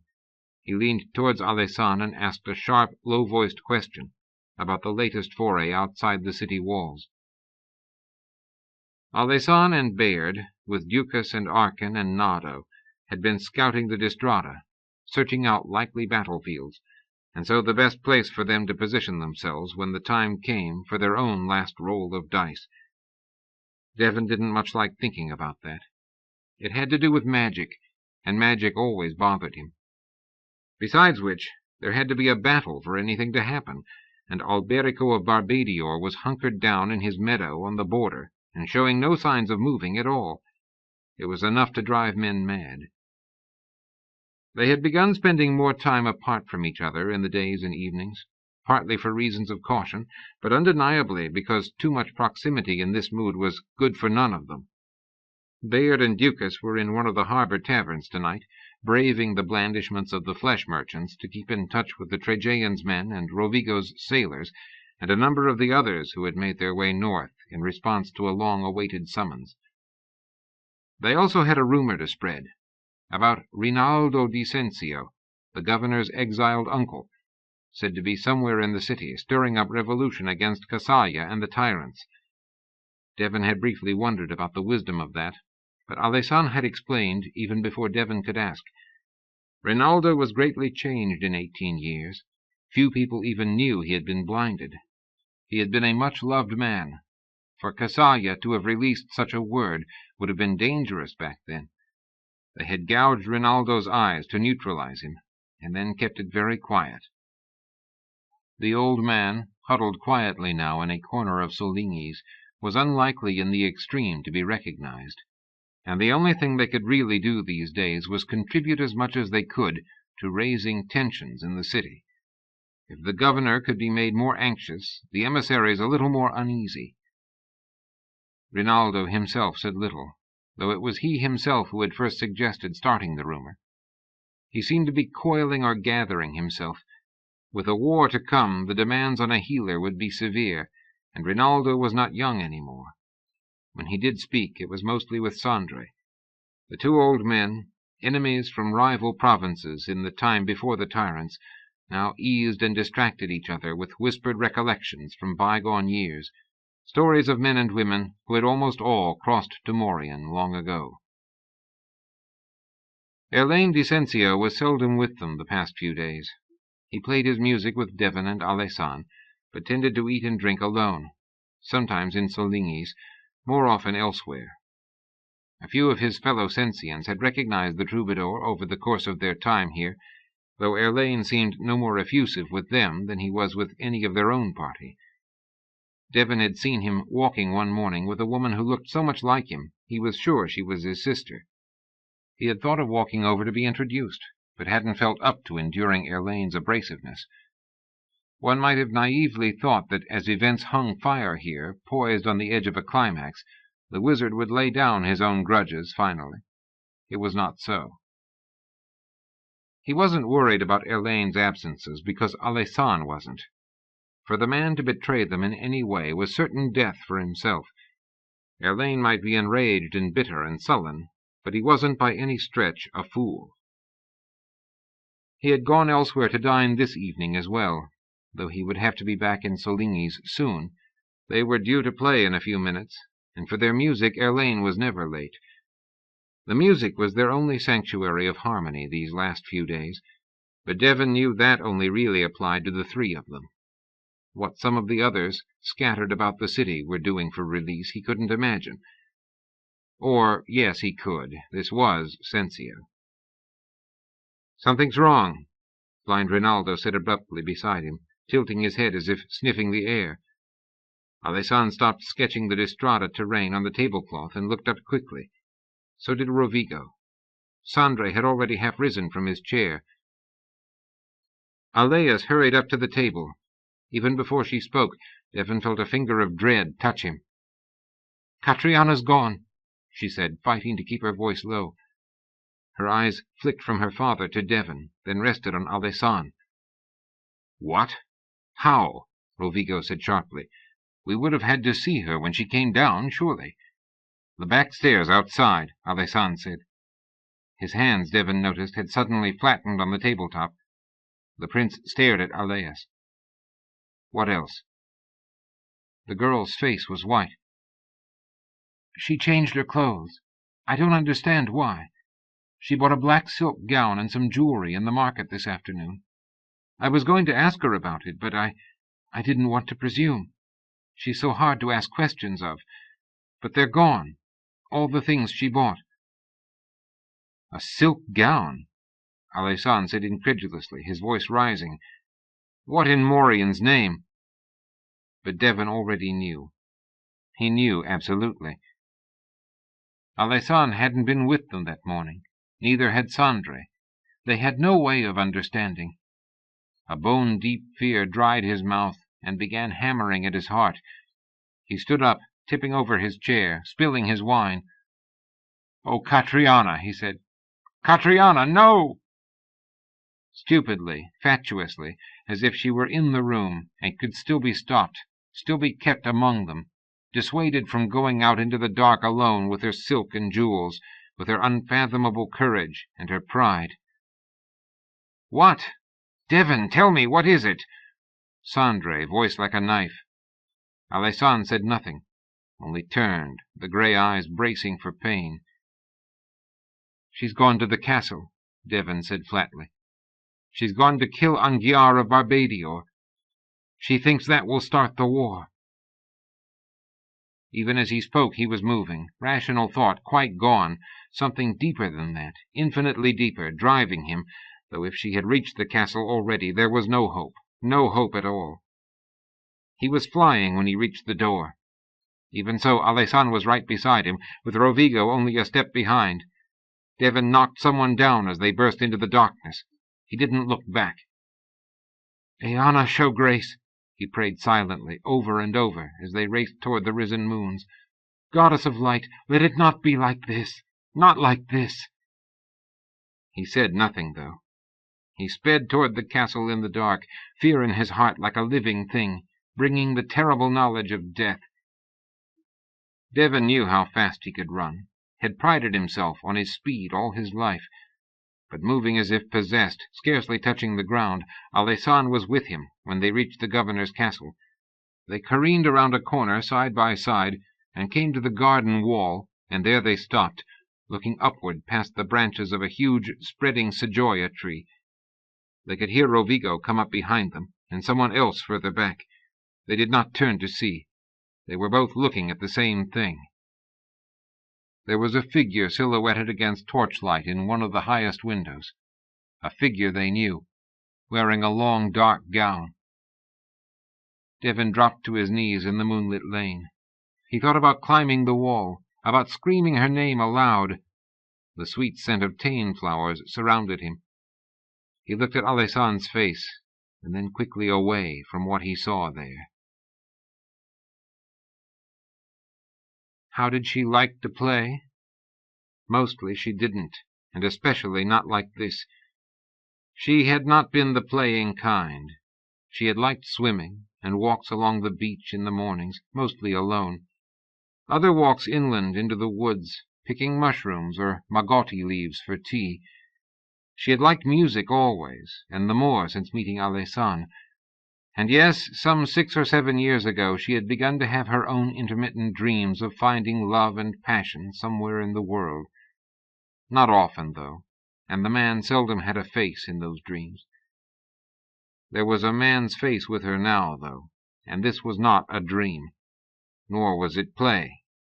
It was death, entrances and endings, a candle shaping fire before it went out. She was lying on his bed, naked to his sight and touch, save for the jewelry shining at wrist and throat and ears, and in her hair. Light blazed from all corners of the room. It seemed that Anguiar liked to watch his women respond to what he did. "Come on top of me," he'd murmured in her ear. "Later," she had replied. He had laughed, a husky sound deep in his throat, and had moved to be above her, naked as well, save for his ruffled white shirt, which hung open, showing the delicate blonde hairs on his chest. He was a skillful lover, a deeply experienced one. It was what let her kill him in the end. He lowered his head to her breasts before entering her. He took one nipple in his mouth, surprisingly gently, and began to run his tongue in circles over it. Catriona closed her eyes for a moment. She made a sound, one she thought was right. She stretched her hands cat-like above her head, moving her body sinuously under the pressure of his mouth and hands. She touched the black comb in her hair. Red vixen. She moaned again. His hands were on her thighs, moving upward and between. His mouth was still at her breast. She slid the comb free, pressed the catch so the blade sprang open, and then, moving without haste, as if she had all the time in the world, as if this single moment were the gathered sum of all the moments of her life, she brought her weapon down and plunged it into his throat, which meant that his life was over.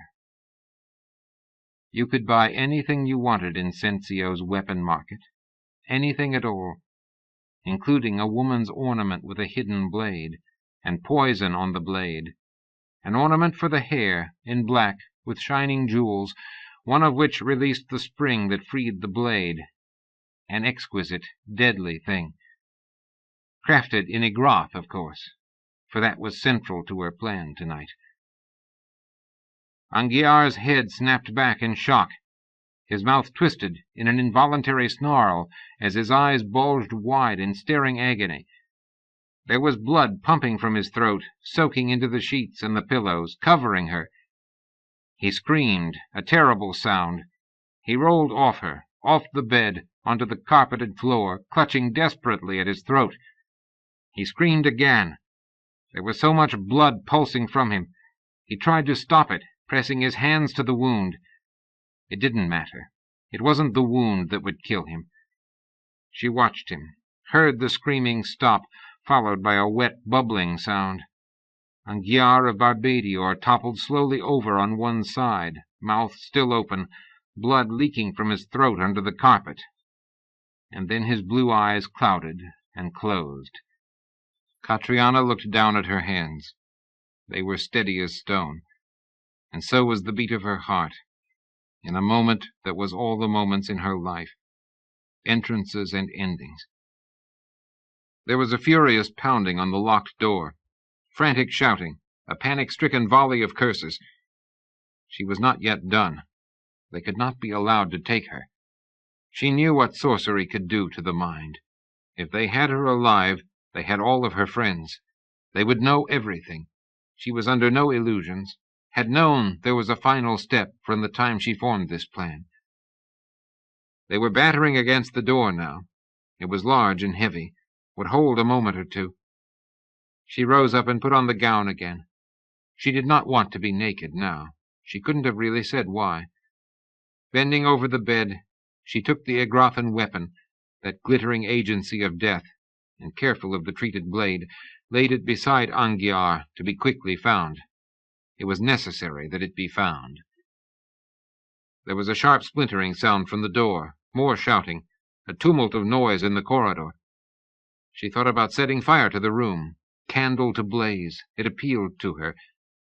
But no, they had to find Angiar's body and exactly what had killed him. She opened the casement window and stepped up on the ledge. The window was elegantly designed, easily tall enough for her to stand upright before it. She looked outward and down for a moment. The room was over the garden, far above it, more than high enough. The scent of the sejoya trees came drifting up, and the heavy sweetness of tane flowers, and there were other night flowers whose names she did not know. Both moons had risen now, Vidomni and Ilarion, watching her. She looked at them for a moment, but it was to Morian she prayed, for it was toward Morian she was crossing, through the last portal of all. She thought of her mother, of Alessan, of his dream that had become hers, and for which she was now to die in a land not her own. Briefly she thought of her father, knowing how much this all had to do with making redress, with the way each generation seemed to put its mark upon the next, one way or another. Let it be enough, she prayed then, aiming the thought like an arrow of the mind toward Morian in her halls. The door burst inward with a grinding crash. Half a dozen men stumbled into the room. It was time. Catriona turned back from the stars and the two moons and the garden. She looked down at the men from the window ledge. There was a singing in her heart, a crescendo of hope and pride. "Death to Barbadior's servants!" she screamed at the top of her voice. "Freedom for Sensio!" she cried, and then, "Long live King Brandon of the Palm!" One man, quicker than the others, reacted, springing across the room. He was not quite quick enough. not as fast as she. She had already turned, the acid of those last necessary words eating in her brain. She saw the moons again, Eanna's stars, the wide waiting darkness between them and beyond. She leaped, felt the night wind in her face and in her hair, saw the dark ground of the garden begin to hurtle up toward her, heard voices for an instant, and then none at all, only the loud rushing wind. She was alone, falling. She had always been alone, it seemed. Endings, a candle, memories, a dream, a prayer of flames that they might come. Then a last doorway, an unexpectedly gentle darkness, seemed to open wide before her in the air. She closed her eyes just before she went through. Chapter 19. A warm night, the fragrance of flowers, moonlight on the trees, on the pale stones of the garden wall, on the woman standing in the high window. Devon hears a sound to his left and quickly turns. Rovigo running up, to stop rigid with shock as his gaze follows Alessand's upward. Behind him now comes Sandre with Aleas. "Help me!" the Duke orders harshly, dropping to the cobblestones beside Devon. His expression is wild, distraught. He has a knife in his hand. "What?" Devon gasps, uncomprehending. "What do you—" "My fingers! Now! Cut them! I need the power!" And Sandre d'Astibar slaps the hilt of the knife hard into Devon's palm and curls his own left hand around a loose slab of stone in the street. Only his third and fourth fingers are extended, the wizard's fingers, of binding to the palm. "Sandre," Devon begins, stammering. "No words! Cut me, Devon!" Devon does as he is told. Wincing, gritting his teeth against pain, against grief, he poises the sharp, slim blade and brings it down on Sandre's exposed fingers, cleaving through. He hears someone cry out. Aleas, not the Duke. But in the moment the knife cuts clean through flesh to grind against stone, there is a swift and dazzling flash. Sandre's darkened face is illuminated by a corona of white light that flares like a star above his head and dies away, leaving them blinded for a moment in the after-image of its glow. Aleas is on the Duke's other side, kneeling to quickly wrap a square of cloth about his bleeding hand. Sandre lifts that hand with an effort, silent in the face of pain. Without a word spoken, Aleas helps him, her fingers supporting his arm.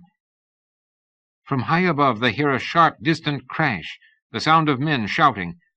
Silhouetted in the tall window, Catriana becomes suddenly taut. She screams something. They are too far away to make out the words, too terribly far. They see her turn, though, to the darkness, to the night. "Oh, my dear, no, not this!" Alessand's voice is a ragged whisper scoured up from his heart. Too late. Far, far too late. On his knees in the dusty road, Devon sees her fall. Not wheeling or tumbling to death, but graceful as she has always been, a diver cleaving the night downward. Sandre thrusts forward his maimed wizard's hand, straining upward. He speaks rapid words Devon cannot understand. There is a sudden, weirdly distorting blur in the night, a shimmer as of unnatural heat in the air. Sandre's hand is aimed straight at the falling woman. Devon's heart stops for a moment, seizing at this wild, impossible hope. Then it starts beating again, heavy as age, as death. Whatever Sandre has tried, it is not enough. He is too far. It is too hard a spell. He is too new to this power. Any of these, all, none. Catriana falls, unstayed, unchecked, beautiful as a moonlit fantasy of a woman who can fly, down to a broken, crumpled ending behind the garden wall. Aleas bursts into desperate sobs. Sandre covers his eyes with his good hand, his body rocking back and forth. Devon can hardly see for the tears in his eyes. High above them, in the window where she had stood, the blurred forms of men appear, looking downward into the darkness of the garden. "We have to move away," Rovigo croaks, the words scarcely intelligible. "They will be searching." It is true. Devon knows it is. And if there is any gift, anything at all they can offer back to Catriona now, to where she might be watching with Morian, it is that her dying should not have been meaningless or in vain. Devon forces himself up from his knees. He helps Sandre to rise. Then he turns to Alessan, who has not moved, nor taken his eyes from the high window where there are still men standing and gesturing. Devon remembers the prince the afternoon his mother died. This is the same. This is worse. He wipes at his eyes with the backs of his hands, turns to Rovigo. We are too many to stay together. You and Sandre take Aleas. Be very careful. They may recognize her. She was with Catriona when the governor saw them. We'll go another way and meet you in our rooms. Then he takes Alessan by the arm and turns him. The prince does not resist, follows his lead. The two of them start south, stumbling down a lane that will take them away from the castle, from the garden where she lies. He realizes he is still holding Sandre's bloodied dagger. He jams it into his belt. He thinks about the Duke, about what Sandre has just done to himself. He remembers, his mind playing its familiar tricks with time and memory, a night in the Sandreni lodge last fall, his own first night that has led him here, when Sandre told them he could not take Tommaso out of the dungeon alive because he lacked the power, because he'd never sacrificed his fingers in the wizard's binding. And now he has. For Catriona, not his son, and to no good at all. There is something that hurts so much in all of this. Tommaso is 9 months dead, and now she lies in a garden in Sensio, dead as any of the men of Tigana who fell in war by the Deisa years ago. Which was the whole point for her, Devon knows. She had told him as much in Eleanor's castle. He begins to cry again, unable to stop himself. A moment later he feels Alessan's hand upon his shoulder. Hold hard for a little longer yet, the prince says. His first words since her fall. You lead me, and I'll lead you, and afterwards we will mourn together, you and I. He leaves the hand on Devon's shoulder. They make their way through the dark lanes and the torchlit ones. There is already an uproar in the streets of Sensio as they go, a careening, breathless thread of rumor about some happening at the castle. The governor is dead, someone shouts feverishly, sprinting wildly past them. The Barbadians have crossed the border, a woman screams, leaning out from a window above a tavern. She has red hair, Devon sees, and he looks away. There are no guards in the streets yet. They walk quickly and are not stopped by anyone. Thinking back upon that walk, later, Devon realizes that never, not for a single moment, did he doubt that Catriona had killed the Barbadian before she jumped. Back at Soligny's, Devon wanted nothing more than to go upstairs to his room and close his eyes and be away from people, from all the invading tumult of the world. But as they came through the door, he and the prince, a loud, impatient cheer suddenly rose in the packed front room, running swiftly toward the back as well. They were well overdue for the first of the evening's performances, and Soligny's was jammed with people who'd come to hear them play, regardless of the increasing noises from outside. Devon and Alessan exchanged a glance. Music. There was no sign of Erlaine, but the two of them slowly made their way through the crowd to the raised platform in the middle space between the two rooms. Alessan took up his pipes, and Devon stood beside him, waiting. The prince blew a handful of testing tuning notes, and then, without a word spoken, began the song Devon had known he would begin. As the first high, mournful notes of the Lament for Aedeon spun out into the densely crowded rooms, there was a brief, disconcerted murmur, and then silence fell, into which stillness Devon followed Alessan's pipes, lifting his voice in lament. But not for the god this time, though the words were not changed. Not for Aedeon falling from his high place, but for Catriona di Tigana, fallen from hers.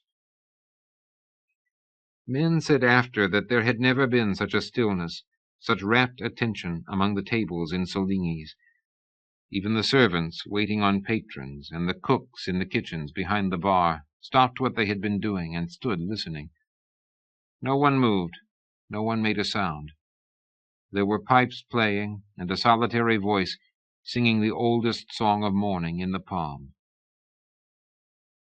In a room upstairs, Aleas lifted her head from her tear-soaked pillow and slowly sat up. Rinaldo, tending to Sandre's maimed hand, turned his blind face toward the door, and both men were still. And Bayard, who had come back here with Ducas to tidings that smashed his heart in a way he had not thought could ever happen to him again, listened to Alessan and Devon below, and he felt as if his soul were leaving him, as it had on the ember night, to fly through darkness searching for peace and a home, for a dreamt-of world in which young women did not die in this way. Out in the street where the sound of the pipes and that pure lamenting voice carried, people stopped in their loud pursuit of rumor or the restless chasing of night's pleasures, and they stood outside the doors of Soligny's, listening to the notes of grief, the sound of love, held fast in the spell of a music shaped by loss. For a long time after, it was remembered in Sensio, that haunting, heart-breaking, utterly unexpected offering of the lament on the mild moonlit night that marked the beginning of war. They played only the one song and then ended. There was nothing left in either of them. Devon claimed 2 open bottles of wine from Soligny behind the bar and followed Alessan upstairs. One bedroom door was partly open, Aleas's, that had been Catriana's too. Bayard was waiting in the doorway.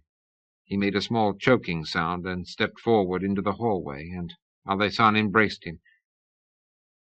For a long time they stood locked together, swaying a little. When they drew back, both of their faces looked blurred, unfocused. Devon followed them into the room. Aleas was there, and Rovigo, Sandre, Rinaldo, Ducas, and Nado, Certino the wizard, all of them crowded into this one room, as if being in the room from which she'd gone would somehow hold her spirit nearer to them. "Did anyone think to bring wine?" Rinaldo asked in a faint voice. "I did," Devon said, going over to the healer. Rinaldo looked pale and exhausted. Devon glanced at Sandre's left hand and saw that the bleeding had been stopped. He guided Rinaldo's hand to one of the wine bottles, and the healer drank, not bothering to ask for a glass. Devon gave the other bottle to Ducas, who did the same. Certino was gazing at Sandre's hand. "You're going to have to get in the habit of masking those fingers," he said. He held up his own left hand, and Devon saw the now familiar illusion of completeness. "I know," Sandre said. "I feel very weak right now, though." "Doesn't matter," Certino replied. 2 missing fingers seen will mean death for you. However weary we are, the masking must be constant. Do it. Now." Sandre looked up at him angrily, but the Chertondan wizard's round pink face showed nothing but concern. The Duke closed his eyes briefly, grimaced, and then slowly held up his own left hand. Devon saw 5 fingers there, or the illusion of such. He couldn't seem to stop thinking about Tommaso, dead in a dungeon in Ostibar. Ducas was offering him the bottle. He took it and drank, passed it over to Nado, and went to sit beside Aleas on the bed. She took his hand, which had never happened before. Her eyes were red with weeping. Her skin looked bruised. Alessan had slumped on the floor by the door, leaning against the wall. His eyes were closed. In the light of the candles, his face looked hollowed out, the cheekbones showing in angular relief. Ducas cleared his throat.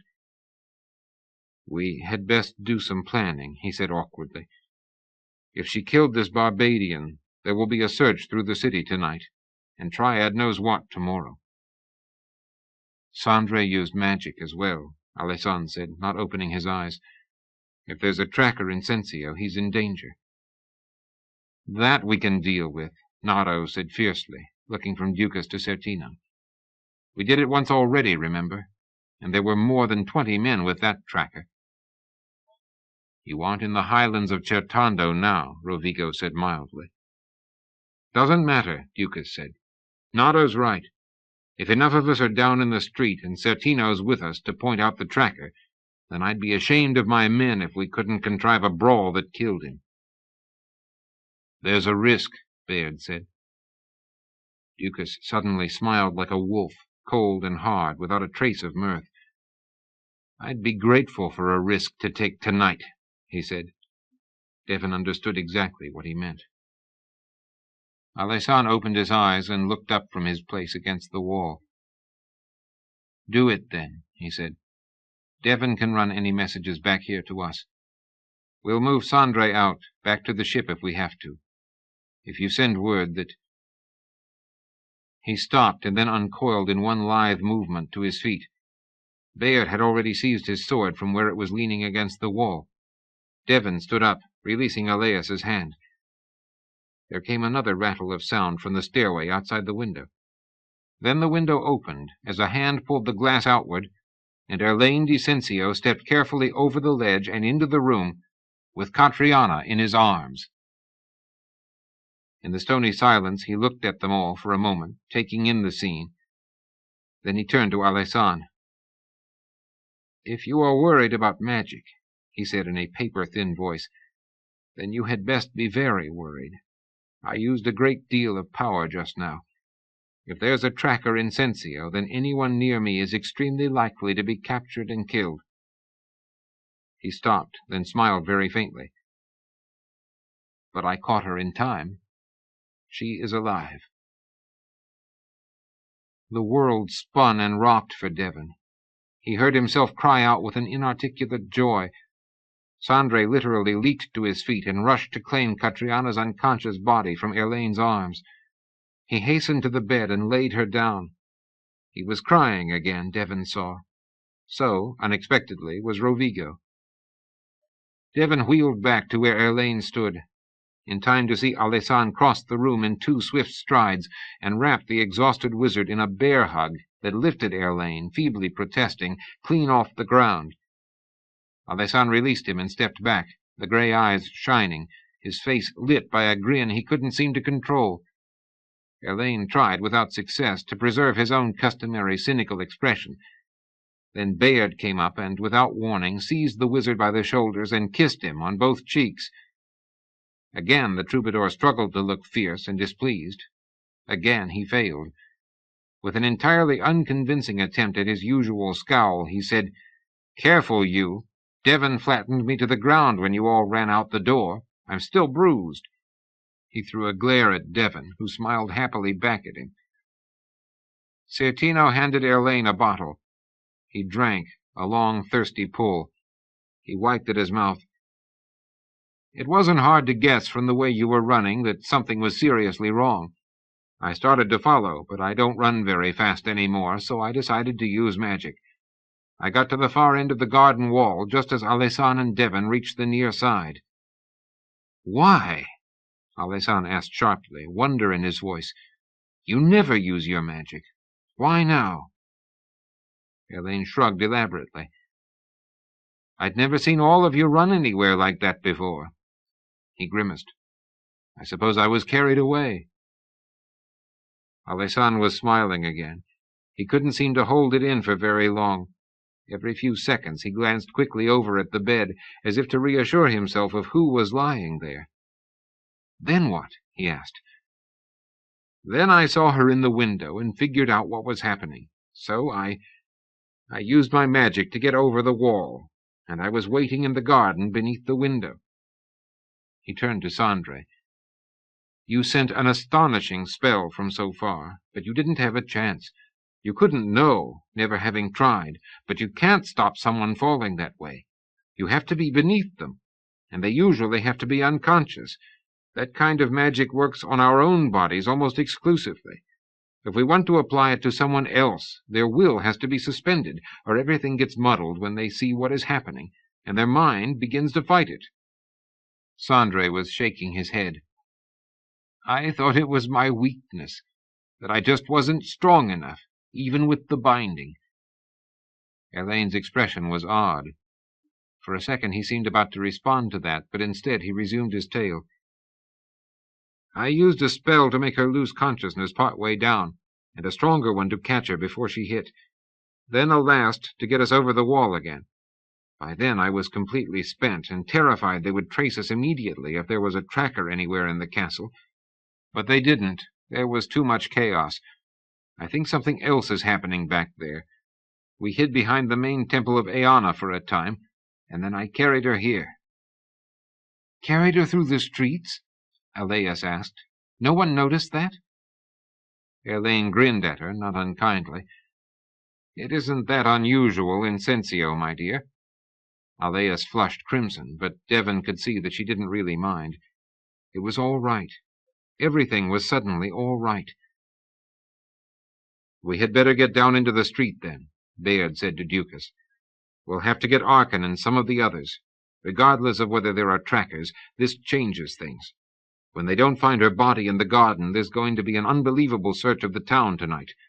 I think there will have to be some fighting." Ducas smiled again, more like a wolf than ever. "I hope so," was all he said. "One moment," said Alessan quietly. "I want you all to witness something." He turned back to Elaine and hesitated, choosing his words. "We both know that you did this tonight without any coercion from me, and against your own best interests in every way." Elaine glanced over at the bed, two sudden spots of red forming on each of his sallow cheeks. "Don't make too much of it," he warned gruffly. "Every man has his moments of folly. I like red-headed women, that's all. That's how you trapped me in the first place, remember?" Alessan shook his head. "That may be true, but it is not all, Elaine Dicensia. I bound you to this cause against your will, but I think you have just joined it freely." Elaine swore feelingly. "Don't be a fool, Alessan. I just told you, I know what you just told me. I make my own judgments, though. I always have. And the truth is, I have been made to realize tonight, by you and Catriona both, that there are limits to what I wish to do or see done for any cause, even my own." As Alessan finished speaking, he stepped forward quickly and laid a hand on Elaine's brow. The wizard flinched, but Alessan steadied him. "I am Alessan, Prince of Tigana," he said clearly, "direct in descent from Michaela. In the name of Aedeon and his gift to her children, I release you to your freedom, wizard." Both men suddenly staggered apart, as if a taut cord had been cut. Elaine's face was bone white. "I tell you again," he rasped, "you are a fool." Alessan shook his head. "You have called me worse than that, with some cause. But now I will name you something you will probably hate. I will unmask you as a decent man, with the same longing to be free as any of us here. Elaine, you cannot hide any more behind your moods and rancor. You cannot channel into me your own hatred of the tyrants. If you choose to leave us, you can. I do not expect you will. Be welcome, freely, to our company." Elaine looked cornered, assailed. His expression was so confused, Devon laughed aloud. The whole situation was clear to him now, and comical in a bizarre, twisted way. He stepped forward and gripped the wizard. "I'm glad," he said. "I'm glad you're with us." "I'm not. I haven't said that," Elaine snapped. "I haven't said or done any such thing." "Of course you have." It was Sandre, the evidence of exhaustion and pain still vivid in his lined, dark face. "You did it tonight. Alessan is right. He knows you better than any of us.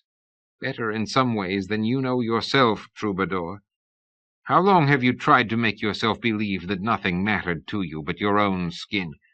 How many people have you convinced that that was true? I'm one. Baird and Devon. Perhaps Catriona. Not Alessan, Elaine. He just set you free to prove us all wrong." There was a silence. They could hear shouting from the streets below now, and the sound of running footsteps. Elaine turned to Alessandre, and the two men gazed at each other. Devon was suddenly claimed by an image, another of his intrusions of memory. That campfire in Ferrot, Alessandre playing songs of Sensio for Elaine, an enraged shadow by the river. There were so many layers here, so many charges of meaning. He saw Elaine di Sensio raise his hand, his left hand, with a simulation of 5 fingers there, and offer it to Alessandre, who met it with his right so their palms touched. "I suppose I am with you," Elaine said. "After all." "I know," said Alessandre. "Come," said Bayard a second later. "We have work to do." Devon followed him, with Ducas and Certino and Nardo, toward the back stairs beyond the window. Just before stepping through, Devon turned to look back at the bed. Elaine noticed and followed his gaze. "She's fine," the wizard said softly. "She'll be just fine. Do what you have to do and come back to us." Devon glanced up at him. They exchanged an almost shy smile. "Thank you," Devon said, meaning a number of things. Then he followed Bayard down into the tumult of the streets. She was actually awake for a few moments before she opened her eyes. She was lying somewhere soft and unexpectedly familiar, and there were voices drifting towards and away from her, as if on a swelling of the sea, or like slow-moving fireflies in the summer nights at home. At first she couldn't quite make the voices out. She was afraid to open her eyes. "I think she is awake now," someone was saying. "Will you all do me a great courtesy and leave me alone with her for a few moments?" She knew that voice, though. She heard the sound of a number of people rising and leaving the room. A door closed. That voice was Alessandre's, which meant she could not be dead. These were not Morian's halls, after all, with the voices of the dead surrounding her. She opened her eyes. He was sitting on a chair drawn close to where she lay. She was in her own room in Soligny's inn, lying under a blanket in bed. Someone had removed the black silk gown and washed the blood from her skin. Anguillard's blood, that had fountained from his throat. The rush of memory was dizzying. Quietly, Alessandre said, "You are alive. Elaine was waiting in the garden below you. He rendered you unconscious and then caught you with his magic as you fell and brought you back." She let her eyes fall shut again as she struggled to deal with all of this, with the fact of life, the rise and fall of her chest as she breathed, the beat of her heart, this curiously light-headed sensation, as if she might drift away on the slightest of breezes. But she wouldn't. She was in Soligny's, and Alessandre was beside her. He had asked all the others to leave. She turned her head and looked at him again. He was extremely pale. "We thought you had died," he said. "We saw you fall from outside the garden wall. What Elaine did, he did on his own. None of us knew." "We thought you had died," he repeated after a moment. She thought about that. Then she said, "Did I achieve anything? Is anything happening?" He pushed a hand through his hair. "It is too soon to tell for certain. I think you did, though.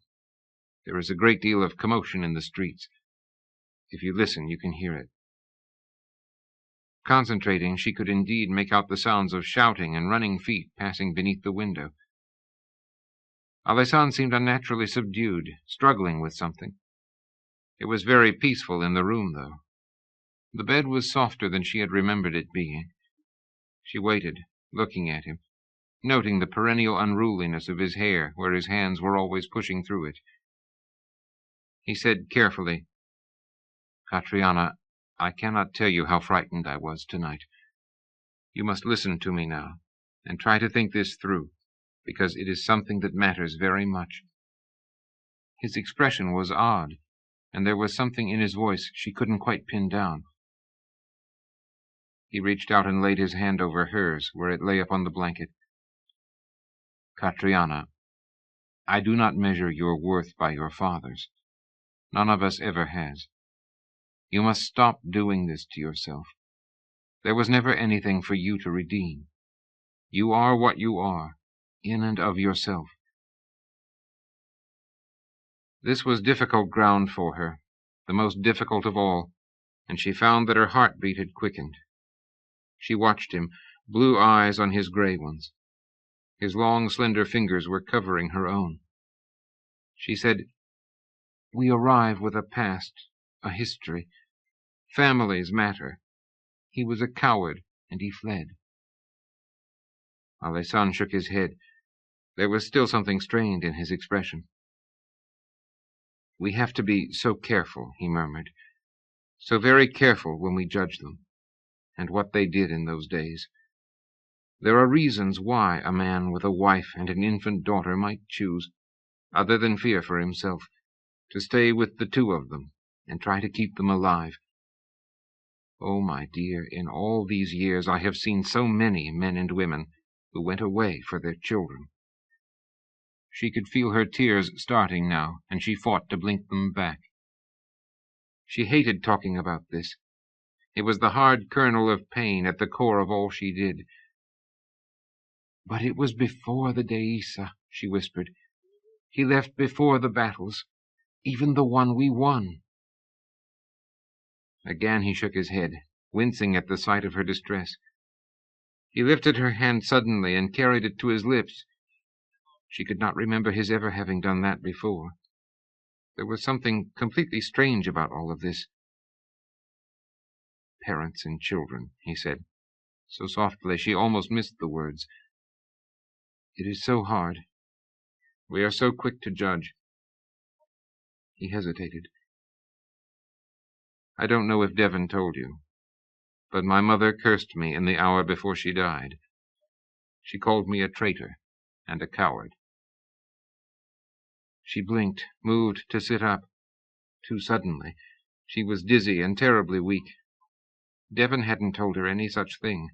He had said next to nothing about that day.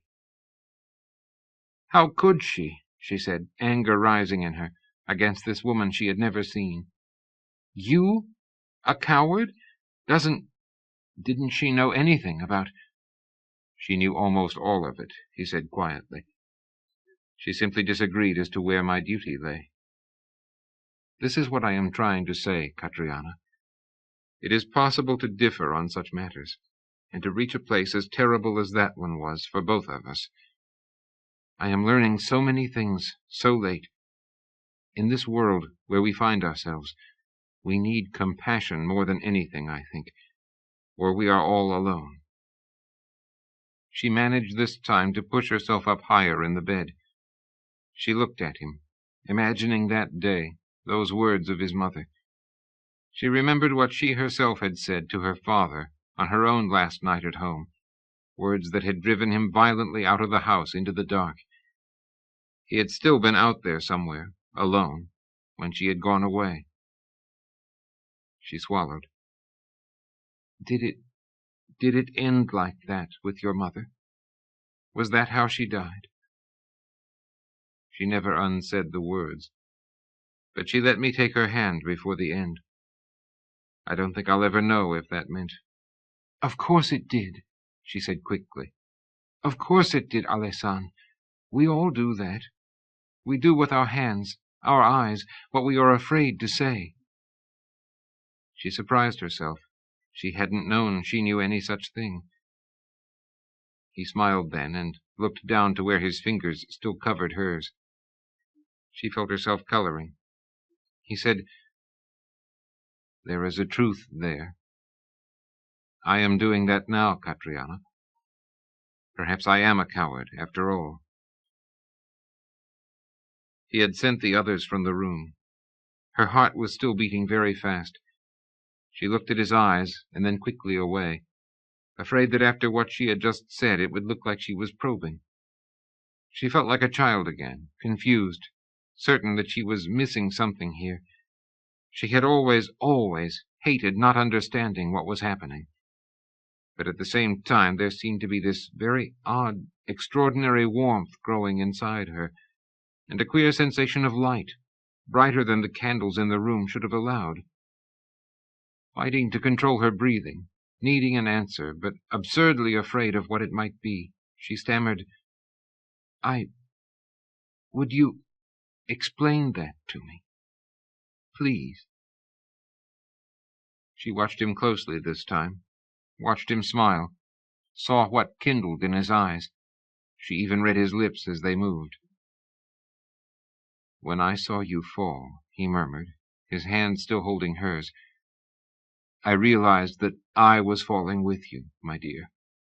I finally understood, too late, what I had denied to myself for so long, how absolutely I had debarred myself from something important, even the acknowledging of its possibility, while Tigana was still gone. The heart has its own laws, though, Catriona, and the truth is that you are the law of mine. I knew it when I saw you in that window. In the moment before you leaped, I knew that I loved you. Bright star of Eanna, forgive me the manner of this, but you are the harbor of my soul's journeying. Bright star of Eanna. He had always called her that, from the very beginning, lightly, easily, a name among others, a teasing for when she bridled, a term of praise when she did something well. The harbor of his soul. She seemed to be crying, silently, tears welling up to slide slowly down her cheeks. Oh, my dear. No, he said, with an awkward catch to his voice. I am so sorry. I am a fool. This is far too sudden, tonight, after what you have done. Not tonight. I should never have spoken. I don't even know if you— He stopped just there, but only because she had covered his mouth with her fingers to make him stop. She was still crying, but there seemed to be the most amazing brightness growing inside the room, far more than candles now, more than the moons, a light like the sun beginning to rise beyond the rim of darkness. She slipped her fingers down from his mouth and claimed the hand he had held her with. We do with our hands what we cannot say. She still said nothing. She couldn't speak. She was trembling. She remembered how her hands had been shaking when she walked out earlier tonight. So little time ago she had stood in a castle window and known she was about to die. Her tears fell on his hand. She lowered her head, but others kept falling. She felt as though her heart were a bird, a triala, only newly born, spreading wings, preparing to give voice to the song of its days. He was on his knees beside the bed. She moved her free hand across and ran it through his hair, in a hopeless attempt at smoothing it. It seemed to be something she had wanted to do for a long time. How long? How long could such needs be present, and yet never known, never acknowledged or allowed? When I was young, she said, finally, her voice breaking but needing to speak, I used to dream of this. Alessan, have I died and come back? Am I dreaming now? He smiled slowly, the deeply reassuring smile that she knew, that they all knew, as if her words had granted him release from his own fear, freed him to be himself again, to offer the look that had always meant that he was with them, and so everything would be made all right. But then, unexpectedly, he moved forward and lowered his head to rest it against the thin blanket covering her, as if seeking his own shelter, one that was hers to give to him.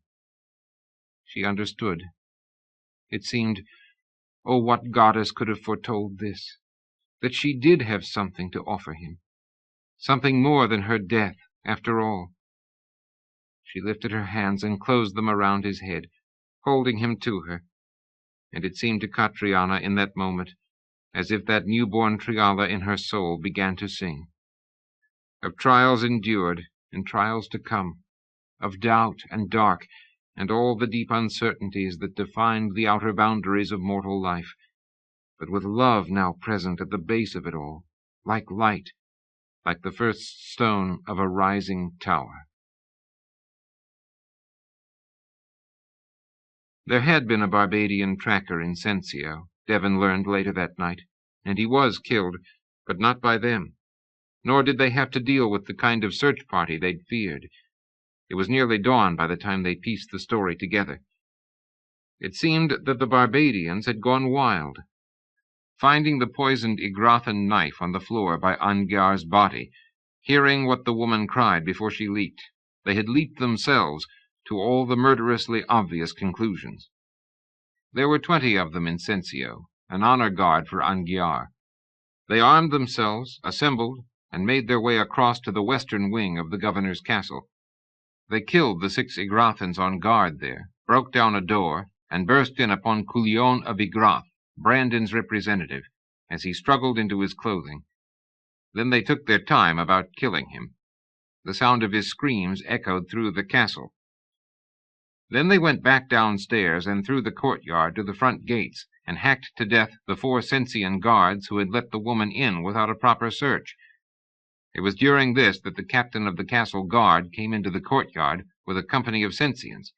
He ordered them to lay down their arms. The Barbadians were, according to most reports later, about to do so, having achieved their immediate purposes, when 2 of the Sensians, enraged at the butchery of their friends, fired arrows at them. 2 men fell, one instantly dead, one mortally wounded. The dead one was Alberico's tracker. There ensued a bloody to-the-death melee in the torchlit courtyard of the castle, soon slippery with blood. The Barbadians were slaughtered to the last man, taking some 30 or 40 Sensians with them. No one knew which man fired the arrow that killed Casalia, the governor, as he came hastily down the stairs, screaming hoarsely at them all to stop. In the chaos that followed that death, no one gave a thought to going down to the garden for the body of the woman who had started it all. There was an increasingly wild panic in the city as the news spread through the night.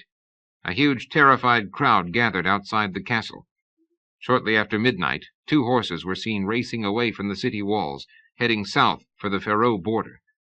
Not long after that, the 5 remaining members of Brandon's party in Sensio rode away as well, in a tight cluster under the risen moons. They went north, of course, toward Farsaro, where the fleet was anchored. Catriona was asleep in the other bed, her face smooth and untroubled, almost childlike in its peace. Aleas could not find rest, though. There was too much noise and tumult in the streets, and she knew her father was down there, among whatever was happening. Even after Rovigo came back in, and stopped at their door to look in on the 2 of them, and report that there seemed to be no immediate danger, Aleas was still unable to sleep. Too much had happened tonight, but none of it to her, and so she was not weary as Catriona was, only excited and unsettled in oddly discontinuous ways. She couldn't even have said all the things that were working upon her. Eventually she put on the robe she'd bought 2 days before in the market, and went to sit on the ledge of the open window. It was very late by then. Both moons were west, down over the sea. She couldn't see the harbor, Solingis was too far inland, but she knew it was there, with the sea maid bobbing at anchor in the night breeze. There were people in the streets even now.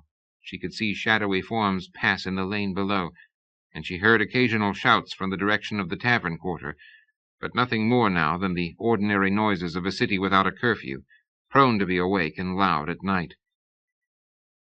She wondered how near to dawn it was, how long she would have to stay awake if she wanted to see the sunrise. She thought she might wait for it. This was not a night for sleep, or not for her, Aleas amended, glancing back at Catriona. She remembered the other time the 2 of them had shared a room, her own room, at home. She was a long way from home. She wondered what her mother had thought, receiving Rovigo's letter of carefully phrased almost explanation, sent by courier across Ostibar from the port of Ardentown as they sailed north to Sensio. She wondered, but in another way she knew. The trust shared between her parents was one of the sustaining, defining elements of her own world. She looked up at the sky. The night was still dark, the stars overhead even more bright now that the moons were setting. It probably lacked several hours yet till dawn. She heard a woman's laughter below and realized with an odd sensation that that was the one sound she'd not heard earlier that night, amid the tumult in the streets. In a curious, quite unexpected way, the woman's breathless sound, and then a man's murmur following close upon it, served to reassure her. In the midst of all else, whatever might come, certain things would still continue as they always had. There was a footstep on the wood of the stairway outside. Alais leaned backward on the window ledge, belatedly realizing she could probably be seen from below. "Who is it?" she called, though softly, so as not to disturb Catriona. "Only me," Devon said, coming up to stand on the landing outside the room. She looked at him. His clothing was muddy, as if he'd tumbled or rolled somewhere, but his voice was calm. It was too dark to properly see his eyes. "Why are you awake?" he asked. She gestured, not sure what to say. "Too many things at once, I suppose. I'm not used to this." She saw his teeth as he smiled. "None of us are," he said. "Believe me. But I don't think anything else will happen tonight. We are all going to bed." "My father came in a while ago. He said it seemed to have quieted down." Devon nodded. "For now. The governor was slain in the castle. Catriona did kill the Barbadian. There was chaos up there, and somebody seems to have shot the tracker. I think that was what saved us." Alais swallowed. "My father didn't tell me about that." "He probably didn't want to disturb your night. I'll be sorry now if I have." He glanced past her toward the other bed. "How is she?" "She's all right, really. Asleep." She registered the quick concern in his voice. But Catriona had earned that concern, that caring, tonight and before tonight, in ways Alais could scarcely even encompass within her mind. "And how are you?" Devon asked, in a different tone, turning back to her. And there was something in that altered, deeper voice that made it difficult for her to breathe. "I'm fine, too, honestly." "I know you are," he said. "Actually, you are a great deal more than that, Alais." He hesitated for a moment, seeming suddenly awkward. She didn't understand that, until he leaned slowly forward to kiss her full upon the lips. For the second time, if you counted the one in the crowded room downstairs, but this was really quite amazingly unlike the first. For one thing, he didn't hurry, and for another, they were alone, and it was very dark. She felt one of his hands come up, brushing along the front of her robe before coming to rest in her hair. He drew back unsteadily. Alais opened her eyes. He looked blurred and softened where he stood on the landing. Footsteps went past in the lane below, slowly now, not running as before. The two of them were silent, looking at each other. Devon cleared his throat. He said, There are still 2 or 3 hours to morning. You should try to sleep, Alais. There will be a great deal happening in the days to come." She smiled. He hesitated another moment, then turned to walk along the outer landing toward the room he shared with Alessane and Helene. She remained sitting where she was for some time longer, looking up at the brightness of the stars, letting her racing heart gradually slow. She replayed in her mind the ragged, very young uncertainty and wonder in his voice in those last words. Alais smiled again to herself in the darkness. To someone schooled by a life of observation, that voice had revealed a great deal. And it had been simply touching her that had done this to him, which was, if one lingered to think about it and relived the moment of that kiss, a most astonishing thing. She was still smiling when she left the window ledge and returned to her bed, and she did fall asleep then, after all, for the last few greatly altered hours of that long night. All through the next day, everyone waited. A pall of doom like smoke hung over Sensio. The city treasurer attempted to assert control in the castle, but the leader of the guard was disinclined to take orders from him. Their shouted confrontations went on all day. By the time someone thought to go down for the girl, her body had already been taken away. No one knew where, or by whose orders. The work of the city ground to a halt. Men and women roamed the streets, feeding on rumor, choking on fear. On almost every corner a different story was heard. It was said that Rinaldo, the last duke's brother, had come back to the city to take command in the castle. By the middle of the day everyone had heard some version of the tale, but no one had seen the man. A restless, nervous darkness fell. The streets remained crowded all night long. It seemed that no one in Sensio could sleep. The night was bright and very beautiful, both moons riding through a clear sky. Outside Soligny's inn, a crowd gathered. There was no room at all inside, to hear the three musicians play and sing of freedom, and of the glory of Sensio's past. Songs not sung since Cassaia had relinquished his claim to his father's ducal throne, and allowed himself to be called governor instead, with emissaries from the tyrants to advise him. Cassaia was dead. Both emissaries were dead. Music drifted out from Soligny's into the scented summer night, spilling along the lanes, rising toward the stars. Just after dawn, word came. Alberico of Barbadio had crossed the border the afternoon before, and was advancing north with his 3 armies, burning villages and fields as he went. Before noon they heard from the north as well. Brandon's fleet had lifted anchor in Farsaro Bay, and was sailing south with a favorable wind. War had come.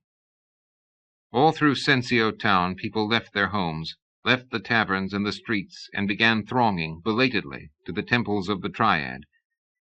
In the almost deserted front room of Soligny's that afternoon, one man continued to play the Trajan pipes, faster and faster and higher, in a wild, almost forgotten tune. Chapter 20. The sea was at their back, at the end of a long goatherd's track that wound down the slope to the sands just south of where they'd beached the ships and come ashore.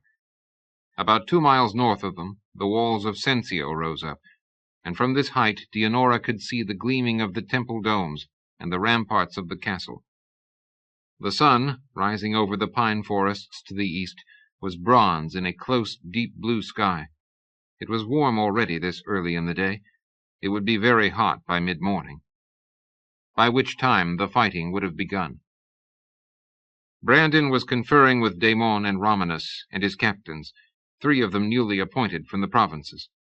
From Corte and Asoli and Chiara itself. Not from Lower Corte, of course, though there were a number of men from her province in the army below them in the valley.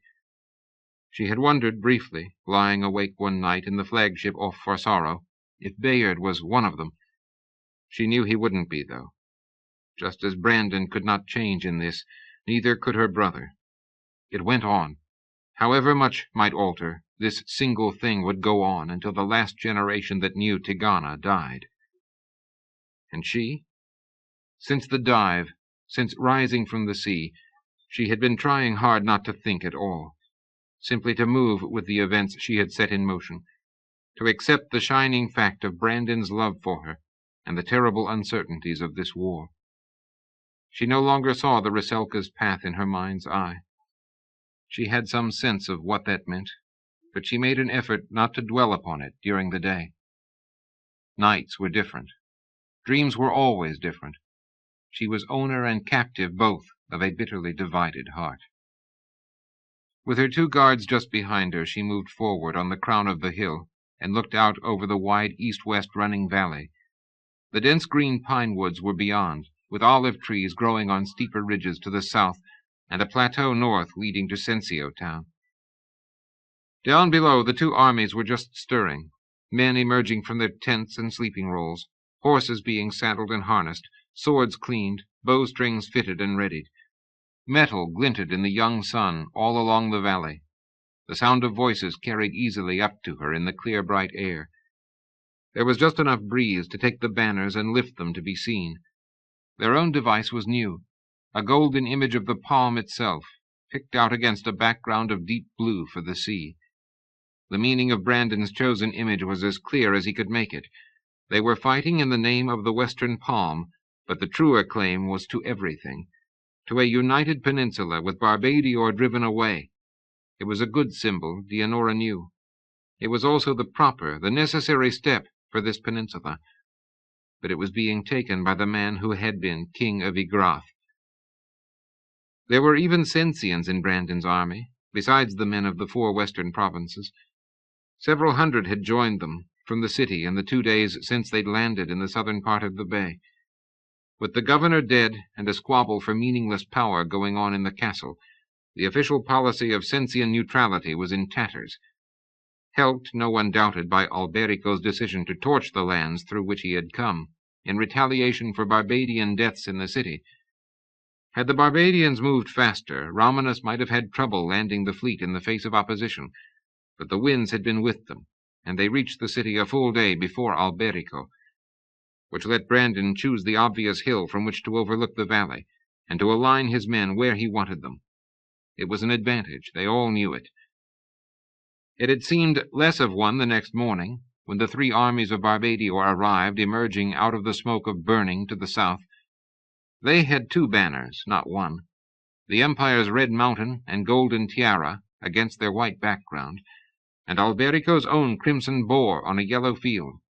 The red in both banners seemed to dot the plain like stains of blood, while horsemen and foot soldiers arrayed themselves in crisp, precisely drilled ranks along the eastern side of the valley. The soldiers of the Barbadian Empire had conquered most of the known world to the east. Dianora had stood on the hill watching them come. It seemed to take forever. She went away into their tent and then came back several times. The sun began to set. It was over behind her in the west, above the sea, before Alberico's mercenaries had all marched or ridden into the valley. 3-1, perhaps a little better than that, Brandon had said, coming up beside her. His short graying hair was uncovered, ruffled by the late afternoon breeze. "Are they too many?" she had asked, quietly so no one else would hear. He looked at her quickly, then took her hand. He often did that now, as if unable to bear not having touched her for any length of time. Their love-making since the dive had taken on an urgency that would leave them both shattered and drained afterwards, scarcely able to form thoughts of any kind, which was at the center of things for her, Dianora knew. She wanted to numb her mind, to still the voices and the memories, obliterate the image of that clear, straight path disappearing in the darkness of the sea.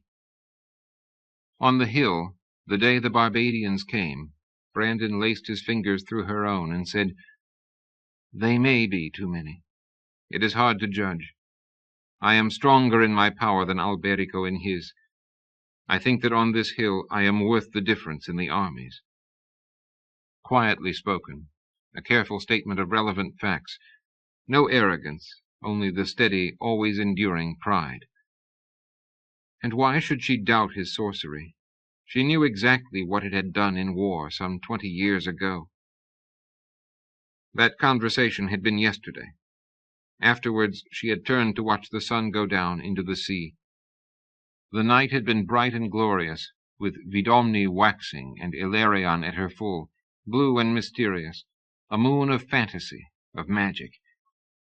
She had wondered if they would have time to be alone that night, but in fact Brandon had been down on the plain among the tents of his army through most of the dark hours, and speaking with his captains after that. Daemon, she knew, was going to remain up here with him tomorrow, and Romanus, more a sailor than a military commander, would be on the hill as well, to lead the men of the King's Guard in defense, if matters came to that. If matters came to that, they were probably dead, she knew. Both moons had set by the time Brandon came back to their tent on that hill above the sea. Awake in bed, waiting, she could see his weariness.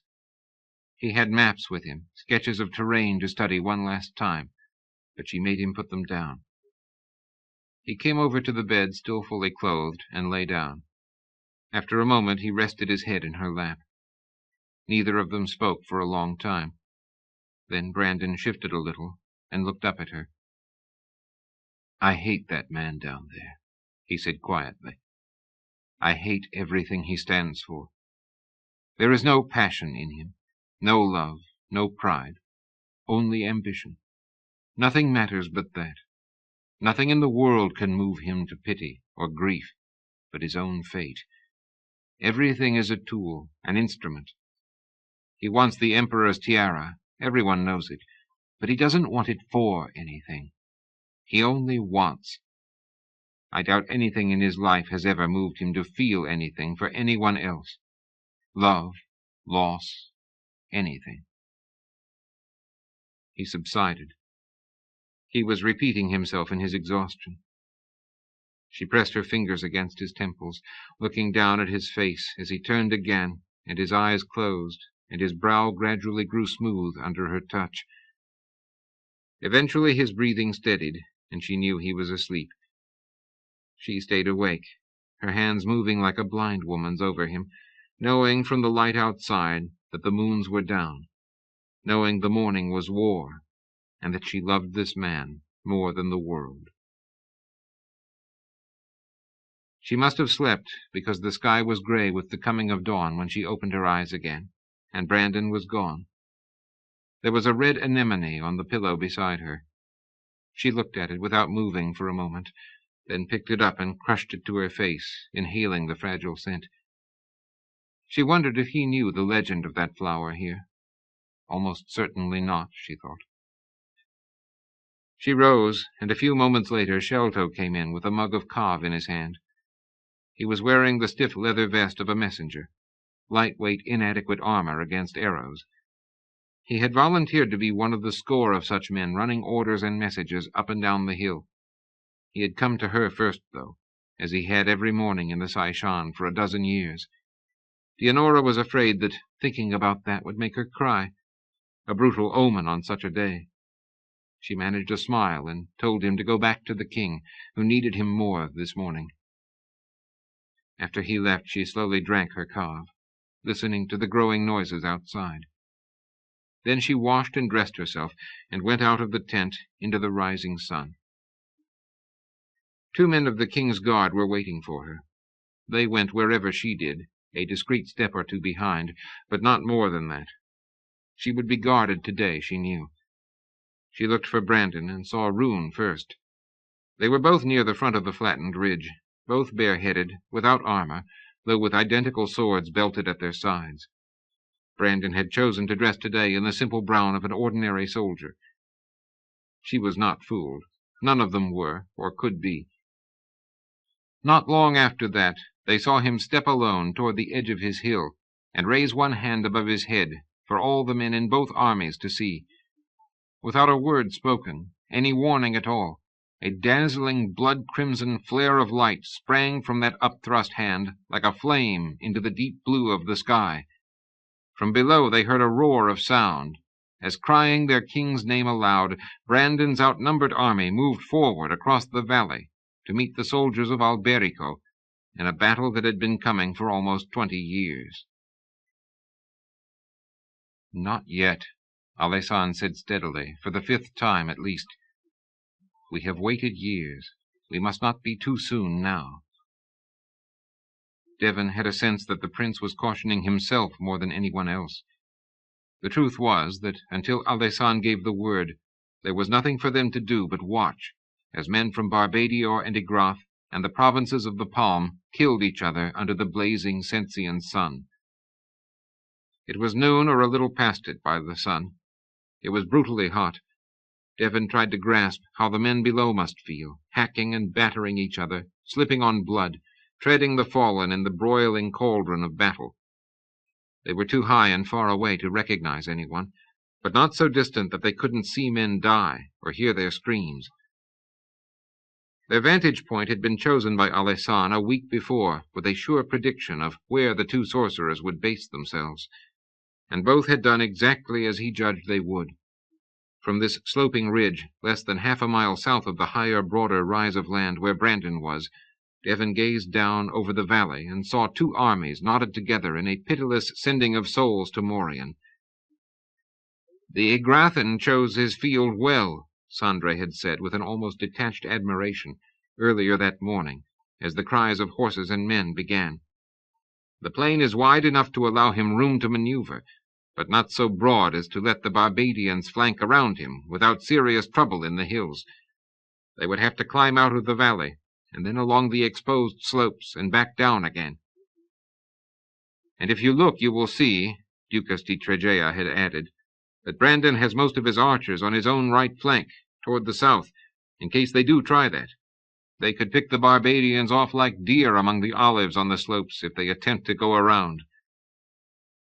One contingent of Barbadians had, in fact, tried just that an hour ago. They had been slaughtered and driven back by a rain of arrows from the archers of the western palm. Devon had felt a quick surge of excitement, but then that congealed within him into turmoil and confusion.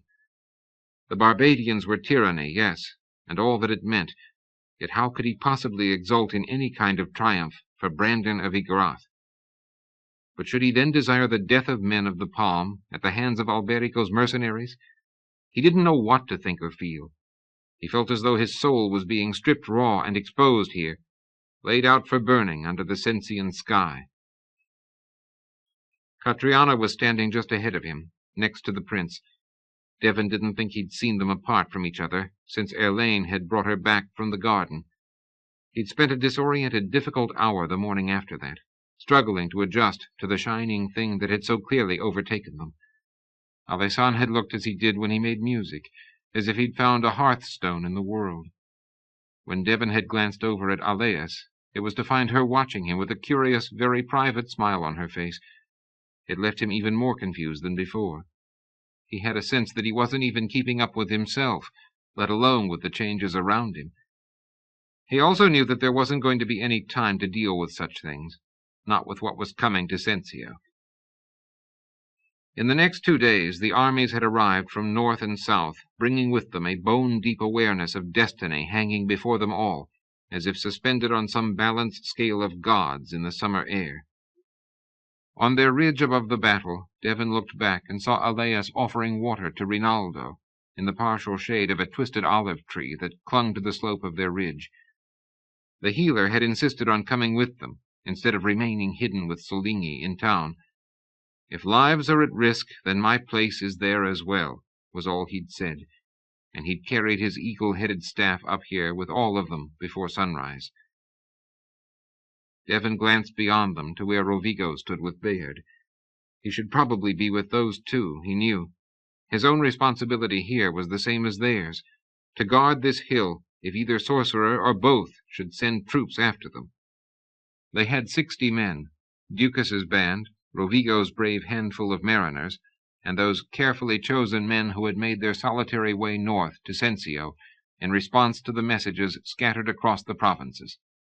60 men. It would have to be enough. "Sandre, Ducas," Alessan said sharply, snapping Devon out of reverie. "Look now and tell me." "I was about to," Sandre said with an emerging note of excitement in his voice. "It is as we guessed. With his own presence on the hill, Brandon is not outnumbered after all. His power is too much stronger than Alberico's, more so than I guessed even. If you are asking my reading right now, I would say that the Igrafan is on the edge of breaking through in the center before the hour is out." "Sooner than that," Ducas said in his deep voice. "When such things begin, they happen very fast." Devon moved forward to see more clearly.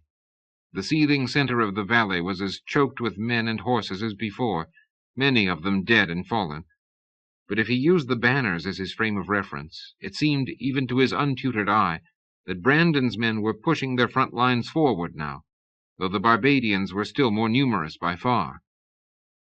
"How?" he muttered, almost to himself. "He weakens them with his sorcery," a voice to his right said. He looked over at Erlaine. "The same way they conquered us years ago. I can feel Alberico trying to defend them, but I think Sandre has it right. The Barbadian is weakening as we speak." Bayard and Rovigo came quickly up from where they too had been looking down. "Alessan?" Bayard said. "Only the name. No more." The prince turned and looked at him. I know, he said. We were just thinking the same thing. I think it is time. I think it has come. He held Baird's gaze for another moment. Neither of them spoke. Then Alessandro looked away, past the friend of his life, to the three wizards. Elaine, he said softly, you know what must be done. I do, said the Sensian. He hesitated. Pray for the Triad's blessing upon the three of us, upon all of us. Whatever you're going to do, you had better hurry, Ducas said bluntly. The Barbadian Center is starting to give. We are in your hands, Alessandro said to Elaine. He seemed about to say something more, but did not. Elaine turned to Sandre and Certino, who had moved nearer to him. All of the others stepped back a little, to leave the three of them alone. Link, said Elaine Dicensio. On the plain at the back of his army, but near to them and in their midst, because distance mattered in magic, Alberico of Barbadio had spent the morning wondering if the gods of the Empire had abandoned him at last. Even the dark-horned god of sorcerers, and the night-riding queen on her mare. His thoughts, such thoughts as he could manage to coherently form under the ceaseless, mind-pounding onslaught of the Igrathan, were black with awareness of ruin. It seemed to him as if there were ashes in his heart, choking his throat. It had seemed so simple once. All that would be needed were planning and patience and discipline, and if he had any qualities, any virtues at all, they were those. 20 years' worth of each of them, here in the service of his long ambition.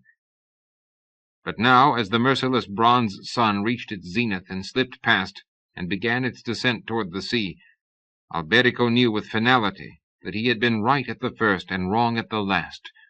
Winning the whole of the palm had never mattered, but losing it meant losing everything, including his life, for there was nowhere to run or hide. The Igrathan was brutally, stupefyingly strong. He had known it. He had always known it, had feared the man not as a coward does, but as one who has taken the measure of something, and knows exactly what it is.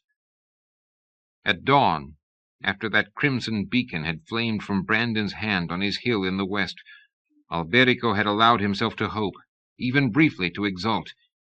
He had only to defend his men. His armies were almost 3 times as strong, and they were facing only a small number of the trained soldiers of Igrath. The rest of the army of the Western Palm was a flung-together mélange of artisans and traders, fishermen and farmers, and scarcely bearded boys from the provinces. He had only to blunt the thrust of Brandon's sorcery from the hill, and let his soldiers do their work. He had no need to push his own powers outward against his foe, only to resist, only defend. If only he could. For as the morning wore on and gathered heat to itself like a smothering cloak, Alberico felt his mind-wall begin, by grudging, agonizing degrees, to flatten and bend under the passionate, steady, numbing insistence of Brandon's attack. Endlessly the Igrathan's waves of fatigue and weakness flowed down from his hill upon the Barbadian army, wave after wave after wave, tireless as the surf. And Alberico had to block them, to absorb and screen those waves, so his soldiers could fight on, unafraid, unsapped in their courage and strength, save by the sweltering heat of the sun, which was blazing down upon the enemy, too. Well before noon, some of the Igrathan's spell began to leak through. Alberico couldn't hold it all. It just kept coming and coming, monotonous as rain or surf, without alteration in rhythm or degree. Simple power, hugely pouring forth. Soon, far too soon, too early in the day, the Barbadians began to feel as if they were fighting uphill, even on a level plain, as if the sun actually was fiercer above their heads than on the men they fought, as if their confidence and courage were seeping away with the sweat that poured from them, soaking through their clothing and armor. Only the sheer weight of numbers kept them level, kept that Sensian plain in balance all morning long. His eyes closed, sitting in the great canopied chair they had brought for him, Alberico mopped at his face and hair continuously with water-soaked cloths, and he fought Brandon of Igrath through that morning with all his power and all the courage to which he could lay claim. But shortly after noon, cursing himself, cursing the maggot-eaten soul of Skalvaya Dastibar, who had so nearly killed him 9 months ago, and who had weakened him enough, after all, to be killing him now, cursing his emperor for living too long as a useless, senescent, emaciated shell, Alberico of Barbadior confronted the bleak, pitiless reality that all his gods were indeed leaving him here, under the burning sun of this far-off land. As the messages began streaming back from the crumbling front ranks of his army, he began preparing himself, in the way of his people, for death. Then the miracle happened. At first, his mind too punishingly battered, he couldn't even grasp what was taking place. Only that the colossal weight of magic pouring down from the hill was suddenly, inexplicably, lightening. It was a fraction, a half of what it had been only a moment before. Alberico could sustain it, easily. That level of magic was less than his own, even weakened as he was now. He could even push forward against that, instead of only defending. He could attack. If that was all that Brandon had left, if the Igrathan had suddenly reached the end of his reserves. Wildly mind-scanning the valley and the hills around for a clue, Alberico suddenly came upon the third matrix of magic, and abruptly realized, with a glory flowering out of the morning's ashes in his heart, that the horned god was with him yet after all, and the Night Queen in her riding. There were wizards of the palm here, and they were helping him. They hated the Igrathan as much as he. Somehow, for whatever incomprehensible reason, they were on his side, against the man who was king of Igrath, whatever he might pretend to call himself now. "I am winning," he shouted to his messengers. "Tell the captains at the front. Revive their spirits. Tell them I am beating the Igrathan back." He heard sudden glad cries around him, opened his eyes to see messengers sprinting forward across the valley. He reached out toward those wizards, 4 or 5 he judged by their strength, perhaps 6 of them, seeking to merge with their minds and their power. But in that he was balked. He knew exactly where they were. He could even see where they were, a ridge of land just south of the Igrathan's hill, but they would not let him join with them, or know who they were. They must still be afraid of what he did to wizards when he found them. What he did to wizards? He would glory in them. He would give them land and wealth and power, honor here and in Barbadior, riches beyond their starved, pinched dreams. They would see.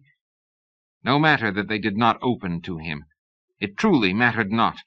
So long as they stayed and lent their powers to his defense, there was no need to merge.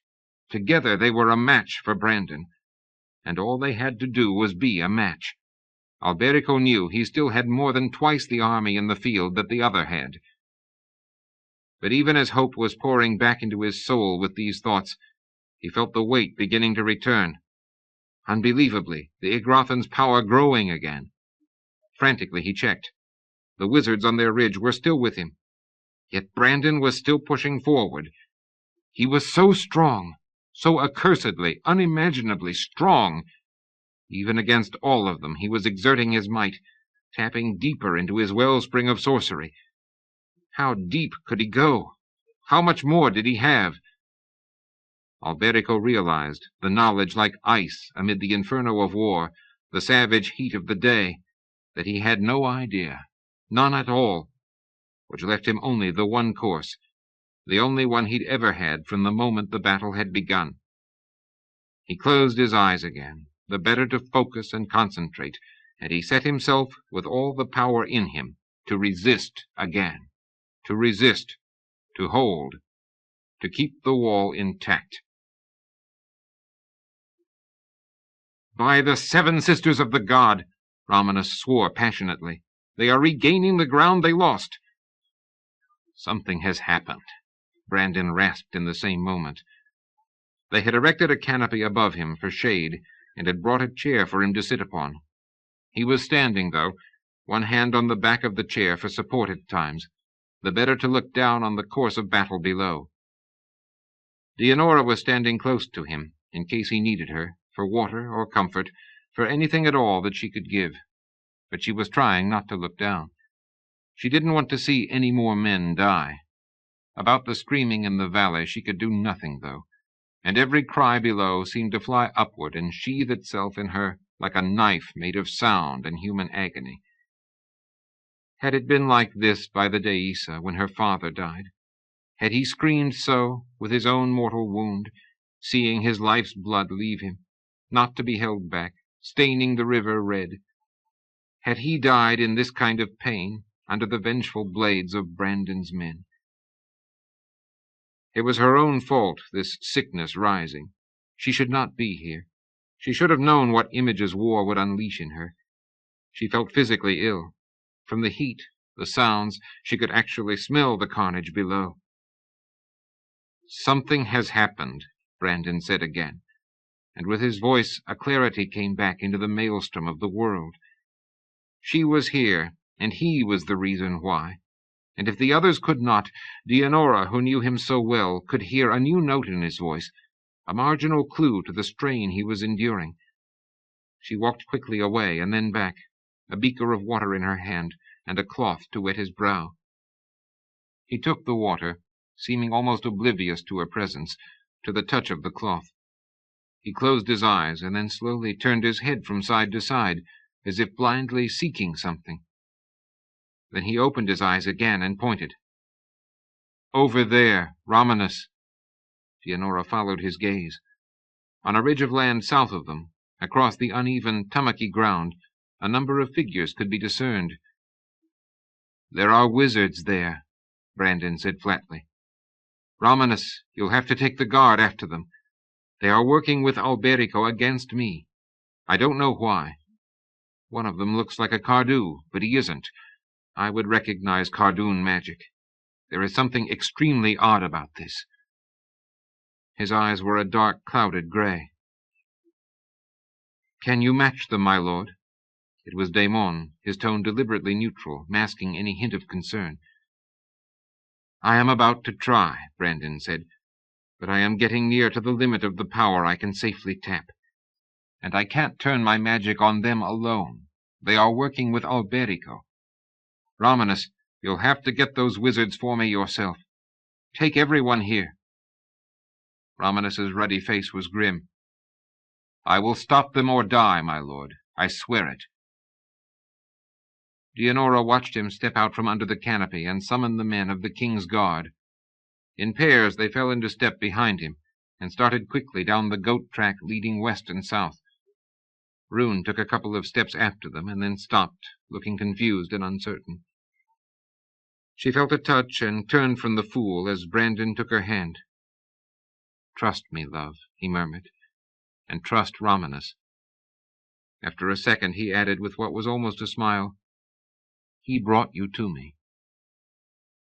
Then he let her go and turned his attention back to the plain below. And now he did sit down in the chair. Watching, she could literally see him gather himself to renew his assault. She looked over at Damon, then followed the Chancellor's narrowed, speculative gaze south again, across to the cluster of people on that slope, half a mile away.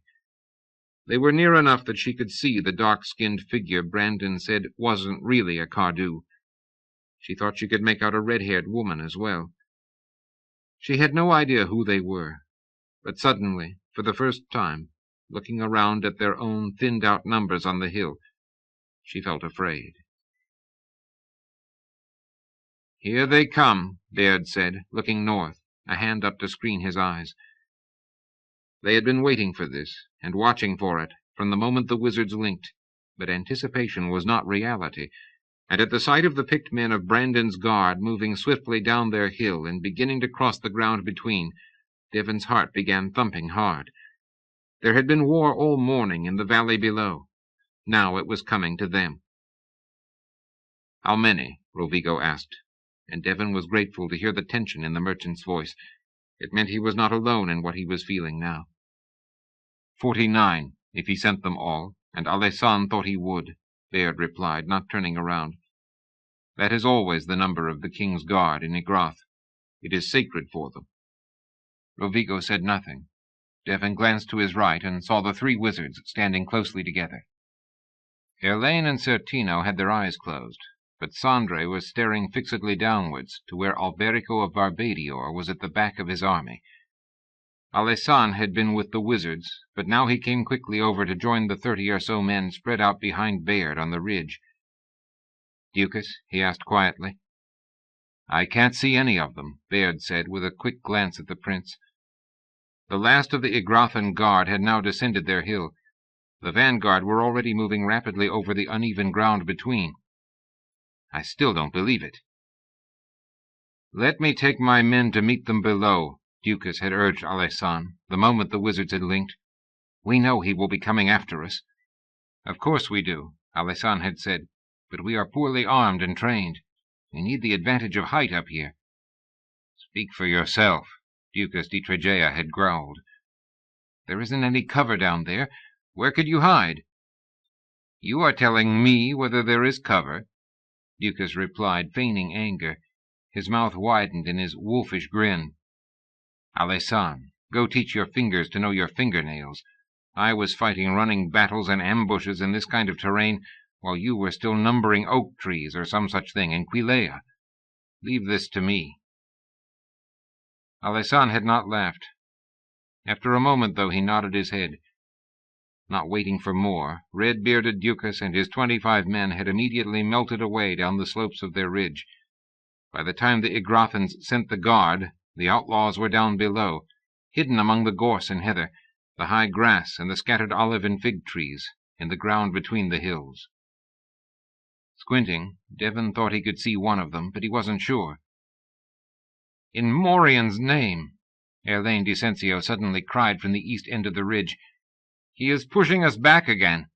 "Then hold," Sandre snarled. "Fight him. Go deeper." "I haven't got any deeper to go," Certino gasped. Bayard leaped from his crouch, staring at the 3 of them. He hesitated, visibly racked by doubt for a moment. Then he strode swiftly over to the wizards. "Sandre, Erlaine, can you hear me?" "Yes, of course." Sandre's darkened face was streaming with perspiration. He was still staring east, but his gaze was unfocused now, inward. "Then do it. Do what we talked about. If he's pushing all of you back, we have to try, or there is no point to any of this." "Bayard, they could be—" Erlaine's words came out one by one as if forced from his lips. "No, he's right," Certino gasped, cutting in. "Have to try. The man's too strong. I'll follow you two. Know where to reach. Do it." "Stay with me, then," Erlaine said, in a voice leeched of all strength. "Stay with me, both of you." There were sudden shouts and then screaming below them. Not from the battlefield, from the ground to the north. All of them but the wizards wheeled around to see. Ducas had sprung his trap. Firing from ambush, his outlaws unleashed a score of arrows at the Igrathans, and then swiftly let fly as many more. Half a dozen, 8, 10 of their attackers fell, but the king's guard of Igrath were armored against arrows, even in the blazing heat, and most of them pushed on, reacting with frightening agility despite the weight they carried, moving toward Ducas's spread-out men. Devon saw 3 of the downed men get up again.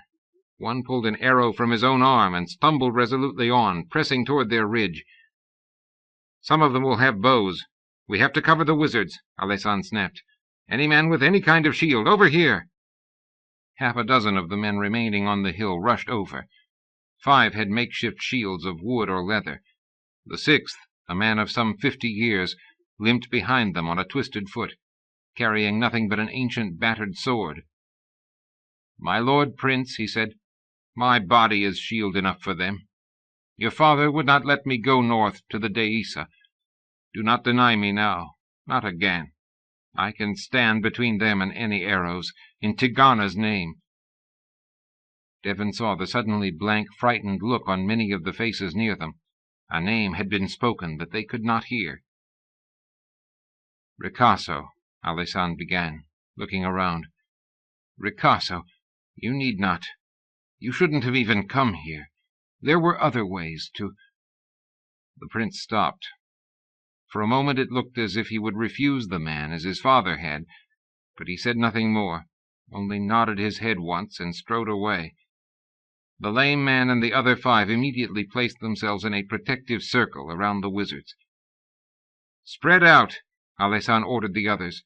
"Cover the north and the west sides of the ridge.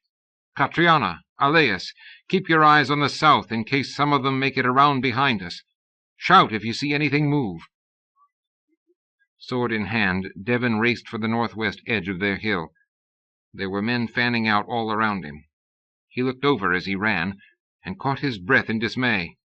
Ducas's men were in pitched battle on the uneven ground with the Igrathans, and though they were holding their own, taking a man, it seemed, for every one of them that fell, that meant that they were falling.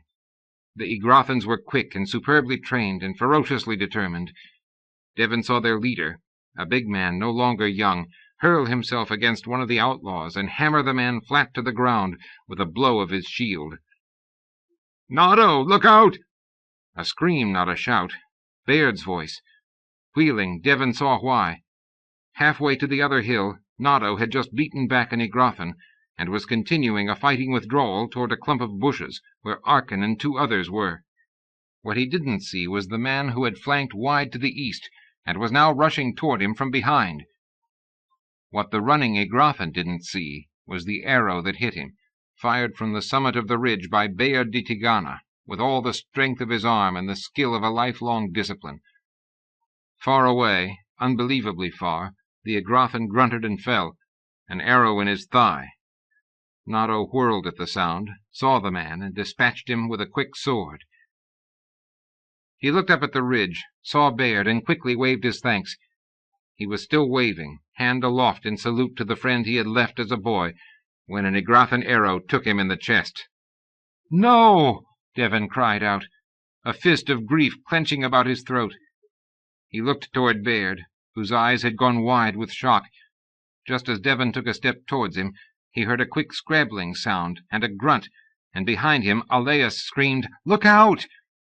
He turned back just in time to see the first of 6 Igrathans surging up the slope. He had no idea how they got here so fast. He howled a second warning for the others, and rushed forward to engage the first man before he gained the summit of the ridge. He didn't make it. The Igrathan was up and balanced with a shield in his left hand. Charging at him, trying to drive the man backward down the slope, Devon swung his sword as hard as he could. It clanged on the metal shield, sending shock waves all along his arm. The Igrathan thrust straight ahead with his own blade. Devon saw it coming and twisted desperately to one side. He felt a sudden tearing pain as the sword ripped him above the waist. He let himself drop, ignoring the wound, and as he fell forward, he chopped viciously for the unprotected back of the Igrathan's knee. He felt his sword bite deep into flesh. The man cried out and pitched helplessly forward, trying, even as he tumbled, to bring his own blade down on Devon again. Devon rolled frantically away, dizzy with pain.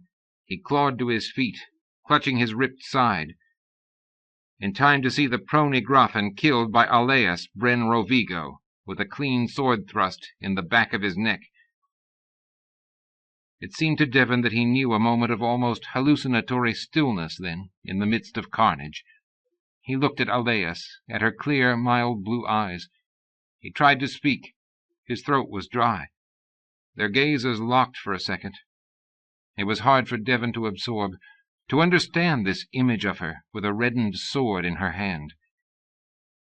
He looked past her, and instantly the stillness was gone, shattered. 15, perhaps 20 of the Igrathans were up on the summit. More were coming, and some of them did have bows. He saw an arrow fly, to be embedded in one of the shields around the wizards. There was a sound of quick footsteps ascending the slope to his left. No time to speak, even if he could have. They were here to die if they had to. It had always been possible. There was a reason why they had come. There was a dream, a prayer, a tune his father had taught him as a child. He held his left hand tightly to his wound, and turned from Aleus, stumbling forward, gripping his sword, to meet the next man scrambling up the ridge. A mild day, the sun in and out of the clouds, pushed swiftly along by the breeze. In the morning they had walked in the meadows north of the castle, gathering flowers, armfuls of them. Irises, anemones, bluebells. The sequoia trees were just coming into flower now, this far south. They left the white blossoms for later in the season. They were back in Castle Borso, drinking Magotti tea, just past midday, when Elena abruptly made a small frightened sound. She stood up rigidly straight, her hands clutching at her head.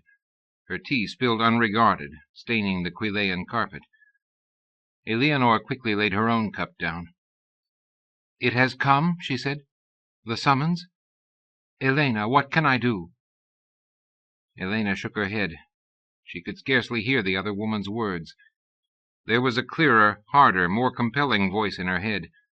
Something that had never happened before, not even on the Ember Nights. But Bayard had been right.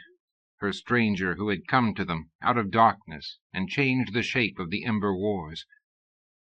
He had returned to the village late in the day that followed, after his friends had come down from the pass and ridden west. He had spoken to Donar and Matteo, and to Karenna and Elena, and said that what the night walkers shared had to be a kind of magic, if not the same as wizardry. Their bodies changed in the Ember Nights. They walked under a green moon, through lands that were not there by the light of day. They wielded swords of growing corn that altered under their hands. They were wedded in their own fashion, he had said, to the magic of the palm.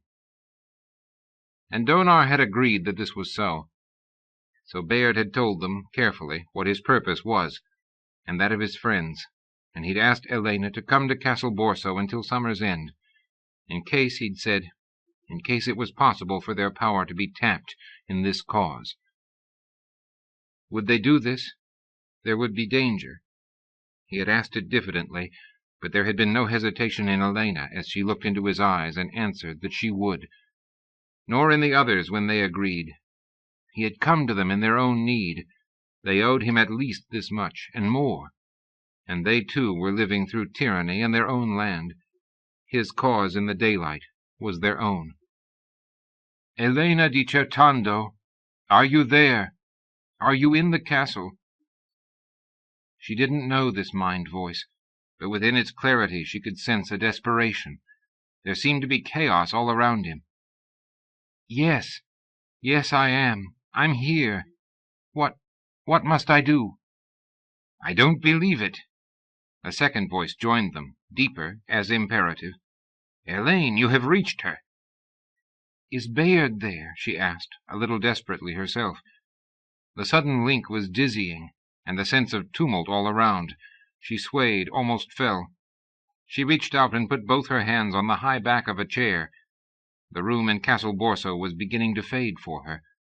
Had Eleanor spoken now, she would not have even heard. "He is," the first man said quickly. "He is here with us, and we have terrible need of help. We are at war. Can you link to your friends, to the others? We will help you. Please, reach for them." She had never tried such a thing, not by daylight nor even under the green moon of the Ember Nights. She had never known anything like this wizard's link, but she felt their power resting in her, and she knew where Matteo would be, and Donar, and Karenna would be at home with her newest child. She closed her eyes and reached out for the three of them, straining to focus her mind on the forge, the mill, Karenna's house in the village, to focus and then to call, to summon. "Elena, what—" Matteo, she had him. "Join me," she sent quickly. "The wizards are here. There is war." He asked no more questions. She could feel his steadying presence in her mind as the wizards helped her open to him. She registered his own sudden, disoriented shock at the link to the other men. Two of them. No, three. There was a third one there as well. "Elena, has it come? Have they sent?" Donar in her mind, seizing at truth like a weapon to his hand. "I am here, love," Karenna's mind voice, quick and bright, exactly the same as her speech. "Elena, what must we do?" "Hold to each other and open to us." The deep presence of the second wizard was there to answer. We may now have a chance. There is danger, I will not lie, but if we hold together, for once in this peninsula, we may yet break through. Come join us. We must forge our minds into a shield. I am Sandre d'Astibar, and I never died. Come to us now." Elena opened her mind to him and reached out. And in that moment she felt as though her own body was entirely gone, as if she were no more than a conduit, like and yet very unlike what happened on the Ember Nights. A clammy fear of this unknown thing rose in her. Defiantly she fought it back. Her friends were with her, and, unbelievably, the Duke of Astibar was there, and alive, and Bayard was with him in far-off Sensio, battling against the tyrants. He had come to them, to her, in their own war. She had heard him weep, and had lain with him in love on a hill in the ember dark, after the green moon had set. She would not fail him now. She would lead the Carlozzini to him, along the pathway of her mind and her soul. Without warning, they broke through. The link was forged. She was in a high place under a fiercely blazing sun, seeing with the eyes of the Duke of Astibar on a hill in Sensio. The vision rocked with stomach-churning dislocation.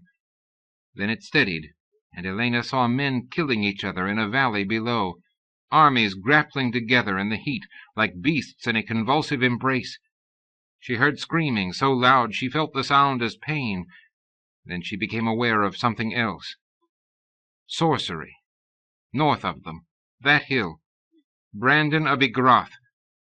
And in that moment Elena and the 3 other night walkers understood why they had been summoned, feeling in their own minds the punishing weight of the assault they had to resist. Back in Castle Borso, Eleanor stood by, helpless and blind in her uncertainty, understanding nothing of this at all, only knowing that it was happening, that it was upon them at last. She wanted to pray, to reach back toward words not thought or spoken in almost 20 years. She saw Elena bring her hands up to cover her face.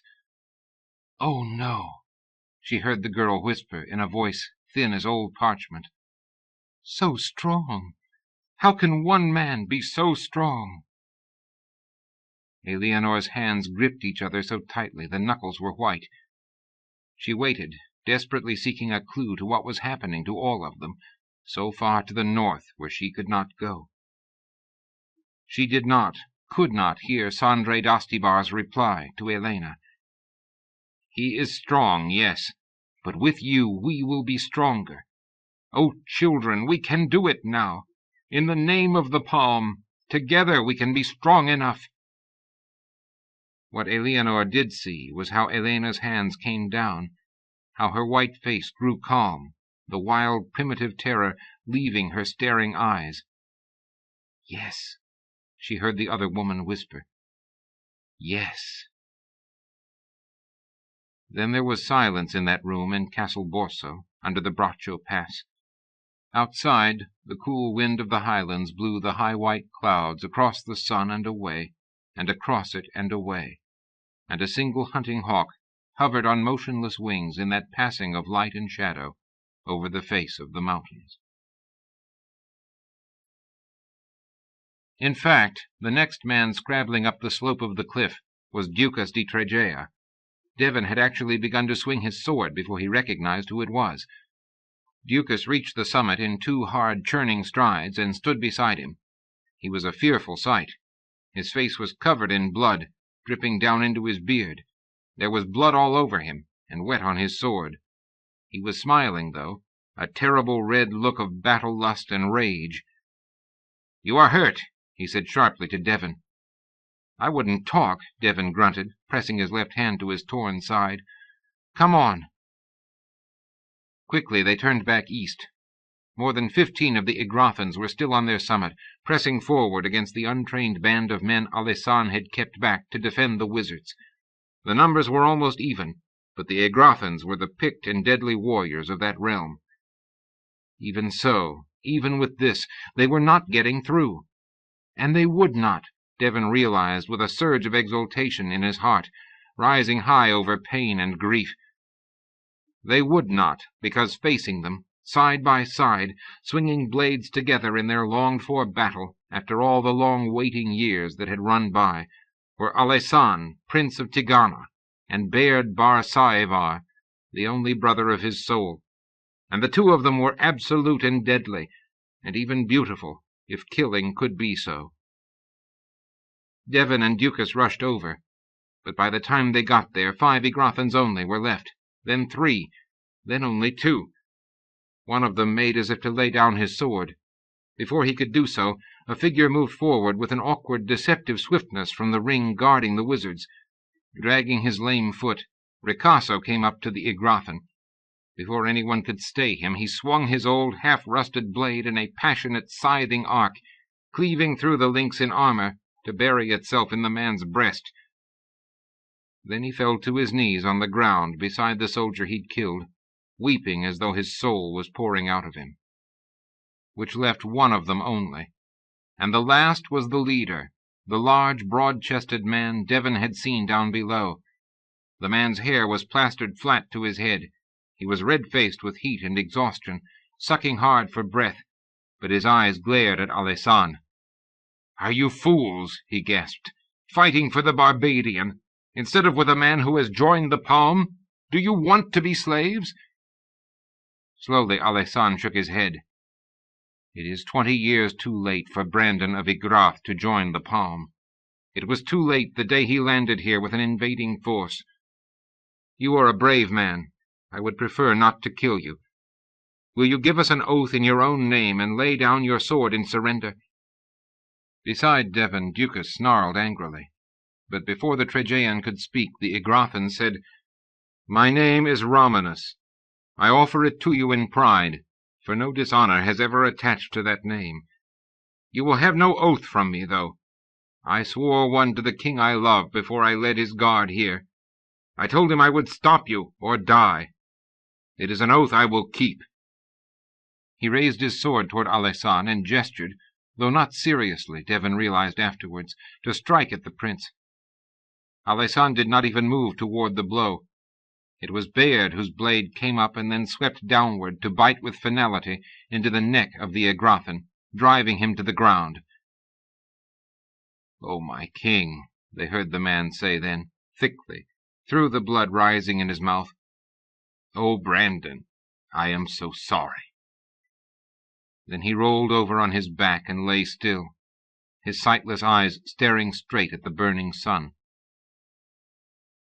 The sun had been burning hot as well the morning he had defied the governor and taken a young serving girl for tribute down the river from Stevanian, so many years ago. Dianora saw a man raise his sword on that hill. She turned her head away so she would not see Romanus die. There was an ache in her, a growing void. She felt as if all the chasms of her life were opening in the ground before her feet.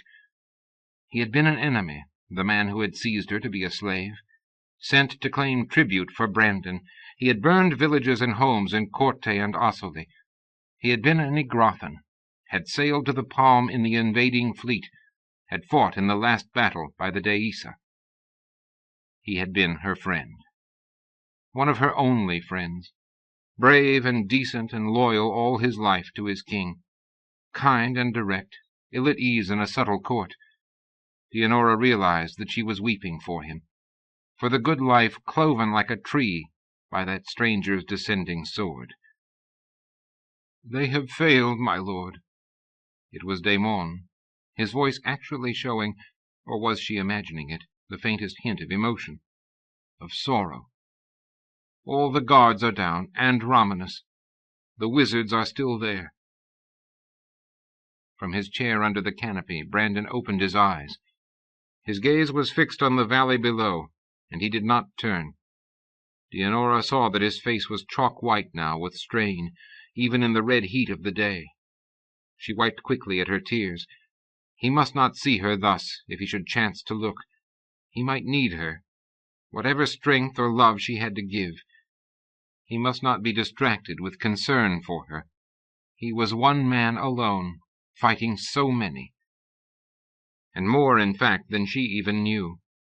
For the wizards had reached the night walkers in Certando by now.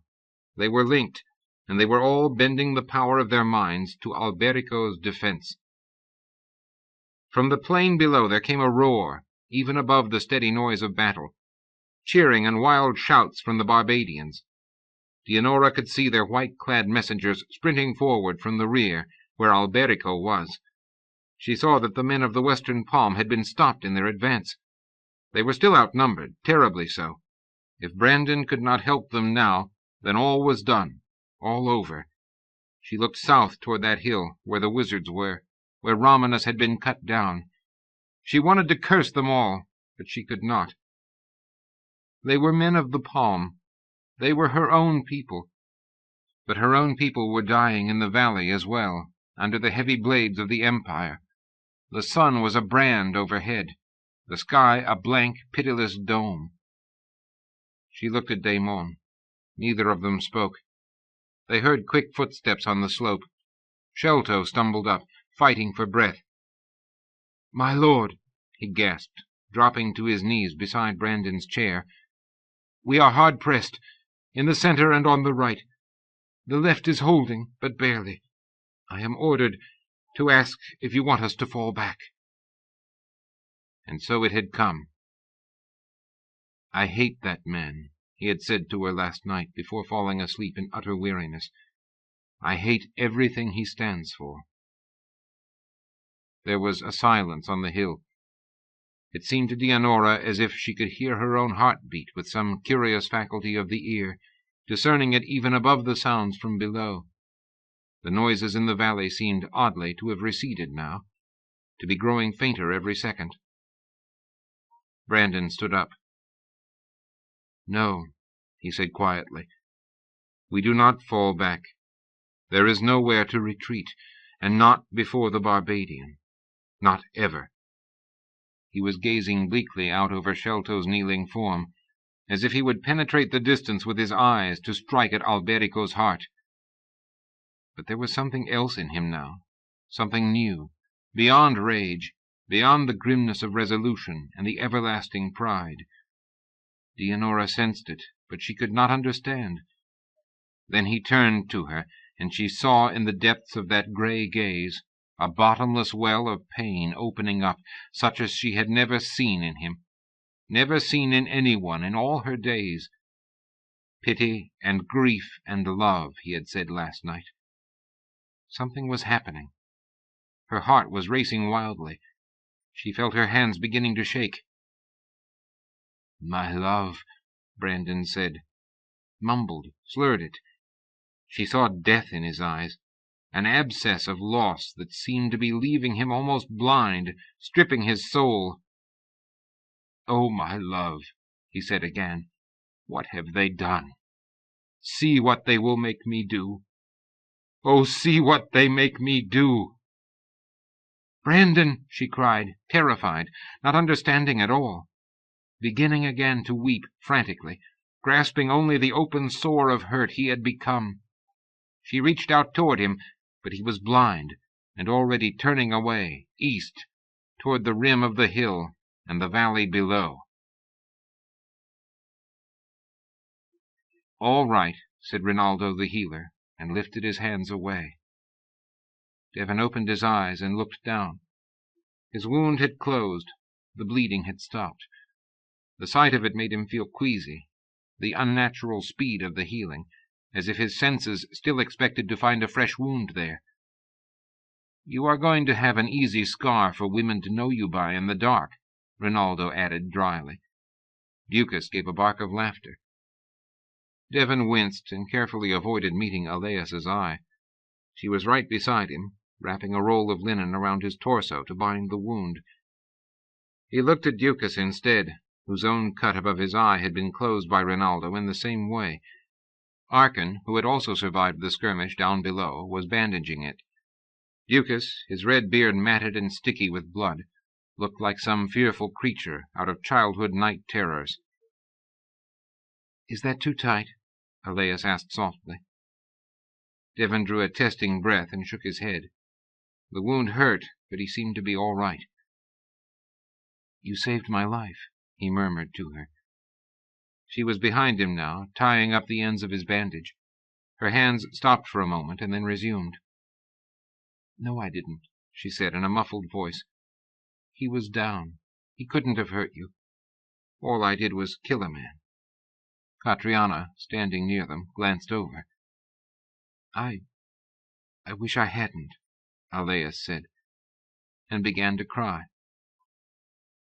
Devon swallowed and tried to turn, to offer comfort, but Catriona was quicker than he, and had already gathered Alais in her arms. He looked at them, wondering bitterly what real comfort there could be to offer on this bare ridge in the midst of war. "Elaine, now! Brandon is standing!" Alaisan's cry knifed through all other sounds. His heart suddenly thumping again, Devon went quickly toward the prince and the wizards. "It is upon us, then," said Elaine in a hard, flat voice to the other two. "I will have to pull out now, to track him. Wait for my signal, but move when I give it." "We will," Certino gasped. "Triad save us all." Sweat was pouring down the pudgy wizard's face. His hands were shaking with strain. "Elaine," Alaisan began urgently, "he must use it all. You know what you—" "Hush! I know exactly what I must do. Alaisan, you have set this in motion. You brought us all here to Sensio, every single person, the living and the dead. Now it is up to us. Be still, unless you want to pray." Devon looked north to Brandon's Hill. He saw the king step forward from under his canopy. "Oh, Triad," he heard Alaisan whisper then in a queerly high voice. "Aedeon, remember us. Remember your children now." The prince sank to his knees. "Please," he whispered again, "please let me have been right." On his hill to the north of them, Brandon of Ygrath stretched forth one hand and then the other, under the burning sun. Dianora saw him move forward to the very edge of the hill, out from the canopy into the white blaze of the light. Shelto scrambled away. Beneath them, the armies of the Western Palm were being hammered back now, center and left and right. The cries of the Barbadians had taken on a quality of triumphant malice that fell like blows upon the heart. Brandon lifted his right hand and leveled it ahead. Then he brought up his left beside it, so that the palms were touching each other, the 10 fingers pointing together, pointing straight to where Alberico of Barbadior was, at the rear of his army.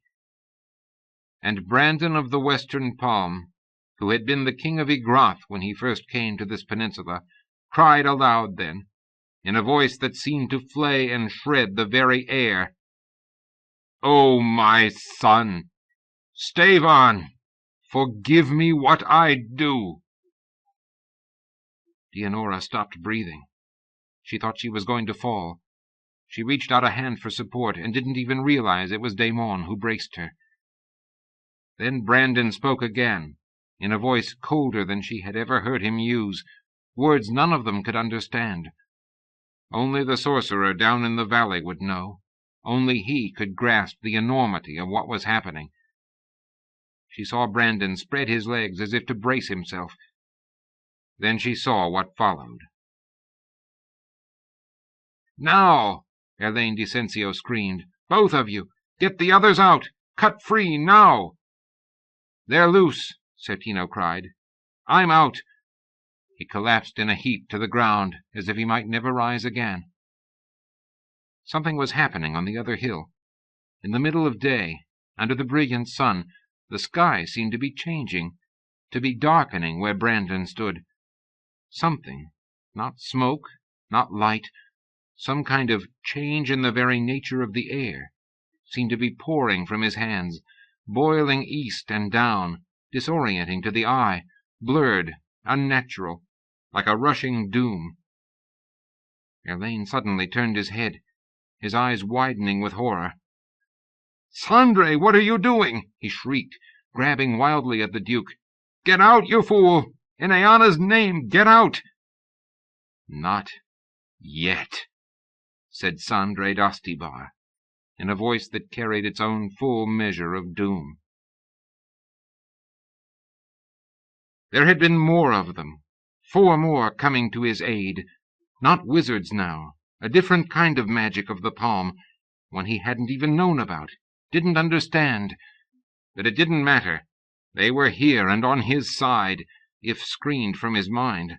And with them, with all of them bending their power to his defense, he had even been able to reach out and forward to assert his own strength against the enemy, who were falling back.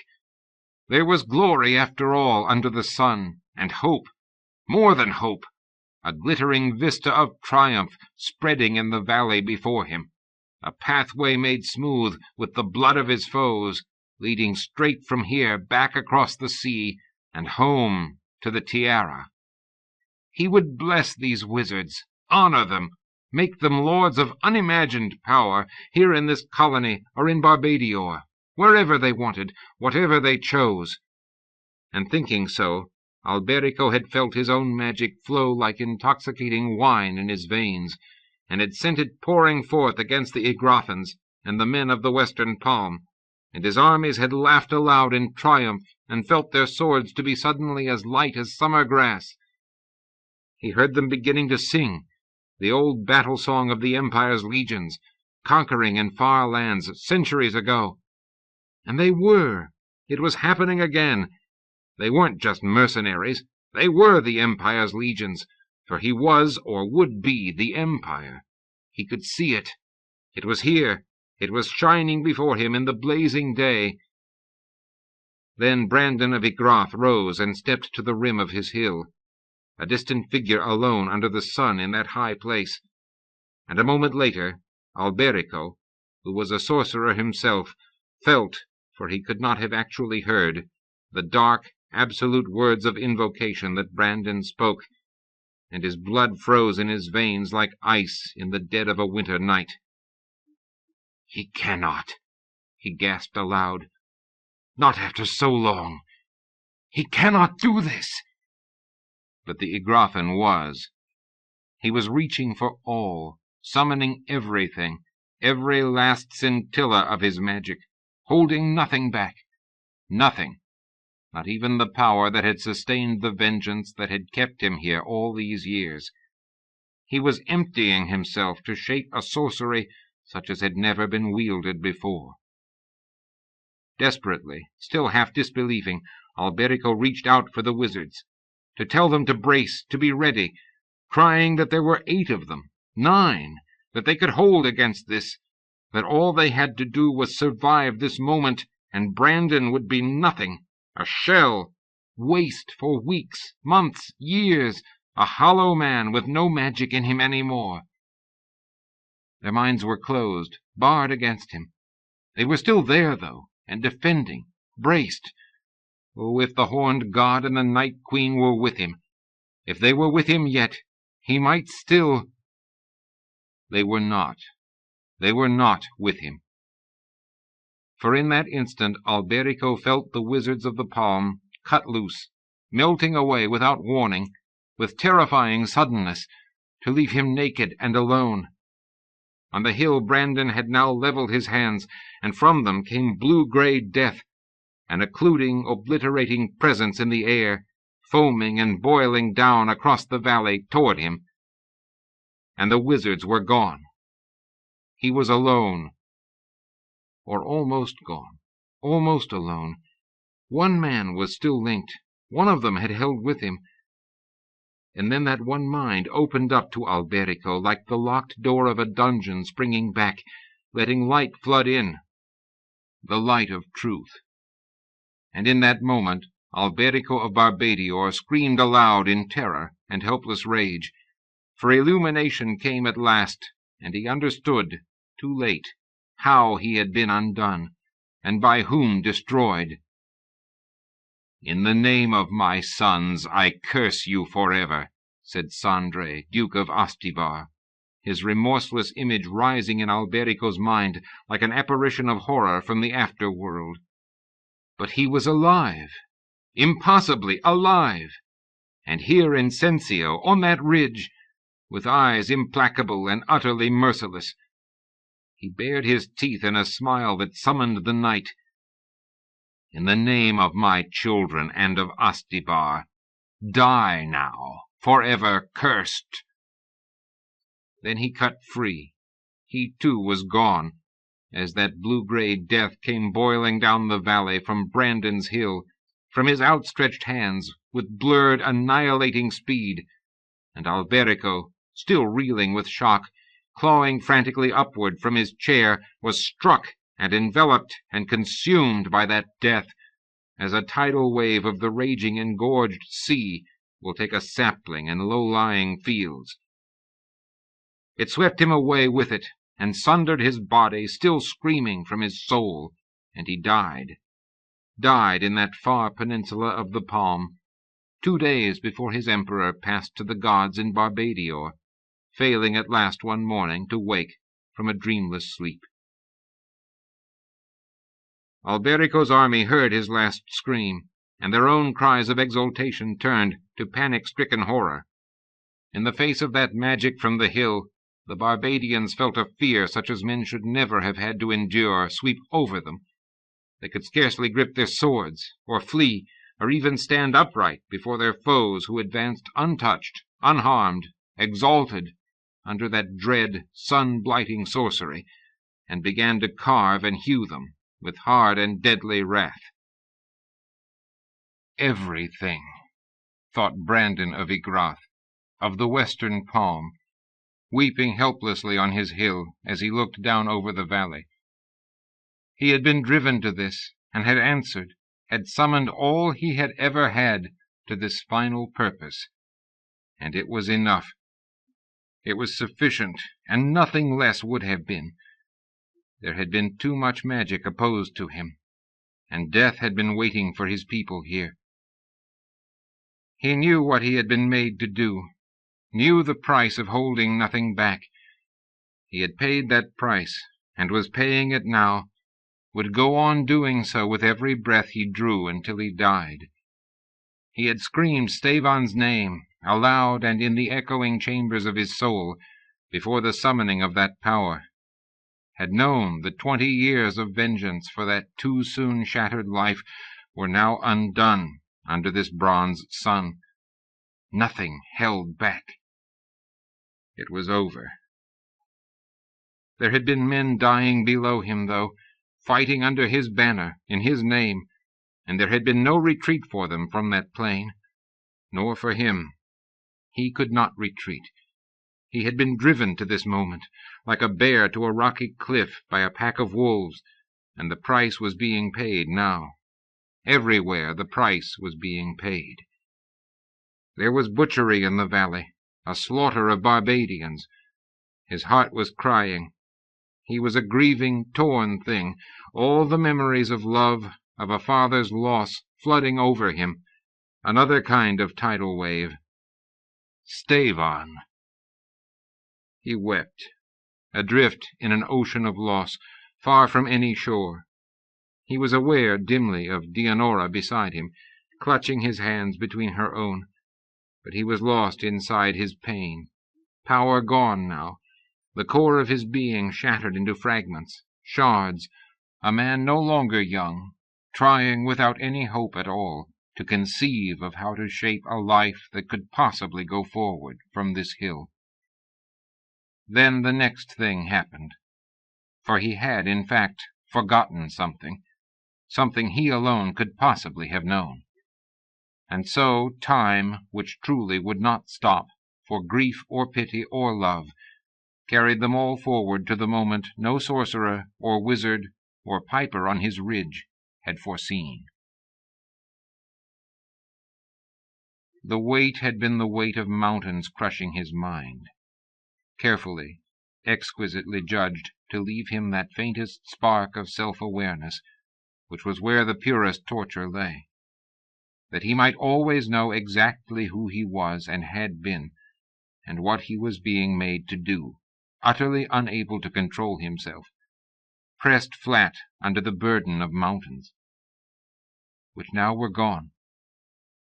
He straightened his back, of his own will.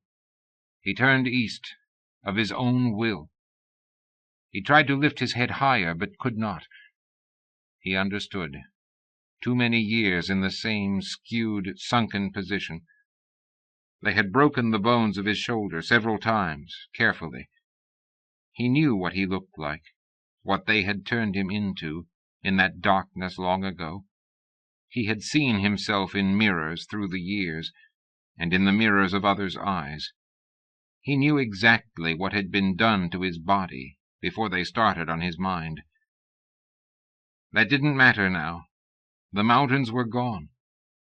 He looked out with his own sight, reached back with his own memories, could speak, if he wished to speak, with his own thoughts, his own voice, however much it had changed. What Rune did was draw his sword. Of course he had a sword. He carried whatever weapon Brandon did, was given each day the clothing the king had chosen. He was the vent, the conduit, the double, the fool. He was more than that. He knew exactly how much more. Brandon had left him that delicately measured scrap of awareness at the very bottom of his mind, under the burying, piled-up mountains. That had been the whole point, the essence of everything. That, and the secrecy, the fact that only they two knew, and only they would ever know.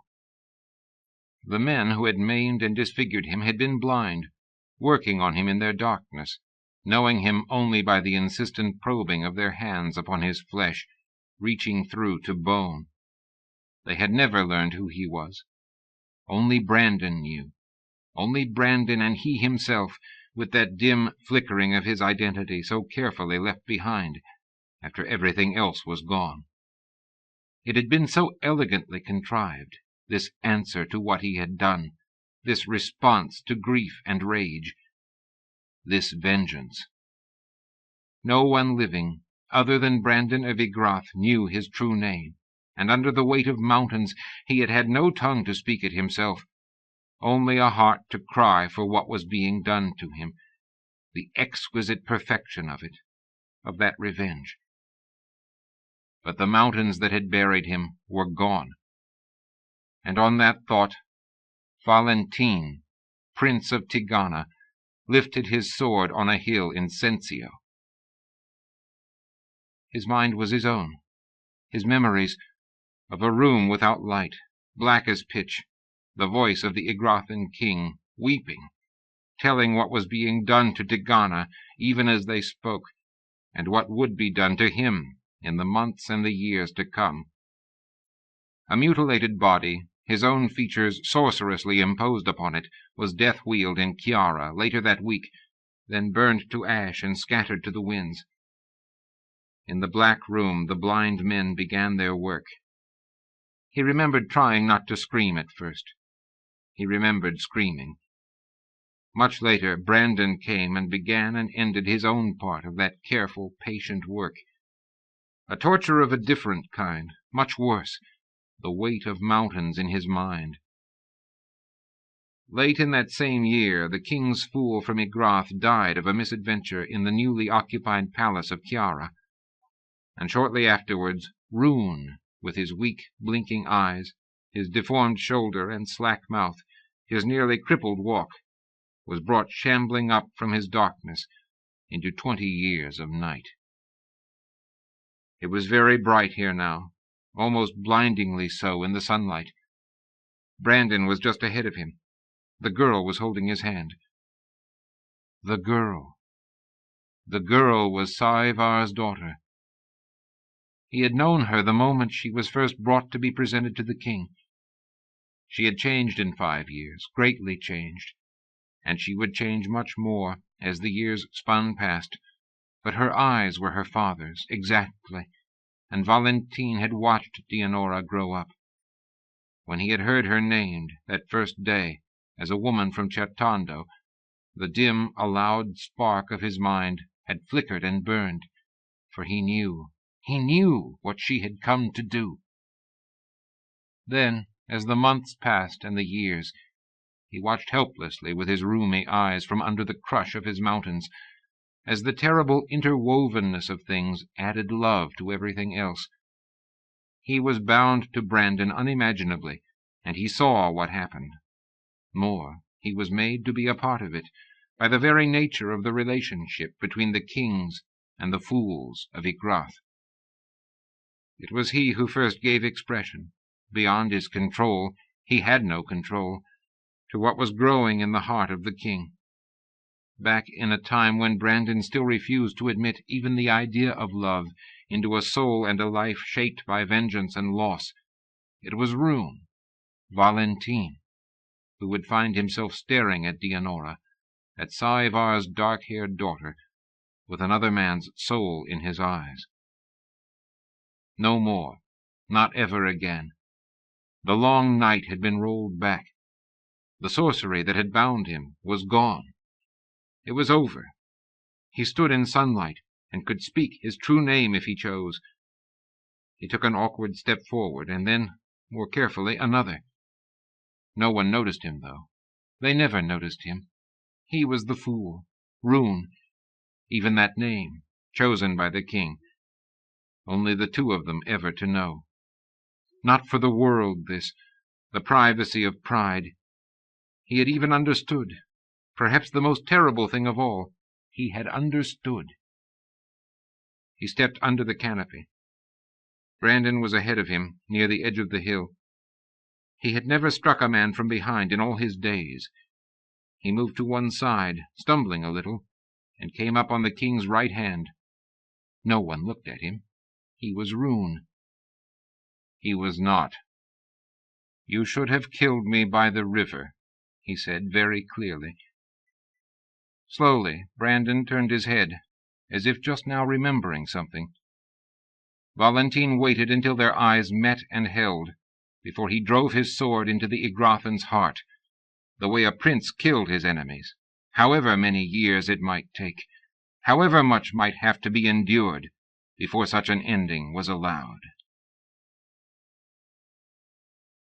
Dianora could not even scream, she was so stunned, so unprepared.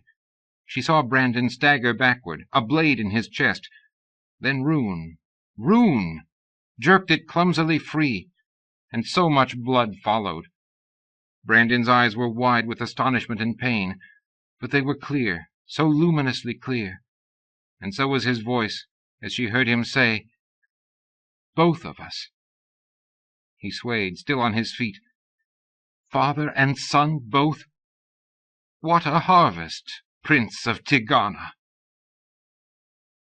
Dianora heard the name as a white burst of sound in her brain. Time seemed to change, to slow unbearably. She saw Brandon sinking to his knees. It seemed to take forever for him to fall. She tried to move toward him. Her body would not respond. She heard an elongated, weirdly distorted sound of anguish, and saw stark agony in Daemon's face as the Chancellor's blade ripped into and through Rune's side. Not Rune. Not Rune! Valentine, the prince! Brandon's fool. All those years. The thing that had been done to him. And she beside him, beside that suffering. All those years! She wanted to scream. She could not make a sound, could scarcely breathe. She saw him falling, too, the maimed, broken form crumpling to the ground beside Brandon, who was still on his knees, a red wound in his chest, and who was looking at her now, only at her. A sound finally escaped her lips as she sank down beside him. He reached out, so slowly, with such a colossal effort of will, with all the control he had, and he took her hand. "Oh, love," she heard him say, "it is as I told you. We should have met in Finavir." She tried again to speak, to answer him, but tears were streaming down her face and closing her throat. She gripped his hand as tightly as she could, trying to will life from herself over into him. He slumped sideways against her shoulder, and so she lowered him to her lap and wrapped her arms around him, the way she had last night, only last night when he slept. She saw the brilliantly clear gray eyes slowly grow cloudy and then dark. She was holding him like that when he died. She lifted her head. The Prince of Tigana, on the ground beside them, was looking at her with so much compassion in his newly clear eyes, which was a thing she could not possibly endure. Not from him, not with what he had suffered, and what she was, what she herself had done. If he only knew, what words would he have for her? What look would there be in those eyes? She could not bear it. She saw him open his mouth as if to speak, then his eyes flicked quickly to one side. A shadow crossed the sun. She looked up and saw Damon's sword lifted high. Valentine raised a hand, pleading, to ward it. "Wait!" she gasped, forcing the one word out. And Damon, almost mad with his own grief, yet stayed for her voice, held back his sword. Valentine lowered his hand. She saw him draw breath against the massive final reality of his own wound, and then, closing his eyes to the pain and the fierce light, she heard him speak. Not a cry, only the one word spoken in a clear voice, the one word which was, oh, what else could it have ever been? The name of his home, offered as a shining thing for the world again to know. And Dianora saw then that Damon of Ygrath did know it, that he did hear the name, which meant that all men now could, that the spell was broken. Valentine opened his eyes and looked up at the Chancellor, reading the truth of that knowledge in Damon's face. And Dianora saw that the Prince of Tigana was smiling, as the Chancellor's sword came down from its great height and drove into his heart. Even in death the smile remained on the terribly afflicted face, and the echo of his last word, the single name, seemed to Dianora to be hanging yet and spreading outward in ripples through the air around the hill, above the valley where the Barbadians were all dying now. She looked down at the dead man in her arms, cradling his head and the graying hair, and she could not stop her tears. In Finavir, he had said. Last words. Another named place, farther away than dream. And had been right, as so many, many times he had been right. They ought to have met, if the gods had any kindness, any pity at all for them, in another world than this. Not here. For love was what it was, but it was not enough. Not here. She heard a sound from under the canopy, and turned in time to see Damon slump forward against Brandon's chair. The hilt of his sword was against the seat-back of the chair. The blade was buried in his breast. She saw it, and she pitied him his pain, but she could not properly grieve. There was nothing left within her for such a sorrow. Damon of Ygrath could not matter now, not with the two men lying here with her, beside each other. She could pity, oh, she could pity any man or woman born, but she could not grieve for any but these two. Not now. Not ever, she realized. She looked over then and saw Shelto still on his knees, the only other living person on this hill. He too was weeping, but for her, she realized, even more than for the dead. His first tears had always been for her. He seemed to be far away, though. Everything seemed oddly remote, except Brandon, except Valentine. For the last time she looked down at the man for whose love she had betrayed her home and all her dead, and her own vengeance sworn before a fire in her father's house so long ago.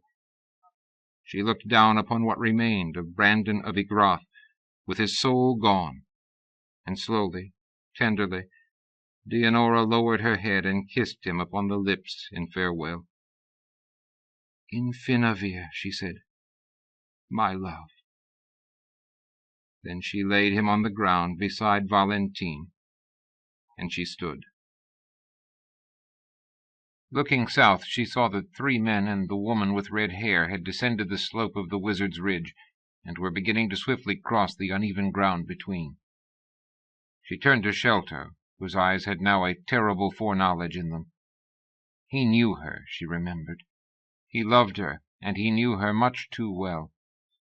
He knew all save the one thing, and that one secret she would take away with her.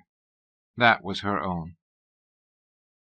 "In a way," she said to him, gesturing at the prince, "it would almost be better if no one ever knew who he was. But I don't think we can do that. Tell them, Sholto. Stay, and tell them when they get here. Whoever they are, they ought to know." "Oh, my lady," he whispered, weeping, "must it end like this?" She knew what he meant. Of course she knew. She would not dissemble with him now. She looked at the people, whoever they were, coming quickly across the ground from the south. The woman, a brown-haired man with a sword, another darker one, a third man smaller than the other two. "Yes," she said to Sholto, watching them approach. "Yes, I think it must." And so she turned and left him with the dead on that hill, to wait for those who were coming even now.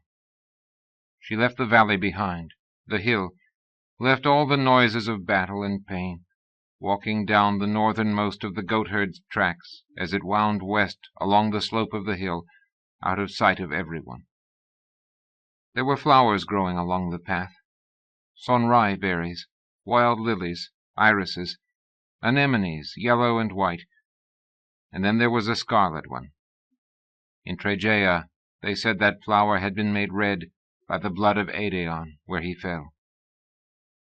There were no men or women on that slope to see her or to stay her as she went, nor was the distance very far to level ground, and then to the beginnings of the sand, and finally to the margin of the sea, where there were gulls wheeling and crying overhead.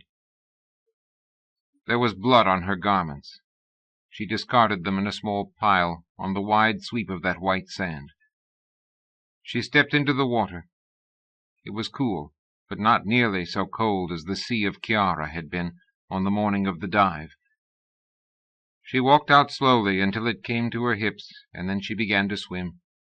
Straight out, heading west, toward where the sun would set when it finally went down to end this day. She was a good swimmer. Her father had taught her, and her brother, long ago, after a dream she had had. Valentine, the prince, had even come with them once to their cove, long ago. When she began at length to tire, she was very far from the shore, out where the blue-green of the ocean near land changes to the darker blue of the deep. And there she dived, pushing herself downward, away from the blue of the sky and the bronze sun, and it seemed to her as she went down that there was an odd illumination appearing in the water, a kind of path here in the depths of the sea. She had not expected that. She had not thought any such thing would be here for her, not after all that had happened, all that she had done. But there was indeed a path, a glow of light defining it. She was tired now and deep, and her vision was beginning to grow dim. She thought she saw a shape flicker at the edge of the shimmering light. She could not see very clearly, though. There seemed to be a kind of mist coming down over her. She thought for a moment the shape might be the Rusalka, though she had not earned that, or even Aedeon, though she had no claim at all upon the god. But then it seemed to Dianora that there was a last gathering of brightness in her mind at the very end, and the mist fell back a little, and she saw that for her it was neither of these after all, not the Rusalka, nor the god. It was Morian, come in kindness, come in grace, to bring her home. Alone of the living, on a hill with the dead, Sholto stood and composed himself as best he could, waiting for those he could see beginning to climb the slope.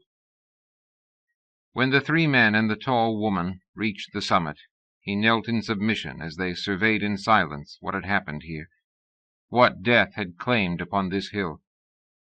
He was aware that they might kill him, even as he knelt. He wasn't sure that he cared. The king was lying only an arm's length away from Roon, who had slain him. Roon, who had been a prince here in the palm, prince of Tigana, Lower Corte. If he had a space of time later, Sholto sensed that the pieces of this story might begin to come together for him. Even numbed as he was now, he could feel a lancing hurt in his mind if he dwelt upon that history. So much done in the name of the dead. She would be near the water by now. She would not be coming back this time. He had not expected her to return on the morning of the dive. She had tried to hide it, but he had seen something in her when she woke that day. He hadn't understood why, but he had known that she was readying herself to die.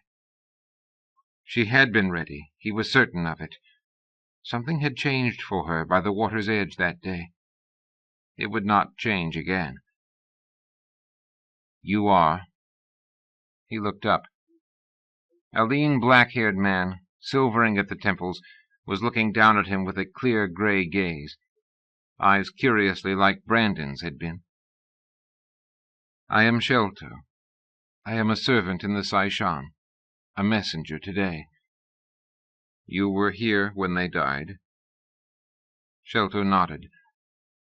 The man's voice was calm, though there was a discernible sense of effort in that, as if he were trying with his tone to superimpose some pattern of order upon the chaos of the day. "Will you tell me who killed the king of Igrath?" "His fool," Sholto said quietly, trying to match the manner of the other man. In the distance below them, the noises of battle were subsiding at last. "How? At Brandon's request?" It was one of the other men, a hard-looking, bearded figure with dark eyes and a sword in his hand. Sholto shook his head. He felt overwhelmingly weary all of a sudden. She would be swimming. She would be a long way out by now. "No, it was an attack. I think—" He lowered his head, fearful of presuming. "Go on," said the first man gently. "You are in no danger from us. I have had enough of blood today. More than enough." Sholto looked up at that, wondering. Then he said, "I think that when the king used his last magic, he was too intent on the valley, and he forgot about Roon. He used so much in that spell that he released the fool from his binding." "He released more than that," the grey-eyed man said softly. The tall woman had come to stand beside him. She had red hair and deep blue eyes. She was young and very beautiful. She would be far out among the waves. It would all be over soon. He had not said farewell. After so many years. Despite himself, Sholto choked back a sob. "May I know," he asked them, not even sure why he needed this, "may I know who you are?" And quietly, without arrogance or even any real assertion, the dark-haired man said, "My name is Alessan Bar Valentin, the last of my line. My father and brothers were killed by Brandon almost 20 years ago. I am the Prince of Tigana." Sholto closed his eyes. In his mind he was hearing Brandon's voice again, clear and cold, laden with irony, even with his mortal wound. What a harvest, Prince of Tigana! And Roon, just before he died, speaking that same name under the dome of the sky. His own revenge was here, then. "Where is the woman?" the third man asked suddenly, the younger, smaller one. "Where is Dianora di Certando, who did the ring dive? Was she not here?" It would be over by now. It would be calm and deep and dark for her. Green tendrils of the sea would grace her hair and twine about her limbs. She would finally be at rest, at peace. Sholto looked up. He was weeping. He didn't even try to stop. or hide his tears now. "She was here," he said. "She has gone to the sea again, to an ending in the sea." He didn't think they would care, that they could possibly care about that, any of them, but he saw then that he was wrong. All four of them, even the grim, warlike one with the brown hair, grew abruptly still, and then turned, almost as one, to look west past the slopes and the sand to where the sun was setting over the water. "I am deeply sorry to hear that," said the man named Alessan. "I saw her do the ring dive in Chiara. She was beautiful and astonishingly brave." The brown-haired man stepped forward, an unexpected hesitation in his eyes. He wasn't as stern as he had first seemed, Shelto realized, and he was younger as well. "Tell me," the man began, did she ever—" He stopped in confusion. The other man, the prince, looked at him with compassion in his eyes. "She was from Certando, Baird. Everyone knows the story." Slowly the other man nodded his head. But when he turned away, it was to look out toward the sea again. They don't seem like conquerors, Shelto thought. They didn't seem like men in the midst of a triumph. They just looked tired, as at the end of a very long journey. "So it wasn't me, after all," the gray-eyed man was saying, almost to himself. "After all my years of dreaming. It was his own fool who killed him. It had nothing to do with us." He looked at the two dead men lying together, then back at Shelto. "Who was the fool? Do we know?" "She was gone, claimed by the dark sea far down. She was at rest. And Shelto was so tired. Tired of grief and blood and pain, of these bitter cycles of revenge. He knew what was going to happen to this man the moment he spoke. They ought to know, she had said, before she walked away to the sea. And it was true. Of course it was true. Shelto looked up at the gray-eyed man. "Rune," he said. "Pennygrafin, bound to the king many years ago. No one very important, my lord." The Prince of Tigana nodded his head, his expressive mouth quirking with an inward-directed irony. "Of course," he said. "Of course. No one very important. Why should I have thought it would be otherwise?" "Alessan," said the younger man from the front of the hill, "I think it is over. Down below, I mean. I think the Barbadians are all dead." The prince lifted his head, and so did Shelto. Men of the Palm and of Igrath would be standing beside each other down in that valley. "Are you going to kill us all now?" Shelto asked him. The Prince of Tigana shook his head. "I told you, I have had enough of blood.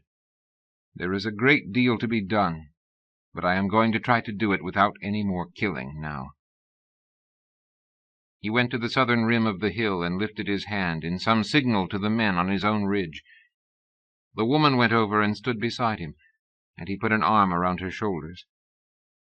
A moment later, they heard the notes of a horn ring out over the valley and the hills, clear and high and beautiful, sounding an end to battle. Shelto, still on his knees, wiped at his eyes with a grimy hand. He looked over and saw that the third man, the one who had tried to ask him something, was still gazing out to sea. There was a pain there he could not understand. There had been pain everywhere today, though. He had had it in his grasp, even now, to speak truth and unleash so much more.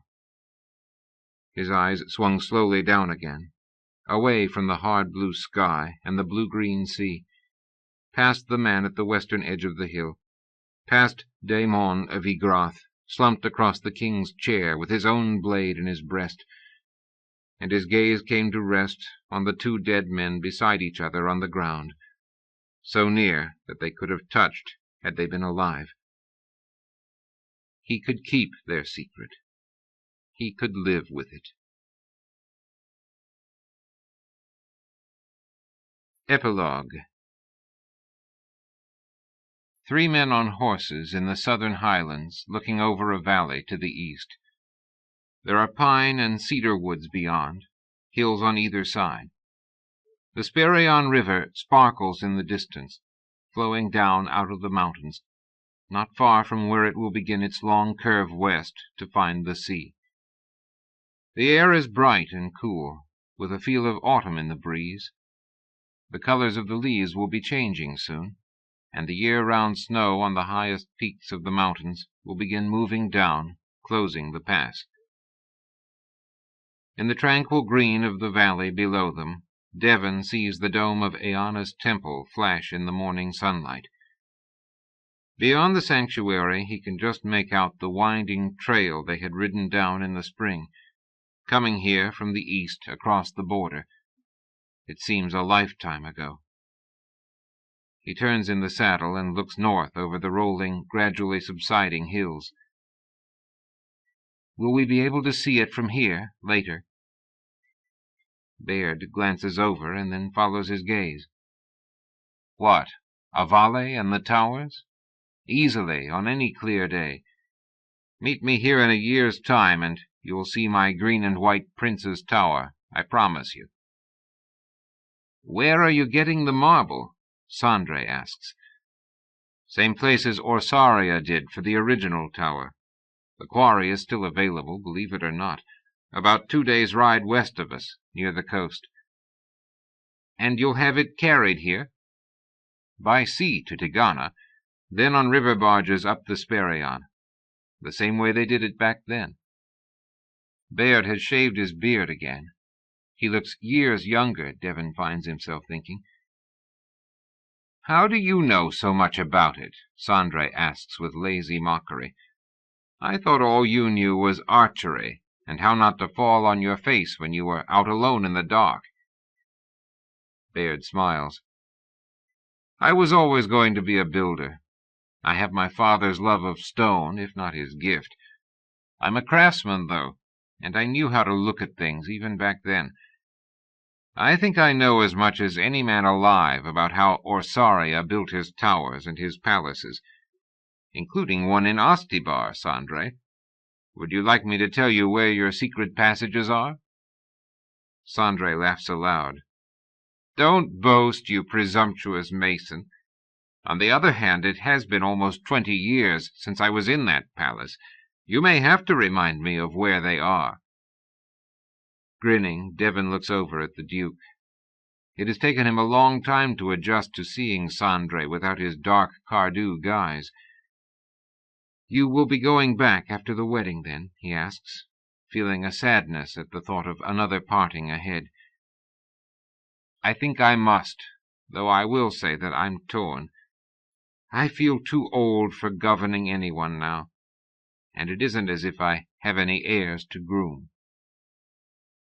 After a moment's stillness, Sandre takes them smoothly past the darkness of those memories.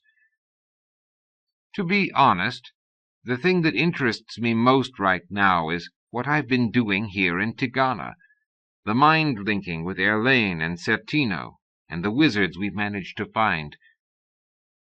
And the Nightwalkers? Devon asks. Indeed, Baird's Carlozzini as well. I must say I'm pleased that the 4 of them are coming with Eleanor to the wedding.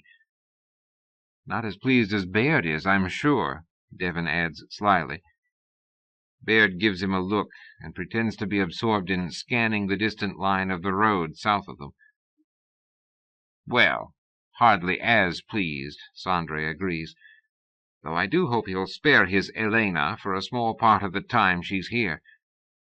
If we are going to change the attitude of this peninsula to magic, there's no better time to start than now, wouldn't you say? Oh, certainly, Devon says, grinning broadly. She's not my Elena, Baird murmurs, keeping his eyes firmly fixed on the road. She isn't? Sandre asks in mock surprise. Then who's this Baird person she keeps using me to relay messages to? Would you know the fellow?" "Never heard of him," Baird says laconically. He keeps a straight face for a moment longer, then gives way to laughter. "I'm beginning to remember why I preferred keeping to myself. And what about Devon, if you're on that subject? You don't think Aleas would be sending him messages if she could?" "Devon," says the Duke airily, "is a mere child, far too young and innocent to be getting involved with women, especially the likes of that guileful, experienced creature from Ostibar." He attempts to look stern and fails. Both of the others know his real opinion of Rovigo's daughter. "There are no inexperienced women in Ostibar," Baird retorts. "And besides, he's old enough. He even has a battle scar on his ribs to show her." "She's seen it already," Devon says, enjoying this enormously. "She taped it up after Rinaldo healed me," he adds hastily, as both of the others raise their eyebrows. No thrill there. He tries and fails to conceive of Aleas as guileful and deceptive. The memory of her on the window ledge in Sensio keeps coming back to him of late, though. The particular smile on her face as he stumbled along the outside landing to his own room. "They are coming, aren't they?" the Duke asks. "It occurs to me that I could sail home with Rovigo." "They'll be here," Devon confirms. "They had a wedding of their own last week, or they'd have arrived by now." "I see you are intimately versed in their timing," Baird says with a straight face. "Just what do you plan to do after the wedding?" "Actually," Devon says, "I wish I knew. There must be 10 different things I've thought about." He evidently sounds more serious than he'd meant to, for both of his friends turn their attention fully to him. "Such as?" Sandre asks. Devon takes a breath and lets it out. He holds up both hands and starts counting on his fingers. "Find my father and help him settle here again. Find Menico di Ferro and put together the company we should have had before you people sidetracked me. Stay with Alessan and Catriana in Tigana and help them with whatever they have to do. Learn how to handle a ship at sea. Don't ask me why. Stay in Avale and build a tower with Baird." He hesitates. The others are smiling. He plunges onward. "Spend another night with Eleanor at Borso. Spend my life with Elias Brenrovigo. Start chasing down the words and music of all the songs we've lost. Go over the mountains to Quilea and find the 27 tree in the sacred grove. Start training for the sprint race in next summer's Triad Games. Learn how to shoot a bow, which reminds me, you did promise me that, Baird." He stops because they are laughing now, and so is he, a little breathlessly. "You must have gone past 10 somewhere in that list," Baird chuckles. "There are more," Devon says. "Do you want them?" "I don't think I could stand it," Sandre says.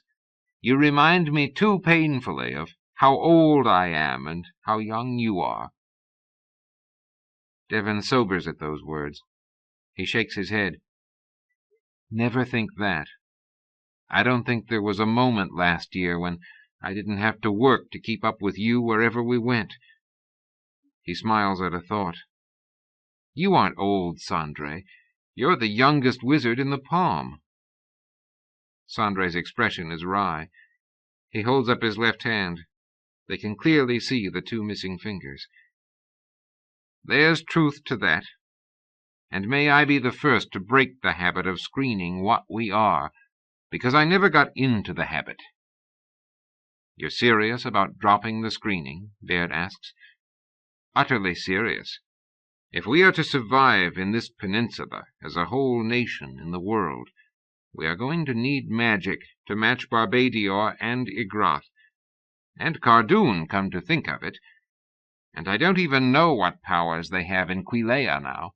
It has been too many years since we dealt with them. We can no longer hide our wizards, or the Carlozzini. We can't afford to be as ignorant as we've always been about how magic is shaped here. Even the healers, we don't understand anything about them. We have to learn our magic, value it, search wizards out and train them, find ways to control them, too. The palm has to discover magic, or magic will undo us again one day, the way it did 20 years ago. You think we can do that first thing, though? Devon asks. Make a nation here, out of the 9 we are? I know we can, and I think we will. I will wager you both right now that Alessandro di Tigana is named King of the Palm at the Triad Games next year. Devon turns quickly to Bayard, whose color has suddenly risen. Would he take it? He asks. Would he do that, Bayard? Bayard looks at Sandre and then slowly back to Devon. Who else could? He answers finally. I don't even think he has a choice. The knitting together of this peninsula has been his life's cause since he was 15 years old. He was already on that path when I found him in Quilea. I think what he'd really like to do is find Menico with you, Devon, and spend a few years making music with you two, and Elaine, and Catriana, and some dancers, and someone who can play the sirena. But, Sandre asks, but he's the man who saved us all. Everyone knows it. Everyone knows who he is now. After a dozen years of being on the roads, he knows more people who matter in each province than anyone else. He's the one who gave the rest of us the vision. And he's the Prince of Tigana, too, and in his prime. I'm afraid, he grimaces at the word, I don't see how he can avoid this, even if he wanted to. I think for Alessandro it is just beginning now. They are silent a moment. What about you? Devon asks. Will you go with him? What do you want? Bayard smiles. What do I want? Nothing nearly so high. I'd badly like to find my sister, but I'm beginning to accept that she's gone, and I think that I may never know where or how. I'll be there for Alessandro whenever he needs me, but what I most want to do is build things. Houses, temples, bridges, a palace, 6 towers here in a valley. I need to see things rising, and I suppose it's part of the same thing, but I want to start a family. We need children here again. Too many people died. He looks away for a moment toward the mountains, and then back again. You and I may be the lucky ones, Devon. We aren't princes or dukes or wizards. We're only ordinary men, with a life to start. I told you he was waiting for Elena, Sandre says gently. Not a jibe, the voice of a friend, speaking with deep affection. Bayard smiles, looking into the distance again. And in that moment his expression changes. It grows charged with a fierce, bright pleasure. Look, he cries, pointing. Here he comes! From the south, winding out of the mountains and the hills of the highlands, along a road that has not been used in hundreds of years, there comes a caravan, many-colored, stretching back a long way. There is music playing beside it and ahead, with men and women riding and on foot, donkeys and horses laden with goods, at least 50 banners flapping in the wind. And now the tunes drift up to the 3 of them, bright and gay, and all the colors are flashing in the morning light as Marius, king of Quilea, comes riding down from the mountain pass to the wedding of his friend. He is to spend the night in the sanctuary, where he will be formally welcomed by the high priest of Eana, whom he will remember as the man who brought a 14-year-old boy to him over the mountains long ago. There are barges waiting in a valley to take them down the river to Tigana in the morning. But the rite of first greeting is Bayard's in Alessandro's name, and he has asked the two of them to ride here with him. "Come on," he cries now, joy in his face. He urges his horse forward down the sloping path. Devon and Sandre glance at each other and hasten to follow. "I will never understand," Devon shouts as they catch up to Bayard, "how you can possibly be so pleased to see a man who calls you Pigeon 2. Sandre gives a cackle of glee. Bayard laughs aloud and mimes a blow at Devon. The three of them are still laughing as they slow their horses to swing around a cluster of sonrai bushes at a wide curve in the downward trail. And it is there that they see the Rusalka. 3 men see a Rusalka, sitting on a rock beside the sunlit path, her long sea-green hair blowing back in the freshening breeze.